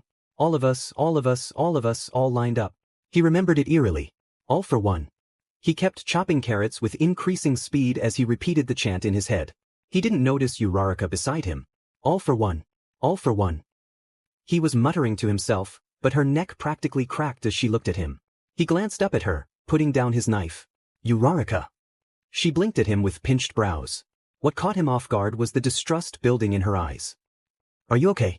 She grabbed his arm and tugged him away from the rest of their classmates, still not saying anything. What's going on? He let her push him against the side of the building, watching as she stood a few paces back. She looked ready for a fight. He held up his hands placatingly. Whoa, okay, what's wrong? Her expression didn't waver, but she relaxed her stance a little. How do you know that name? Huh? She glared. All for one. How do you know it? He blinked at her a few times. I didn't know it was a name. I heard it in a dream I had. She scoffed, her stance tensing again. Likely story. How do you know about him? He floundered for a second. No, I genuinely did. I'm being 100% honest with you, I heard it in my dream. There were like 7 or 8 people out of my view and one of this robot started repeating, all of us, and then said, all for one. I don't know what I did wrong here. She gave him a look that he couldn't decipher. Really, that's it? No creative excuse at all. He looked at her like she was crazy. Excuse for what? Who's all for one? How did you know about the 8 holders? Are you working with the League? He blinked. Uraraka, I wouldn't lie to you, I don't know who he is, I saw the 8 people in my dream, and I don't work with the League. She gave him a once-over. You have a portal quirk, just like the mist guy at the USJ. That's a coincidence, and they don't even work the same way. Why have you been acting so weird since we got here then? He stalled. She didn't trust him. She didn't believe him. He'd said nothing but a name. But I found out why my family died. Why I ended up the way I did. She didn't understand, but she still dropped her stance. Yoroshiite, I'm so sorry, Midoriya. He stared at her as she seemed to realize what she had just accused him of. He didn't want to deal with this. Who's all for one? Why did I see 8 people in my dream? She sniffled and rubbed at her face. I'm not supposed to tell anyone. I DMN it. I messed up. I'm sorry, Midoriya. I would tell you really, but I can't. He blinked and walked away without another word. She saw him as a villain, even if it was just for a second. He rubbed his face. He wasn't hungry anymore. Dinner was a quiet affair. Midoriya noticed Koda running off, and decided to follow him instead of pretending he and Uraraka were fine. She still looked upset as he left, a second bowl of curry in hand. Koda was sitting alone, where Bakugo had sat only a few nights ago. Hey, I brought you some dinner. Koda glared at the ground. He set the bowl down and sat cross-legged a little ways away from the kid. Midoriya nibbled at his curry, but his appetite hadn't returned. Why are you being so nice to me? You're another stupid hero kid. What were you expecting? Heroes are supposed to be nice. You're like me but you like heroes. What? Midoriya raised an eyebrow. I think heroes are still people. People can make mistakes. People can do bad things. I'm not exactly a fan of heroes, but I want to help people. I hate heroes. Okay. No, I really hate them. They're all stupid and they all think the same things. Do I think the same things? Koda stared at the curry next to him. Whatever. You're like me but you like heroes. Midoriya set his bowl down. How am I like you? Koda glared at him from under the rim of his hat. My parents were stupid heroes. They died being stupid heroes and left me here. Oh. Koda sniffled, still glaring. You must miss them. Koda grunted in frustration. They left me alone. Midoriya shuffled a little closer. I don't think they wanted to leave you. They must have loved you very much. But they did and they're dead. Midoriya pat the back of the crying child. I'm sorry. You're so young to carry this around with you. Koda sniffled, looking at him weirdly. Why are you different? What's so weird about you? I don't know what's so different. Koda huffed in frustration. People keep telling me that they were brave. That I should be proud of them for dying. Just because they were heroes that got killed on the job. What, like a heroic sacrifice? Koda nodded into his elbow. I'm sorry. They shouldn't have said that. Koda looked up at him again. You're so weird. Midoriya chuckled a little. I know. When did your family die? Midoriya blinked. A long time ago. What were you like when you found out? Midoriya thought back to when he first left Aperture. In the future, for him. His was family dead and gone long before it. I was confused. I didn't understand what had happened. Where did you go? Midoriya smiled at the thought of his guardians. I was taken in by 2 very caring people. They helped me get this far. Koda looked away, leaning into Midoriya's hand. When did you feel better? And oh, didn't his heart just break? He still didn't feel better. But he couldn't tell him that. Eventually. It took some time, some anger and some bitterness. But I made friends. I learned some things. Saw more places. I still miss them and I'm still sad about it. But eventually, it hurts a little less. Koda nodded once and looked away. They stayed up there for a bit. At some point, Koda picked up his curry, finishing it much quicker than Midoriya expected. Do you want to head back yet? Koda shrugged. I heard there's a surprise tonight. It could be fun. It's a game. They do it every year, and it's stupid. A scaring game. Midoriya looked into the forest. That doesn't sound very fun. He imagined how easy it would be to get lost in there. He didn't want to play. But it was getting cold. How about we head back to the base? I'm sure Mandalay would let me miss the scare game. Koda shrugged but stood up. Midoriya followed him back to the camp. As they walked, he stared into the forest again. He felt wrong. He had a familiar sense of foreboding as he did at the USJ. He shivered. Midoriya's paranoia did not fade. Walking back to the main camp, he couldn't stop himself from staring into the forest. He listened as carefully as he could to anything he could hear. He got the feeling that Koda was getting sick of his jittery behavior, but he just couldn't settle. The sound of every breath, the brush of every leaf in the wind, the gentle crunch of twigs beneath their feet. He breathed a short sigh of relief when the camp finally came into view. He spotted Shoyuta dragging his classmates who'd failed the exam towards the entrance. Eraserhead. Quick question. Shoyuta stopped, giving him a once-over before meeting his eyes. What do you need? Midoriya gestured to Koda beside him. Would it be okay if I missed the game today? Koda and I wanted to hang out. Shoyuta had a look on his face that Midoriya didn't like. Not quite pity, but something that felt a little condescending. Kid, we're only here for a few more days. This is invaluable time you should be spending with your classmates. They haven't seen much of you this trip. And this might be one of the few opportunities you'll get to have fun. Midoriya glanced to the poor suckers behind Shoyuta. And them. The man blinked. His classmates oohed. They failed their final exam. This is a punishment for that. If I let you skip, I'd have to do the same for Bakugo and Todoroki and everyone else who doesn't feel like it. I'm sure you'll enjoy yourself. Koda gripped Midoriya's shorts. He smiled down at him before turning back to Shoyuta. Sir, I feel unsafe. Something feels like it's about to happen. Like at the UJ. Kaminari huffed behind them. Oh come on, rub it in more why don't you? Just go and have fun, leave us here to rot. Ishido gave him a dirty look. Kirishima shrugged. Not manly bro, if Midoriya doesn't want to play, he shouldn't have to. Shuta's hair raised. They all stopped talking. Okay, what about supervision? There's no free, responsible heroes here. We can't leave you both to roam as you please, especially if you feel like something might happen. Midoriya supposed that Shoyuta believing him was a small victory. He crouched next to Koda, rather than answering. Sorry buddy, maybe we can hang out after. It shouldn't be too long. Koda looked a lot more upset than Midoriya had expected. The faint sadness in his eyes was replaced with intense anger. No. Forget it, go be a stupid hero with the rest of your stupid heroes' friends. And tell that hobo to piss us off. Midoriya was startled by the outburst, but Koda ran off before he could respond. He stood up slowly, staring into the forest, where the kid had gone. I'll have to call Mandalay to get him. Midoriya looked over his shoulder. Thanks, Aizawa. He walked away. And he kept walking when he heard his name being called. He was being petty, he knew that. But Shoyuta said he would try and help him. Was it because his classmates were there? He smacked his cheeks as he entered the clearing. Mandalay and Pixie Bob were handing out numbers and telling everyone to pair up accordingly. Hey. Get your slow walking butt over here. Where did you run off to for so long? I was the only sucker without a partner. Ah Hatsum. Sorry, I was hanging out with Koda, but Shoyuta said I had to join the game. She tilted her head. You weren't going to play. How did you even know the game? Koda told me and no. He's going through some sheet and I've been feeling off all evening. Off. He glanced at the pairs forming around them. Like, foreboding. I think something bad is going to happen. Come now, Midoriya. We are simply playing a terrific game as hero students. Try and relax a little bit. I'm sure you'll have a wonderful time. He grimaced more than smiled at Ida. Uraraka was giving him a weird look next to Azui. Hatsum raised an eyebrow. Why does Uraraka look like she stepped on a dog's tail? He sighed and turned away. Misunderstood something. Let's say she made a bit of a leap to an uninformed conclusion. What? Did she say some sheet? Do you want me to accidentally blow up her futon? He gave Hatsum a withered look. Please don't. She misinterpreted something I said to myself. I probably shouldn't say, but she thought I was working with the League.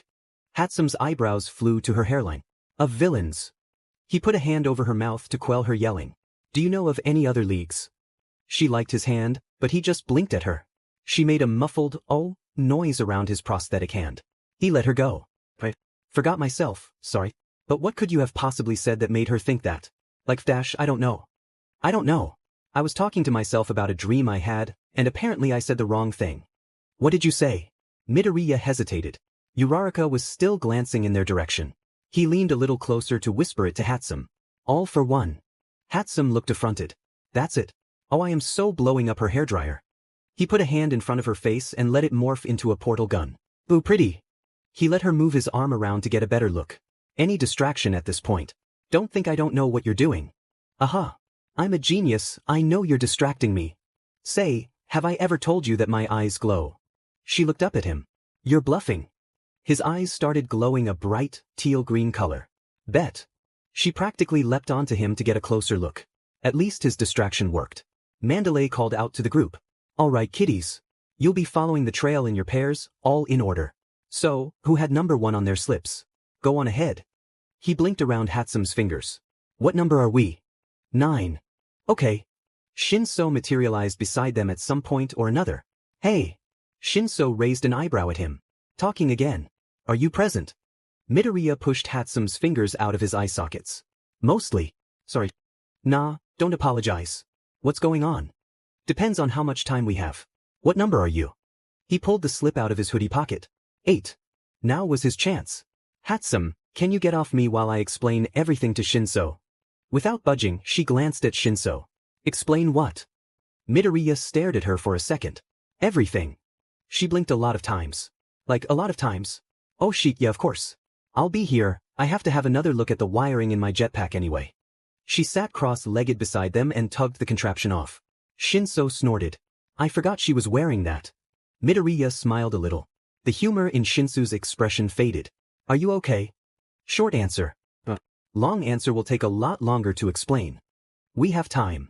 Midoriya stared into the forest again. Do we? Shinso looked the same way as him. What? Nothing.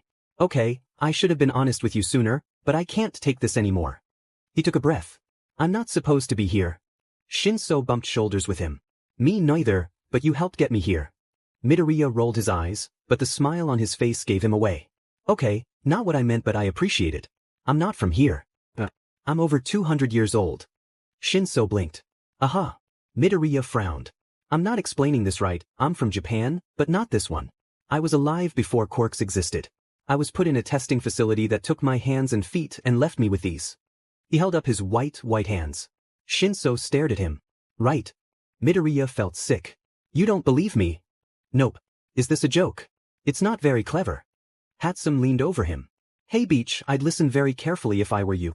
The facility belonged to a company called Aperture Science, and they were one of the most prolific engineering companies on the planet until they went under. Shinso rolled his eyes. What's the GG? You're invisible. I'm invisible. The horse's name is Friday. He looked down. Use your quirk. Shinso balked at him. What? No, what the F dash? If it's a joke, you'll be able to ask if I'm lying. Please. I need you to believe me. Hatsum was staring at him. Shinso was staring at him. Please. The boy rolled his eyes. This is so elaborate for a prank, I get it, haha, my quirk is. You got me. Midoriya gripped Shinso's arm with his fake hand. Please. I need you to believe me. I need to know you trust me. Shinso looked a little devastated, to be honest. I trust you, Midoriya. Do you trust me? Yes. His mind clouded over what's happening. Glados. Something strange is happening. Something unprecedented. Shinso is using his quirk on me. It brainwashes people. Why aren't you moving? I have no control of myself like this. But, oh my, what? Okay, Midoriya, were you lying just now? Nod if yes, shake if no. Midoriya felt his body move. His head slowly shook back and forth. It was like being in his dreams again. He could just about make out Shinso's face. It was like everything was slightly clouded. Or like he was watching a dirty screen.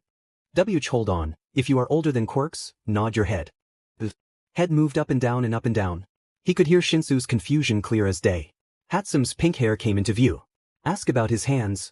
What? Like what? Anything. What did he say about them? F dash. Nod your head if these aren't your real hands. He nodded. Nod if your real ones were taken from you. He nodded. Ask him if he was tortured. Hatsum. What the F, do? You hurt there. He nodded. F dash, how is that even dash? I don't know, but it is. And he is absolutely F-ed because of it. Midoriya didn't want to hear this. He didn't need to know what his friends thought. He didn't want this. He could feel Glados in his head. She felt closer than she used to when he would focus on her presence. Midoriya, you're getting worked up. He didn't respond. The feeling of her got stronger. He could see Hatsum and Shinso, but Glados seemed to surround him. His hand moved. Slowly, uncoordinated. Shinso and Hatsum stopped arguing. He felt her hand reaching up. Smack, his hand flung across his face, and he came to gasping. It felt like his first breath of oxygen in months. The feeling of Glados had gone again. She wasn't talking. Hatsum and Shinso had their hands on him. What the f was that? How did you do that? Midoriya. He met Hatsum's eye. Glados. She looked terrified, frankly. Shinso looked between them. Who? When I was in the facility, there were no scientists or engineers or humans. Glados was in charge of everything. An AI, one of the most advanced ever created. And she's in my head. Oh my effing dash, I know. She broke me out just now, not me. I don't know how she did that. I didn't know she could. It took a while for Midoriya to calm down. Shinso had been called for his turn, and Mandalay turned a blind eye to his panic. Shoyuta must have told her something. Or not. Sake, that man still cared about him. Midoriya felt so wrong. Paranoia was crushing his gut and his mind felt like toothpaste. He needed to get out. On the other side of town, Shigaraki was waiting for the last of his new team to show up. They had managed to arrange a pretty strong skill set between them, and they were all highly ranked. He still hated Dabi and Toga, but he couldn't deny that they were strong players. Stain, however. He glared at the entrance to the bar as they all waited. Finally, the door created open. In walked the hero killer himself, stinking of BLD and death. Alright, let's get this idiotic plan over with. Shigaraki glared at him. You aren't heading this mission, NPC. You have the list. Get it done. The crusty, enigmatic man sighed as he pushed himself out of his seat. Just these three. He nodded once, sharply. How come this guy was moved from the kill list? He smiled from under his father. Sensei has convinced me that he would be a worthwhile character to pick up. Don't harm those three more than you absolutely need to. The rest, do what you want. Dabi smiled sarcastically. Alright, Vanguard Action Squad, heading out. Kurogiri opened a portal in front of them, and the small group entered the forest. Ready when you are, but remember the targets and bring them back alive. Boss man will be said otherwise. Stain looked around at the group. Perhaps it was a mistake, allying himself with a man like All for One. No, it definitely was. This wasn't what he stood for. This wasn't his own conviction. He knew, stupidly, what he had to do. Who he had to find. Midoriya didn't know how it all went to shit so quickly. 1 second he and Hatsum were about to enter the forest, next, they were being attacked. The forest was set ablaze in blue. A lizard-looking guy with a massive set of swords glued together swung at him, and he leapt back. A woman with a giant magnet had a knocked-out pixie bob at her feet. Mandalay was announcing their attack mentally, instructing his classmates to get back to the base. Hatsum was in the air, throwing things at the lizard and woman. A lucky shot knocked the swords out of his hands, and Midoriya took the opportunity to kick the sheet out of him. Why are you here? Get off of me. Midoriya grunted as he picked him up off the ground, slamming him into a tree. What are you doing here? I won't ask again. The lizard guy gulped a little. Midoriya let his eyes glow softly. Like I'll tell you. Magna. Midoriya slammed his head into the tree before leaping back. The guy crumbled like a sack of potatoes, and Tiger was on Magna before she could try and help him. He gave Hatsum a thumbs up and ran over to one of the heroes. Mandalay, where's Kota? A look of horror dawned on her face. Oh, if I thought he ran off to his secret spot. I didn't think this sheet. Kota. Alone. With villains attacking. He didn't say a word as he started sprinting in the opposite direction. Midoriya, where are you going? He looked up at Hatsum. See if you can find our classmates, I need to get Kota. She gave him a look. Be safe. He nodded, and she redirected midair. As soon as he could see the cave, he portaled up there. Kota was facing down, or rather up, at a giant. A muscular beast. Oh, what's this? One of your little friends. Midoriya put himself between them, pushing Kota back a few feet. Kota, I'm going to need you to head back to main camp, okay? Can you do that for me? Kota's voice was shaking. But it was him. Midoriya didn't take his eyes off the hunk of pure muscle in front of him. I know, and you can tell me all about it later. But I need you to head back. The man had a terrible laugh. I just came up here for a better vantage point. Who knew I'd run into that little runt? What, killing a child? That's sick even for you. The man had a very prominent fake eye. Midoriya had a thought. Nice accessory, what does it do? He tapped his own eyeball. The hunk of muscle smiled a little weirder. Oh, I get it now. Shigaraki wants you, but I didn't believe that you'd manage to PSS him off so much. I see it though. Charming. Why are you here? I just told you, prick. I'm here for you and 2 of your little hero buds. So, you want to do this the easy way or the hard way? Because I'll be honest, I would love to beat the sheet out of you before we go. Midoriya glared at him. Oh, scary. You think a dirty look is enough to get me to back off? Shigaraki, I'll kill you myself. Muscular dashed at him, and Midoriya pictured the Nomo from the US. The muscles couldn't just be a vanity thing. He felt himself hop, kicking his feet forward. The muscles had to be real. The man's fist got closer to him. That would mean strength and shock absorption. The fist met the soles of his feet, and for a split second, Midoriya wondered what would have happened if his feet decided to malfunction. The punch did nothing, and Midoriya moved. He shoved his hands forward, pushing them into the guy's eyes as hard as he could. His fingers wrapped around a glass eye. The others went through something soft. The man's reaction was near instant, but it was still too late. He flung Midoriya back, and he crashed into the mountainside. It knocked the wind out of him completely. But he had in one hand a glass eye, and in the other, a handful of BLD. Or at least, that's all he told himself it was. The man was howling. His muscles receded some back into his body, and he lashed out in random, uncoordinated attacks. Midoriya picked himself up from the side of the cliff. His back hurt like it had never before, and he briefly wondered if he had broken a. He dropped the glass eye into his pocket and looked in the direction of where Koda had been. He was gone. Midoriya mentally hoped the kid had either stayed near or gotten back safely. He tried taking a single step forward, only for his hand to be jerked violently. He spun to the left. Black hair, beige mask, red cloak. He could feel the thick band of scar tissue that wrapped around his neck. The hero killer liked his hand, and the giant man behind them collapsed. If you know what's good for you, you should leave him somewhere he can't get out of. Midoriya backed up a few steps. Stain gave him a look. I'm not going to kill you. I didn't have a say in my being here. You're helping me. The killer looked away. I wouldn't say that either. I don't trust you. I don't need you to. You know I'm your best bet to get you and your friends out alive. Midoriya hesitated. What are you doing here? Shigaraki wants some of you hero students. Who? You, the explosive boy and the hypnotist. Bakugo and Shinso. Why? I don't know. He refused to disclose his plans to me. How many are here? Quite a few. 9 or so. 10 with this fool. He gestured to the man on the floor. Who is he? Muscular. Sadistic killer, kills for killing's sake. What do we do with him? He will be of no use to Shigaraki in the future. He's far too quick to abandon orders. I would say terminating him is the safest for everyone. Midoriya gave him a look. Easy for a serial killer to say. And yet you understand where I'm coming from, or have you changed since Hosu? Midoriya grimaced. He'd watched as Native died. He hadn't done anything. Stain didn't wait for a response before pulling out a katana. His neck still stung. He approached Muscular, still on the ground. Midoriya didn't say anything.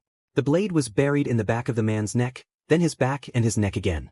BLD shot in all directions, and Midoriya sincerely hoped Koda had ran off. Stain tugged his bloody blade from the dying man. Midoriya watched as he wiped it down. Midoriya watched as he walked towards him again. He didn't feel like he was in danger. You effed up my neck. Stain glanced at the line of scarring that marred his flesh. You're alive. I didn't want to kill you. I still don't trust you. But we need to move if we are to get out of this. They have a quirk that makes moving bodies incredibly easy. What kind of quirk? He can make things into marbles. Very useful for magicians and traffickers. Oh, Ifasake. Where did... They took off running into the forest, making sure to avoid anyone who could see them together. Midoriya zoomed in on the campsite, and thankfully saw Koda in Shuta's arms. Wait, we need to find Mandalay, she can send out a message to everyone. Why would that be helpful? She can warn Bakugo and Shinso. Stain huffed, but Midoriya wouldn't cave on this. The clearing they had been attacked in was mostly quiet. Spinner and Magno were bested, I see. The two in question were being held in place by Tiger. Mandalay was leaning over an injured Pixie Bob. Mandalay. Midoriya. I'm okay, and Koda is back at camp with Eraserhead. I need you to send a message out. They're after me, Bakugo and Shinso, we need to make sure they can't get them. You need to head back to camp. If they're after you, they will be following up. Please. He thought of Shoyuta. I can't. Not yet. I need to find my classmates. Ran back into the trees, to Stain, before taking off again. Where will all of your villain buddies be? Toga is in the left quadrant, Dabi and twice by the exit point. Moonfish should be ahead. What is Moonfish like? Unstable, like Muscular, he is only here for the murder. He craves flesh. Power. His teeth can extend massively and sharpen into blades. They burst through another line of hedging. Midoriya felt so weird. This guy, a serial killer who could have killed him, was running alongside him. As in with him. Helping him. Midoriya was so conflicted. How much further? Not much. 5 minutes, Maxim. But why are you helping me? I'm not helping you. Midoriya huffed. Okay, why are you not killing me? I didn't have a say in my being here. Allied myself with the wrong man after Hosu. Let's just say he isn't someone you want to be on the wrong side of. Midoriya's brows furrowed. Shigaraki. As if that man-child needs to be monitored 24/No, his boss is much, much worse. Shigaraki isn't the leader of the league. Stain directed him around the next corner. He's told he is the leader, and that's how the public understands it as well. But no. His boss, or savior, or whatever Shigaraki thinks of him, he is the underworld. Midoriya was cold. He wasn't sure if it was the night air or this conversation. He's shady. He's worse than that. He could make you disappear if he wanted. Never to be seen again, and no inclination as to what happened to you. He has moles everywhere, and has half of Japan in his back pocket. How could no one have heard of him? Oh, they have, but he's like a bedtime story. A myth. No one who meets him face to face survives long after that, unless they work for him. Midoriya hated every word of Stain's little speech. What's his name? The killer gave him the side eye. Just knowing his name could put you on a government watch list. Are you sure this is information you want? Midoriya was sick of being treated like a child. Yes. I want to know. This is your funeral, child. It's all for one. He missed his step. He went flying forward, through the hedgerow and into a clearing. Watch out, dash. He threw himself to the side as a massive blade embedded itself in the ground where he had just been lying. Flesh. Show me your flesh. Moonfish. Midoriya ran over to where Todoroki and Bakugu were busy trying not to get shish kebabed. Bakugu, did you hear Mandalay's message? Obviously. Todoroki threw another massive wave of ice. Both of you need to get back to camp. No. There was a guy on Todoroki's back. Moonfish was trying to impale them. Stain was somewhere in the trees behind them. This wasn't looking good. We don't have time for this guy, why haven't you blown him up? The trees, an idiot. I'm not setting this forest alight. He glanced around. There was really very little to work with. Moonfish had his eyes covered, just his mouth on show. Speaking of eyes. Midoriya, are you bleeding? He eyed Todoroki for a second. No, I'm fine. It's not mine. He got 2 weird looks. Hey, get out of the way. Shuji. His multiple arms were holding up another student, and he was running like his tail was on fire. Midoriya got a look at what he was running from. Dark shadow. Giant, angry dark shadow. Shuji had much stronger senses of sight and hearing with all his extra limbs. Both Bakugu and Todoroki were incredibly observant. Stain was in the trees behind them. Midoriya didn't hesitate to shove himself bodily into Todoroki to get him out of the way of Dark Shadow's rampage. She tore trees up from the root and knocked Moonfish out of the air. Hey, we need light. Todoroki and Bakugu leapt at her, fire burning and popping in their hands. Midoriya held onto the kid from the other class. He didn't know his name, but the bruises on his head made him worried. He looked over his shoulder into the deep darkness of the trees. There was the glint of a blade. Stain was still here, just watching. Midoriya needed to find Shinso. Midoriya needed to find Hatsum. Midoriya needed to get out. Tokoyami, are you okay? Midoriya was moving very, very carefully. The aforementioned boy was kneeling in front of them, gripping his head. The darkness overwhelmed us. Dark Shadow let herself be consumed. And is she okay? Tokoyami blinked at him curiously. Ice. She probably should not come out again, however. To keep us all safe. Todoroki picked up their unconscious classmate. Okay, we need a plan. They're after Bakugu, Shinso and you, Midoriya. What's our next move? Shuji was looking around. Midoriya needed him to stop that. Quickly. I know. We need to move. Which way did you and Bakugu come from? Bakugu stomped over. I can effing hear you. Stop talking like I'm not here. We came from the left, heading behind you. What's your plan? Shuji, can you walk in front of us? You have better senses. Bakugu and I can walk in the middle, because they're after us, and Todoroki and Tokoyami can walk either side of us. And if they come up behind us? Midoriya could feel Stain's eyes on them. We have Shuji, and we can hope it won't come down to that. None of them looked happy, but they had no other plan. Hesitantly, they started moving. Who went in before you two? Todoroki adjusted the boy on his back. I think it was Uraraka and Tsuyu. I'll admit I'm not sure though. Okay, hopefully they're clear of the forest. Todoroki hummed. Midoriya glanced behind them. No sign of Stain. That was either a good thing or a bad thing. Shuji stopped in front of them. There's people up ahead. 3, though I'm not sure who. Bakugo took a few steps forward. Are we going or what? Is it worth the risk? Bakugo turned to him. We don't know who's there. It could be a trap. Todoroki looked around them. Tokoyami looked ill. The darkness may creep into ourselves, but the heavily trodden path may be too obvious. I suggest we move into the forest, perhaps we shall see who is up ahead from a safer distance. There were no words of objection, so they marched on. Midoriya, however, wanted to collapse. Stain hadn't alerted Shuji. That meant either he hadn't moved, or he could hide himself incredibly efficiently. He felt sick to his stomach. They kept walking. Wait, I hear Uraraka. Come on. Shuji took off forward. Midoriya jogged a little, but he let the rest of them run on ahead. He loved his friends, but he needed to make sure Stain wouldn't run off. They didn't even notice when he ran deeper into the forest, rather than with them. Stain. He looked all around him. Nothing. Not a glint of a blade, not an unnatural rustle of branches. Sheet. This isn't good. He kept walking forward. He could hear voices, but he didn't move towards them. He did, however, stall. A girl's voice, one he didn't recognize. Surely they were all right. 4 of them went after Uraraka, and if she was with Tsu as well. Did he up? He started moving in the direction of that voice. He could hear rustling. Midoriya ran into her. Oops. He pushed himself away from her. She was blonde, with yellow eyes and a school uniform on. Oh, you're on Shigaraki's list. Hi, I'm Toga. She was waving a knife around. Very enthusiastically. He hesitantly raised a hand to wave back.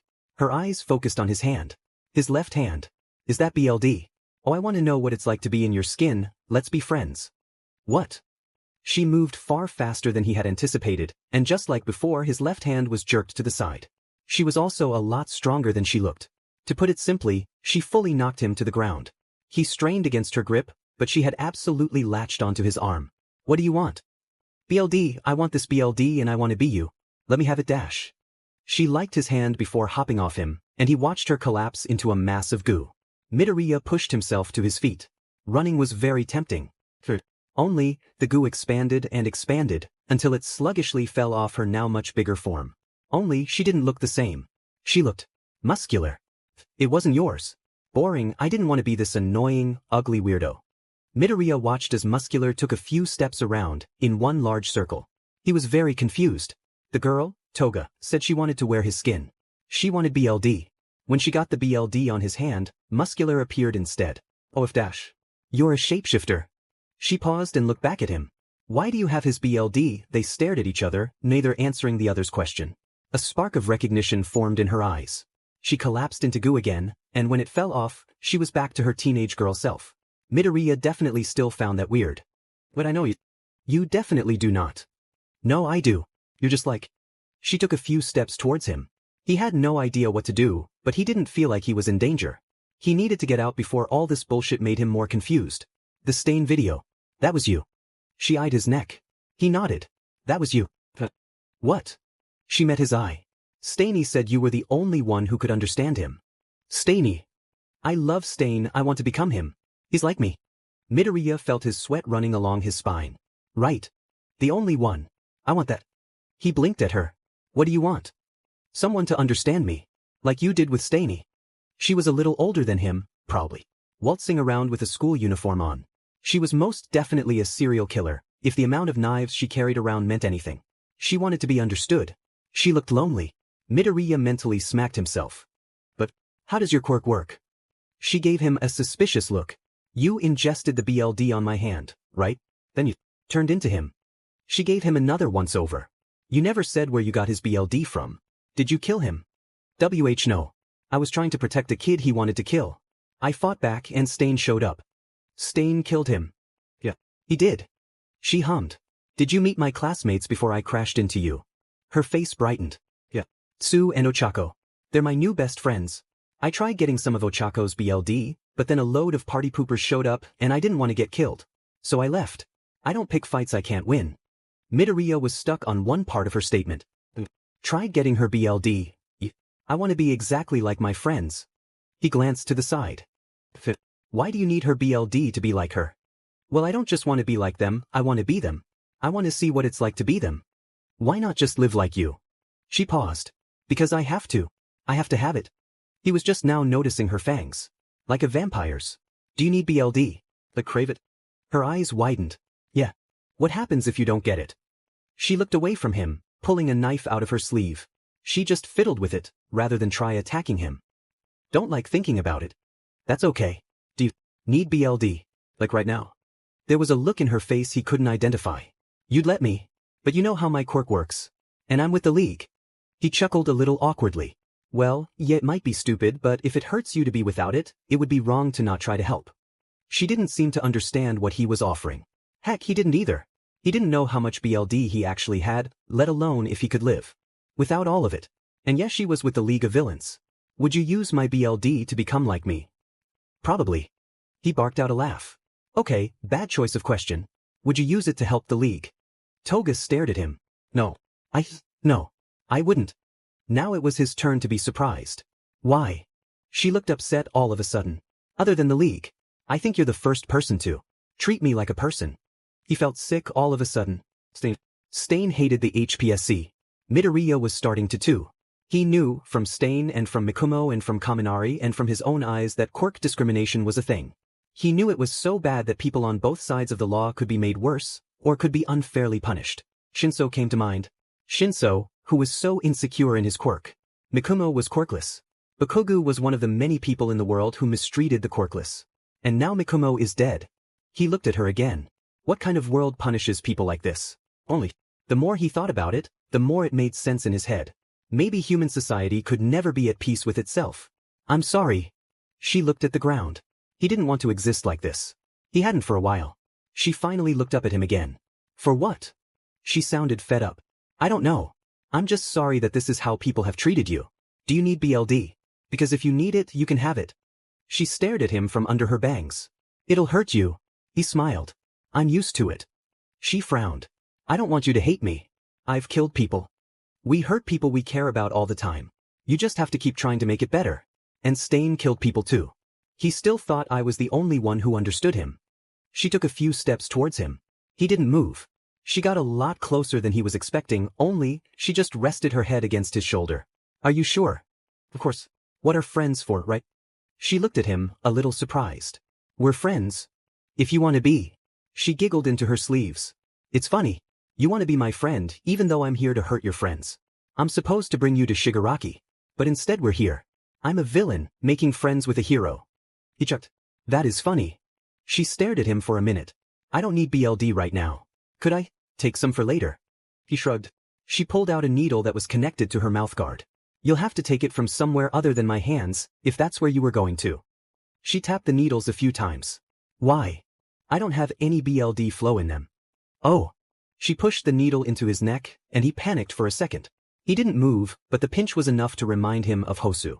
It was weird, he decided, watching his BLD fill the little canister she had. She said nothing as it filled, and she said nothing as she pulled the needle out. She only handed him a cute kitten bandage. Oh, I like that. She finally smiled. Me too. He stood up from where he had been sitting. My classmates will probably think one of the League members caught me. She stared at the BLD. I didn't think you'd actually let me take it. Well, you need it. Plus, you did say you wouldn't use it against me. She looked up at him. I could have been lying. You could have, but we're friends, right? She took the hand he offered her. Right. You know I can't just betray the League. You might be my friend, but the League is the closest thing to a family I have. I don't expect you to drop everything because I offered, I just want you to think of me when you need a friend. Is that okay? She looked at him for a moment longer. It is okay. I should probably go before someone notices us, huh? He smiled. Yeah, probably. No offense to your family, but I hope I don't get caught. She smiled back. I don't know, we're pretty crafty. What's your name? I'm Midoriya Izuku. I thought Shigaraki told you to get me. He did. But I wanted to hear it from you. Can I call you Izuku? He raised his eyebrows. Sure. She smiled one last time before running off. Midoriya stood there for a bit, staring. He heard another rustle. That was certainly an interesting display. Stain. The man was crouching in the trees above him. He hopped down silently. You helped her. A villain, as so many would call her. Midoriya glared at the floor. I'm a hero student. I want to help everyone. Stain smiled. Midoriya was sick of him seemingly knowing what he was thinking. You have an impressive amount of empathy, child. You were hurt by how she has been treated, were you not? It isn't fair. It isn't fair on any of them. Stain hummed. Indeed. By the way, your friends were definitely curious as to where you went. Oh sheet dash, don't worry about it. Mr. Compress showed up to distract them. I'm sure they think he has you. Midoriya cringed. Is that better? Stain shrugged. Perhaps. But if you hadn't stopped, you wouldn't have had that moment with Toga, would you not?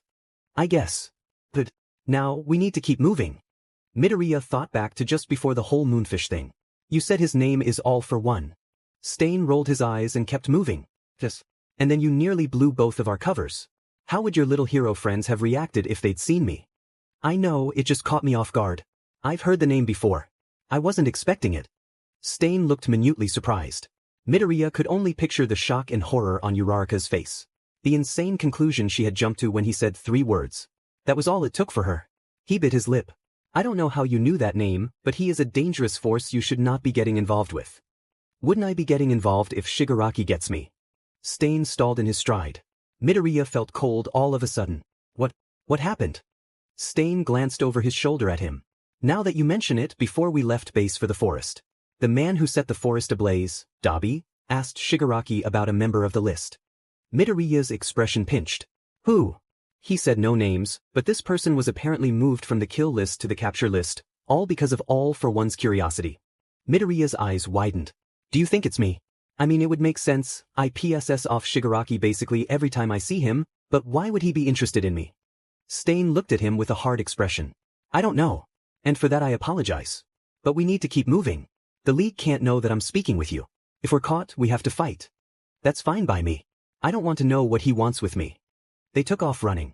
Midoriya didn't know what was happening around them, but he knew he had to trust Stain wouldn't lead him into a trap.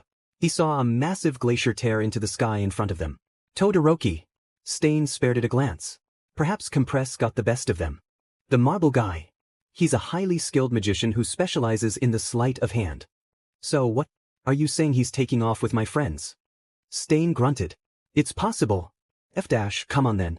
You promised my friends would get out of this. I can't go near him without him knowing I'm essentially betraying the League. Muscular was a different story. Midoriya pursed his lips. Fine. You stay here then. I'm helping my friends. You'll run right to the escape point. You won't get out of this forest. Midoriya pushed on. I'm willing to. Risk it for my friends. Stain lagged behind him, and eventually, Midoriya realized he was alone, sprinting through the forest in the dark of the night. He was cold, he was exhausted, and he didn't know where Shinso or Hatsum were. He kept running. He ran past the base of the humongous glacier, and he sped up even more. Eventually he caught sight of something up ahead.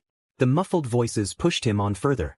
He saw the flashes of movement, he heard the yells of his friends, and the shouts of the others. He burst through the trees, still sprinting. The sight that greeted him would haunt him for a long, long time. Todoroki and Shuji in the air, mid-leap. Compress with 2 marbles. An unconscious Shinso in the arms of the one he knew was Dabi. He was moving faster than the 2 of his friends. He saw Toga staring at him. He crashed into Compress, knocking him away from the marbles he was reaching for. Midoriya. There was a portal behind him. He was too busy smacking the sheet out of the magician to care. He saw Todoroki catch a marble. He saw Shuji catch the other. He saw Dabi move, shoving Shinso out of his way. Midoriya threw his arm out, grabbing Dabi's wrist as it lit up in flames. He couldn't feel the heat. Dabi realized this as well. Midoriya noticed the second Dabi's expression shifted from surprise to smug. What did you do?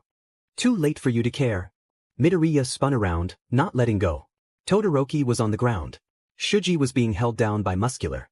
Midoriya looked over at the one intruder he hadn't met yet. Twice. Clones. Let them go.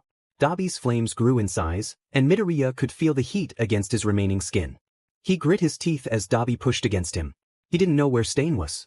Todoroki was knocked out. Shinso was out cold. Bakugu was nowhere to be seen. Toga was staring. He didn't know what to do. He didn't have a plan. Dabi glanced behind his head. He didn't have time to turn before he was struck. He blacked out before he could hit the ground. Toga watched as her new friend tried to save his classmates. Izuku really was weird. She flinched when he burst out from the forest. She watched as he absolutely decked Mr. Compress. It was kinda cool to see him act so different to earlier. Like this, she thought he looked more like her. She watched as he broke Mr. Compress's nose. She didn't think he noticed. Toga knew that Ochako and Tsuyu had defended each other as best they could against her, but seeing Izuku do it, after all he said and gave to her, it sent chills through her spine. The hypnotist kid was pushed to the ground in front of her. She had knocked him out. Taken a little BLD for herself. He was still bleeding a little. How would her new friend react if he knew what she did to his other friend? It didn't feel as nice, she decided. She watched as Twice created a perfect clone of Muscular. The clone, who immediately knocked the lights out of the ice boy. She found herself cringing as he fell. The other boy, with all the arms, was straining against him. She knew Muscular was far stronger than him. It was like a game. She didn't like him. It was like he did it just for the fun of it. When she hurt people, at least she always took a piece of them with her. Some BLD, their clothes, their lives. She didn't think so little of them that it was a game. It was always out of love. But him. It was disgusting. Like squashing a bug. She hated Muscular. She was glad Mr. Staney had gotten rid of him. Plus, he had saved Izuku in the process. Speaking of Stain. She glanced around the group. Stain was nowhere to be found. Had he gotten caught off guard? Surely not. She looked back at Izuku. He hadn't told her where Stain had gone after he killed Muscular. But then he would hardly hurt Stain. Stain said Izuku was only one of 2 people that could kill him, but Izuku didn't seem like the type to kill him just like that. He was too kind. Dabi had a hold of him. She saw the second he realized his friends were out of the equation. Spinner crept up behind him, bashing him over the head with a thick branch. He crumbled like a corpse. She felt sick. Dabi and Spinner nodded, before going back to whatever they were doing before. Toga, grab that one. We'll get the marbles and this prick. She watched him gesture to Izuku. The thought of her fellow members disliking her new friend made her feel worse than before. She lifted Shinso over her shoulder, walking through Kurojire's portal. A flawless execution of the plan. 3 targets captured, students terrorized and hero society sent scrambling. She set the boy down in one of the 3 chairs set up. Shigaraki was giggling to himself. Stain walked through the portal after her. She stared at him for a second. Dabi came through the portal next, dragging her friend by his hair. She watched Stain eye him. They made eye contact, but he moved past her. She watched the explosive one emerge from the marble, and she watched as they were all strapped to their seats. Bakugo had quirk suppressors chained to his hands. Shinso had what looked like a muzzle pulled over his head. And Izuku. He was chained by his hands and his legs, and as if out of spite, a cloth GG shoved in his mouth. Her big sis Magna gave her a pat on the back for a job well done, and Dabi congratulated her on what BLD she got from Ochako and Shinso. She watched Shigaraki smile from under the severed hand. He turned to the TV screen a few times before he left the bar. She felt like shit. She was angry. Shigaraki didn't even notice Muscular was gone. Granted, she hated him too, but Shigaraki was the one who said they were a team. She was the one who assumed they would be her new people. She volunteered to watch over the captives while the rest of them got cleaned up.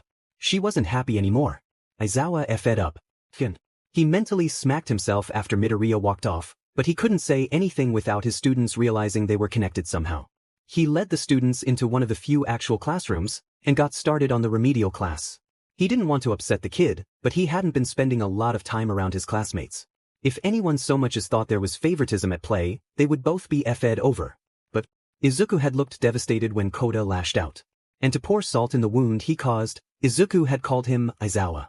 It was such a small thing to fixate on, but the kid hadn't called him by that name for months. He scratched away at the chalkboard aggressively. He could hear the pained whines of his students as the chalk screeched. Come on, focus up.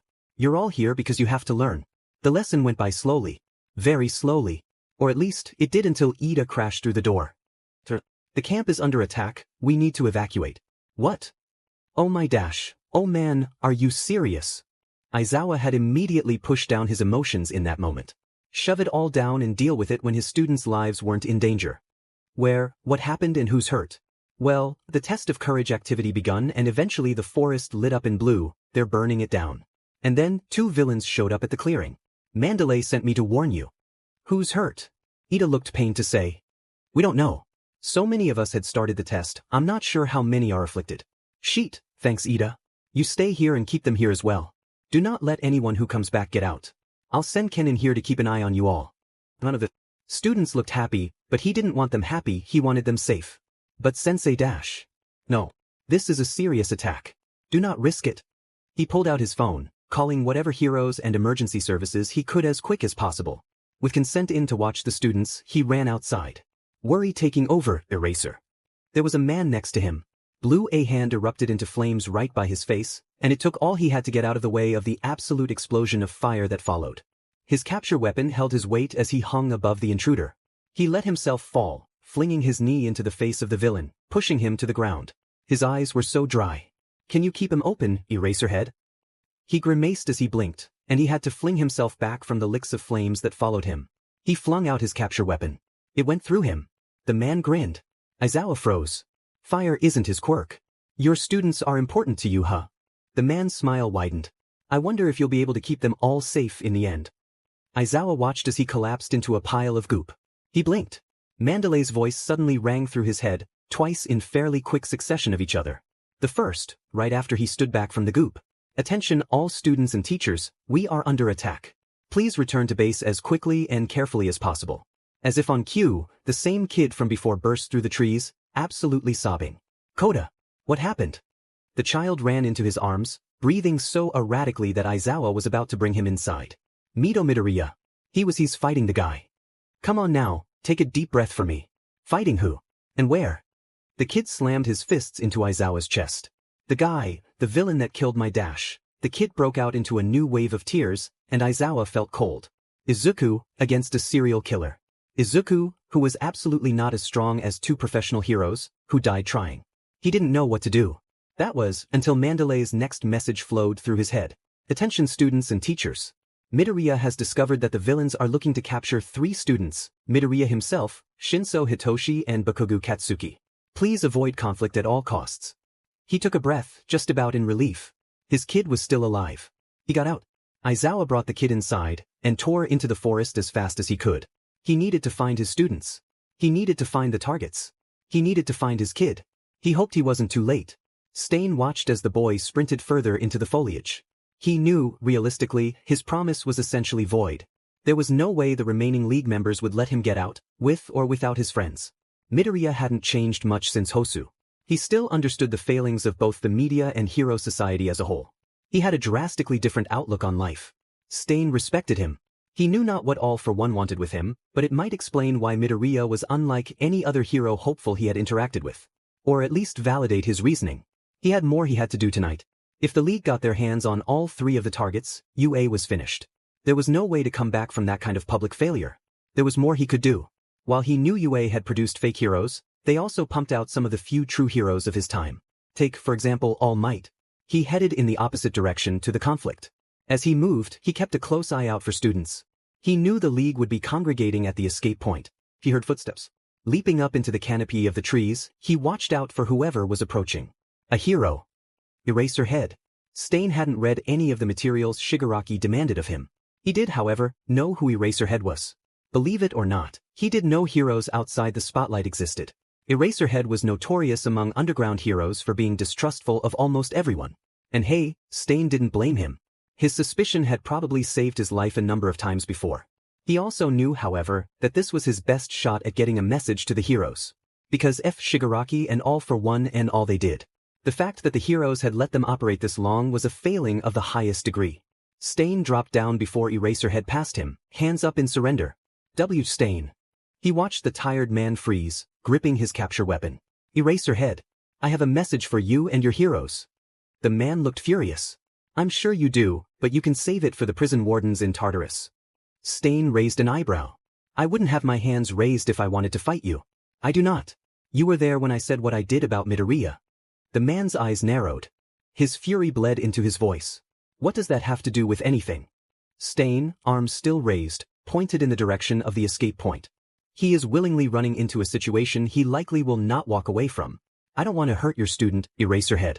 I could have killed him in Hosu, but I let him live. Eraser's silence was all the cue he needed to keep talking. The League wants him, I don't. I'm not working with the League by choice. You saw that I was transported away from Hosu. That was because the leader of the League wanted to strike a deal. One I could not say no to. Why should I believe what you're telling me? You don't have to, but if you care about that boy you should. If he is taken, there is no telling what the leader wants with him. Shigaraki hates Midoriya, why would he take him as opposed to just letting the League kill him? Stain knew he was starting to listen to him. Simple. Shigaraki isn't the leader. Outwardly he is the figurehead. But he is being backed by a terrifying man with more power in the underworld than anyone either of us have so much as heard of. What's his name? I'm not sure you want to know. His stance stiffened as though he was about to pounce. Fine. It's All for One. Eraserhead glanced to where he had gestured but a few moments ago. If they take him, where will he be? It was more a demand than a question, though the desperation in his voice weighed down on him like a blanket. Interesting. I only know of one location used by the League. It is an abandoned building in the red light district of Kamino. I can write the address for you. How do I know this isn't a trap? Stain eyed his stance. It was far more relaxed, though to untrained eyes, it was still tense. I despise the league as much as you do. If you question my loyalty, that child that returned to the base knows as much as you'll need. Koda. He said Midoriya was fighting muscular. This he was. Until I showed up.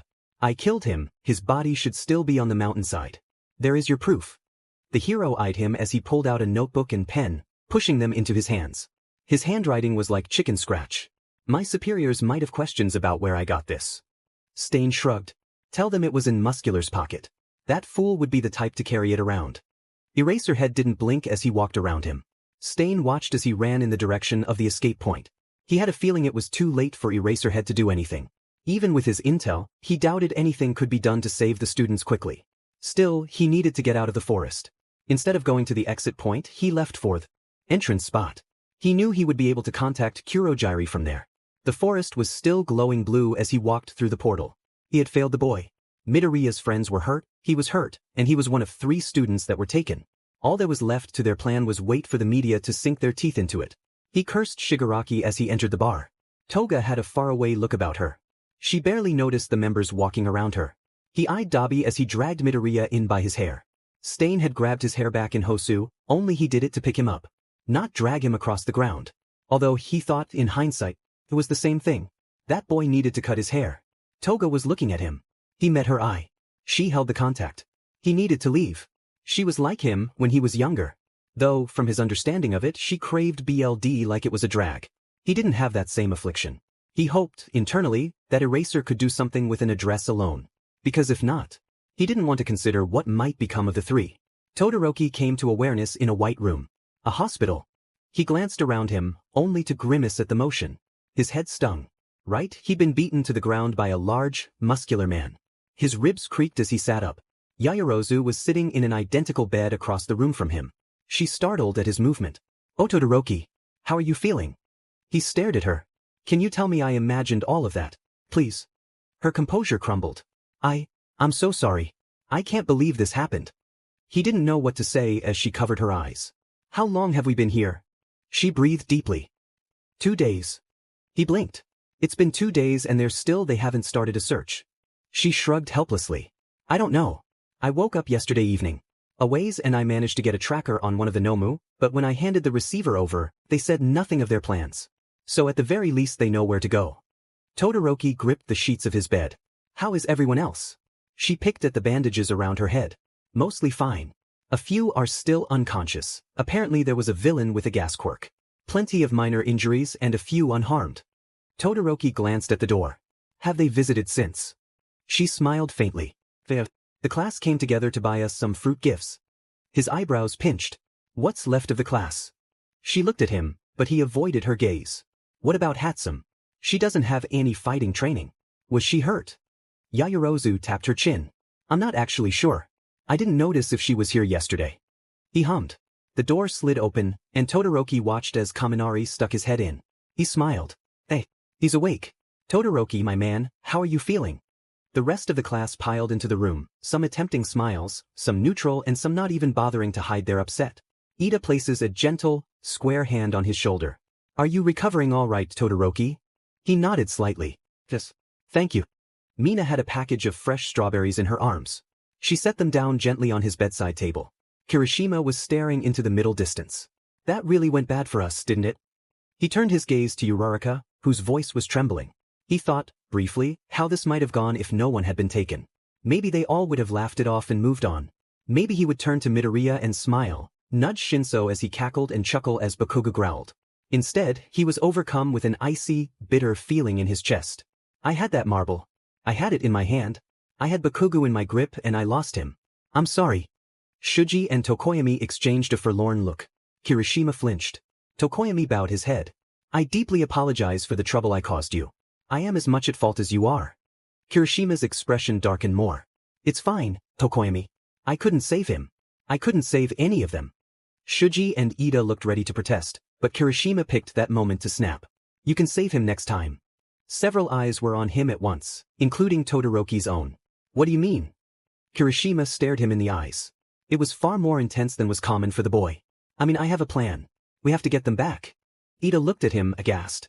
Kirishima, how in your right mind could you even suggest that? It is not our place to intervene in a high-profile kidnapping such as this. We have to leave this to the police and the heroes.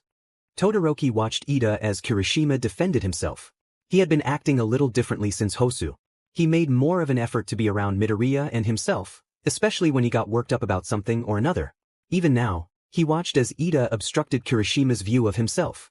Todoroki idly wondered if he even realized that's what he was doing. Kirishima. Ida paused in his scolding, turning to Todoroki.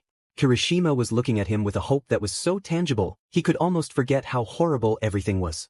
Yeah. He stared at him for a second. I want to know why you think we should save them.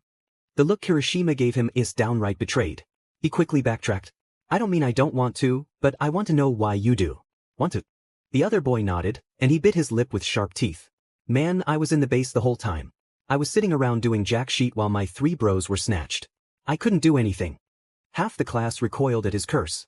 Todoroki, however, was focusing on how his voice cracked. What? All because I failed my summer practical. That was it. I'm not saying I could have single-handedly saved everyone, but maybe he gripped his shirt. Todoroki eyed his straining muscles. Maybe if I had been there, I could have taken a hit for you. Maybe I could have kept a grip on a marble, maybe I could have helped. But I didn't. And if I don't do anything now, I can't call myself a hero. I can't even call myself a man. Ida stared at him. Kirishima, I understand your frustrations, I was at the base as well. But we can't run into this situation like it's a class exercise. It would be illegal and we could be killed. Todoroki was tired. Like the 3 of them. All eyes were on him. The League have them. We don't know what they want with our friends. For all we know, they're planning on killing them off one by one. He delivered his little speech in his usual monotone, but his classmates reacted viscerally. Uraraka looked green. He felt a little bad. Uraraka. Are you alright? She had tears pouring down her face. I feel awful. Tsuyu attempted to comfort her. Karo, it'll be okay, we are in this with you, Karo. She rubbed her eyes. No, you don't understand. I kind of accused Midoriya of something without thinking, and if he's dead and that's the last thing I said to him, I'll lose my mind. Her sobs made Todoroki's chest ache. He wished Shinso was here. Even though Shinso could talk to people easier than Todoroki could, he understood that Todoroki struggled. He was quick to lighten the mood of things. Although, there aren't many ways to lighten 3 kidnappings. Kirishima had a hand on Uraraka's back, and Todoroki knew in that second that he needed his classmates back. Kirishima. The boy looked up at him, but said nothing. You never said what your plan is. Yeah, you're right. He brightened a little, and the slight change made Todoroki warm. Okay, so I was visiting yesterday, and when I was passing this room, I saw a police-looking guy and All Might talking to Yaoyorozu. He paused and looked over at her. Todoroki mentally noted that she hadn't chimed in on the whole to save or not to save argument. She smiled faintly, nodding to him. And I overheard what they said. Yaoyorozu knows where we have to go. Todoroki's surprise was visible on his face, though probably for a different reason to the rest of the class. Was Yaoyorozu planning to go on the rescue mission? She covered her face partially. That's a bit of an exaggeration. Back at the forest, Awaze and I were fighting off a Nomo. I explained this to Todoroki already, but he and I managed to get a tracker onto it, and I created a receiver to pick up the signal. I already gave one over to the police. Kirishima nodded. Right, so part of the plan is that Yamamo makes another receiver, so we know where we're going. Ida slammed his foot down. That is quite enough, Kirishima. For starters, that isn't even a plan, but more importantly, our 2 classmates are recovering from injuries, we should let them rest. Everyone. Todoroki eyed Kirishima as the rest of the class left. He approached close enough that a whisper could be heard. If you're in, meet us at the entrance to the hospital. Around 8. Can I count on you? Ida was watching them. Todoroki nodded once, sharply. Kirishima grinned at him, waving once while he walked out. Ida. A question. Said boy nodded and approached Yaoyorozu. Have you heard from Hatsum? What happened with her? Ida fiddled with his hands. She's rather, torn up. About what happened? She was moving our unconscious classmates to the base with her jetpack, and at one point she said, and I quote, "This gal just saved Ragdoll's cheeks." But when she heard about Midoriya and Shinso, she sort of shut down. She hasn't responded to any of my messages. I see. Thank you, Ida. He smiled flatly before leaving. The door shut, and Todoroki turned to Yaoyorozu. I hope she's okay. Todoroki nodded. You agreed to come. She gazed at him. Of course I did. And I don't regret it. I know that it's illegal, I know that we could get in trouble, but I don't care. 3 of our friends, taken just like that. I have to do something. And I want to even more now, for Hatsum. Todoroki nodded again. He noticed his phone on the table next to him. He thought about it for a second before sending a text to Hatsum. We're getting them back. Hospital at 8, bring your gear. Shinso came to with a pounding headache. He felt grimy and gross and his face ached. Opening his eyes was a feat in itself. The room he was in was dim and trashy. Ooh, look at me, I'm a villain's bar with no yellow light bulbs and I only have decorations from the set of a cheap crime show. He turned his head as much as his restraints would allow. His jaw ached like it never had. Midoriya was unconscious to his right. Bakugo was sitting to his left. The boy was awake and staring at him. He looked defeated. You awake? Shinso went to respond, but he couldn't move his jaw in the slightest. He looked back at Bakugo, who seemed to get what he was freaking out about. He nodded instead. Bakugo looked forward again. You were out for at least a few hours. I don't know how long we've been here. Midoriya has been in and out. I think might have a concussion. Shinso hummed in a concerned tone. Or at least, as close to a concerned tone as he could manage. Yeah. It doesn't look great, does it? There's also this girl that keeps effing coming in here. I guess they don't want to leave us alone. She doesn't say much though. Was she blonde? Shinso thinks he knew who that might be. Midoriya mumbled something beside him. He sighed. His arms and legs were cramped from their positions, his jaw was sore and he had a headache. He wanted to sleep so badly. He heard movement. His eyes snapped up to the door. In poured the worst BSness he had the displeasure of interacting with. Hand weirdo from the USJ, mist weirdo from the USJ, blonde vampire Kinney from the forest and assorted guests. He glared as they took their seats in the bar. The vampire girl was staring at Midoriya. He couldn't help but wonder why. Shigaraki leaned against the counter with one arm. I see another of our guests is awake. Wonderful. The beauty of not having a hand-related quirk is that his hands weren't bound other than cuffs. He took the opportunity to flip the F-er off. Two of the villains laughed at it. Whether they found his little rebellion funny or his flipping off of their boss funny was unclear. Shigaraki looked in the direction of Midoriya. The severed hand on his face really made it difficult to see what he was looking at. Why is he not awake? A lizard-looking guy scratched his hair. I hit him kinda hard, boss. He hit me first though. A beefy woman with sunglasses on, despite the darkness in the bar, chuckled. He did hit Spinner first. It was brutal. Shut it. A tall, dark and scarred man rolled his eyes. Shigaraki looked over at an unlit screen behind him before sighing. Oh well, this offer was only intended for the two of you originally anyway. Shinso eyed Bakugo in his peripherals. Bakugo shrugged. Bakugo Katsuki, Shinso Hitoshi, we would like to formally invite you to join us, the League of Villains. Shinsu's heart stumbled in his chest. Of FING course. Shinso and his quirk, perfect for villainy. He needed to get out of this. He heard Bakugo's teeth grinding next to him. Go throw yourself into traffic. Shinso decided that his best plan of action was a frankly terrible one. He looked down at the bridge of his nose, and back to Shigaraki. The man seemed to get what he was trying to say. Twice, let him speak. Oh sure, I'll tighten it. Shinso felt the shitty muzzle come off his mouth and nose, and he carefully calculated his next words. Are you sexist or something? Kidnapping 3 boys. Wow, really disappointed you guys. I personally love feminism. Do you just hate women? The strong-looking woman hid a laugh in her fist. Shigaraki rubbed the hand on his face. He saw Bakugo smirking next to him. Don't respond to him, we only have one pair of quirk-nullifying cuffs and we had to give them to the firecracker. Bakugo huffed. I don't know what you F-airs were expecting but no. You and all of your little minion wannabes. I ain't joining you for sheet. Shinso smiled sarcastically. Seconded. The scarred man raised an eyebrow at them, before glancing at Midoriya. Shinso wondered if he did something to him. Bossman. Where's Stain? If I know, that NPC is too unpredictable. I told him to be back here after cleaning up. BSD probably needed to powder his lack of a nose. Shinso held back a laugh. It died in his throat when he fully heard what was said though. Stain was here. He looked over at his unconscious friend. His friend, who still had a line marring his throat. He could still picture the slit with crystal clarity. BLD, crimson and shining, spilling out like a flood. He felt sick. The door behind the villains opened again, and there he was. The hero killer. Shinso felt his heart drop into his feet. You're late. Stain didn't respond, rather walking past him and leaning against the wall to his right, next to the scarred villain. I assume they denied your request. The hand on Shigaraki's face obscured one of his eyes, but his glare was burning. They just haven't seen reason yet. They just need to understand. Shinso watched as the vampire girl looked away from Midoriya for the first time since coming in. Understand what exactly? You've attacked us twice now and even more for Midoriya, what makes you think we'd ever join a beach like you? Shigaraki's glare was turned to Bakugo. Shinso eyed Stain. Stain seemed to be looking at Midoriya now too. He was immediately uncomfortable. The scarred man looked at Stain from the corners of his eyes. This is really the kid you respect. What makes him so special? Shinsu's interest was immediately piqued. He ignored whatever Shigaraki started rambling about, trying to hear Stain's response. One thing about his quirk, he had realized in practice, was that his hearing was far more acute than he thought it was. Stain opened his mouth. He sees the world unlike anyone I've ever met. For him, everyone is gray, even if they've committed atrocities. Not because of our quirks, but in spite of them. He sees people as capable of growth, and he called me out for thinking otherwise. The other man gave him an uncertain look. He tried to understand me. I've never had that happen before. And don't say anything to Toga, but I overheard him with her in the forest. He tried to understand her too. From the way she reacted, I would say she was rather moved by it.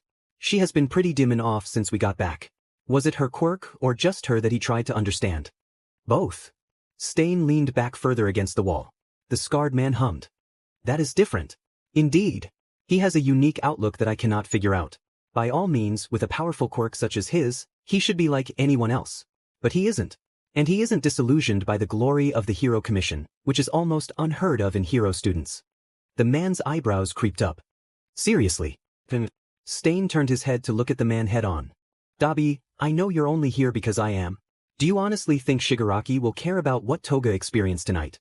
The man Dabi didn't respond, though his gaze did move over to his boss. Muscular was taken out of play, and he hasn't even noticed. Moonfish and Mustard were arrested. Do you really think any of us are secure here? Dabi's expression pinched. Muscular is dead. Yes. Dabi breathed out slowly. Do you think Shigaraki sees you as anything other than a means to his end? Shinsu's eyes were wide. Stain pushed off the wall and moved over to the girl, Toga. But not before whispering what might have been the final nail on the coffin. Is this really what you wanted when you joined? Shinso dared to take a glance at Dabi. He looked tense. His position was guarded, and his jaw was flexed. Shinso looked over at Stain and the girl. What was Stain doing here? Was he trying to undermine the League of Villains? Was Stain meddling with the League for a reason? Or just for his own kicks? Shinso couldn't help but feel like shit was about to hit the fan. He took a shaky breath as he tuned back into what Shigaraki was saying. Blah blah society blah blah corrupt blah blah tear it all to pieces. Shinso looked at Bakugo. The boy looked bored out of his mind, but the tension in his shoulders gave him away. They needed to get out of here. Midoriya needed to wake up. He felt his hair stand on end. Hizashi could only watch as Aizawa stormed around their oh-so-empty apartment. He was furious. Shodash, oh, not FING chance. 2 days. It's been 2 days and now the rat decides I can't get my kid back myself. They have 3 of my FNG students, Hizashi. 3. He blinked. Shoyuda. Nedzu has a point. He watched his husband pause and turn a few times, seemingly not knowing where to stomp next. That, or he had calmed enough to have a conversation. Hizashi had been wrecked when the news broke. Izuku, Bakugo and Shinso, all taken in one go. He'd cried himself hoarse over the course of 2 days. The only benefit, he thought, was that he was now so emotionally numb that he could consider what Nedzu had proposed. Like hell he won't let me on the rescue team. Erasure is too valuable to leave out of this. Maybe, but you're compromised. You know that. Aizawa shoved a palm into his eye. It's not fair. It's why these kids. What did they do to deserve this? Hizashi couldn't say anything to that. He landed heavily on the couch, leaning his elbows on his knees. Hizashi knew he hadn't slept much, if at all, since the kids were stolen. The exhaustion was pouring out through his face. Every crease seemed deeper, and his eye bags hadn't looked this bad since Shirakumo. Shoyuda. They need you here. You'll be helping Izuku by doing your part. Aizawa scoffed at him. It stung. Oh come on. How am I helping if Nedzu is sticking me on live television? They'll rip you away to shreds whether or not I'm there, so why me? Because, Vlad is 1B's teacher and he already agreed. You're their teacher and the public will want to speak to you. Speak to me sure. They'll use me as a means of insulting everyone else. DMN vultures couldn't care less about the school, they just want a scoop. Hizashi rolled his eyes. One hell of a scoop huh? Not like the media hasn't already torn into us. It definitely doesn't help that Muscular was found dead. Aizawa sat up straighter. Stain killed him. Whether they believe that or not is on them. Stain gave me the location of the League. He trusted me to help Izuku and I failed. Hizashi moved to sit next to him. An arm gently crept around him, and he leaned into Aizawa. It'll be okay. The rescue operation starts so soon, and we've thought of practically everything. I'll get him back. I'll get them back. I wish I could go with you. I know. They both sighed. Their cat hadn't been as vocal since Midoriya had been gone, but she sat on Aizawa's lap, purring against him. The mission would definitely be smoother with Aizawa there, he wasn't denying that at all. Erasure coupled with his skill and stealth were what made him such a good hero. But with the live apology, there was no way Nezu would let him go. A thought struck him. Live apology? Show. What if the press meeting was recorded? I assume it will be. No, as in pre-recorded. Aizawa paused. There was a spark in his eyes that Hisashi had missed. That might work. I'll call the mouse. Midoriya came to with a pounding ache in the back of his head. Blinking slowly, his eyes adjusted to the low light of the bar. All right. The forest, the marbles, his friends, there was a whisper beside him. Midoriya. He turned to Shinso. He was Bakugo next to him, also staring at him. Oh thank F-, I was starting to think you were in a coma or something. What? Bakugo stared forward. The forest was 2 days ago. Oh F-. F-. Shinso huffed a sarcastic laugh. Aha, some lucky ducks we are. You'll never guess what Mr. Fuckhands offered us the second he could. Midoriya mentally snorted at the nickname. What? He asked us to join them. Midoriya's eyes snapped open. Shinso had a sardonic smile on his face, but the tension in his jaw reminded him of a conversation they had had many moons ago. What the hell? Are you two okay? We're fine, dipshit. You were the one who dipped for however effing long. What even happened to you? Midoriya grimaced. I got beat over the head. What happened to you too? Mr. Magic Weirdo got his hands on me and Birdhead. The creepy blonde girl took my BLD and knocked me out. Midoriya pulled a face. Without thinking, Shinso blinked at him. He needed to change the subject. Are we alone here?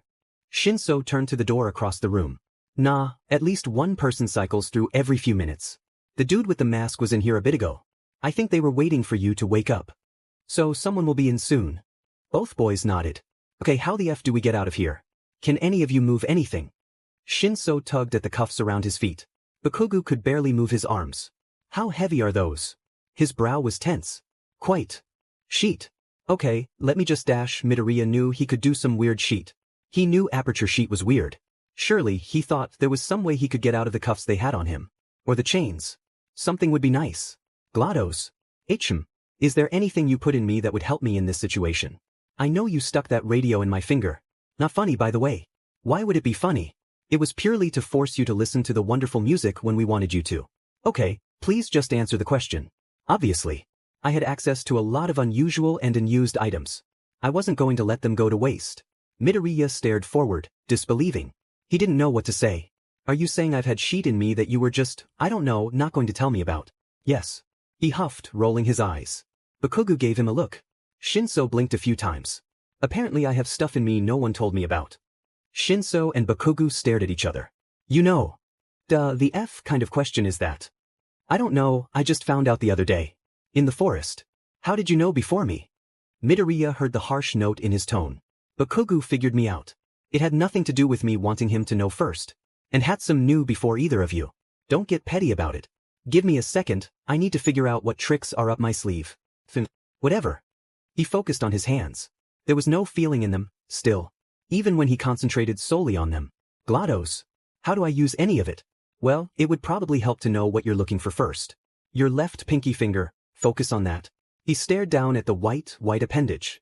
It had the same markings as the rest of his fingers, and he had no idea what was supposed to happen, but he imagined it opening up.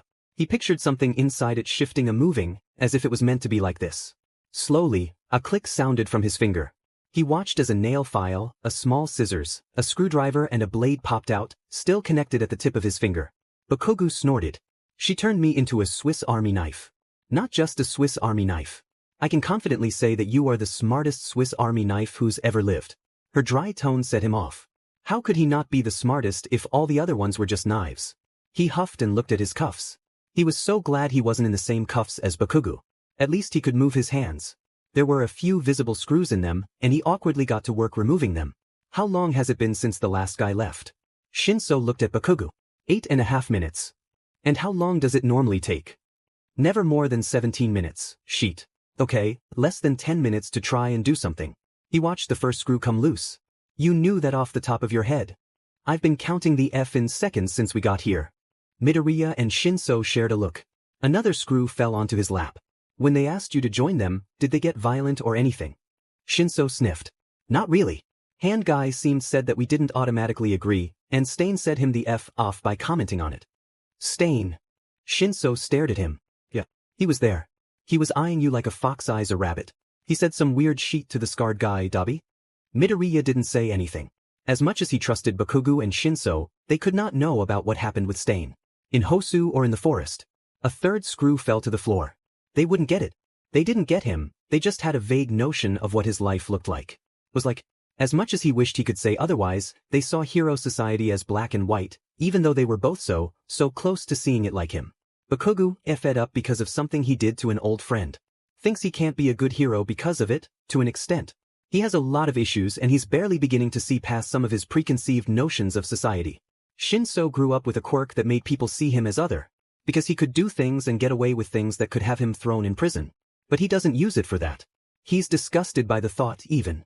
Yet they both still saw villains as villains and heroes as people trying to help everyone. Lines never blurred, seemingly. A fourth screw hit the ground. His right hand slipped free.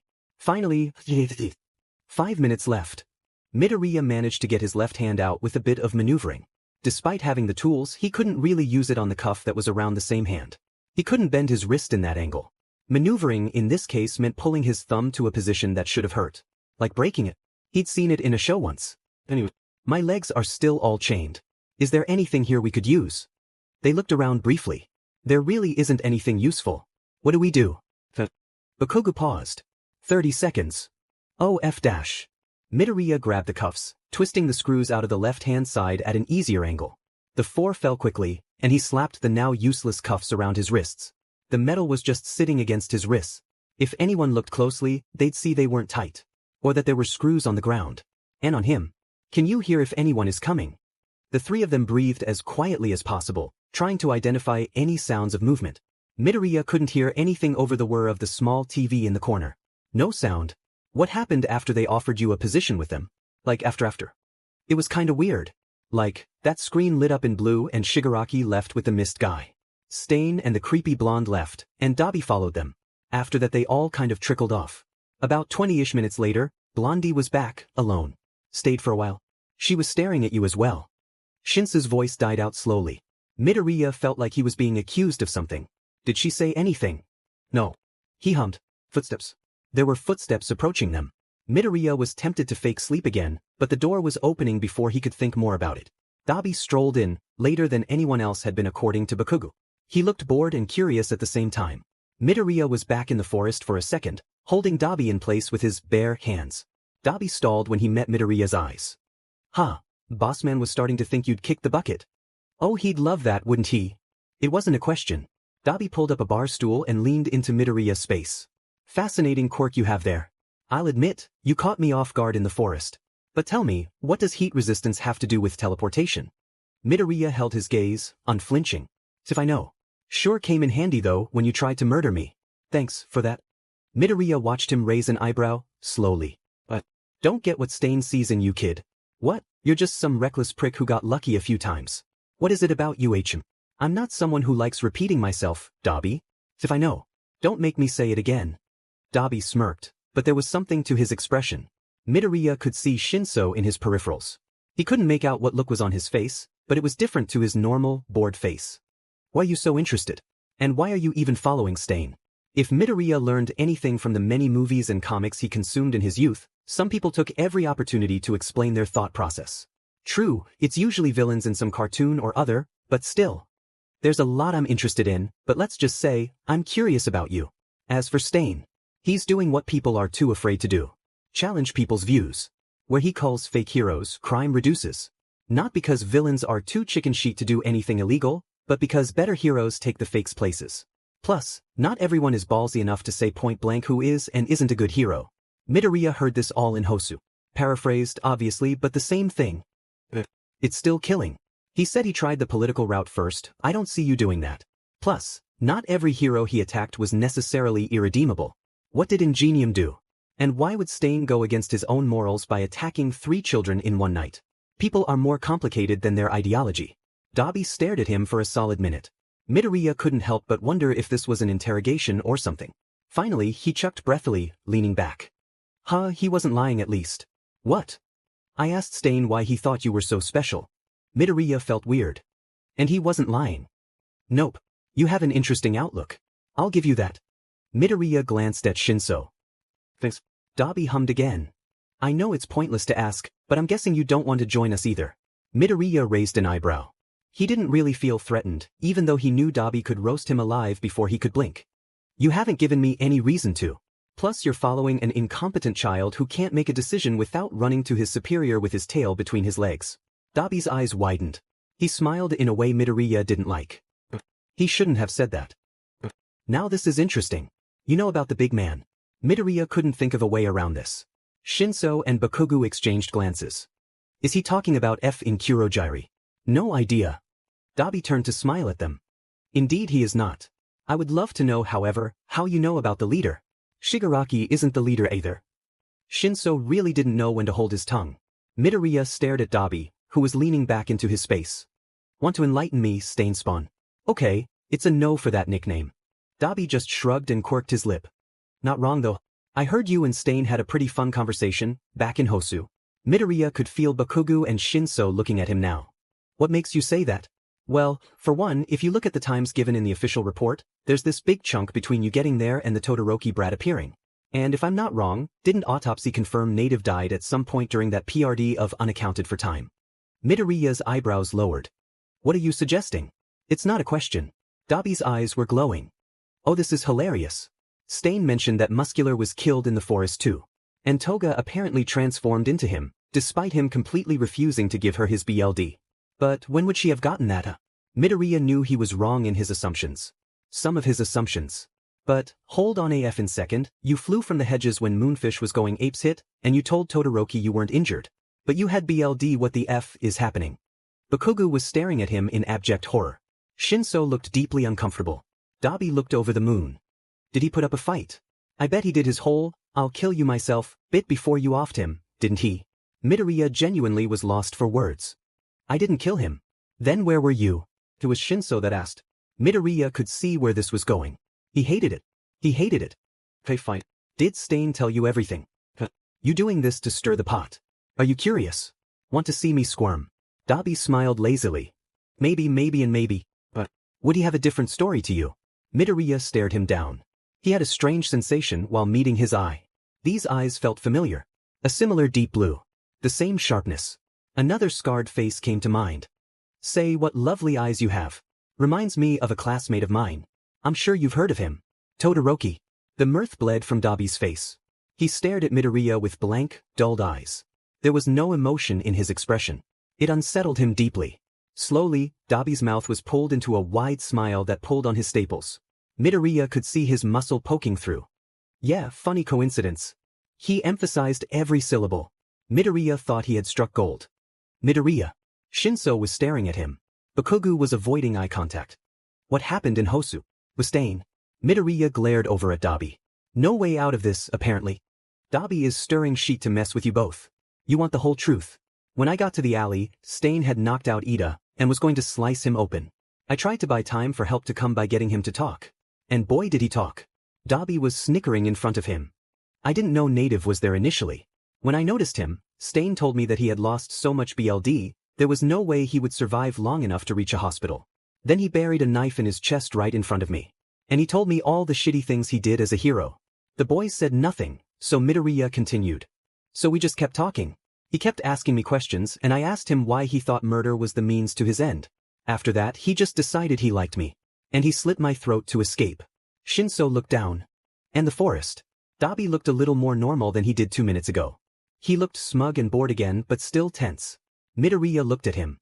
Stain said he didn't want to go to the forest in the first place. He said he would help get me and my friends out alive, but he failed. Or I failed. Or whatever. He killed Muscular after I incapacitated him. Dabi looked mildly impressed for a second. You incapacitated him. How did you manage that? Midoriya looked at Bakugo. He wanted to kill Koda. I needed to stop him, so I went for the first weak spot I could find. Which was? Midoriya needed Dabi to stop asking questions. His eyes. He had a glass eye as well. I crushed his real one. Shinso gagged in his mouth. Bakugo stared at him. DMN. Ballsy as F-. That could have gone so much worse. And Stain. He liked my hand and Muscular collapsed. He said that he was too unstable and unpredictable, and that Shigaraki wouldn't have use for him anyway. So he said killing him was the safest option for everyone there. Dabi tilted his head. Clearly, this was new information to him. So Stain offed him. Why would he say that Shigaraki wouldn't have use for him after that mission? He did, and probably because the guy couldn't follow orders. I was on the kidnapping list, but for some reason he figured he should kill me himself. Imagine this whole scene but with muscular here. You think he would have been able to stop himself from killing us? Or at the very least, you think he wouldn't stop suggesting that murder was the best thing to do with us? Dabi looked away thoughtfully. He glanced back at him. What you did for Toga was fascinating. Probably unlike anything she's experienced. But Shinso was staring at him again. It's not her fault that she gets cravings. And from the way she was talking, it sounded like she sees love differently to other people too. She needed help, and I know that people can be mistreated for existing in this society. What kind of hero would I be if I didn't try to help everyone I could? Dabi stared at him. Again, he didn't feel threatened. Dabi was sizing him up, apparently. He hummed. Yeah, I see it now. Huh. What Stain said. You're different. Different from other people like you. Like them, for example. Midoriya glanced over at his friends. They looked unsure. Sheepman, you sure you don't want to join? It would definitely be more interesting with you around. Midoriya blinked. What the hell? Shinso seemed to have had enough. I don't know what's happening, but whatever the F you want from us, you won't get it. Aren't you supposed to be running off to your boss? Dabi raised an eyebrow at him. He said nothing as he reached for something. His phone. It was such a trivial thing, Midoriya thought. Surely, it shouldn't be outside the realm of possibility that the League would have phones. Yet, he still found it funny. Bossman was alerted. You brought this on yourself, by the way. I was perfectly content to pretend he was still asleep. Shinsu's brows tensed. Shigaraki pushed the door open in what felt like seconds. He looked flustered, probably not expecting the message. Kurogiri materialized behind the bar. Finally, the brat is awake. Midoriya raised his eyebrows. Your kindness is boundless. Shut up. Where is everyone else? Dabi rolled his eyes. She'd if I know. Ask them yourself. Shigaraki huffed. Midoriya glanced between them. The vibe was weird. He could tell that much. Whatever. Midoriya Izuku, you've seen just how people like us are treated in this society. You know how it can destroy a person. How would you like to help change that? Will you join the League of Villains? Midoriya smiled. No thanks. Shigaraki stalled. Kinda just looked at him for a second. You should stop condescending these people. This situation could turn bad very quickly. Midoriya didn't respond to her. Do you not get what's happening here? We have the three of you hostage, and we're kind enough to offer you an out. None of the boys responded. Shigaraki started scratching his neck. His nails dug deeper and deeper into his skin. Stop that. Eyes were on Midoriya. He shifted. Shigaraki stared at him. Midoriya couldn't help but think of the mall incident. You said that last time as well. Didn't listen to you then, I'm not listening to you now. Eyes were still on him. Dabi's were piercing. But you're welcome again for paying for your stupid drink. You still owe me one. Shinso opened and closed his mouth. You bought him a drink at the mall. When he left you with bruising as bad as it was. Midoriya shrugged. He was holding me hostage and wanted to talk in private. It was the first thing I could think of. Shigaraki was shaking a little. Midoriya got the feeling that things were, in fact, about to go sideways. Kurogiri kept glancing between him, Shigaraki and Dabi. Midoriya couldn't get a read on Kurogiri's expression. Shigaraki took a single step forward, right as more members piled into the bar, Toga among them. She stared him in the eye. Shigaraki took another step towards them. Midoriya was sweating. Something was happening. The TV screen lit up. All eyes turned to it at once, as if coordinated. Shigaraki practically threw himself onto the counter. Sensei Dash. They're refusing to listen to me, you said they would see reason. Dabi glanced at Midoriya. The voice that rang out through the room sent shivers down all spines. Calm down, Tomure. This was to be expected, surely. You honestly thought these hero-obsessed brats would join you. Midoriya's mind stood still. That oh my god, but you said Dash. Forget it, you screwed up. You'll be punished for this, you know that, don't you? Shigaraki was shaking again, but it was different to before. Dabi kept looking at Midoriya and Toga. Stain wasn't there. Glados was in his head. Not speaking, but she was there. He couldn't breathe. Kurogiri, I want to speak with our guest, Mr. Midoriya. Send him to me. Shinso and Bakugu were yelling, thrashing like wild animals. Toga looked furious, and Dabi left the room. Shigaraki was still shaking. Midoriya felt foggy. The ground opened under him, and he was dropped into a cold, cold room. It was silent, and it was dark. There was a shadowed figure in front of him, beyond the wires and monitors. Midoriya hadn't took a breath since. Mr. Midoriya. I have to say, I was not expecting such a blast from the past to rock up to my new hunting grounds.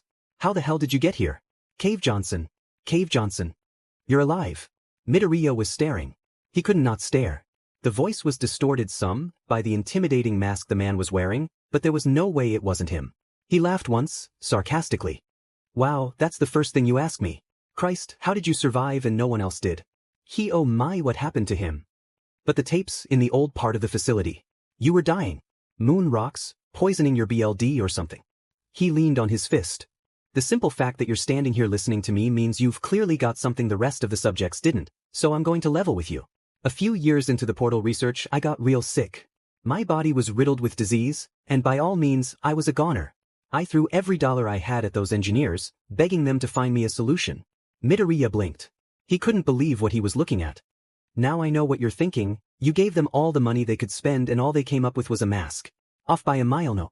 They figured out how to put my consciousness into a computer. I'd fiddled around with the idea for a bit but they suddenly had a breakthrough. His mind immediately went to Glados. The tapes in Aperture, Cave wanted her to take over for him, Caroline. Caroline became Glados. He became this. At the time, obviously, the technology wasn't as refined. Computers as strong as I needed were the size of this room. It was ridiculous how long it took those lab boys to invent smaller, powerful computers. I may or may not have gotten pretty impatient. Killed one or two of them. That certainly motivated them to work smarter. What dash? That's what this mask is. Handy. Good size, and I have access to a lot of things my human mind couldn't do. Only issue was, my body was dead. Gone. And what do you do then? Thankfully, I had a slew of test subjects of my own.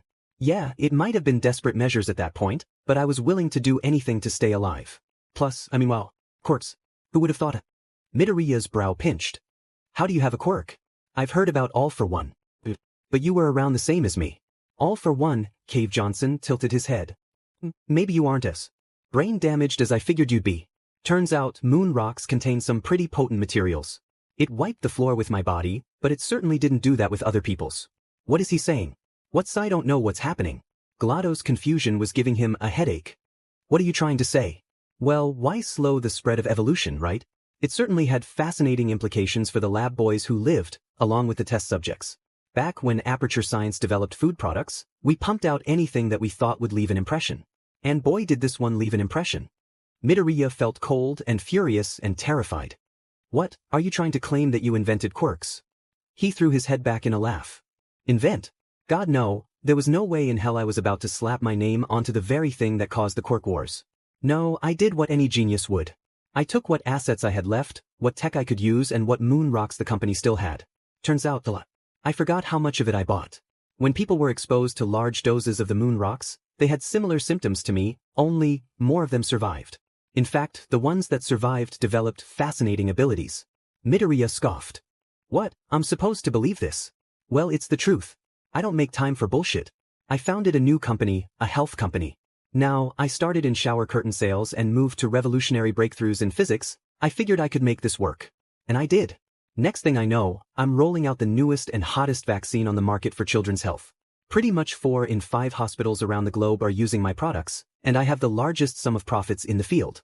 Mikumo sprung to mind. He was quirkless. What, is this lunatic trying to say the reason Mikumo was bullied to his death was because he got a different vaccine as a child? Alright, Pipsqueak. I've answered your questions, about time you answered some of mine. How the hell did you get out of that facility? Midoriya was shaking. You didn't answer my question, you said your body died. How did you get a quirk? Pretty persistent for a kid. Kinda weird if I'm being honest. What can I say, I needed a body. The lab boys could put me in a computer, but they couldn't make me walk. I needed something more functional. As it turned out, a lot of them developed early versions of quirks from their prolonged exposure to moon rock dust. Plus, I paid those lazy BSs, I needed one of them to pilot. Only one man really fit the bill. He recovered surprisingly quickly from the moon rock sickness, he had impressed me from minute one, and he single-handedly created the most groundbreaking technology for my company, the portal gun. Midoriya's gut was rolling, he was going to throw up, he needed to itch his neck, he needed to get out, he wanted to go home. One Mr. Midoriya Hisashi. What, you don't recognize him? Midoriya's legs were still chained to the chair but he wanted to tear himself from it when Cave Johnson reached a hand over to him. The hand, it was pale and unnatural looking, but it was definitely once alive. Like puppeting a corpse. Literally. Midoriya emptied his stomach the second the hand touched him. He was heaving, he was crying, Cave Johnson was staring at him through the mask that was piloting his father's effing corpse. Oh come on, you were supposed to be dead, like the rest of the test subjects. I figured no one would be around to care. Glados felt strange in his head. Cave Johnson was still staring at him. You didn't answer a single one of my questions, you little punk. What cat got your tongue? Midoriya's sobbing turned to screaming. Oh, fine. Whatever, I can wait. Might as well let you get comfortable. Kurogyari ought to know where to take you. Kurogyari was standing behind him. Midoriya hadn't noticed him, in fact he didn't know if he had even been there the whole time or not. The ground opened up again, and this time, the chair fell away. Somehow, he had been chained down after all. He landed flat on his stomach, knocking the breath from his lungs. Take it slow, we don't know where he dropped you. He pushed himself onto all fours, eyes slowly adjusting to the bright white of the floor. And the walls. And the ceiling. The same rectangular, white pattern, the same exit door, marked and shown with the same dotted lines leading to a bright red button. The same button as the first test, that he apparently never finished. The same button that frequented many of the tests. There's no way he was back in Aperture, no effing way blew up, everyone was dead but him and Cave and Glados and he was breathing fast, too fast. The lights clouded his vision, he couldn't see, Mikumo died. He was quirkless, Midoriya lived. His class was attacked at the USJ. Shigaraki was being used by this F or the Nomu could have killed him. Shigaraki could have killed him but Stain and Hosu but the Nomu grabbed him. What the F are the Nomu? How is Cave making them? Why does Kurogyari have a teleportation quirk? Why is he being punished? Was he in hell? He needed to get out. He needed to get out. Toga had the STRP of cloth bundled carefully into her sleeve. It had been the poorly made GG that was forced into Izuku's mouth, but she couldn't stand to leave him with it. Only the first target had been conscious when she gently slipped it over Izuku's head, and he had stared at her the whole time. His blonde hair and red eyes made him look pretty, but no. She had to focus on her friend. And that had been it. Her turn to keep watch rotated frequently, and when she wasn't in with them or sleeping, she was near Mr. Staney. She had wanted to speak with him. And for a while they did. At first, it had just been the two of them, quietly talking about the raid, but soon Dabi joined them as well. Toga told him about Izuku, and Stain persisted that he was worth more than Shigaraki gave him credit for. Dabi's turn to keep watch had been coming up when Stain recounted the events of the forest. To say that she and Dabi were surprised would be grossly underestimating it. Dabi had made some joke about how Stain sold them out, and left for his turn. I don't think he means that, she had said. Stain didn't say anything. A few minutes passed in almost silence before their phones both chimed simultaneously. They made eye contact. As it would turn out, Izuku had woken up, and had been talking to Dabi. Toga couldn't help but stare at her friend. He looked alive again. She knew he was still very much alive when he was comatose, but seeing his eyes open and his chest moving was relieving. Dabi had a fascinating look in his eyes. She wondered what they talked about. It wasn't until Sensei requested to see Izuku that she started feeling bad again. It was hard to describe how it felt. Wrong. Uncomfortable. The other two captives looked downright animalistic as her friend fell through the portal. They looked angry, furious, and so many other variations of the word. And she was curious. She was mad. She didn't like how spooked Shigaraki looked, and she didn't like the feeling in her chest. Dabi grabbed her arm as he left, tugging her with him. Hey, let me go, I have a lot of knives in my sleeve. Shut up for a second, just come with me. She rolled her eyes and followed him to an area of the bar she hadn't explored before. The building was a lot bigger than it looked. Stain was sitting with Spinner. It was funny to see two people, so similarly dressed, sitting next to each other. Stain looked up at them. What? Dabi let her go, finally. He tucked his hands into his pockets. I'll admit, kid's interesting. Stain's expression shifted some. It was less guarded. Spinner glanced between them. Wait, the kid I bashed. What? Dabi and Toga shared a look. Stain sighed. That boy is the one in the video, Spinner. The lizard man's face lit up. Hold on, the kid you'd let kill you. The greenie is that kid. Well, DMN. If I had known that I wouldn't have whacked him. No wonder the two of you are here. Dabi raised an eyebrow, his expression cold. I mean, Stain was just saying that. You two are the same as me. Toga blinked. Did he? Spinner was sweating. Just as in that, we only joined because of him. She hummed. Stain stood up. I'll tell you all this in confidence. It isn't to leave this room. I didn't join because I wanted to. All for One is a powerful man who cares little for the consequences of his endeavors. He has little motivation to improve this society. Dabi looked mildly surprised. Then why are you here? Kurogyari pulled me from Hosu by his order. He brought me to the bar and I was as good as threatened into joining. I was certain he would have done away with me if I had refused. She was certainly not expecting to hear that. She stuck a hand up her sleeve to hold the cloth again. Dabi exhaled loudly. She could hear the rattling of his lungs. The smoker. She had a feeling. I don't believe in what this league is doing. It goes against what I'm trying to achieve. If the heroes are planning a rescue, which I suspect they are, that will be our chance to get out. Provided you want to leave, that is. Toga felt Stain's eyes on her when he said the last part. She looked at the ground. This plan is very weak as it stands. We don't know when the heroes may strike, or even where. If you can at all, stay observant over the next day or so. And make sure to watch the broadcast. Dabi looked confused. Broadcast? UA is apparently putting out a formal apology to soothe the news outlets at 10. She checked her phone. 3 hours. Toga had a decision to make. The cloth was warm against her arm. The container of Izuku's BLD was tucked into her pocket. Her phone felt cold in her hand. If the heroes came, that was it. She would be locked up. She needed to pack some things. She chooses life. Hatsum had a FING bone to pick with the League of Beaches. She could barely hear the thump of metal on metal over the sound of her racing heart. Midoriya was taken. Shinso was taken. And what was she doing? Flying around like a kite. She huffed as she shoved a massive sheet of aluminium onto her workspace.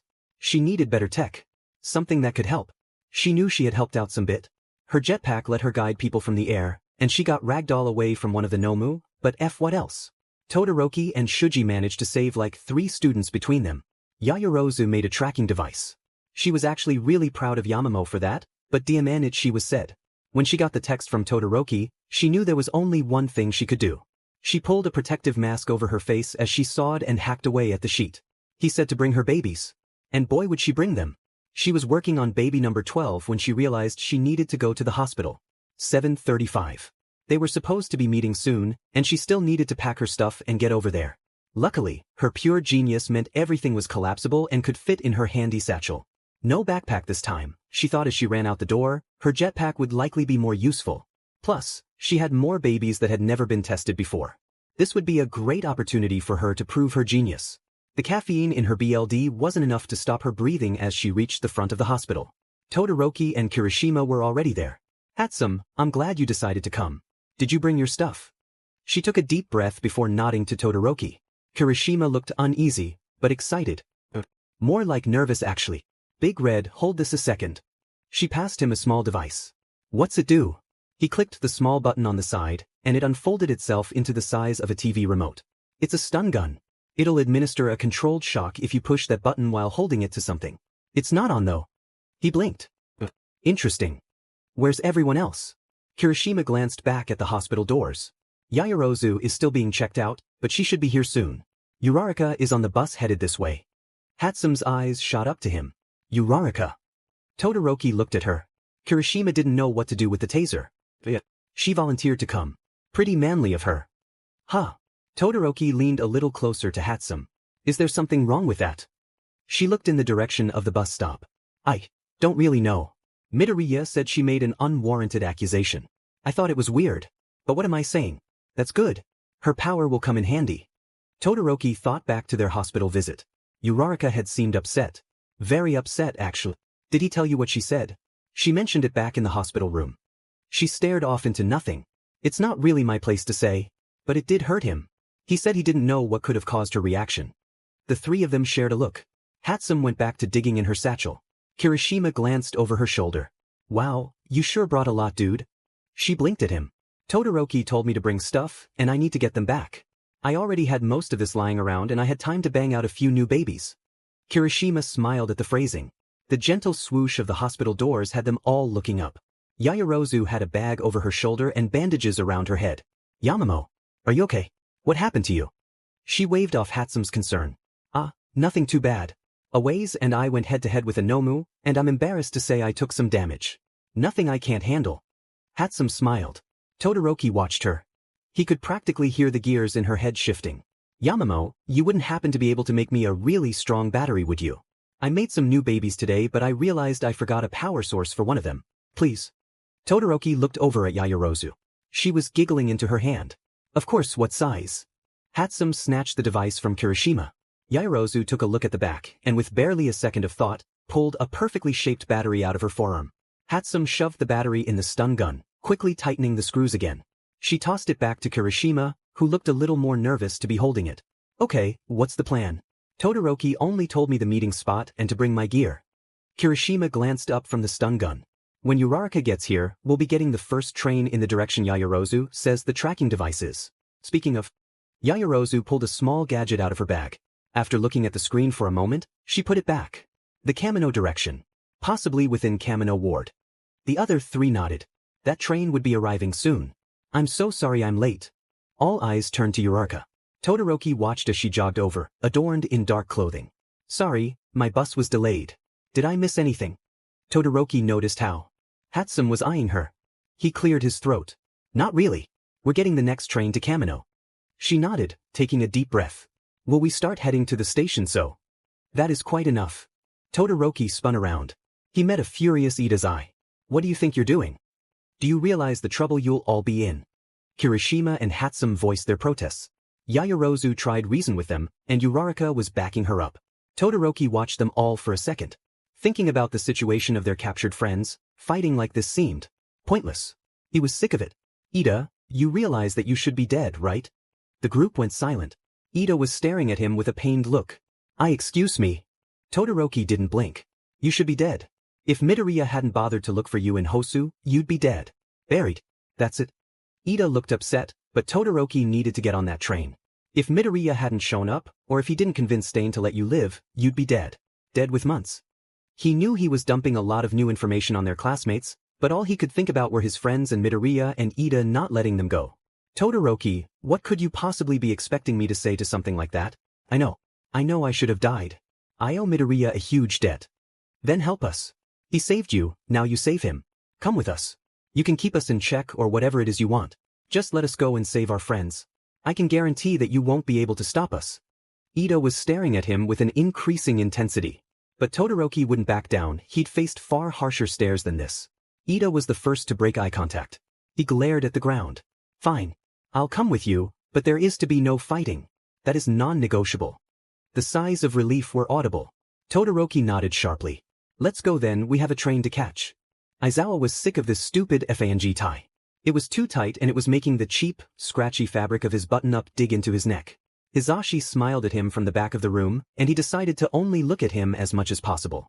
The whole interview bullshit was a diversion anyway.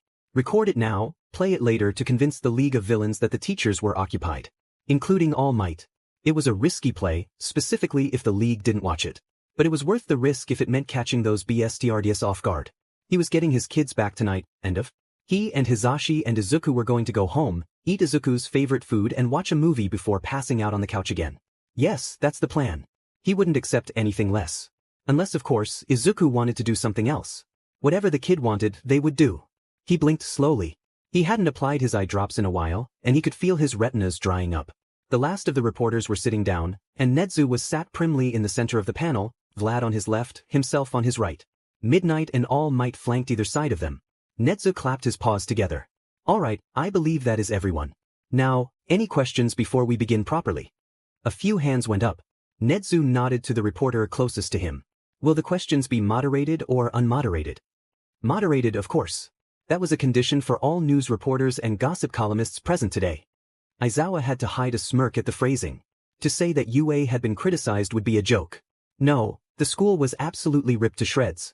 Every activity the school had partaken in was heavily scrutinized and criticized, and few went without hearing all about the tragedy that took place in the forest. One way or another, absolutely everyone had an opinion on the events that unfolded.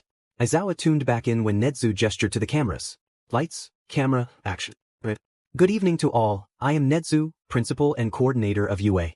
To begin, the staff and myself would like to express our deepest apologies to not only the parents of the children attending our school, but the students themselves. I am sorry. This is a failing of the highest degree, and every effort will be made to retrieve the 3 that were taken. We have invited a number of reporters to this press conference to ask important questions to clarify and explain what has occurred. Netsu nodded to a reporter near the back of the room. Can you explain what happened the night of the incident? Of course, while taking part in one of the many activities at the summer training camp, the students and faculty of UA were attacked by a number of assailants, all believed to be members of the League of Villains. We know that this wasn't a chance encounter, as one student discovered that these villains were under order to capture 3 of our pupils. I am deeply saddened to say that they succeeded. He nodded to another reporter. Do you know what quirks were at play? Why weren't the emergency services called? We know of some quirks. There was a pyrokinesis user present, who burned the forest in blue flames. We know for certain that there was a cloning quirk, a potentially dangerous gas quirk, and a strength-enhancing quirk as well. There was a magnetism quirk and a lizard-related mutant quirk as well. Those are all we can say for certain. The location of the training camp was selected as it was believed to be off the grid. We believed that this location would be safe and untraceable, though unfortunately we were incorrect. Aizawa thanked his lucky stars that the questions were controlled. He didn't know what he would do if he had to sit through the constant, invasive and downright rude questions he'd seen online. He was also very thankful that Nezu was answering all of the questions. It left him plenty of time to think about his conversation with Tsukachi. He was going to be part of the rescue squad, even if it meant forcing himself onto the team, and bribing All Might to vouch for him. He may be compromised, emotionally speaking, but he was a DMN good hero. He knew when to remove himself from the situation. The interview concluded, and while his relief was overwhelming, he got the feeling that the reporters were not quite satisfied. He didn't blame them, but those vultures got the next best thing. An NDA. Meaning no tell-all stories about how UA silenced them 6 months down the line. Perfectly legal, perfectly petty. He practically ripped the tie off his throat the second he left the room, Hisashi filling closely behind him. That was great, it'll definitely be convincing. I still can't believe Nezu agreed so quickly. Aizawa unbuttoned his shirt, revealing his hero costume underneath. Hisashi raised an eyebrow at him. Cliché much. Just practical. You're in your hero gear, and changing would take too long. Is the car out front? Hisashi hummed in affirmative while he got his capture weapon out. He let it settle around his neck, and he pulled his goggles onto his head. Ready. Ready. Is All Might coming with us? Hisashi's sunglasses obstructed his eyes. Aizawa felt like he was out of the loop for a second. Hisashi. The man looked very awkward all of a sudden. Okay, don't be mad. Tsukachi called me after you spoke with him. And he wants you in the other group. Aizawa didn't blink. Other group? What other group? What the hell does that mean? Hisashi gripped him by the shoulders. They want you to go with Best Genus Squad. Yaoyorozu's device leads to a different location than Muscular's tip. They just want to even out the teams as much as possible. Yeah, he told his husband about the forest interaction with Stain, sue him. Hisashi swore on Shirakumo's grave that he wouldn't breathe a word to anyone else, and when Aizawa presented it to the police, he avoided being questioned by Tsukachi on it at all costs. It had gone smoothly. Tsukachi didn't question it. The chief of police signed off on it. A run-down bar, as far as they could tell. It was apparently open, but rarely saw any patrons. If their scouts over the last few days learned anything, it was that there was something going on in there. And that something was more than any of their previous investigations had uncovered. That, along with Yaoyorozu's tracker, meant they had a solid foundation of where to look. That didn't mean, however, that the kids would actually be in either of the locations. They're moving me. I was the one who got the location in the first place. Hisashi smiled weakly at him. You could say the same about Yaoyorozu, but she isn't joining in on the raid. Don't tell me you're thinking irrationally. Aizawa huffed. He didn't like it. Something felt wrong about the whole setup. But whatever. He would go, and he would do everything he could to get his kids back. Non-negotiable. He nodded to Hisashi, and they made their way out front. Bakugo wouldn't say he was freaking out. He was. 100% he was. But he wouldn't say he was. Not out loud, at least. It had been exactly 17 minutes since Midoriya was dropped through one of the missed BSTRD's portals, and he still hadn't come back. The insomniac creep next to him was restless. He could practically hear two eerily similar, overlapping voices telling him not to call people creeps. The fire FR and the vampire chick left almost as soon as Midoriya was moved. No sign of Stain or the lizard freak. His eyes were dry and scratchy. He hadn't slept in. It had to have been a day or two at least. Quite literally the only positive about this shitty situation was that they were being fed. Hand-fed. It FING SCD. And the food was chic too. Hand FR hadn't left yet. Bakugo stared at him. His instincts told him this BSRD knew where Midoriya was taken to. The guy's visible eye was unfocused. He was scratching at his neck and muttering some bullshit. The scratching was confusing him. Midoriya told him to stop just minutes ago, and had apparently done so before. At the mall, while being held hostage. And proceeded to buy him a drink. Crazy BSRD. He was freaking out. Midoriya was freaking him out. That was not the realization he thought he would ever come to, beyond the obvious connection he shared with Yamakumo. During the hero and villain training way back when Midoriya went off on him for trying a dangerous move.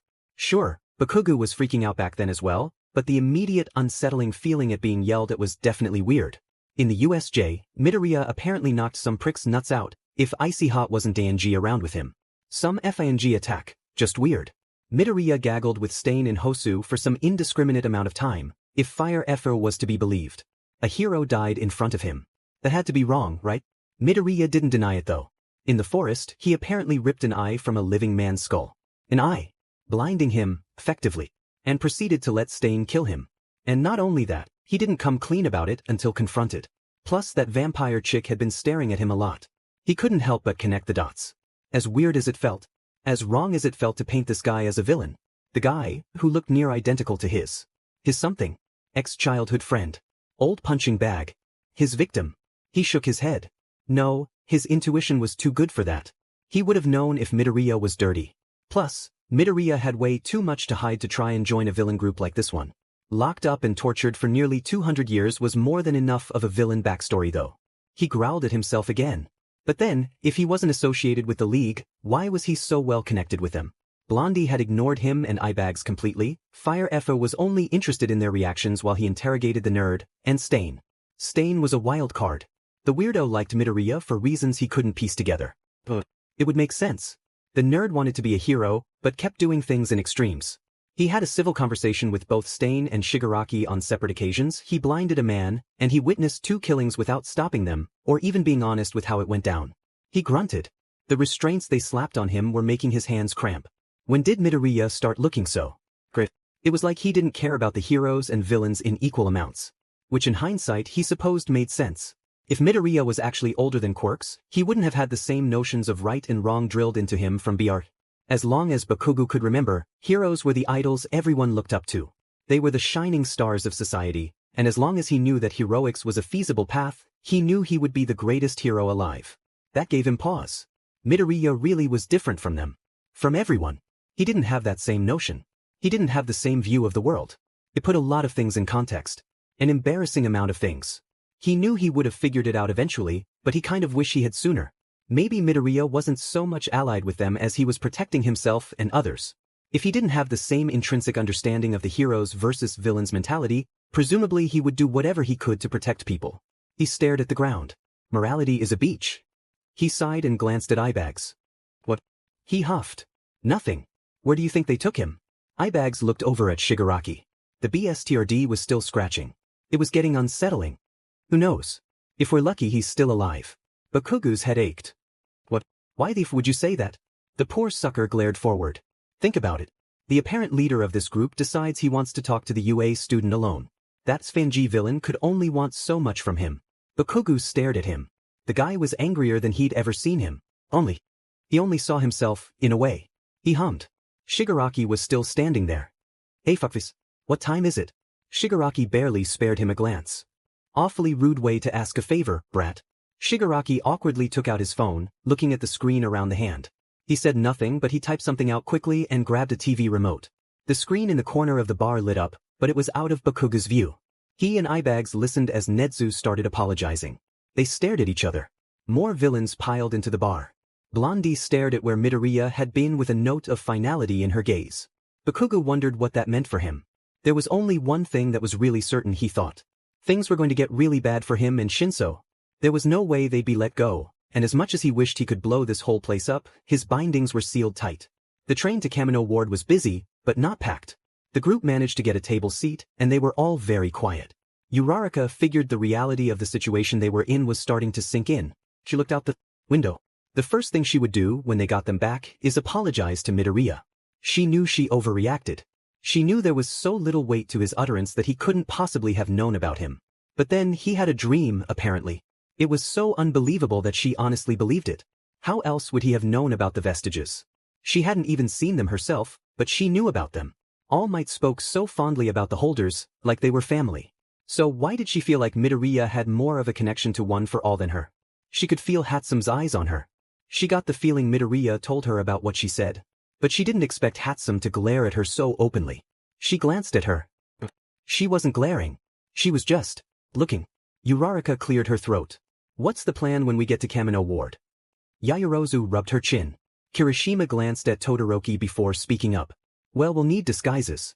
We were on TV for the sports festival. The last thing we want is to be recognized. After that, yes, we just follow the tracking device. Hopefully we'll be able to get them out without a fight. Ida nodded at him. She hummed and looked up from her hands. Todoroki was staring at her as well. What? He didn't say anything for a moment. For a second, she wondered if Hatsum told everyone what she had so stupidly accused Midoriya of. What did you mean, back at the hospital? About what you said to Midoriya? Hatsum was giving him a weird look. Uraraka realized that he didn't know. She really appreciated Hatsum keeping it a secret. It didn't make her feel any more relieved. It's hard to explain. Really hard.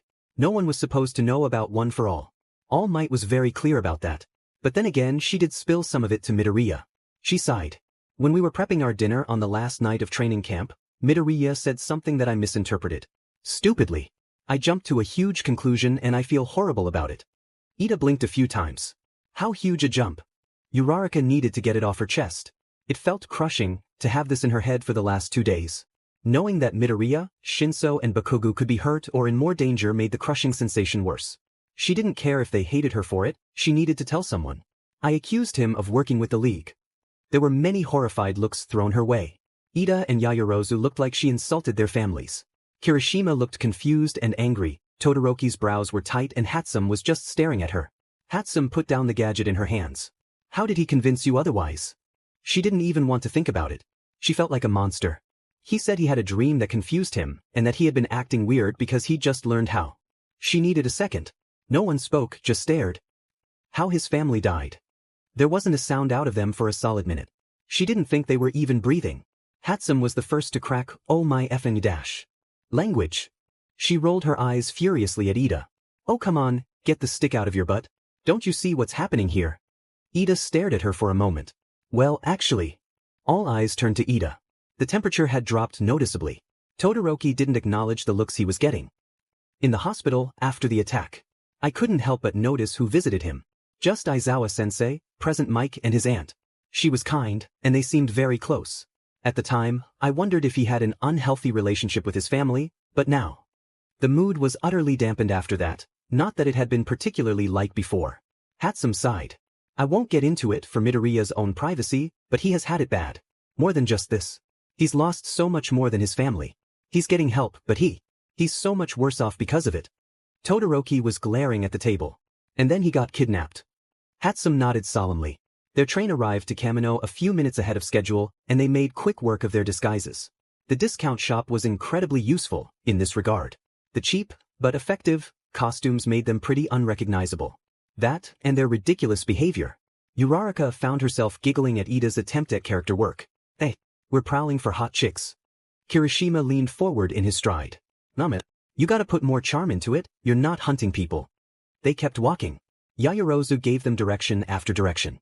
Eventually, they approached a mostly empty street, with tall, run-down buildings. That one over there, that's where the tracker is. She led them to the building, and they all slowly crept along the wall behind the building. There was only a gap of about 2 or 3 feet, and they lined up one after another. Dude, the window. Ida, could you hoist me up?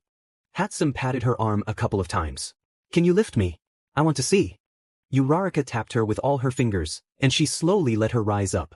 Yaoyorozu grabbed one of her legs to stop her from floating away.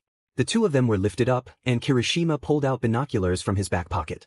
Hatsum made a curious hum. I can't see sheet. These are night vision. They stared in, and Uraraka was a second away from asking what they were seeing. F-let us down now. The two were dropped back to the ground. Kirishima's eyes were wide. Hatsum was looking back up at the window. Dude, it was full of those Nomu things dash. And there was this guy just sitting in there with them. Uraraka felt herself gasp. The sentiment was shared by the rest of the group. Hatsum was still staring up at it. Hatsum. I don't think he saw us. I zoomed in on him. He was just sitting there. Not moving or anything. Oh man, I hope you're right. What do we do? Uraraka stared at Kirishima for a second. I think we need to find them. It makes sense that the tracker would still be on the Nomu. And if that guy didn't see you, we're probably okay here for a minute. Are there any cameras? Todoroki and Ida looked around, and Yaoyorozu pulled a light out of her arm, shining it on the wall. There are no CCTV cameras that we can see. And I'm not seeing any reflections. I think we're safe for now. If he moves, we should look in there.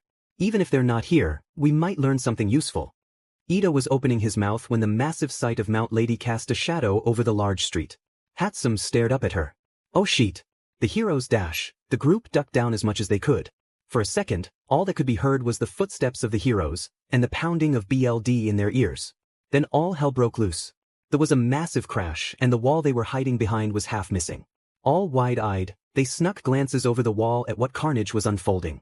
A single man walked through the rubble towards the heroes. Mount Lady, Best Jeanist, and Aizawa-sensei. Uraraka looked over at the gobsmacked Kirishima, then back to the building. The wall may have been bashed, but the tanks and Nomu were out in plain sight. None of them moving or even breathing. She looked over at the terrifying, single man, and for a split second she felt like she was dying. All for one. It had to be. She looked back at the wall. Guys, this is our chance to get in. We might get caught if we're out here, and that villain has the heroes distracted. That was the plan. The wall and get inside the building. As they moved, Uraraka saw all the rubble from the other flattened buildings. This is what they were up against now. This is what All Might faced alone all those years ago. This is who she was supposed to face next. She turned her back on him. She raced inside. She didn't see Aizawa's eyes locked onto them. Aizawa witnessed the start of something horrible when the masked man emerged from the ruins of the building. All the heroes present were prepared to fight, but Aizawa wanted something else. Someone else. A few someones. Only, and he was pained when he realized there were more someones here that he needed to protect. Things seemed to halt when he caught a glimpse of Uraraka, very poorly disguised, watching the masked man from afar. She was not alone, but she was the last one to enter what was left of the building. Aizawa had felt fear before. Visceral, all-encompassing fear that makes you feel like the most precious things to you were being stolen and destroyed in front of your very eyes. He felt it with Shirakumo, he felt it when the bomb went off in Aperture, he felt it when he heard what happened to his 3 students. He felt it now when the masked villain, All for One, strode so smoothly and calmly over to them. And when he caught sight of his students, he spun around. Jeanist. The students dash. The man flung out his arm, fabric fibers flying everywhere. Go, we'll keep him occupied. And Aizawa ran. Midoriya's ears were ringing. White walls. He stared at the red button on the floor. He took a slow step forward. He was 13, with shorter hair and stubbier, more fleshy fingers. He walked over to the button. It had a faint red glow. He blinked, and it was all the same as he remembered. He was 13. He followed his father to America, to see his work, to see his brother. He had missed them dearly. It felt like years since he'd seen them. His brother was offered a long-term contract, and Midoriya was jealous but proud. He'd miss him. He misses them. His father mentioned that his bosses wanted to surprise the children during the event. Bring your son to work day. He barely remembers that day. He was surprised. The projects were all so cool, but he couldn't bring one himself. He wouldn't have been able to bring it on the flight. It was such an exhausting trip. He was introduced to so many people. So many nice people his age. He wanted to spend more time with them, but they were all called to another room for their surprise. There was confetti, there were a lot of big men in suits. Where did his dad go? He knew where he went. Or at least, where he ended up. Some of the younger ones were crying. But he couldn't hear what they were saying clearly. There were guns. What? When did that happen? They were ushered into another hallway. Someone said that they're imperative for a new experiment.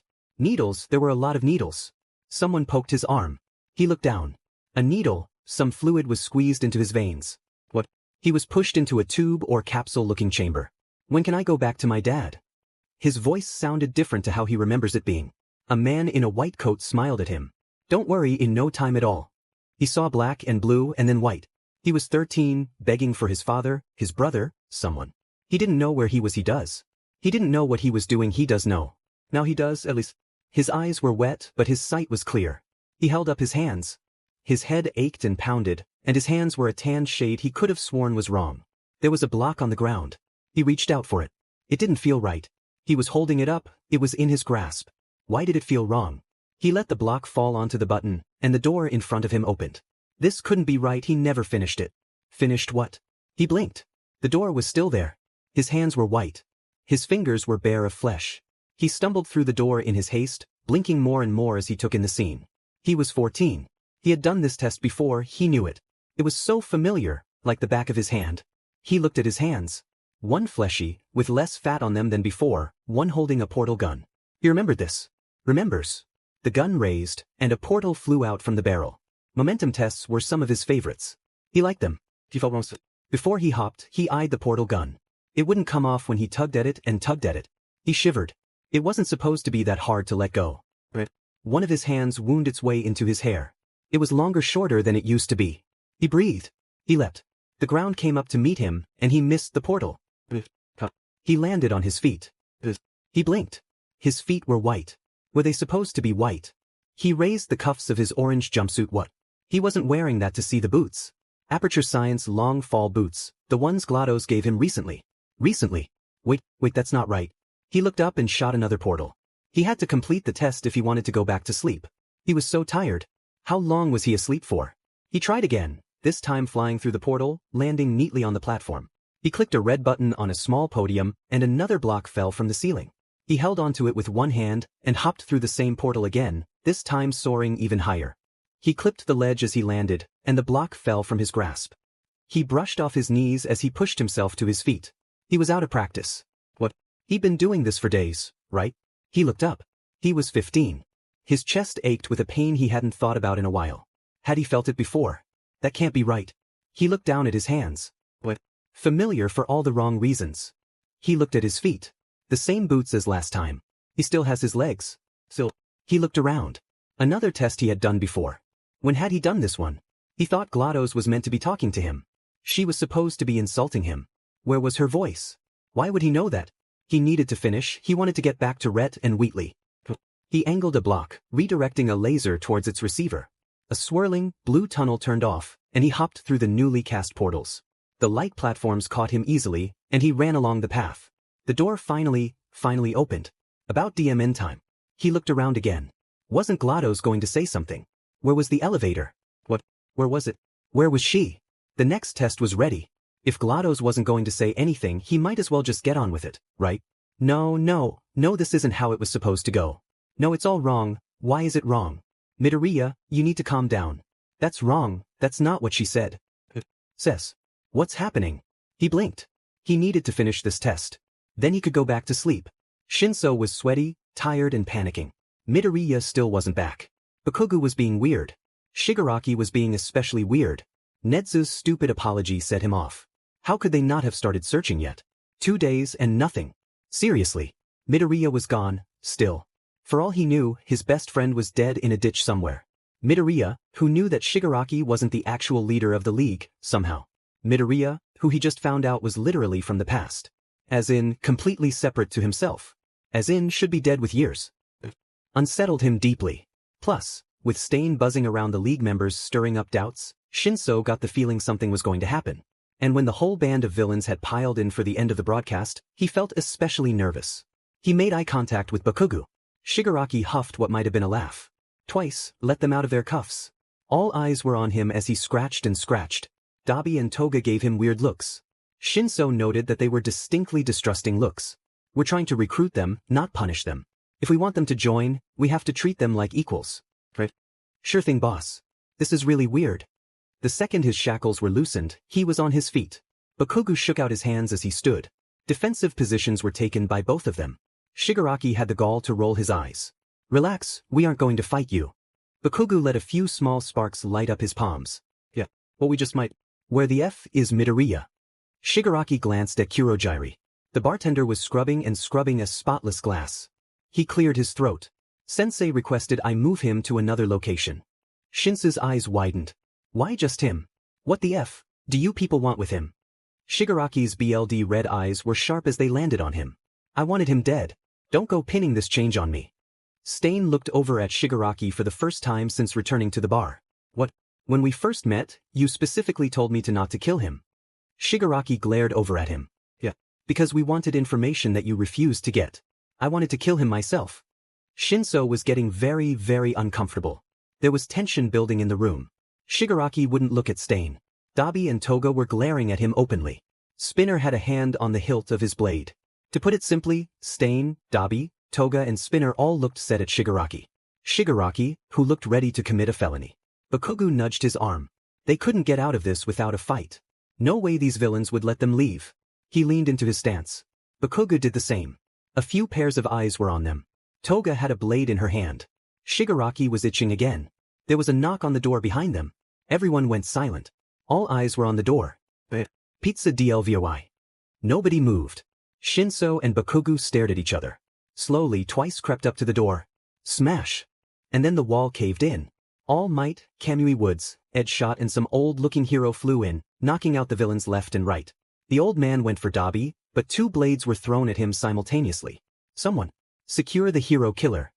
Kamui Woods' limbs and trunks wrapped around half of the villains. Edge shot flew through Kurogiri, and he flopped over onto the counter. Dabi's hands lit up in blue. All Might appeared behind him, pushing him to the ground and holding him there, undeterred by the heat. Shinso watched in awe. They were being rescued. Only, students. Are you all right? Bakugo cried out at the same time as him. They took Midoriya.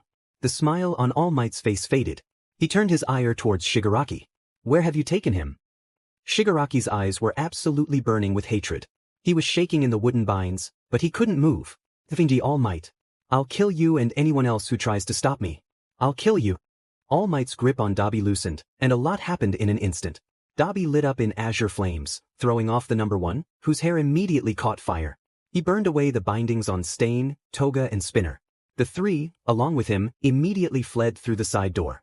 Dabi even had the ball to shove Shinso on his way. They made eye contact as he passed. Dabi's bright blue eyes were glowing.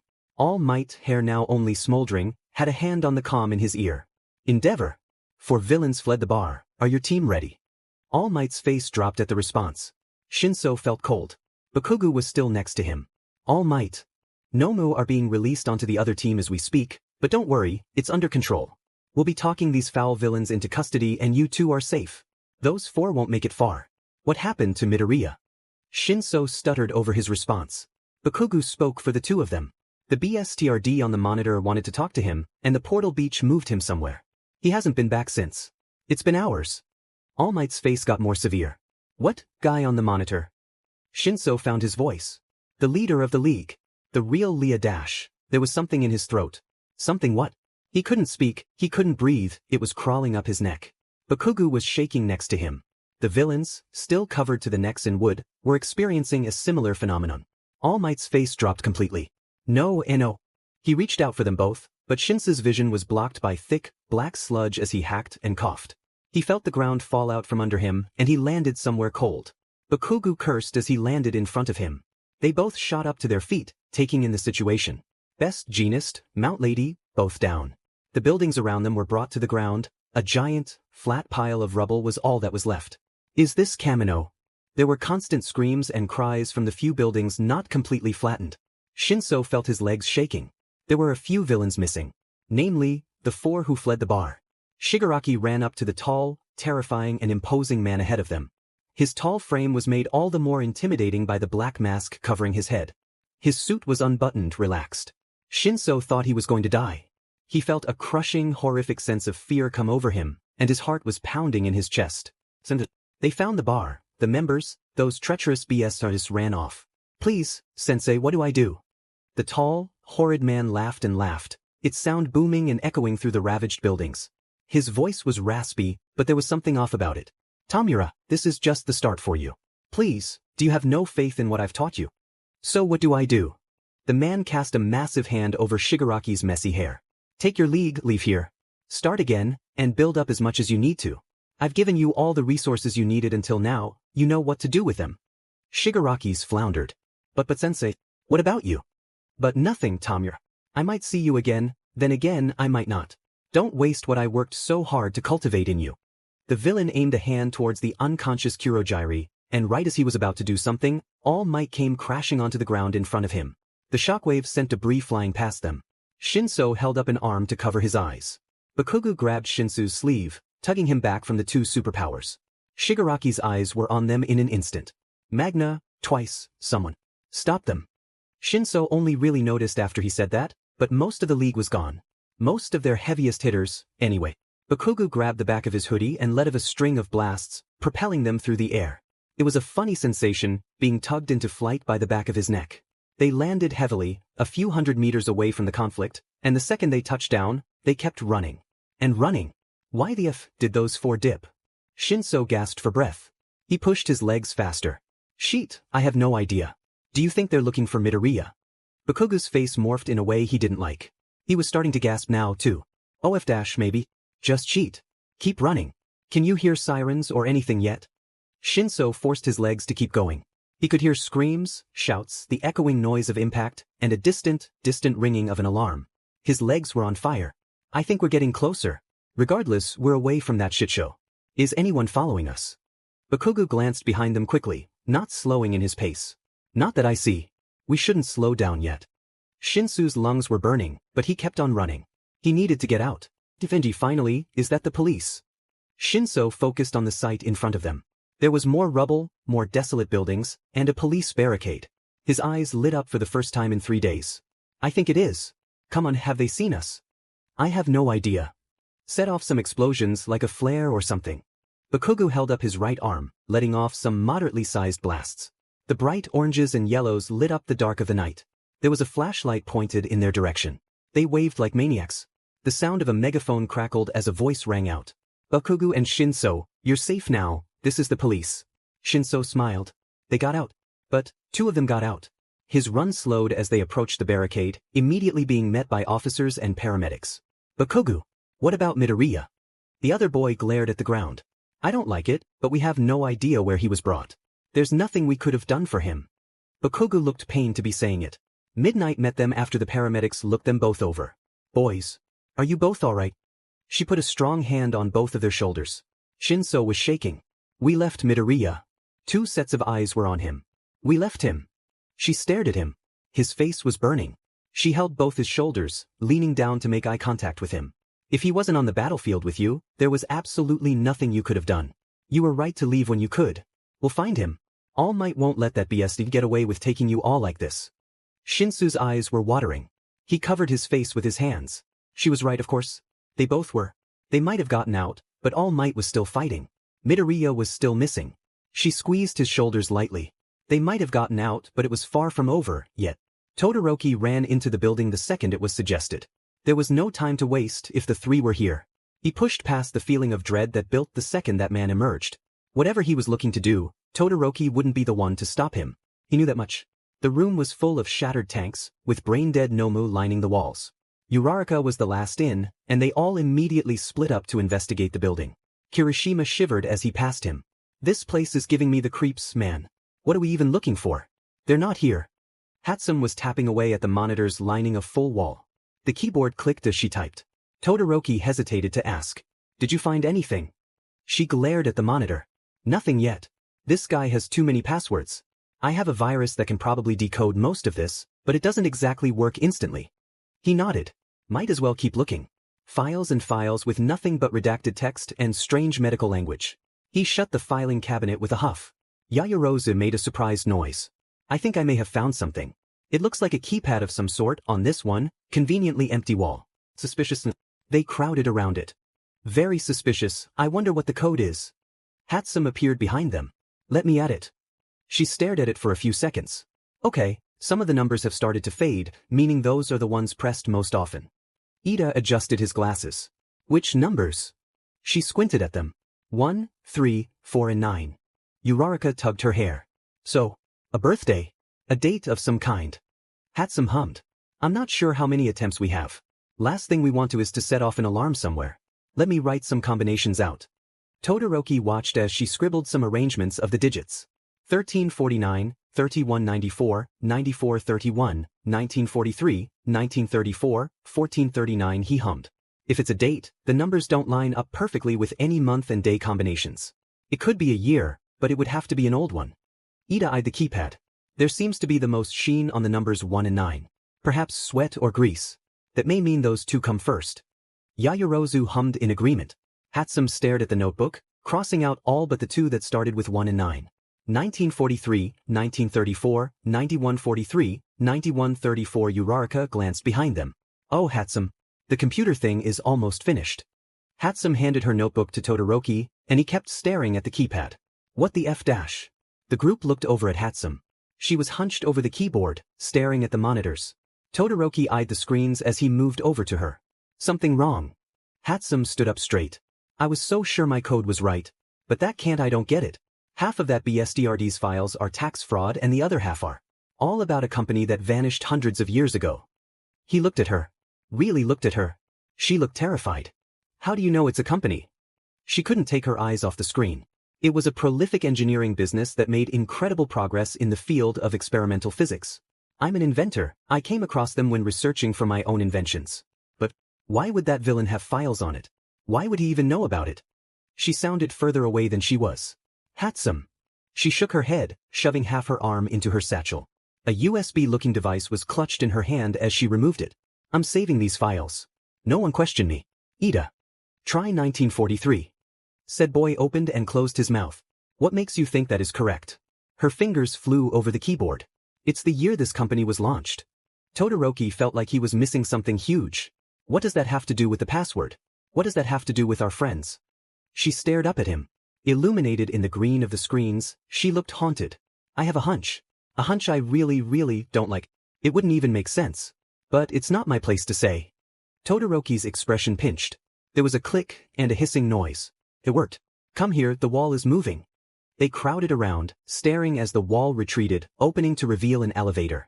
Ida didn't hesitate to press the button to summon it. It rose quickly, and they stared as it came to a stop on their level. Yaoyorozu was fiddling with Hatsume's pen.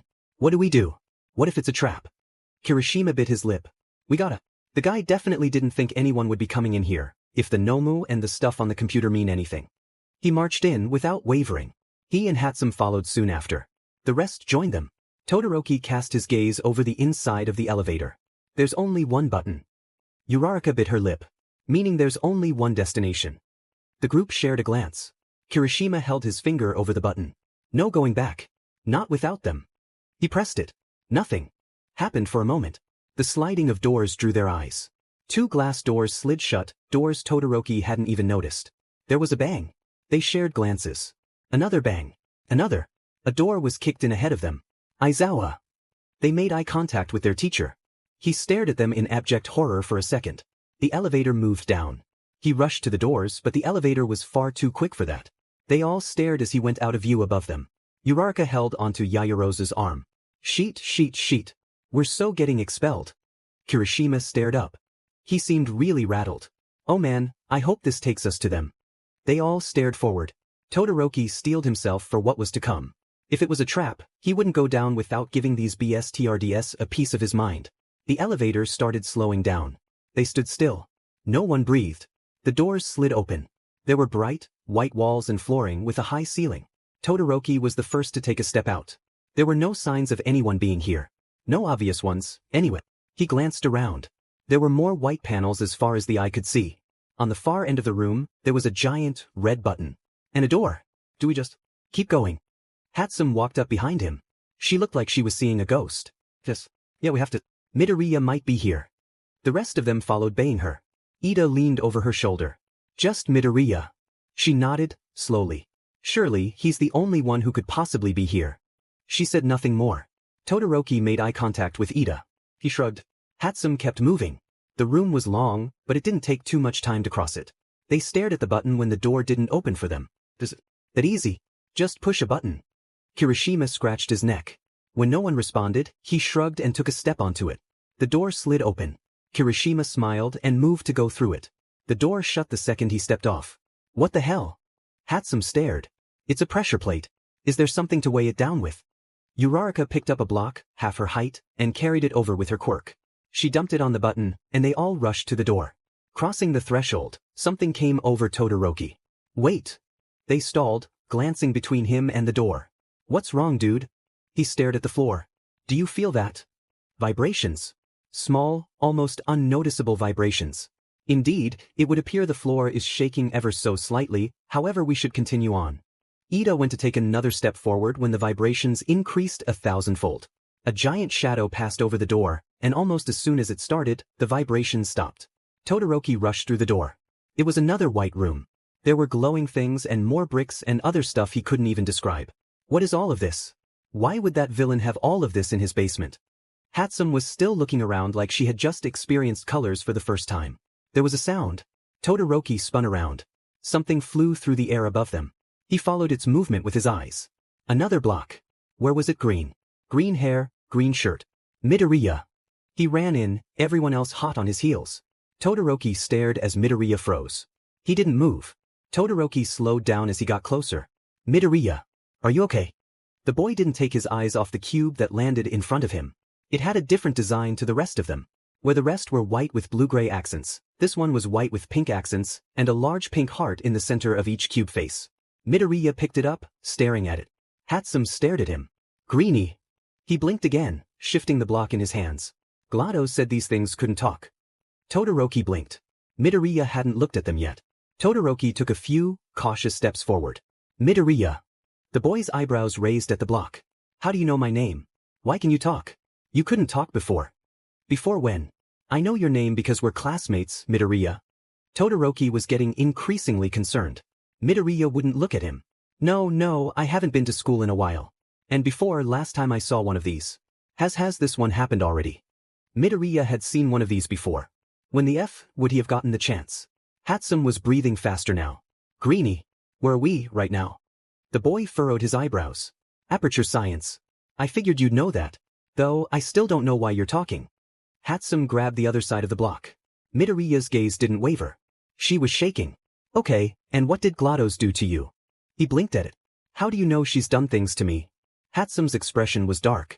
Sad and confused, but dark. Todoroki got the feeling that Hatsum knew something the rest of them didn't. Did your voice change? Are there more than one of you in here? Uraraka stepped up. Midoriya. He tilted his head. There it is again, it changed again. Are you doing that intentionally? Todoroki watched her face fall. Midoriya, I wanted to apologize. And even though you can't see me, I want to do it now. I'm sorry, I shouldn't have called you a villain. I shouldn't have jumped to conclusions the way I did. He looked uncomfortable. Why is this thing apologizing now? You're a block, I only got you a few minutes ago. You haven't done anything to me. Ida hovered behind Midoriya. Midoriya, I too wanted to apologize. Back before Hosu, you told me that I could talk to you when you confronted me, and I didn't. Well, I'd like to apologize for not asking if you were okay as well. Please forgive me, and thank you for saving my life. I don't know where I would be if you hadn't. Midoriya's hands were shaking. Hosu. I've never been to Hosu. And I just pressed a button, I wouldn't call that saving. Hatsum was crying. Greenie. Remember when you brought Wheatley to me, and I made you some amazing gear by the end of the day? You were so amazed by my skills, but you inspired me to work harder. And Wheatley told us all those stories about Glados and Aperture and Shell. Todoroki stared at her. She knew about this place. Midoriya stared at the block. But Kirishima joined in. Remember, you opened a portal to the moon on our first day of high school, and you hopped in like it was nothing to grab the little guy. It was so manly, I've looked up to you so much since. Midoriya kept blinking at the block. The moon. No, I didn't. I haven't seen the moon since. When did I get here? Yaoyorozu put a hand on the block. Remember during the sports festival? I lost to Tokoyami, and while I was beating myself up, you told me I did well regardless, and that I could apply my power in ways I've never thought of. I've been performing so much better thanks to you and Hatsum, so I wanted to say thank you. He was shaking more now. It was a bad match. Who's Tokoyami? What power? What are you talking about? Eyes were on Todoroki. He put a hand on the block with only a moment of hesitation. Midoriya. Do you remember during the sports festival when you said that we were friends, even when I was a terrible friend to you? Do you remember what I confided in you? You helped me in so many ways and I owe it all to you. My fire, you reignited it. You are my first friend. And when you contacted me during the stain attack, I was terrified, because I thought my first friend was in danger. And then I watched him slit your throat. I thought you were dead. I thought I had just watched my friend's murder.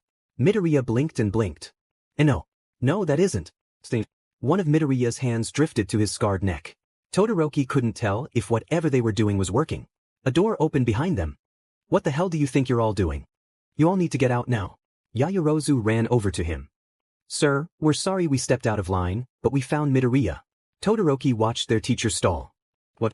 Yaoyorozu grabbed his wrist and pulled him over to the group. We're not sure what's wrong, he won't look at any of us, and he keeps thinking it's the cube talking to him. Aizawa stared. He looked around the room. Midoriya's hands were shaking. Why does your voice keep changing? Todoroki's eyes followed their teacher as he put a hand on Midoriya's shoulders. He didn't react. Izuku, are you in Aperture right now? Midoriya huffed. His voice sounded thicker than before. Where else would I be? Todoroki stared at their teacher. Did he know something as well? Izuku, do you remember when I found you? In that chamber with Glados. You got me out, right as the facility blew up? You saved my life. Midoriya's hands kept shaking, but he said nothing. And do you remember when we got out, I brought you back to Japan? You spoke with Tsukachi, and Nedzu and Hizashi. Inko welcomed you into her home. The cat won't leave you alone when we're home. Todoroki stared. Back to Japan. Was there more than one facility? Midoriya had told him, way back during the sports festival, that Aizawa was his guardian, but he still lived with him. Why didn't he go home? Who's Inko? Midoriya dropped the cube. I don't know dash, Aizawa put a hand on his other shoulder. Kid, this isn't the block, it's Aizawa Shoyuta, you've lived with me in Hizashi for almost a year now. All those other voices were your friends you made at UA. You opened a portal on the first day, and I got upset with you. Then the USJ happened, and you protected me and your classmates. And during the sports festival, you got third in the obstacle race, you made it to the final round and you lost to Ida. Where did you go for your internship week? Todoroki could only stare as Midoriya stood perfectly still. Where are we? His voice was small. Aizawa tucked his friend into a hug. Midoriya still wouldn't move. Under Kamino Ward. Please answer my question, Midoriya. I'm in Japan. I heroes quirks. Oh no dash, Midoriya shoved away from him, looking at and seeing them for the first time. My father dash. Aizawa held a hand out to him. Shoyuta, that FING prick is piloting my dad's dead body. Midoriya's hands flew to his mouth, and his chest heaved. He practically fell into a crouch, as though standing alone was too great a feat in that moment. Todoroki took 2 long steps forward, resting a hand on his friend's shoulder. Midoriya was sobbing. He was shaking, his breath was far faster than it should be, and he was so cold. Aizawa looked like he'd seen a ghost. Hatsum didn't look much better. Todoroki had enough. What exactly is going on here? Midoriya looked up at him through his fingers. His breath shook as he inhaled. His voice shook as he tried to speak through his tears. Not now. Later I swear I'll tell you. But not now. Aizawa nodded, once. Kid, you saved me from Aperture before, let me get you out of here now. Is Glados still in your head? He nodded, slowly, scrubbing his eyes. Tell her to leave you the F alone for the next few minutes. We need to get out of here and get you out of Kamino. Come on all of you. Hatsum latched onto Midoriya's arm, tears streaming down her face. Todoroki glanced between them. What did she know that he didn't? He let those thoughts go for now. They needed to get out of the facility. They ran all might, blocked another blast of air, far too strong to be one quirk. You've gotten weaker, you old bastard. Toshinori grit his teeth. Yeah. You're looking as close to death as the last time we crossed paths. Didn't you know that the dead are meant to stay dead? That med mask haunted him to this day. Black, reflective material that had the slightest shapes forming a skull on its surface. So reflective, the last time he beat this man into the ground, he could only watch his own face as he struck. It was a shocking moment for him, he, a symbol of peace, resorting to such violence. But the murder on his conscience was nothing now, seeing the pinnacle of the villain world, seemingly alive and well. All for one laughed at that, cynical and sardonic. Oh, if only you knew All Might. Ever think of retiring the tacky American theme? It's unbecoming. Toshinori could feel his injury ache in his abdomen. It tended to flare up like this when he overdid it. He needed to end this quickly.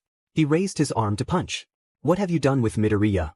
All for one deflected it like it was nothing. Wouldn't you like to know? Scared you might lose a student. What interest could you possibly have taken in him? Relinquish him at once, or I will stop holding back. All for one let his hand fall, raising the other to rest on his mask. Oh my, I'm so nervous. However will I live with myself? Toshinori hated this man with every fiber of his being. Toshinori had dedicated himself to protecting peace and unity in this society. He dodged another attack. This man was his complete antithesis. Every value Toshinori held, this man somehow knew exactly how to counter it. He landed a Texas smash just about. It hardly rattled the BSTRD. He had the successor he needed, he had only the embers of his powers burning in his muscles, yet he knew he had to end this today. He had deceived the young Uraraka when he gave this power to her. He should have come clean about the quirk's bloody history, but he didn't want to scare her away. She had such a noble reason to accept the power, he couldn't tarnish her happiness that soon after she accepted it. His shoulder took the brunt of a hit. But he should have told her sooner than this. He delivered a strike of his own. He hoped she wasn't watching, wherever she was. His side burned like it was fresh. A realization struck him like one of All for One's attacks. He wasn't sure if he would succeed here. He didn't know if he had enough left in him to send this BSTRD packing. He couldn't fathom losing here, or what it would mean for the population of Japan. Don't tell me you're losing your edge now, old man. As if, not when you've kidnapped 3 of my students. I'd hardly say that. Tamura wanted 2 of them. I just happened to convince him to take Midoriya Izuku as well. Fascinating boy, no. Toshinori hesitated. He knew only the barest of facts about Midoriya Izuku's background. As one of the employed educators, Nedzu required them to know that Midoriya was an anomaly. Born in another era, trapped and kept alive for years beyond his time. It was horrifying to think about, though the boy seemed fairly adjusted. Though, Toshinori had caught him staring at the mutant quirked students fairly often. Then again, he might have as well if he had lived before the BRH of quirks. He glared. Fascinating how. All for one tutate. Oh, come on now. How stupid do you think I am? Why else would I have taken an interest? Toshinori couldn't process what he just said. He knew. But, how was that possible? The faculty had practically sworn an oath not to talk about him, Aizawa said. The boy was very secretive about it, and the Hero Commission knew nothing about his life beyond his status as student. So how? Midoriya felt himself running before he saw his legs moving. Everything felt wrong. His memories, if they were memories, scared him. Had he been injected with whatever poison Cave had developed? What did that mean for him? And why them? Why choose literal children? His friends kept looking back at him. Hatsum hadn't let his arm go. It helped. He didn't know what that was. It was like he was stuck in his head, or a dream or something. They reached the elevator, and the button was pressed the second they all piled in. His friends stood closer to him. He wrapped his arms around the ones he could reach. It was the future. He'd been here for months. He knew he was in Japan. Wheatley and Rhett were back in the apartment. He took a deep breath as more arms wrapped around him. If Cave Johnson was going to ruin his life in so many ways in such a short span of time, he would make sure that Efro was brought to justice. He wanted his father's body back. He wanted to give him a proper funeral. He wanted to say goodbye to his family. The elevator opened, and they wasted no time in running out of there. Midoriya. He thought about ignoring her. Midoriya, I know what you're thinking, and I would really prefer if you listened to me for once. The group stalled at the opening in the wall. All Might and Cave were trading blow after blow. For once. I disagree with that. Oh good. I had a feeling that would work. Anyway, I don't know about you, but I want to give him a taste of what he's been dishing out. What? I'm still alive because he wanted someone to take over for him. I thought he trusted me, but he was alive this whole time, frolicking around as if he didn't abandon everything he had built with Aperture. He interfered with my code, and he gave the command that trapped you and countless other children in the walls of that facility. You knew about that? I did. His eyebrows pinched. He looked up at Cave. All for one. He snuck a glance at Uraraka. She was looking at him, and they made eye contact. They didn't seem to be moving just yet, so he figured he had a few minutes. Uraraka, can I talk to you for a second? She blinked, surprised, but nodded. He pulled her a few feet back from the group. Firstly, don't worry about the apology, I appreciate it. Knowing what All for One is like now. I get why you reacted the way you did. Her eyes widened. You're the only one here. Did he dash? He put his hands on her shoulders. He didn't hurt me. Not physically, anyway. But I learned some things about him. Horrible things that I wish I didn't. You said that you couldn't tell me what you knew before, but I might need to know. Who were those people in my dream? Why do they tie into him? She bit her lip, looking over at the battlefield. All Might took a devastating blow to the chest. Cave Johnson's no, his father's arm was twisted beyond recognition, presumably from the amount of quirks flowing through them. Stain mentioned, offhandedly, that All for One could take quirks. Now Midoriya was wondering if that was his father, or Cave Johnson. He looked back at Uraraka. She looked troubled, and he honestly did feel bad. You can't tell anyone about this. I shouldn't even be telling you. He said nothing, just nodded. She took a breath. The strength aspect of my quirk that I've been working on recently. It was given to me. I was trusted with it. He glanced at Cave. All Might passed his legendary quirk to me. I'm supposed to be the one carrying on its legacy. Midoriya's eyebrows dropped. Legacy of what? Uraraka looked at the ongoing conflict again. I'm supposed to be fighting him. All for one. It's a tale of BLD and tragedy. All for one forced a quirk onto his son, apparently. It was a stockpiling ability, and it fused with the son's dormant quirk. It lets him pass his power onto others. Together, they created All Might's strength quirk, and now I have it. I'm the 9th user. Midoriya stared. His son. Cave didn't have children. He had made it so clear that he was beyond the need to pass on his genes. His son. She nodded. That BSRD had a strong quirk. I guess his son not having a power like him must have ticked him off completely. Midoriya hesitated. But if All for One was one of the first to manifest a quirk, wouldn't his son not having a power be expected? She shrugged. I don't really know. It's just the story I was told. He nodded slowly. Father and son. He felt pure, red-hot anger fester in his throat. Did Cave Johnson force a quirk on his brother? He took measured steps to Aizawa, who stood closest to the shattered walls. That's my father's body. He's piloting my father's corpse. Aizawa's head snapped over to him. He told me himself. He held onto his guardian's arm. He needed it, considering what he was planning to do. He took a deep breath. 2 portals fired from his hands and he was gone. He gave no one time to cry out for him. He crouched behind the remains of a wall. The fight raged on behind him. Glados.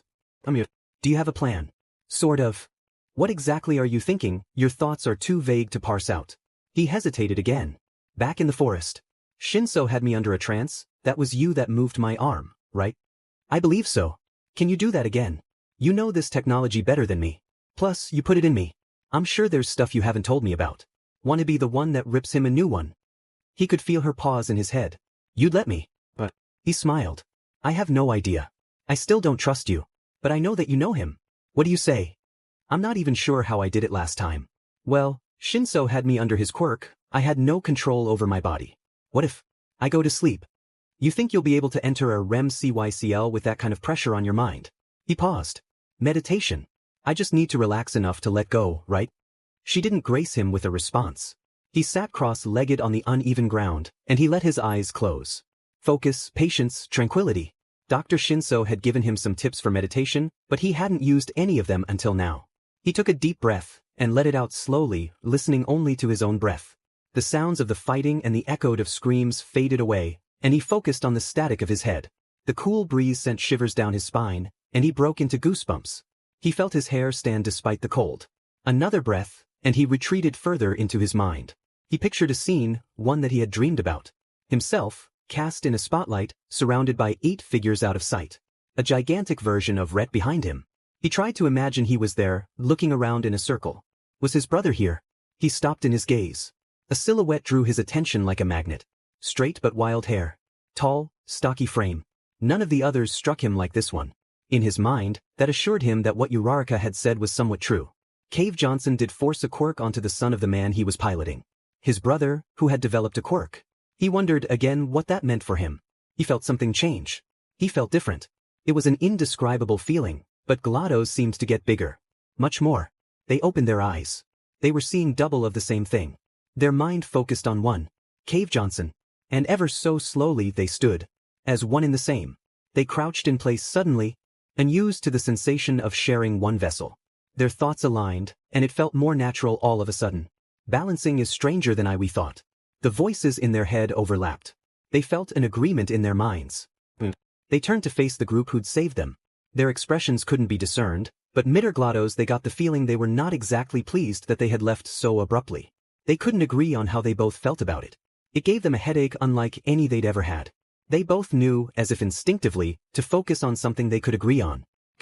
A wave of rage flowed over them, and the headache cleared like a broken dam. It almost fueled them in a sort of amusing way. They smiled briefly. There wouldn't be much joy here after that. They knew that. They took a breath of freezing air into their lungs, letting it out ever so slowly as they came back to the present. The sounds of the battlefield hit them like a bullet, the screams of the injured and dying, the chopping of the news helicopter. The begging and pleading of the crowds, screaming out for their hero who couldn't fight any harder. What could they do though? As much as they wanted to leap in and tear him to shreds and destroy him, make him hurt, help all might, they knew the law. They couldn't run into any fight with their quirk, especially this fight. The last thing they needed after all of this was to be arrested. Glados fed an idea into their head. Their amusement with the notion was palpable. If Midoriya was good at one thing, it was saying the wrong thing at the wrong time to the wrong person. Flashes of Bakugu covered in sludge and wide eyes directed at them passed through their head. Only, what if it was the right person at the right time and exactly what needed to be said to throw him off? They knew both Midoriya and Glados combined knew enough about Cave Johnson to hopefully catch him off guard. And hopefully give All Might the upper hand. They set aside their anger for the moment. They needed to think rationally. They glanced to their right and paused. Shigaraki and some of his comrades were crouched around Kurogiri, who lay unconscious on the ground. They thought surely that the group would have fled by now. Only, why hadn't they? Kurogiri's misty body was wispy against the floor. Their eyes were drawn to the panic setting in on the remaining League's faces. They had to hope the League wouldn't intervene with their plan.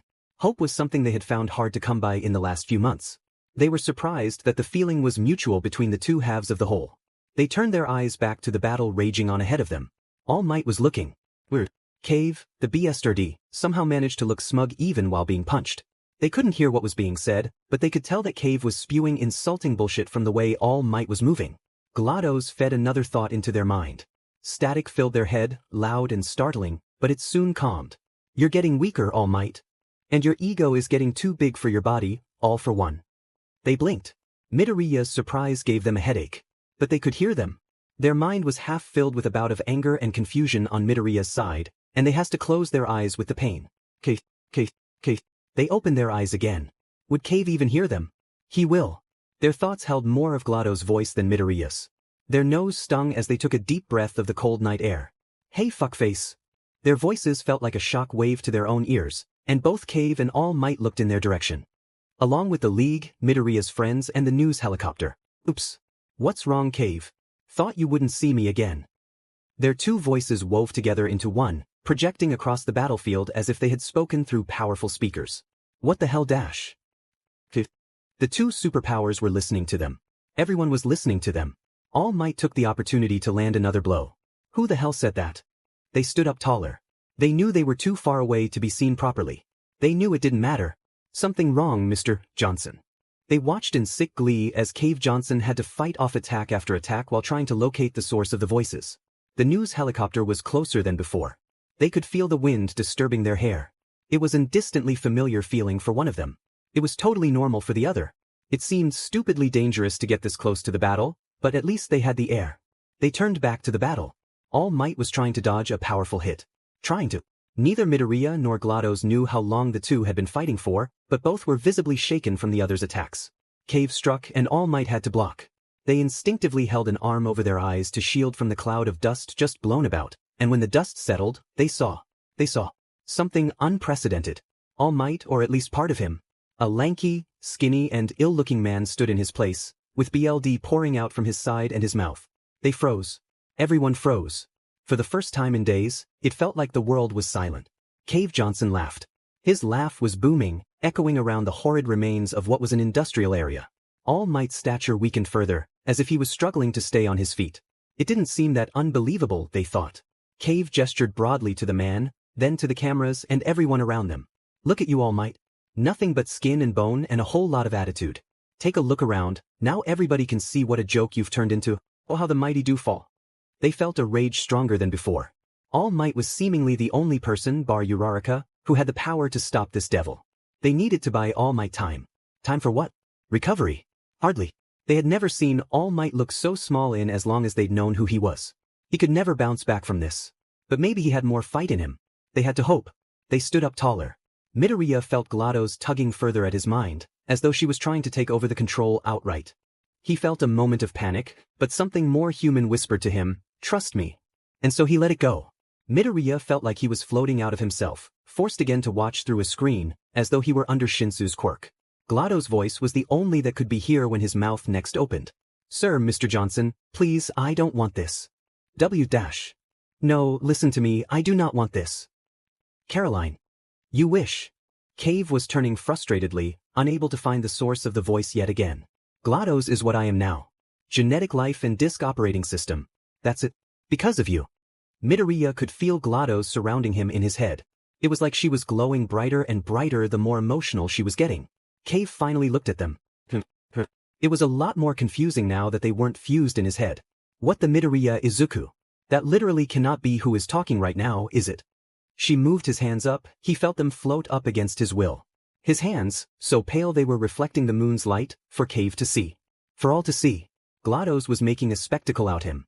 For the first time since he'd met her, he felt like something. She was proud to show off. The one time he didn't want to be. He thought of his friends and Shoyuta, off somewhere to his left. Of Shigaraki and the League ahead to his right.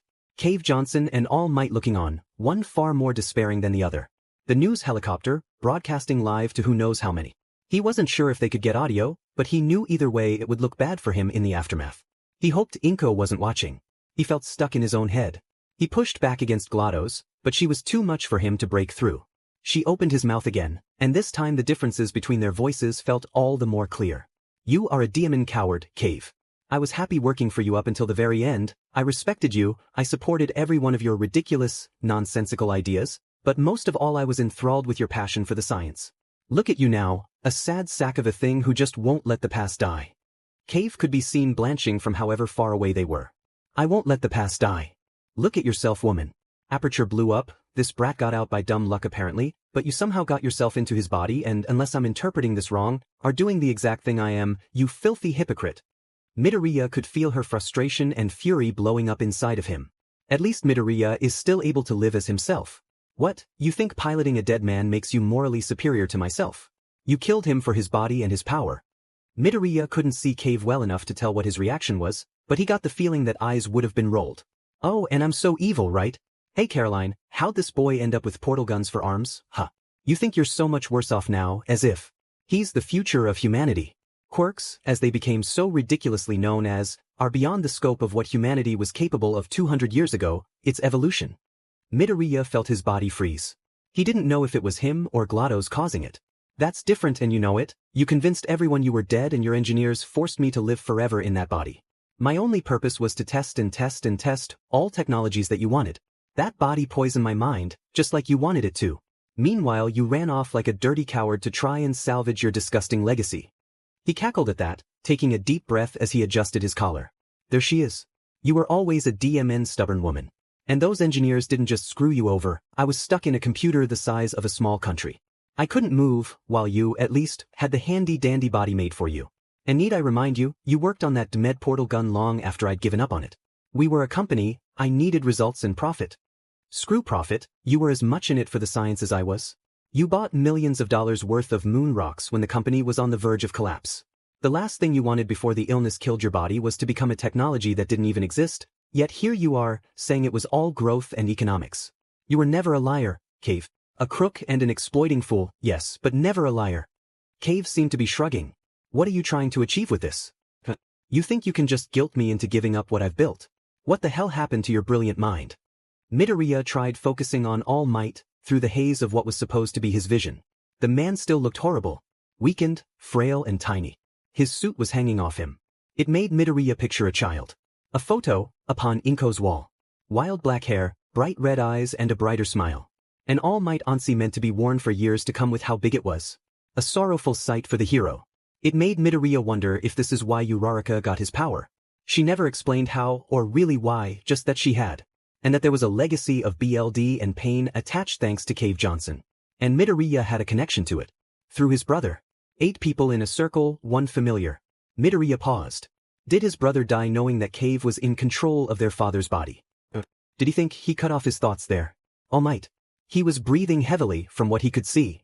BLD still staining the corner of his mouth and his side. Uraraka was supposed to take over this battle someday. Midoriya couldn't help but draw more people into the twisted life of Cave Johnson. If it weren't for that narcissistic, privileged PP of a man, Midoriya would have lived out his life with his family. Would have graduated, probably gone to college, got a job, maybe dated, and then died. Then however many years later, his classmates would do the same. Shoyuta and Hisashi. He didn't know. Maybe they would have found each other again, just without quirks. Maybe their friend would have grown up with them. No powers, no horrible BLD legacy, no threat of a league, no kidnapped students during summer camp. He hoped Bakugo and Shinso were safe. Bakugo. Maybe Mikumo would still be alive as well, and Inko could live her life with a sparkle in her eyes and hope in her heart. He thought about Toga and Stain, even Dabi. None of them would have faced discrimination for their quirks.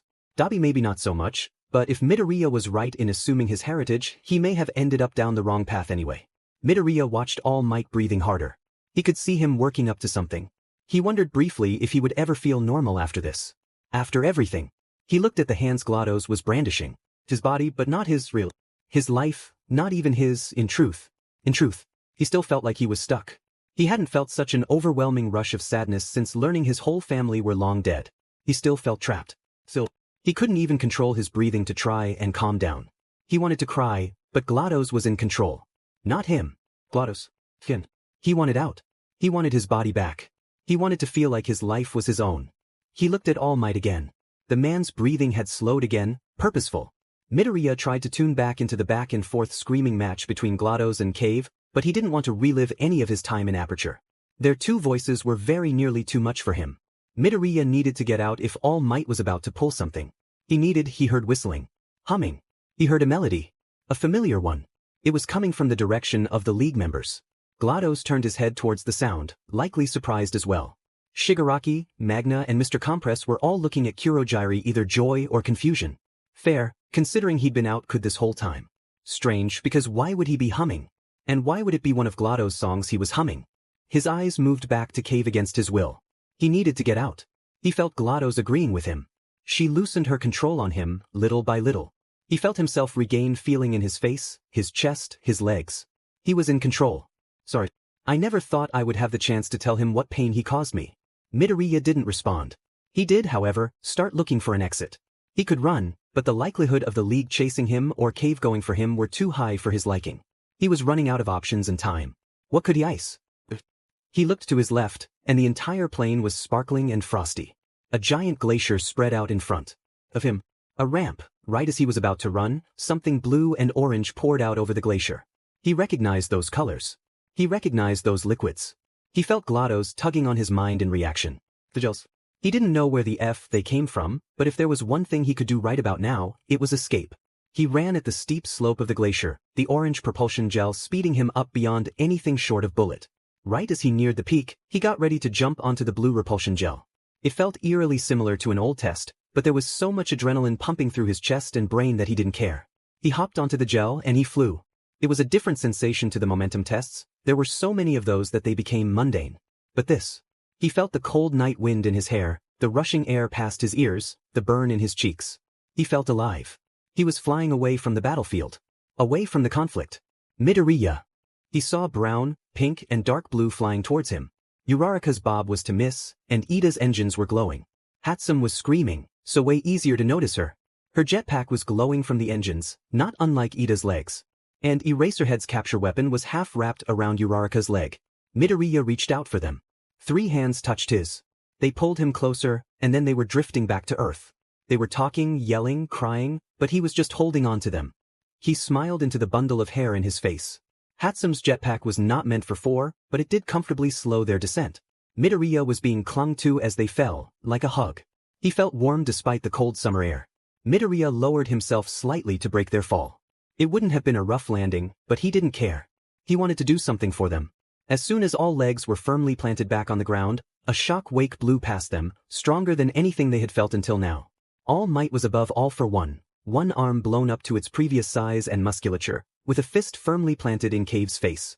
Cave hit the ground, and they had to cling to each other to stay on their feet. The shock wave weakened until it stopped, and the 4 stared on as the cloud dissipated. All Might stood alone. One arm raised in a closed fist. Victory. That's what that symbol meant. Midoriya looked around them. It didn't feel like a true victory. All Might's hand lowered, closed fist changing to a simple point. He pointed in their direction. Uraraka's eyes were overflowing, but she didn't make a noise as she wiped her tears.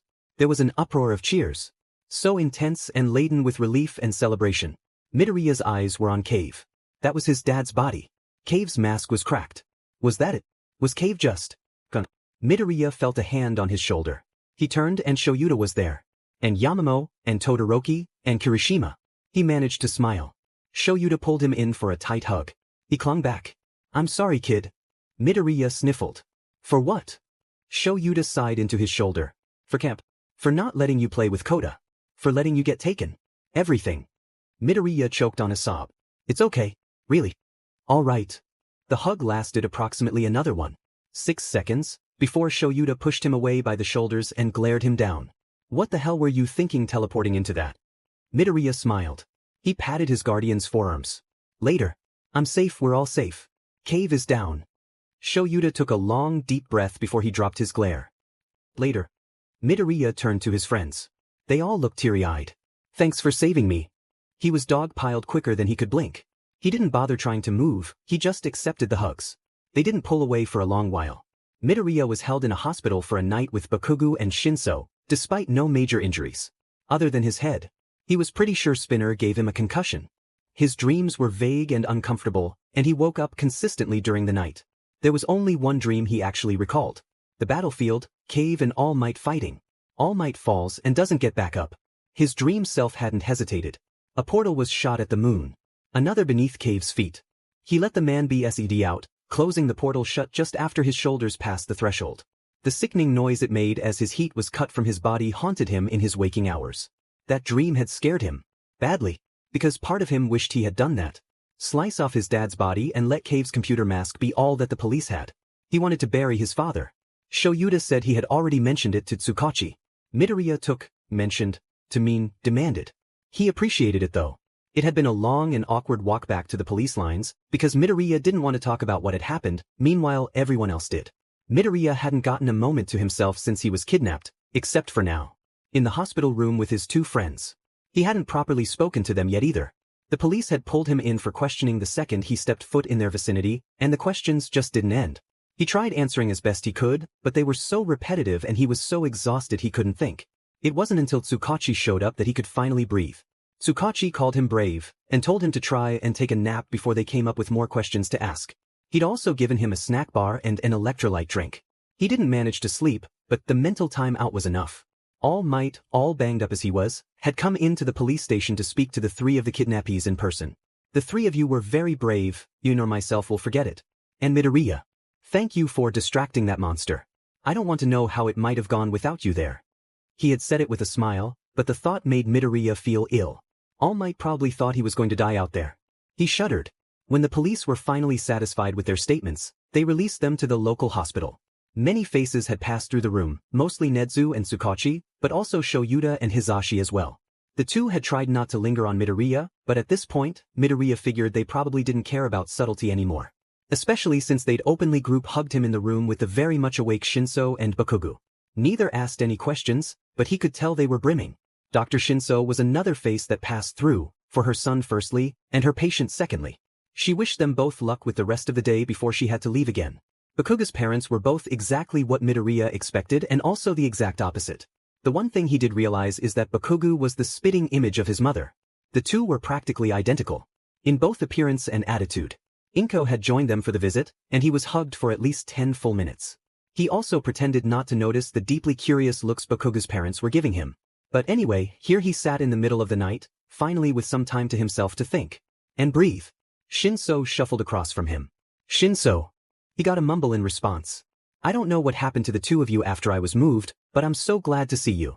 I thought I would ever, I'm so happy you're okay. Shinso sat up slowly, stretching broadly. Ditto here. Those F-airs wouldn't tell us where you went. I'm glad you're alive. Silence sat between them for a moment. I know you. Probably have questions. Shinso smiled. He looked closer to sleep than to wakeness. His eye bags were far more pronounced than before, and his hair was practically flattened. Midoriya couldn't believe how battered he seemed. Another time. I do. Have questions, but for another time. I'm just so glad they didn't hurt you. When Bakugo and I got out, we ran all the way to the police lines not knowing if you were dead or alive. It hit me when the EMTs were looking us over. Midnight and Bakugo tried to reassure me that running was the right thing. But Shinso paused. If I had found out after that you were there, or that you got there after us, forced to stay in that hell while we ran off, I wouldn't have been able to live with myself. Midoriya felt water on his cheeks. When I was staring all for one down, I had a similar epiphany. I didn't know if the two of you were safe, where you were, if you had been rescued. I realized that all of the heroes that tried to save us could be dead, or our friends who came after us could have been killed. I didn't know if I was going to get out of there alive myself, and even if I did, I didn't want to think about what life would look like after it. Shinso nodded a little. The League was arrested after the fight. Whoever was left of the League. Midoriya looked up from his sheets. Shinso turned his phone around. There was aerial footage of the fight, and one zoom in on the League as they were being cuffed. Huh. Shinso looked uncomfortable for a second. Before you say anything, I still want to know what happened with you in the League, but for now, I trust you, and I know you weren't working with them. I'm sorry for letting the thought ever enter my head. Midoriya's smile was bittersweet. It's okay, and I understand. Shinsu's smile turned into a yawn. I'm going to try and get more sleep. I think you should as well. Midoriya nodded and lay down. Part of him doubted he would get any more sleep that night.